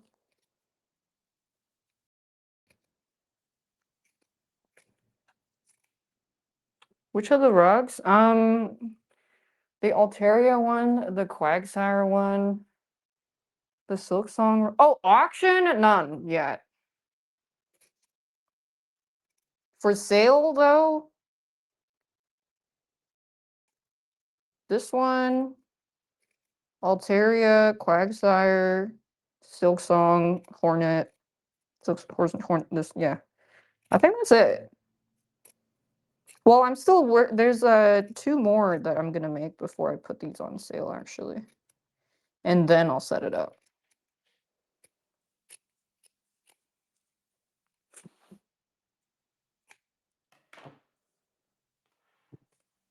Can I make rugs of the ducks from the hoodie merch? I could, but I have no interest in remaking a design. Actually, wait, did you not notice that that's the same style of water that I did for this and the and the Psyduck I did for Trisha? It's very similar,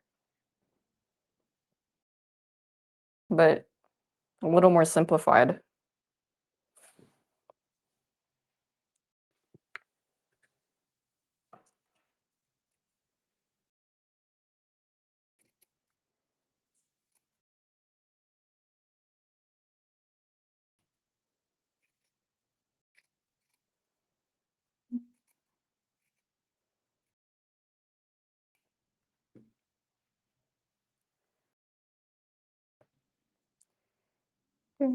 Yeah, I have I did finish the designs for the other two.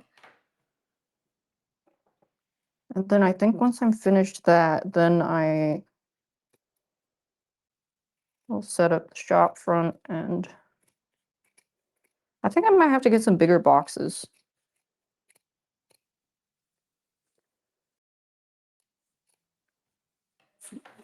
Man, I gotta figure out like, oh, I need to get a printer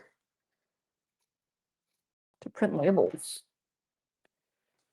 Yeah, the twill on this one's gonna be a pain in the ass. But that's okay.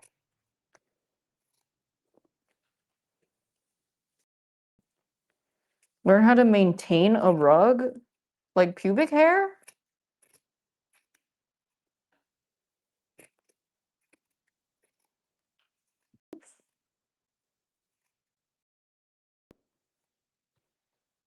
You meant washing? Oh, just, I would not wash these. But if you wash them and it gets ruined, that's not my problem. Lol. I would just be a little sad. I would probably stick with some steaming cleaning thing. But it ain't my problem.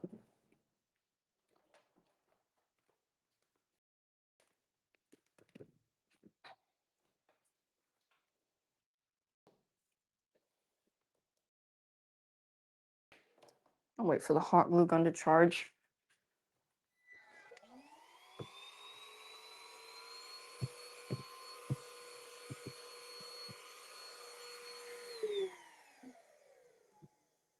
What the fuck? Discard. Peter. I'm gonna go charge this. This vacuum is so much nicer to hold because the other one is so damn heavy, but this has the battery of like a fucking Temu vibrator.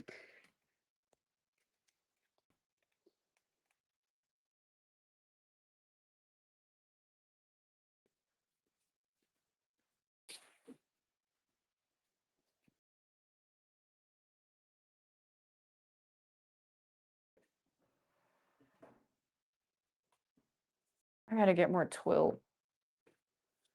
Is there anything else I needed to get? Not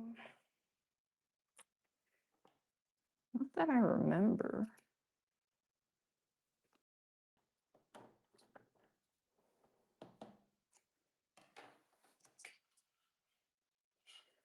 Food to cook. Oh shit, the granny baskets. Oh, it's not, I don't think it's heated yet. The granny carts.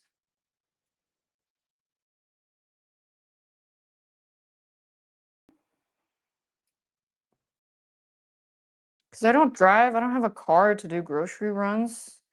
So that means I have to walk to the grocery and I'm gonna like do the little, basket on the wheels. Oh, and bigger boxes and then a printer. Boxes, printer, twill, granny.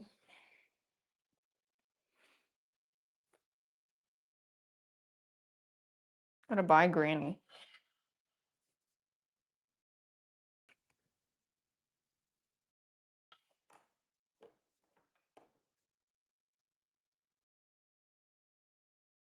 I also wanted at one point, when I do these original designs, I can also print out a little cardstock card as a kind of like, here's the design in a card. Yippee! Hyun is also getting a rug set up. Oh my god, we could make rugs together. We could both be rug merchants.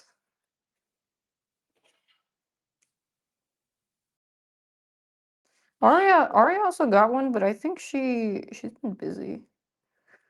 Then I think there's that whole Paris TFT thing going on. A grocery cart? Yeah, a grocery like cart basket.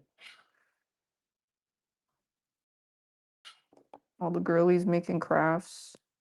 This is the life.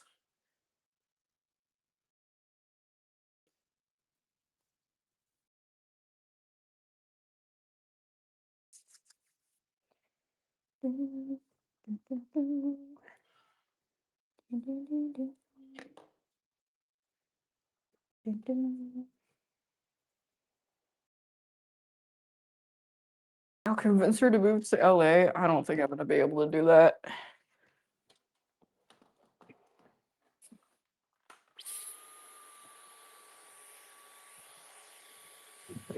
It's so fucking comically big. Ugh. Okay. I'm so excited for the more Rug 101 streams because we get to do a fun giveaway of video games. Everybody fucking likes video games. Yippee! What's better than art and video games put together?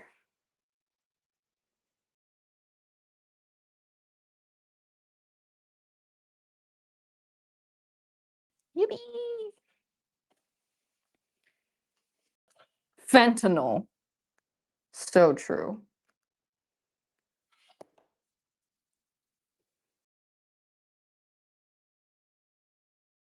Yeah, so for this design, I knew the edges was gonna be a pain in the ass, so I tried to keep it mostly spikeless. The most annoying ones is when it has like jaggedy edges, because you kind of have to cut the twill, or you can fold it over, but it's kind of a pain in the ass. Did I burn myself? I feel stinging in my finger. Uh-oh. Stinky. I don't think I did.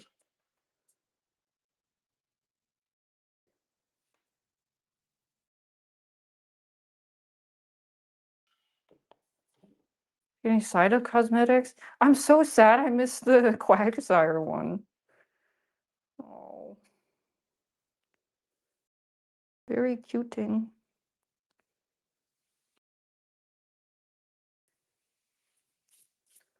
When's the investing tutorial? Well, you should have bought NVIDIA stock 5 years ago. Try that.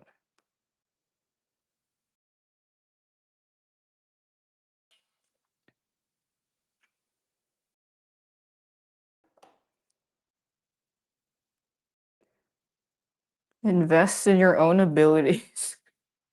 Me when I'm a life coach.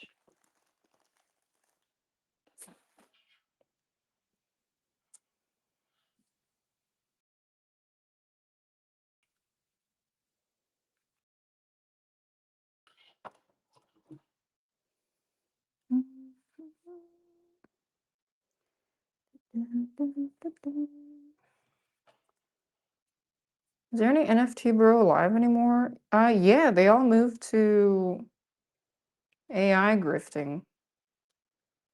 Or some shit, I don't know. Or they're just doing crypto. Probably just went back to crypto, honestly.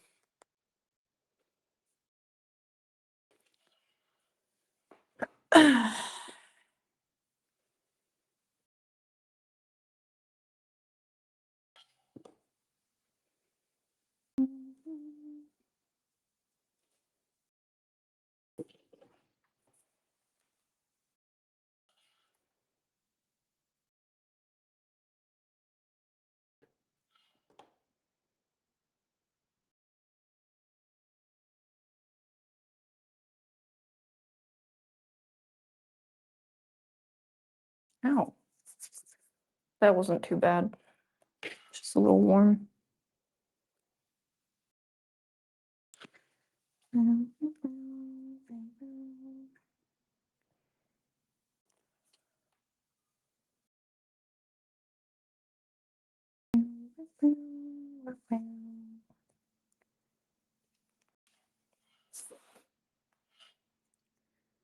Hot glue, more like warm glue. Cause I ain't a pussy. Dies, gets a blister like that. The first, oh my god, the first time I did I used the hot glue, I burned myself. That was when I had that giant blister on my ring finger. Classic.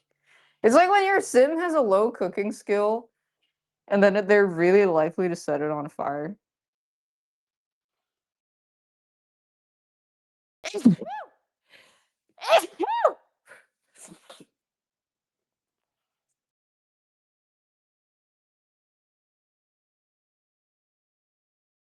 I'm not done shaving yet. I am gonna shave some more.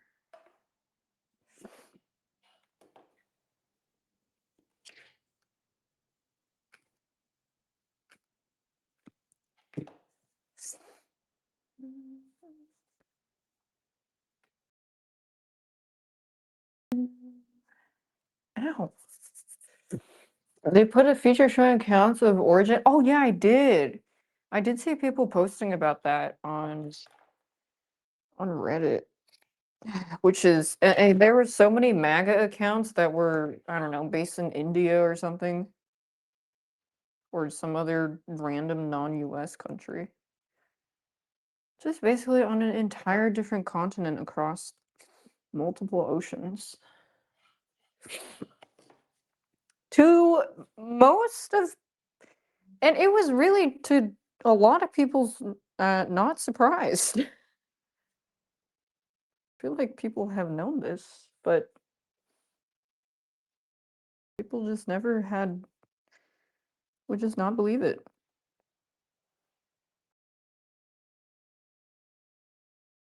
Oh.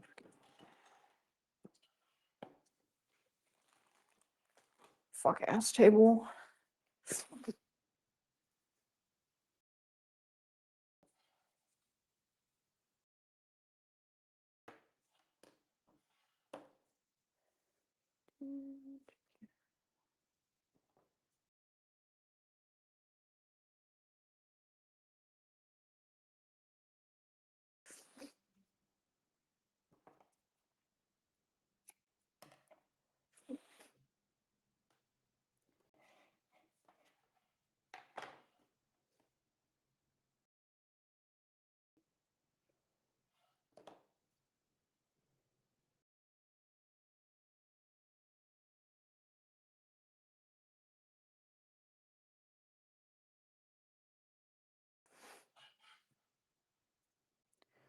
Yeah, you can really gauge how rancid,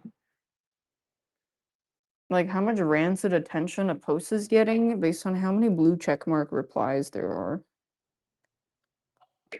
It's a really good telltale sign.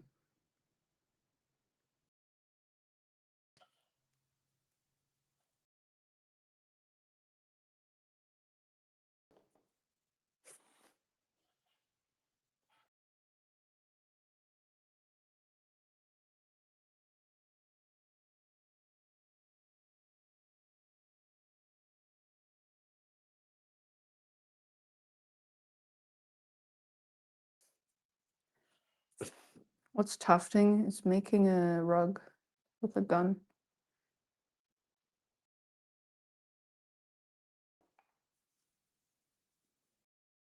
But I'm not tufting right now, I'm gluing. I think I'm gonna cut this.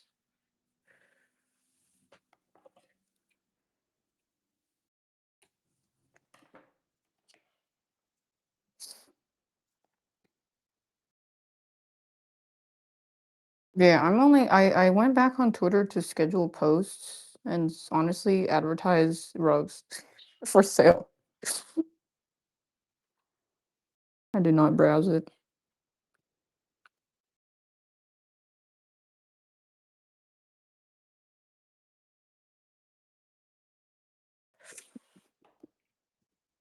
Your cat? I don't have a cat. That cat is living a very sad life now, I think. Rip.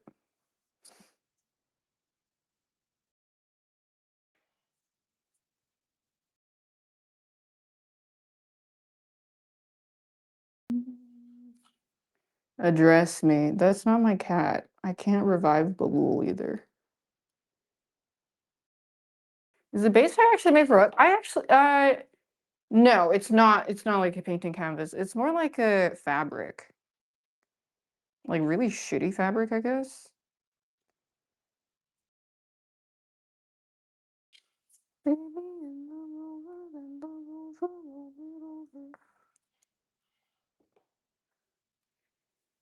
When you leave the Twitter leftist bubble and it's the Fourth Reich out there, yeah, then the Twitter leftist bubble is like, I think it's a bit problematic that you didn't condemn Hitler.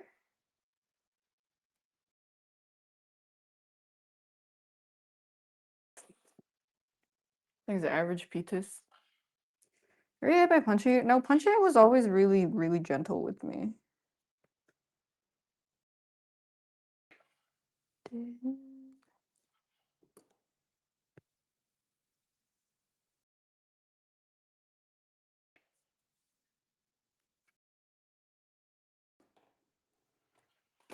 Okay, I thought about catching the glue gun and then I was like, wait, no, and then I immediately withdrew my hand.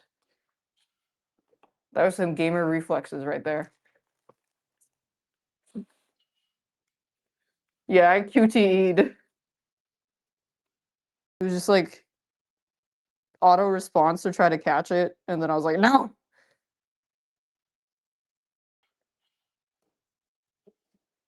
Yeah, I should get a. Let me get an extension cord. This is dangerous. OSHA.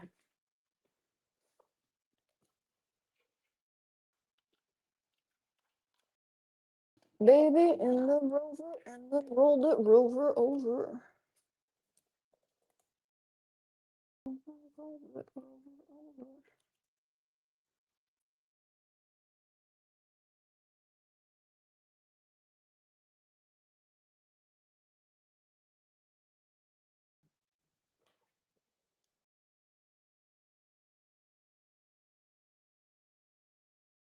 The fucking plug bent.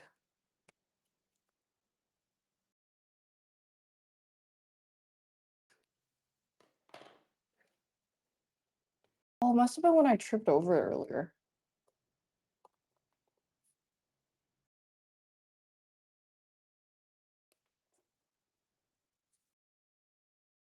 Oh my god.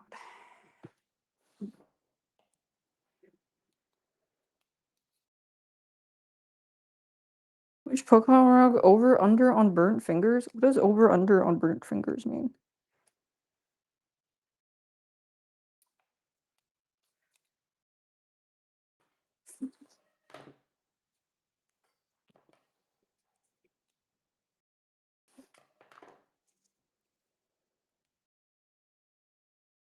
Did I burn or what?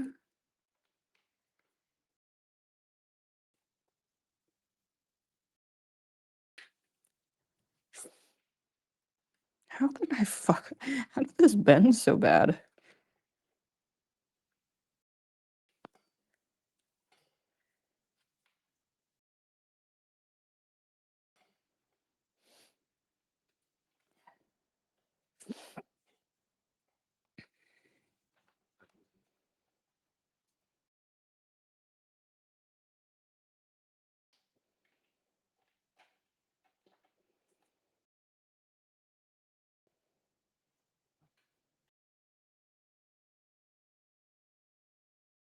I think I've been to when I tripped over it earlier.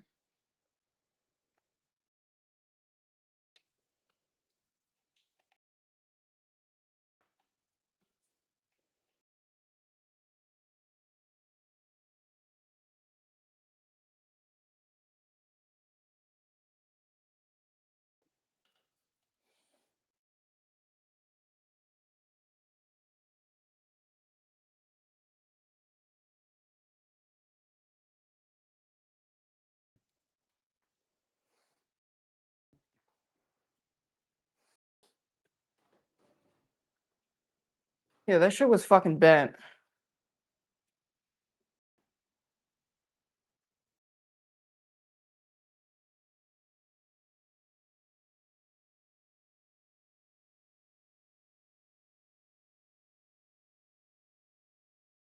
Recovering stamina.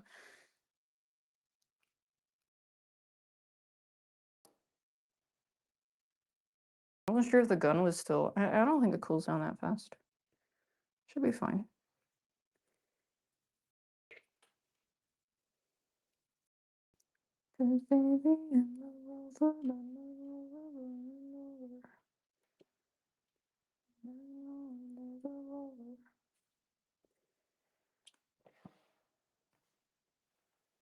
Cause the rover is rolled over.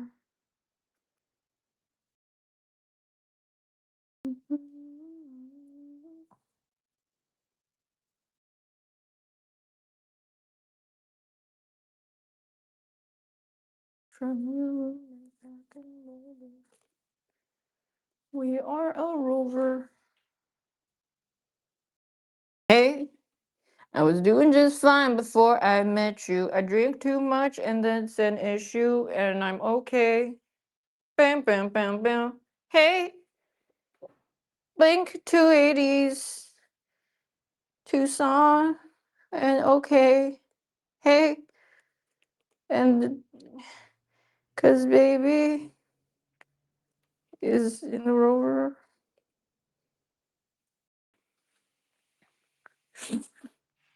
Blink, blink,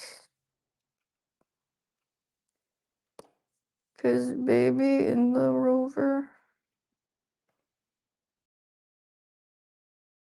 And the rover rolled over. Okay, so there's 4 things I need to buy. Printer, bigger boxes, twill, and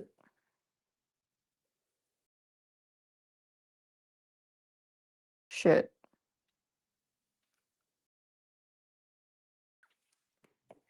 Doors for the next door giveaway. No, I don't think it was that.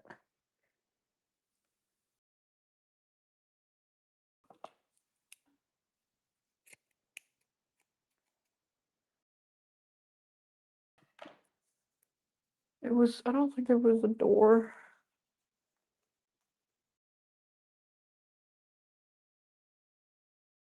Shit, I don't remember what it was. It said 4 things. Oh, granny cart. Okay, 4 things.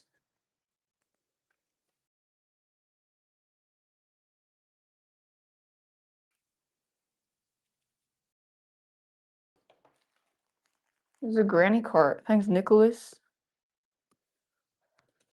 You know, there's gotta be at least one door salesman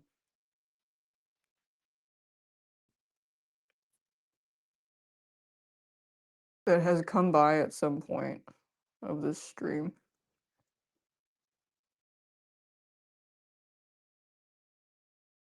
I mean, we have a toilet salesperson.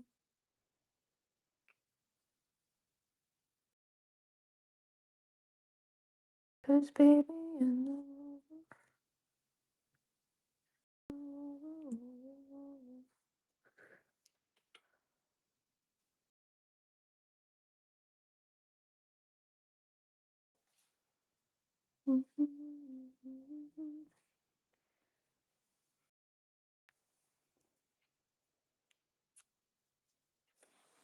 or the mask, because I'm too lazy to take it off and I have to do more shaving.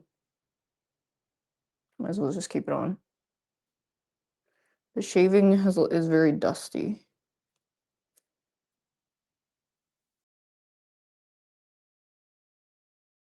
I mean, this part doesn't need a mask. Let's just say I have to go back to shaving, and I was shaving. I just don't want to take it on and off.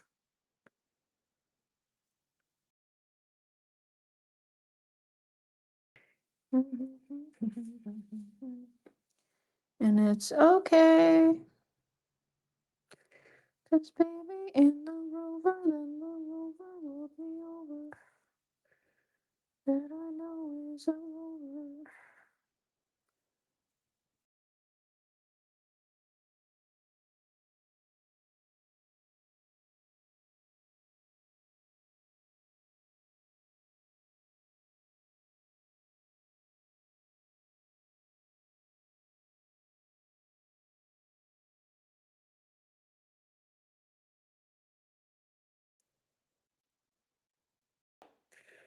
People have a shaver connected to a vacuum? Dude, that's gotta be some fucking end game shit. Where do I get one of those?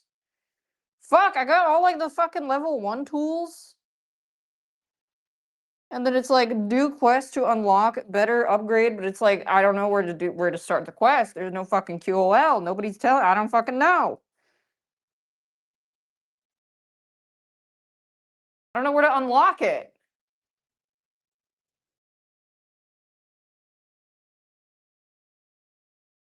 Where's the NPC that sells it to me?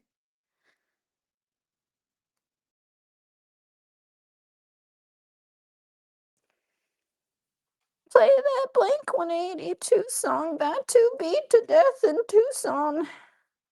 Okay.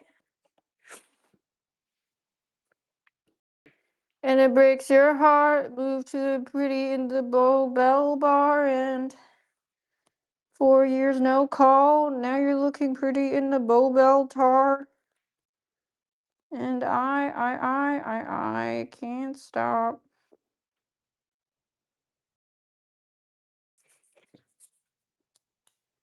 The song's fucking constantly stuck in my head. And I. Do you not have men selling carpet and vans in your country? I don't think I have ever seen that in my life. Men selling vans in a country, I mean, men selling carpets in vans? I have never seen that, but I would love to. Men selling vans in a carpet? On a magical flying carpet. I. Put the baby in the rover. Then I roll the baby over. Then I roll the baby over.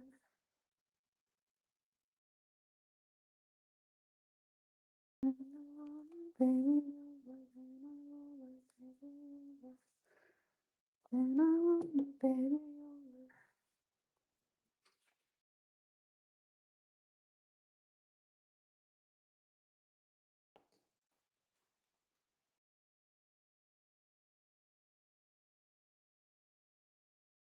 You went from crocheting to oh, you probably have such a massive yarn collection already. Auction as a streamer charity event. I would be really down if Maya ever hosts another charity event thing.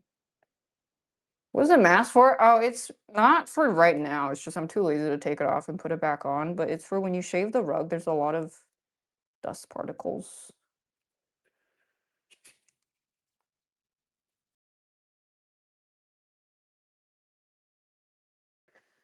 You need gloves for the glue gun. Well, that's like riding a bike without a helmet. Is if you die, you're probably gonna, lose your hands if you get hurt. But I like to live life on the edge.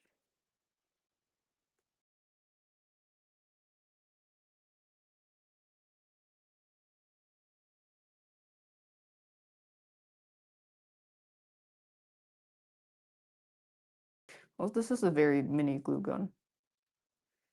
Very small baby. I dropped it earlier and I almost like I dropped it earlier and I like reached out to grab it and then I immediately pulled my hand back because I remembered it was a fucking glue gun. I hit that QTE.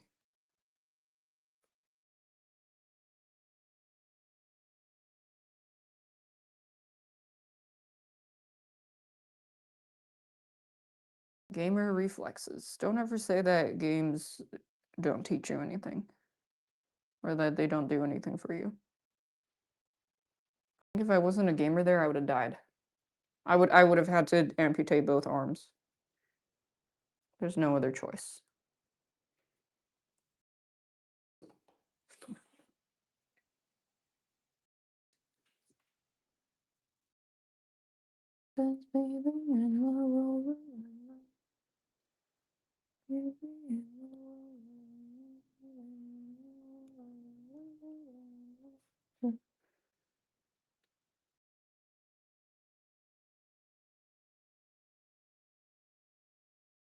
Eight-hours straight of rug? It's honestly, that's pretty normal. I think all my rugging, I'm pretty sure there was a rugging stream that went on to like 11 hours or something. But also, I spent the first 6 hours kind of doing the rug class. And then we did a little giveaway. And then we had a BPTT.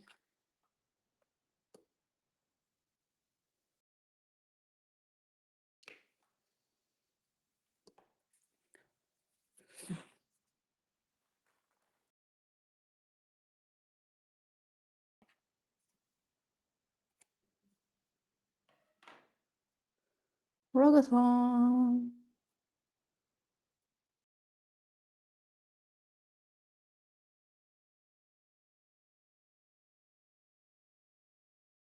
A little bit of glorp shaky. Yeah.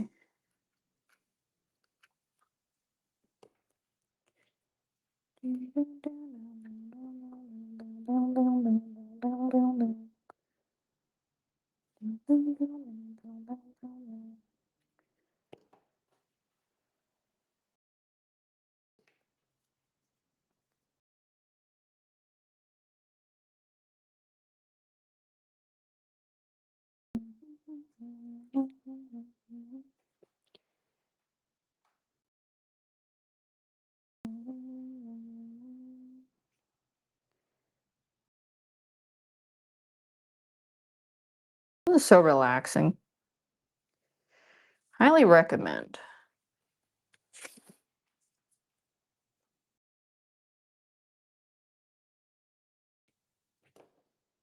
Everybody should do arts and crafts.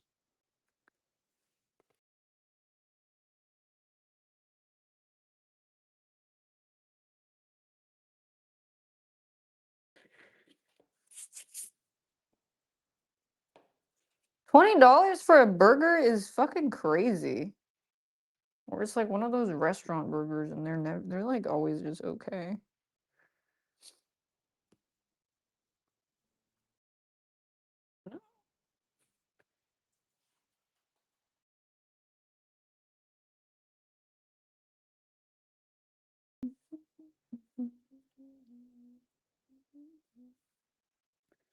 And the mattress that you stole from your brother.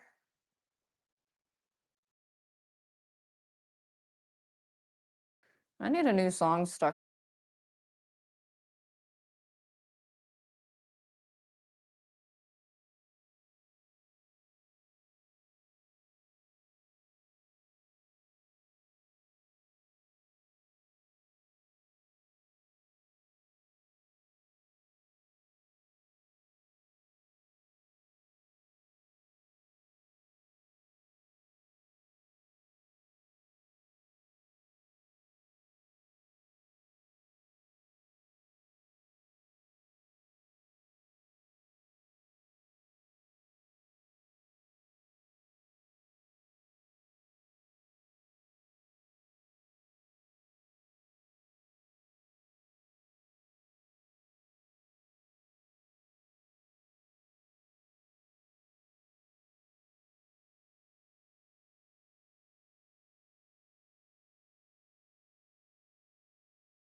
hell? hell? My internet didn't. My internet didn't even go out.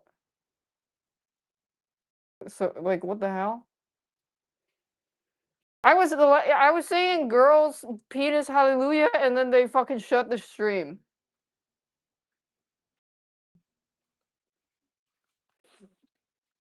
They said shut it down, shut it down. No girls penis hallelujah. Girls penis hallelujah. Girls penis hallelujah. Girls penis hallelujah. Girl penis hallelujah.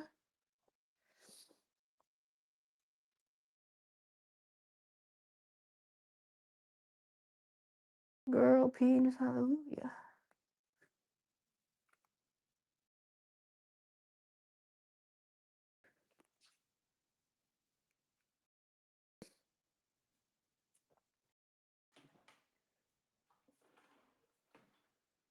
Girl penis hallelujah. Girl penis hallelujah.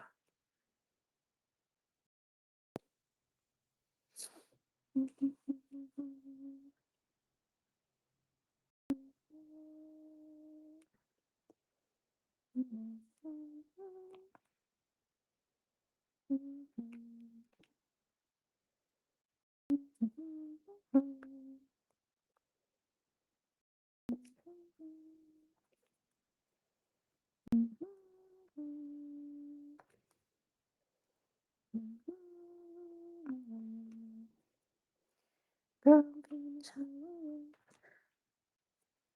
Girl penis hallelujah.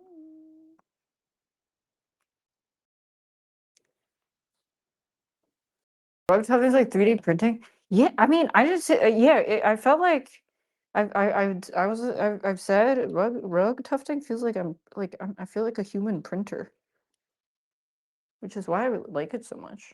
Like you can just translate a design, bada bing, bada boom. Easy crap in the room. How much this rug will be? Probably 500. Um, maybe 550 to include shipping.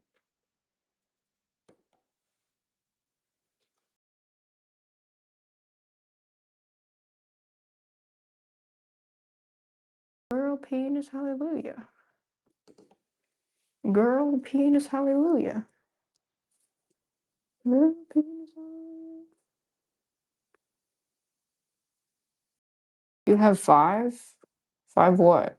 Five houses?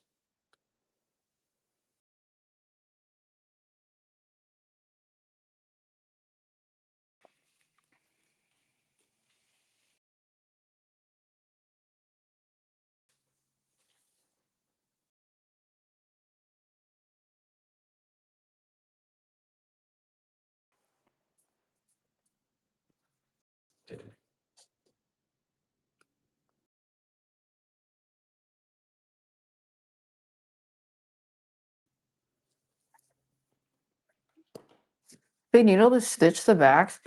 I think you can. Some people do like a stitching, but that shit sounds way too advanced for me. I don't fucking know how. I'm not leveling the backing skill tree much. I feel like I'm pretty happy with this. I mean, I think this is pretty standard. I also don't really care that much about what the back looks like, I suppose. Let's try. Yeah. Let's glue. Just gonna cut the glue off. Doink.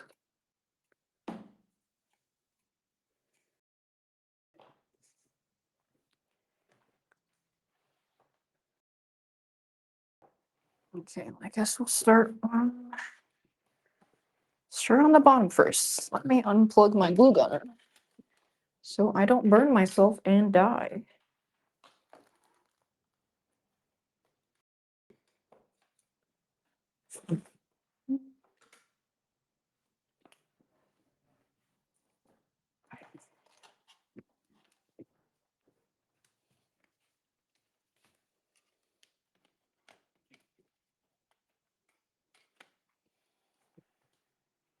Woo!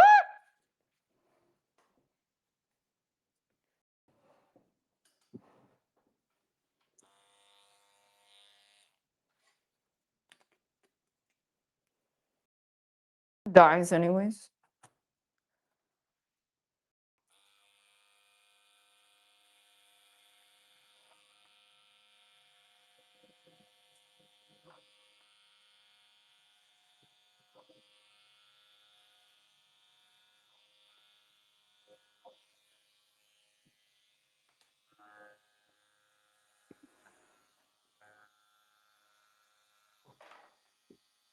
No.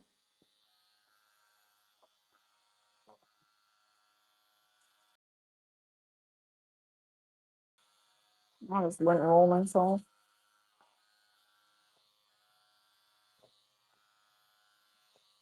Maybe cut extra fluffy.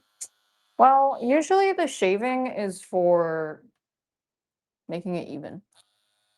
The parts that I want to keep fluffy, like this part, I keep it like that. Because it's a stylist choice.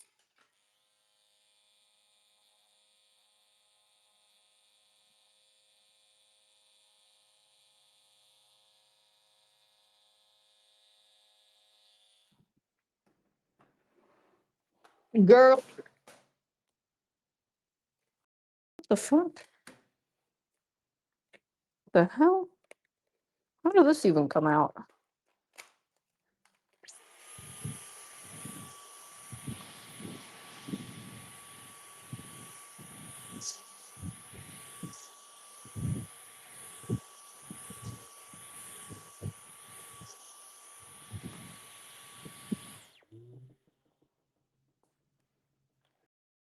Girl, penis, hallelujah.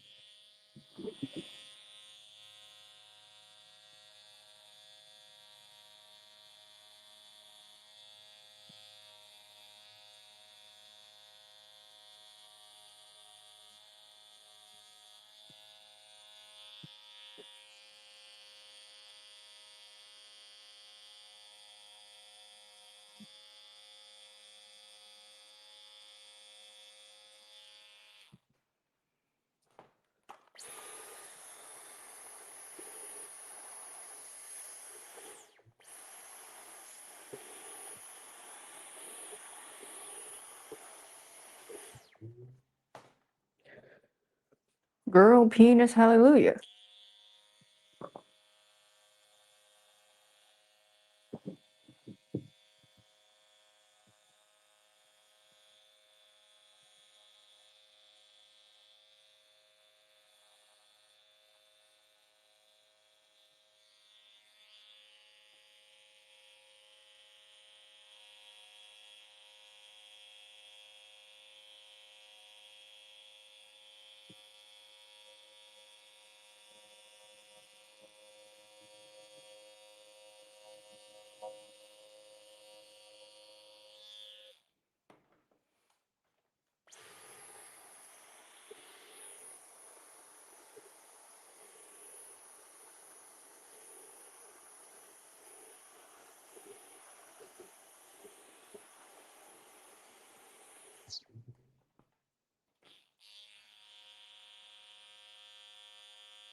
I'm gonna just start making rugs. You can check the beginning of the VOD.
You had blind? You went blind? Okay, I'll get goggles. What the fuck? That's so scary.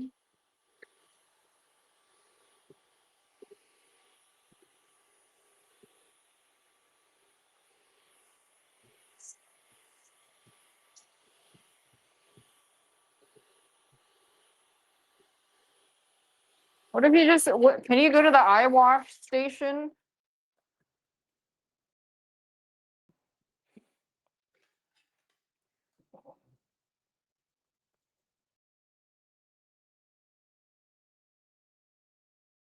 Okay, now I gotta get goggles too. That's 5 things I need to get.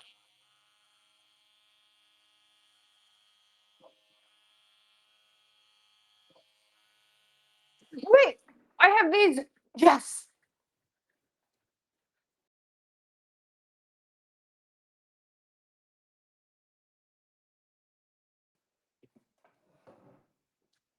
Oh, it's fogging up.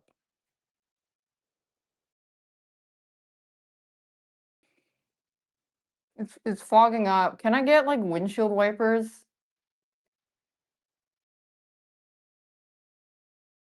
Man, I can't fucking see shit.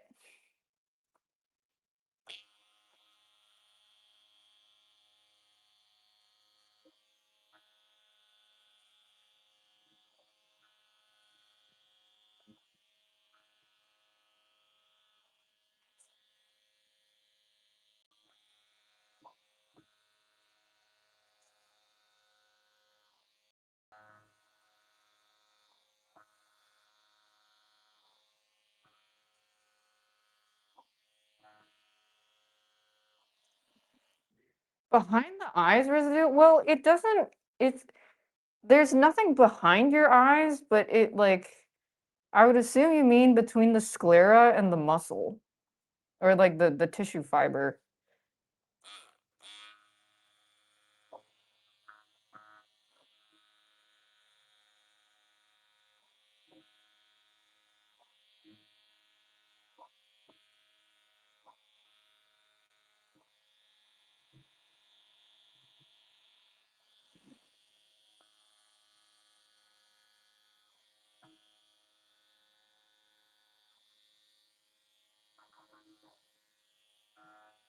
Yeah, it keeps fogging up, man.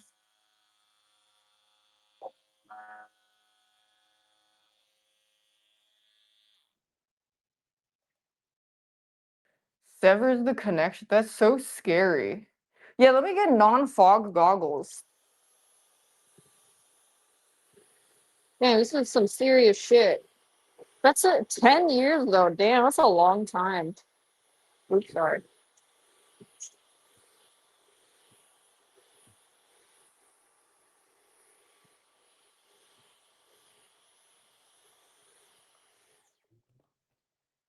What if I'm being trolled?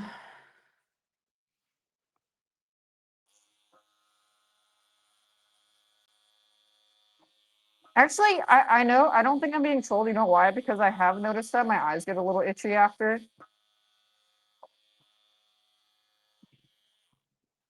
Yeah.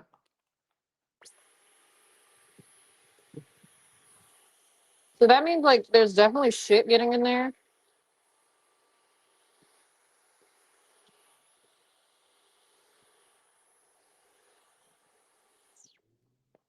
Definitely better to have protection than not, though.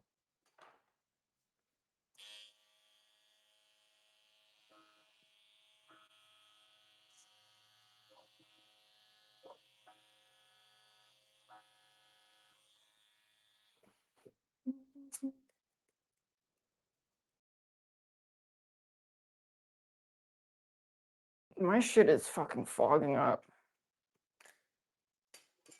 I mean, the laptop's probably filled with rug fiber. I don't really give a shit.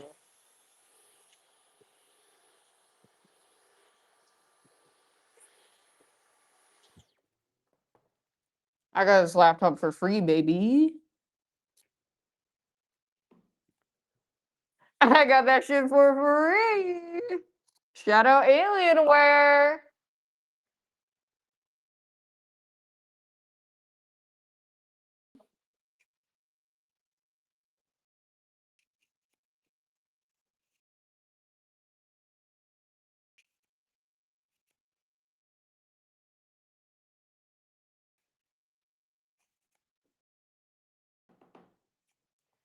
Unfog glasses? Well, no. But I'm probably gonna have to get anti-fog goggles or something. Because this is a pain. I do feel like I'm fucking engineering or some shit though.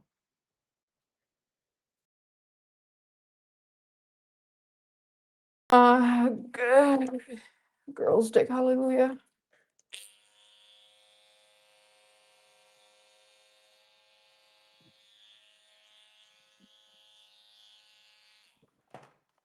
Thanks for telling me. I probably would have gone blind in 10 years. That would have been really sad. That would be very saddening.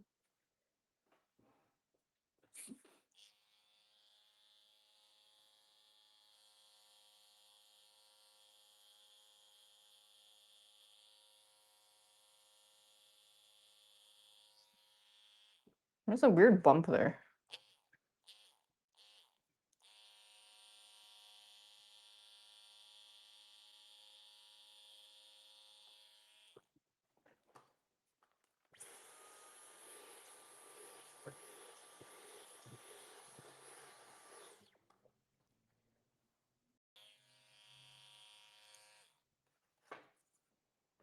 Girls dick hallelujah. I think if I lost my sight, I'd be very sad.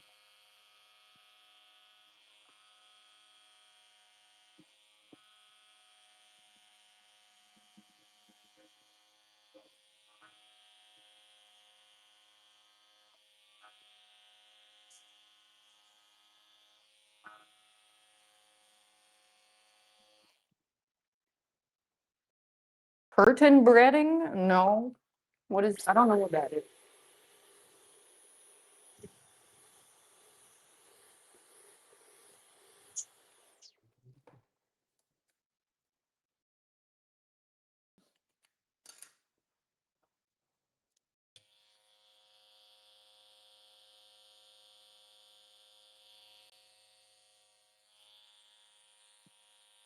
Weird bump here.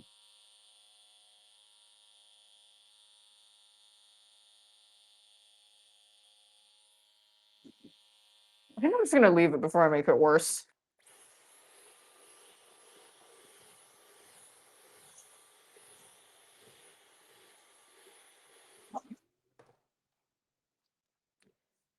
My screwdriver.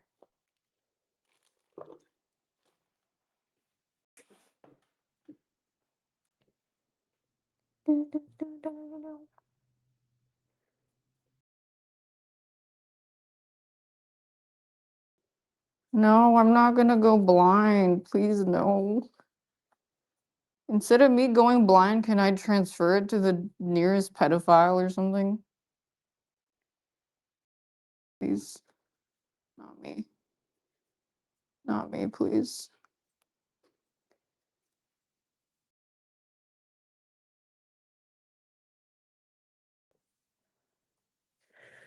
Double it and give it to the next person.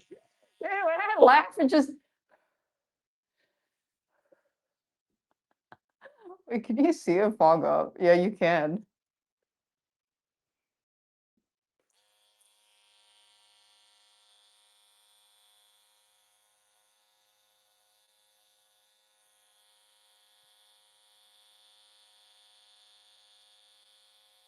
I actually did, like, it makes me feel a lot more comfortable putting my face closer to the rug.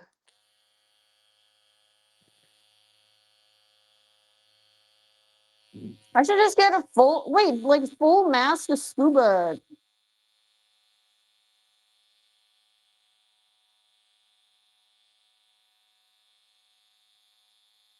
I should just get one of those full face scuba masks.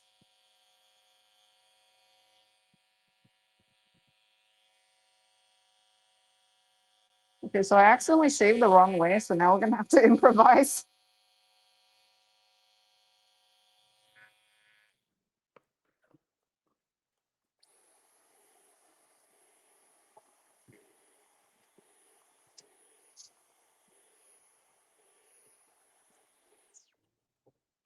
Wearing a gas mask. That'd be kind of heat.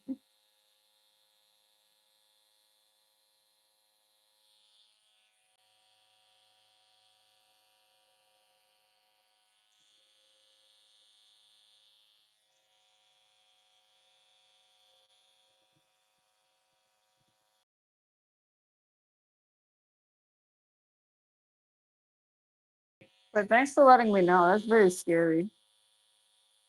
I'm sorry that happened to you. Yeah, I gotta wear a fucking hazmat suit. Well, my stomach just very loudly grumbled.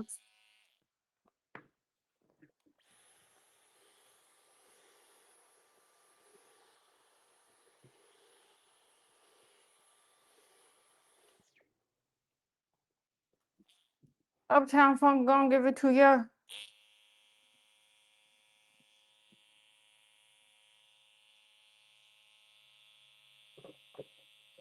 At least I didn't have an internal decapitation like that one chatter. Oh my god, yeah. They were in a car crash.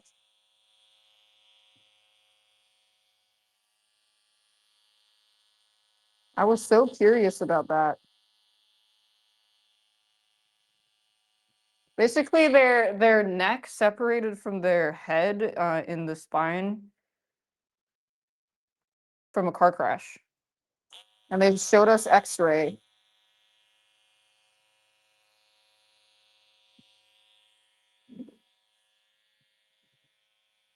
Oh, the stream is so cozy, guys. Remember that internal decapitation? That was crazy. I think they got us. They got a pretty big settlement, but or was it? I don't know. I don't really remember.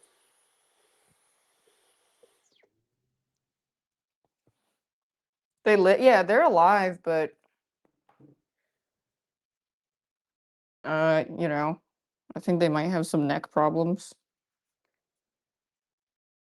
And then he got banned for talking too much. Oh, yeah, I can see that happening. You know, you give someone a little bit of attention, and then suddenly they think they're the main character, so I have to shut them up. Like, like it's like cool that you got internally decapitated and survived, but you got to learn to shut up, man.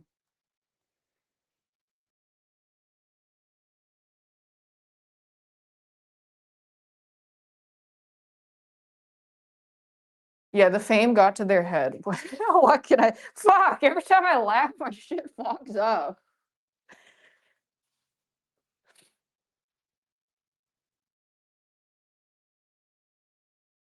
Me when the fame gets to my head in the streamer's chat.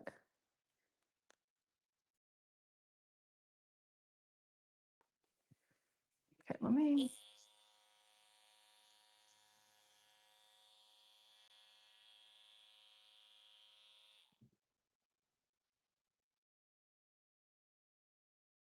I forgot a line. There's supposed to be a blue line here, but I don't think anybody will notice. What does Greninja look like again?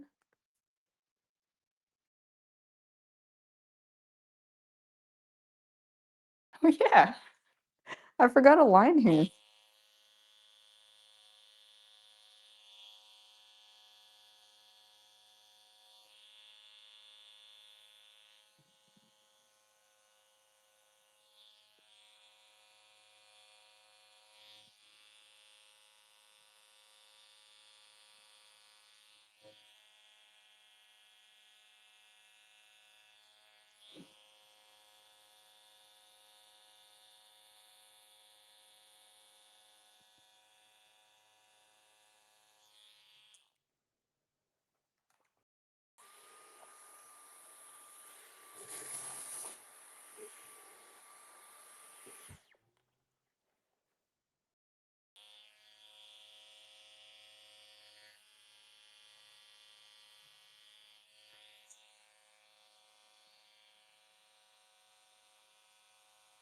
Definitely easy to get lost in the sauce when you're working with so many colors in front of you. You autopilot a little bit and you don't know what you saved.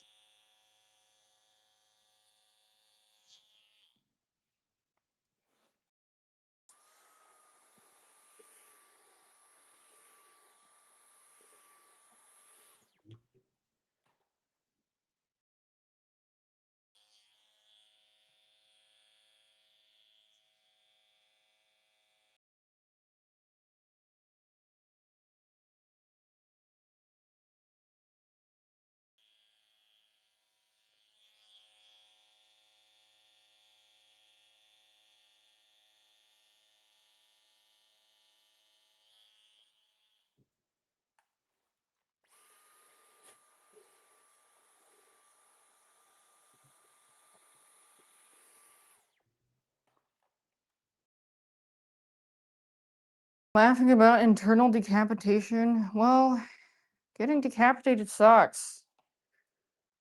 I'm sorry that happened, man. I hope it doesn't happen again.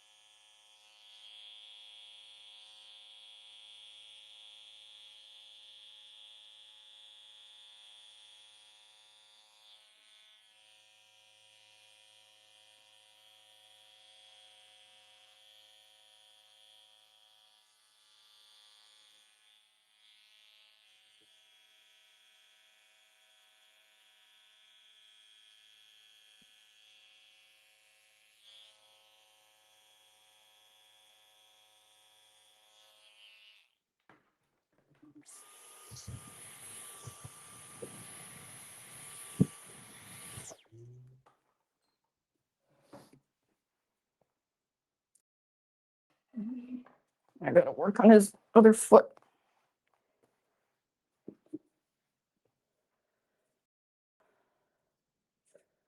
I wonder where they went.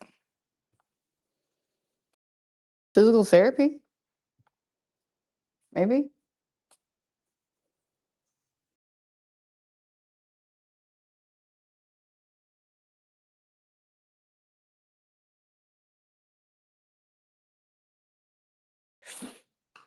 My favorite rug tufting part? I like shooting the gun and shaving, but shaving is definitely a lot of work.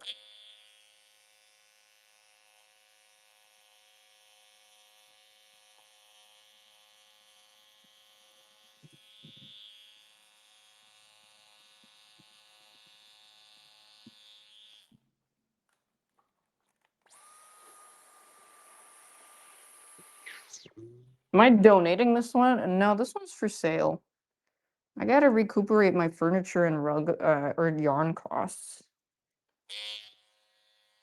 Unless your Nintendo, no.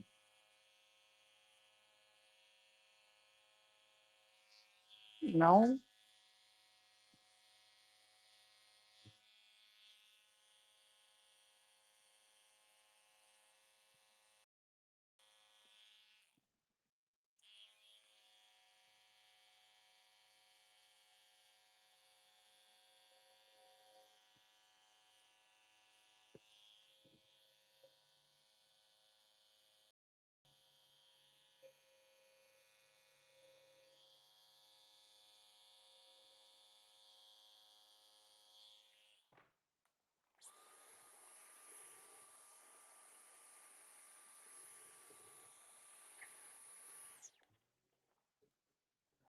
Why the fuck do I have to buy yarn? I agree.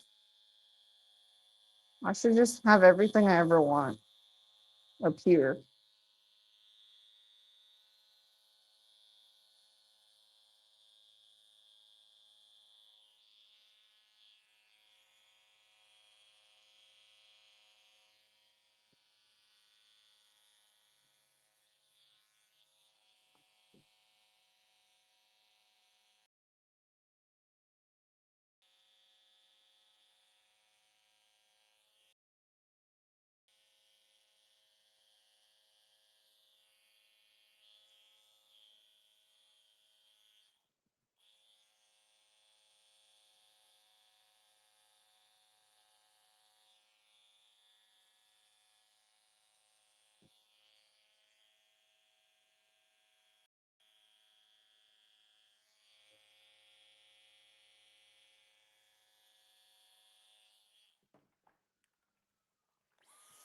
Can I check the yarn? Okay, I mean, you can recycle the yarn that comes out also, but I don't have any use for it. Someone said it would be good for stuffing plushies and whatnot, but I don't make plushies.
Yeah, this detailing shit is tedious.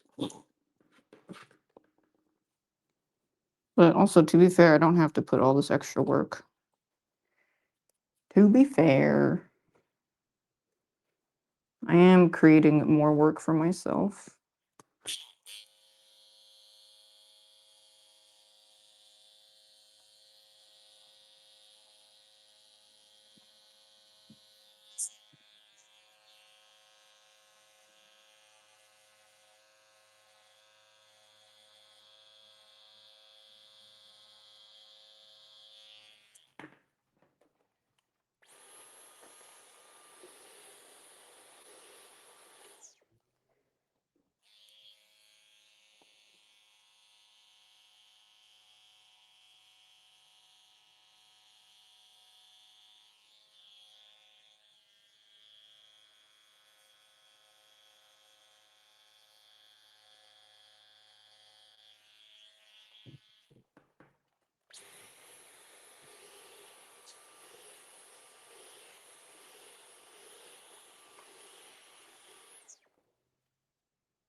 This vacuum has never seen so much action in its life before.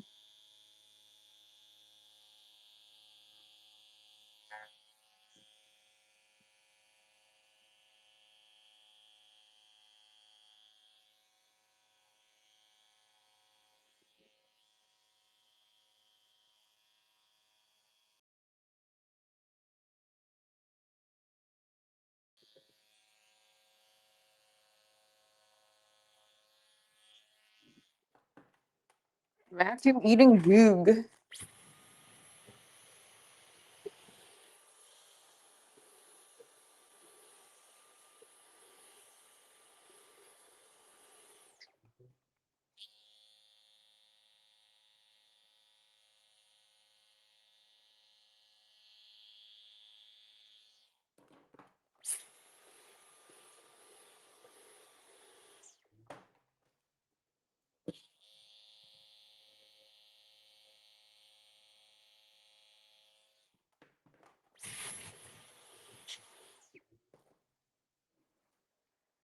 Uptown funk.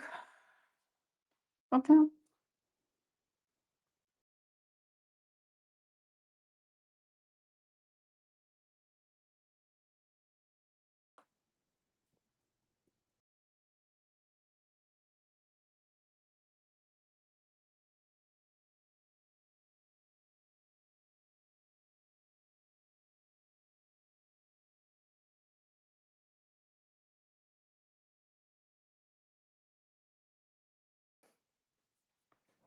Grenada scarf is a tongue? Yeah, it disturbs me a little bit too. But yes, it's a bit freaky.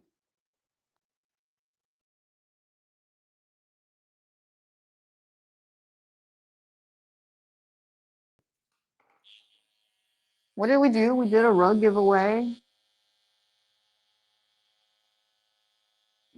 We've also decided to regularly host rug giveaways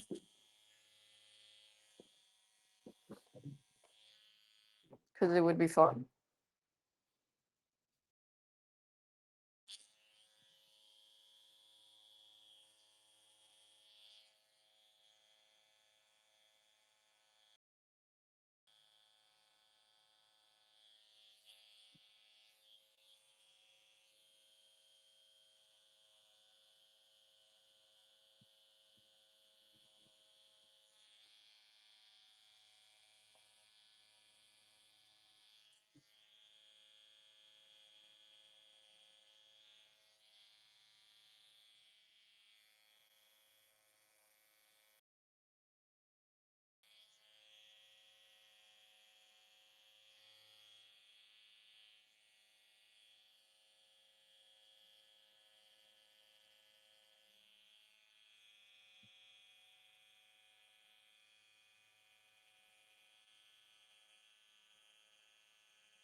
Quick. Sorry.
Uptown Funk.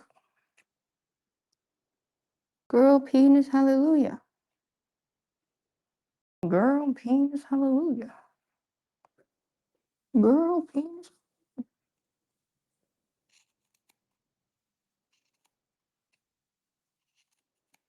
The scissoring technique cleans the lines up a little bit. It's like a smaller shade.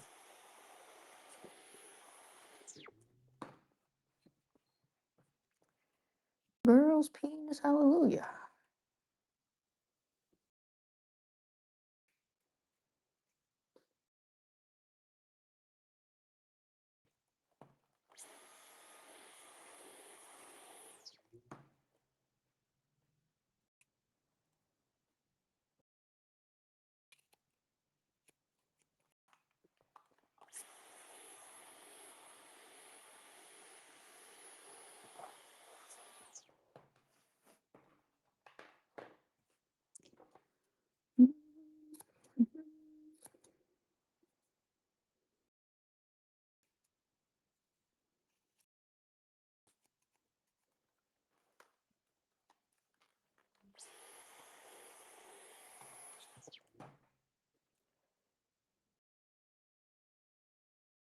I was blocking it a bit.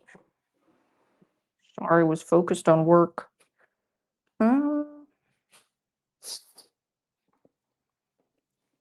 Hold on, I'm just gonna look at it.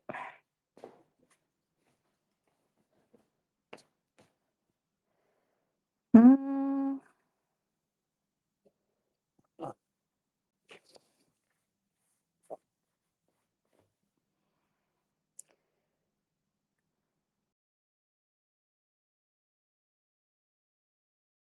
There's just some bits and bobs sticking out.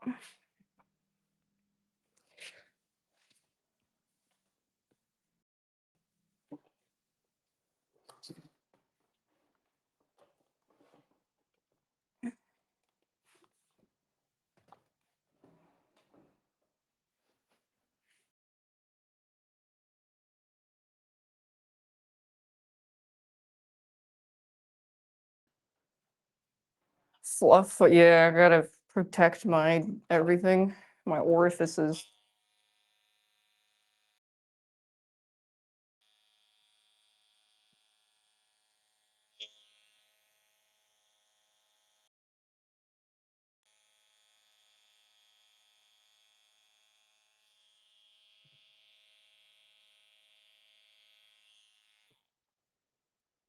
What if my fluff goes in my ear? Then I guess I'll go deaf.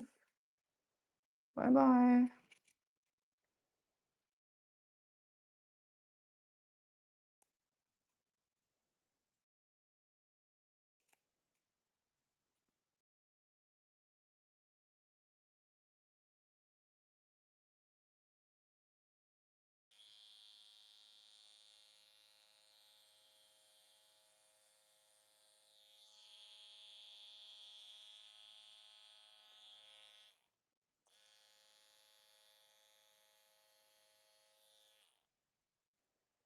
Girl penis, hallelujah. Girl penis, hallelujah.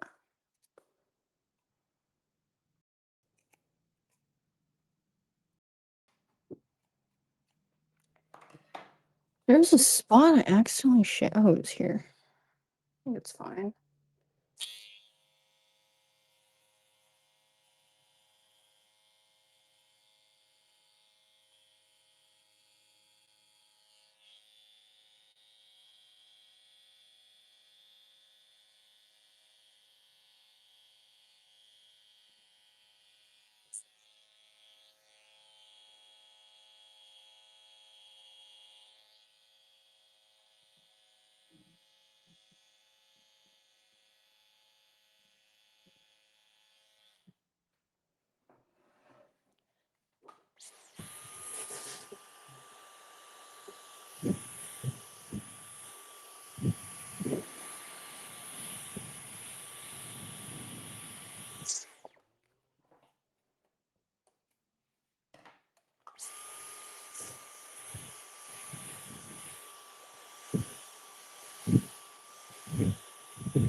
There's a lot. Well, the tutorial's actually over.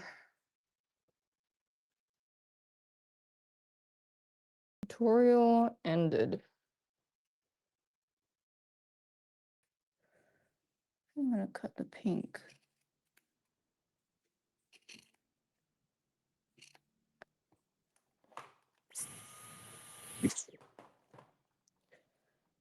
Cut the pink.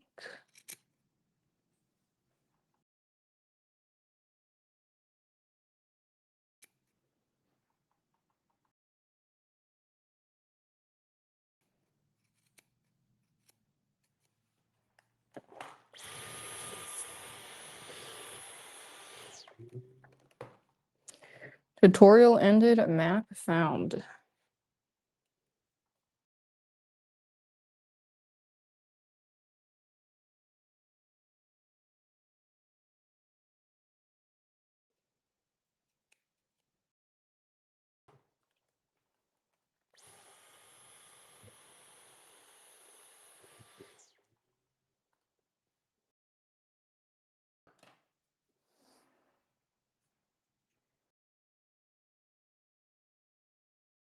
What the hell? What's going on here?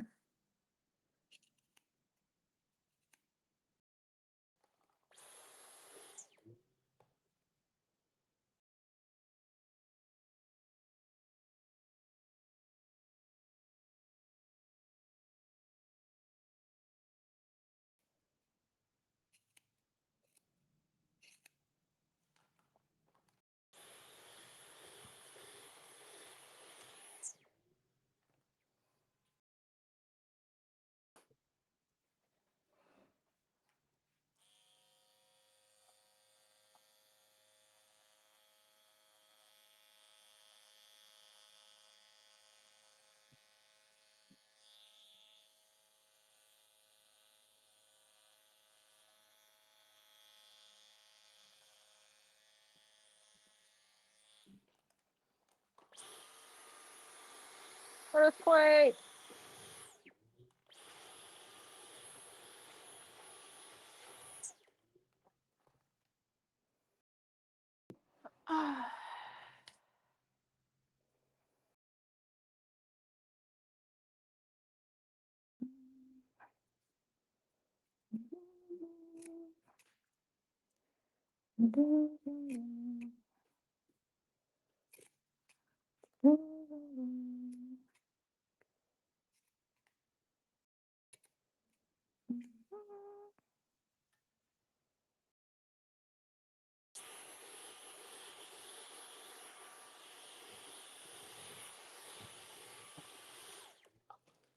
There's some stray strands I need to cut. Just cleaning it up a little bit. Just a little off the top.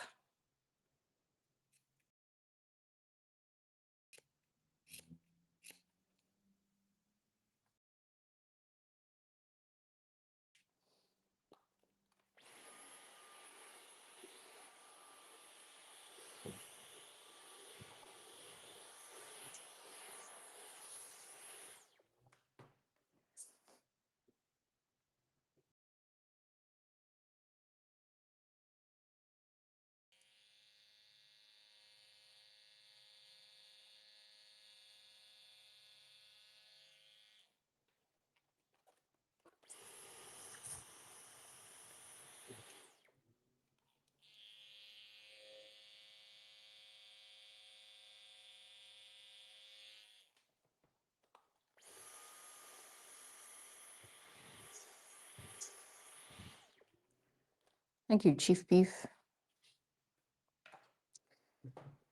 Okay, let me.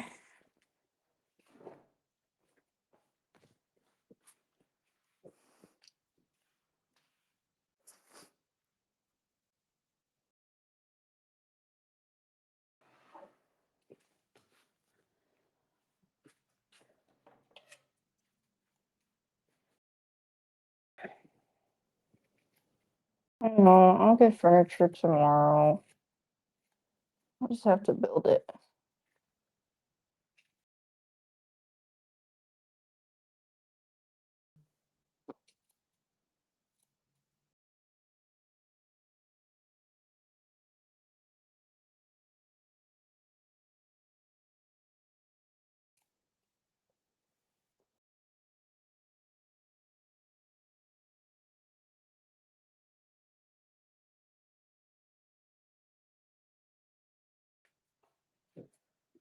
Oh, I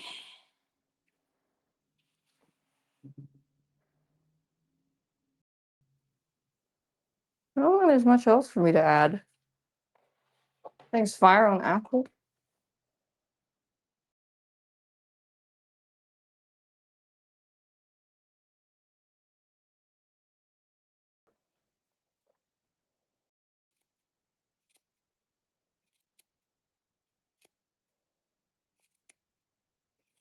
I'm nitpicking a bit.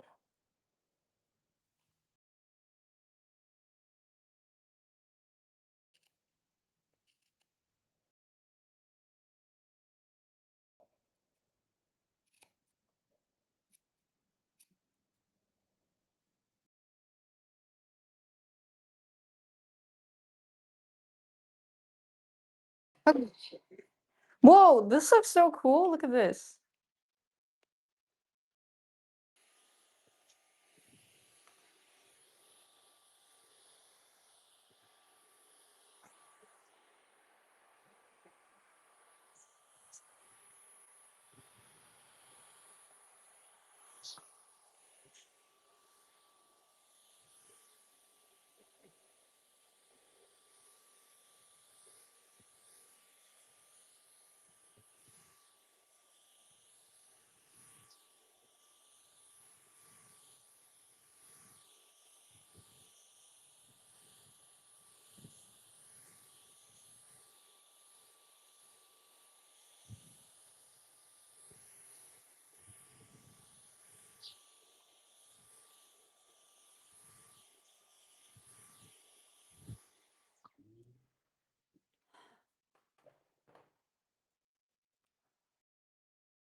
I'm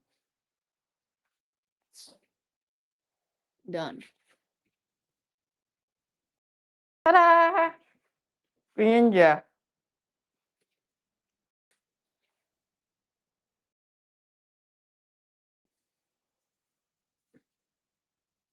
Yippee!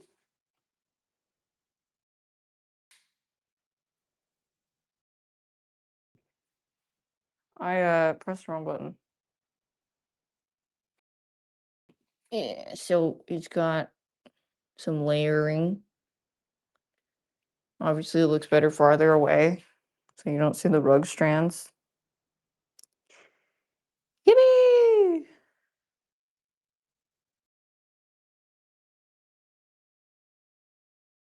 Okay.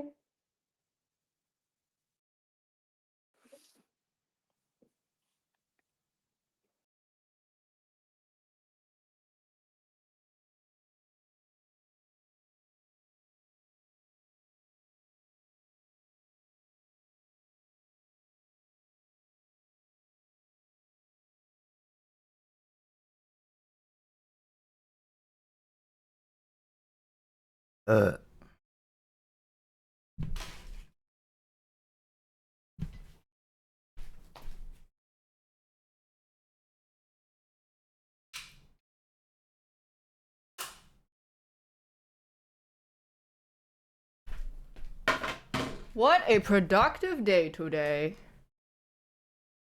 Yeah, now, okay, so I'm gonna go immediately order my goggles and other shit. Bye bye. We are ending our transmission.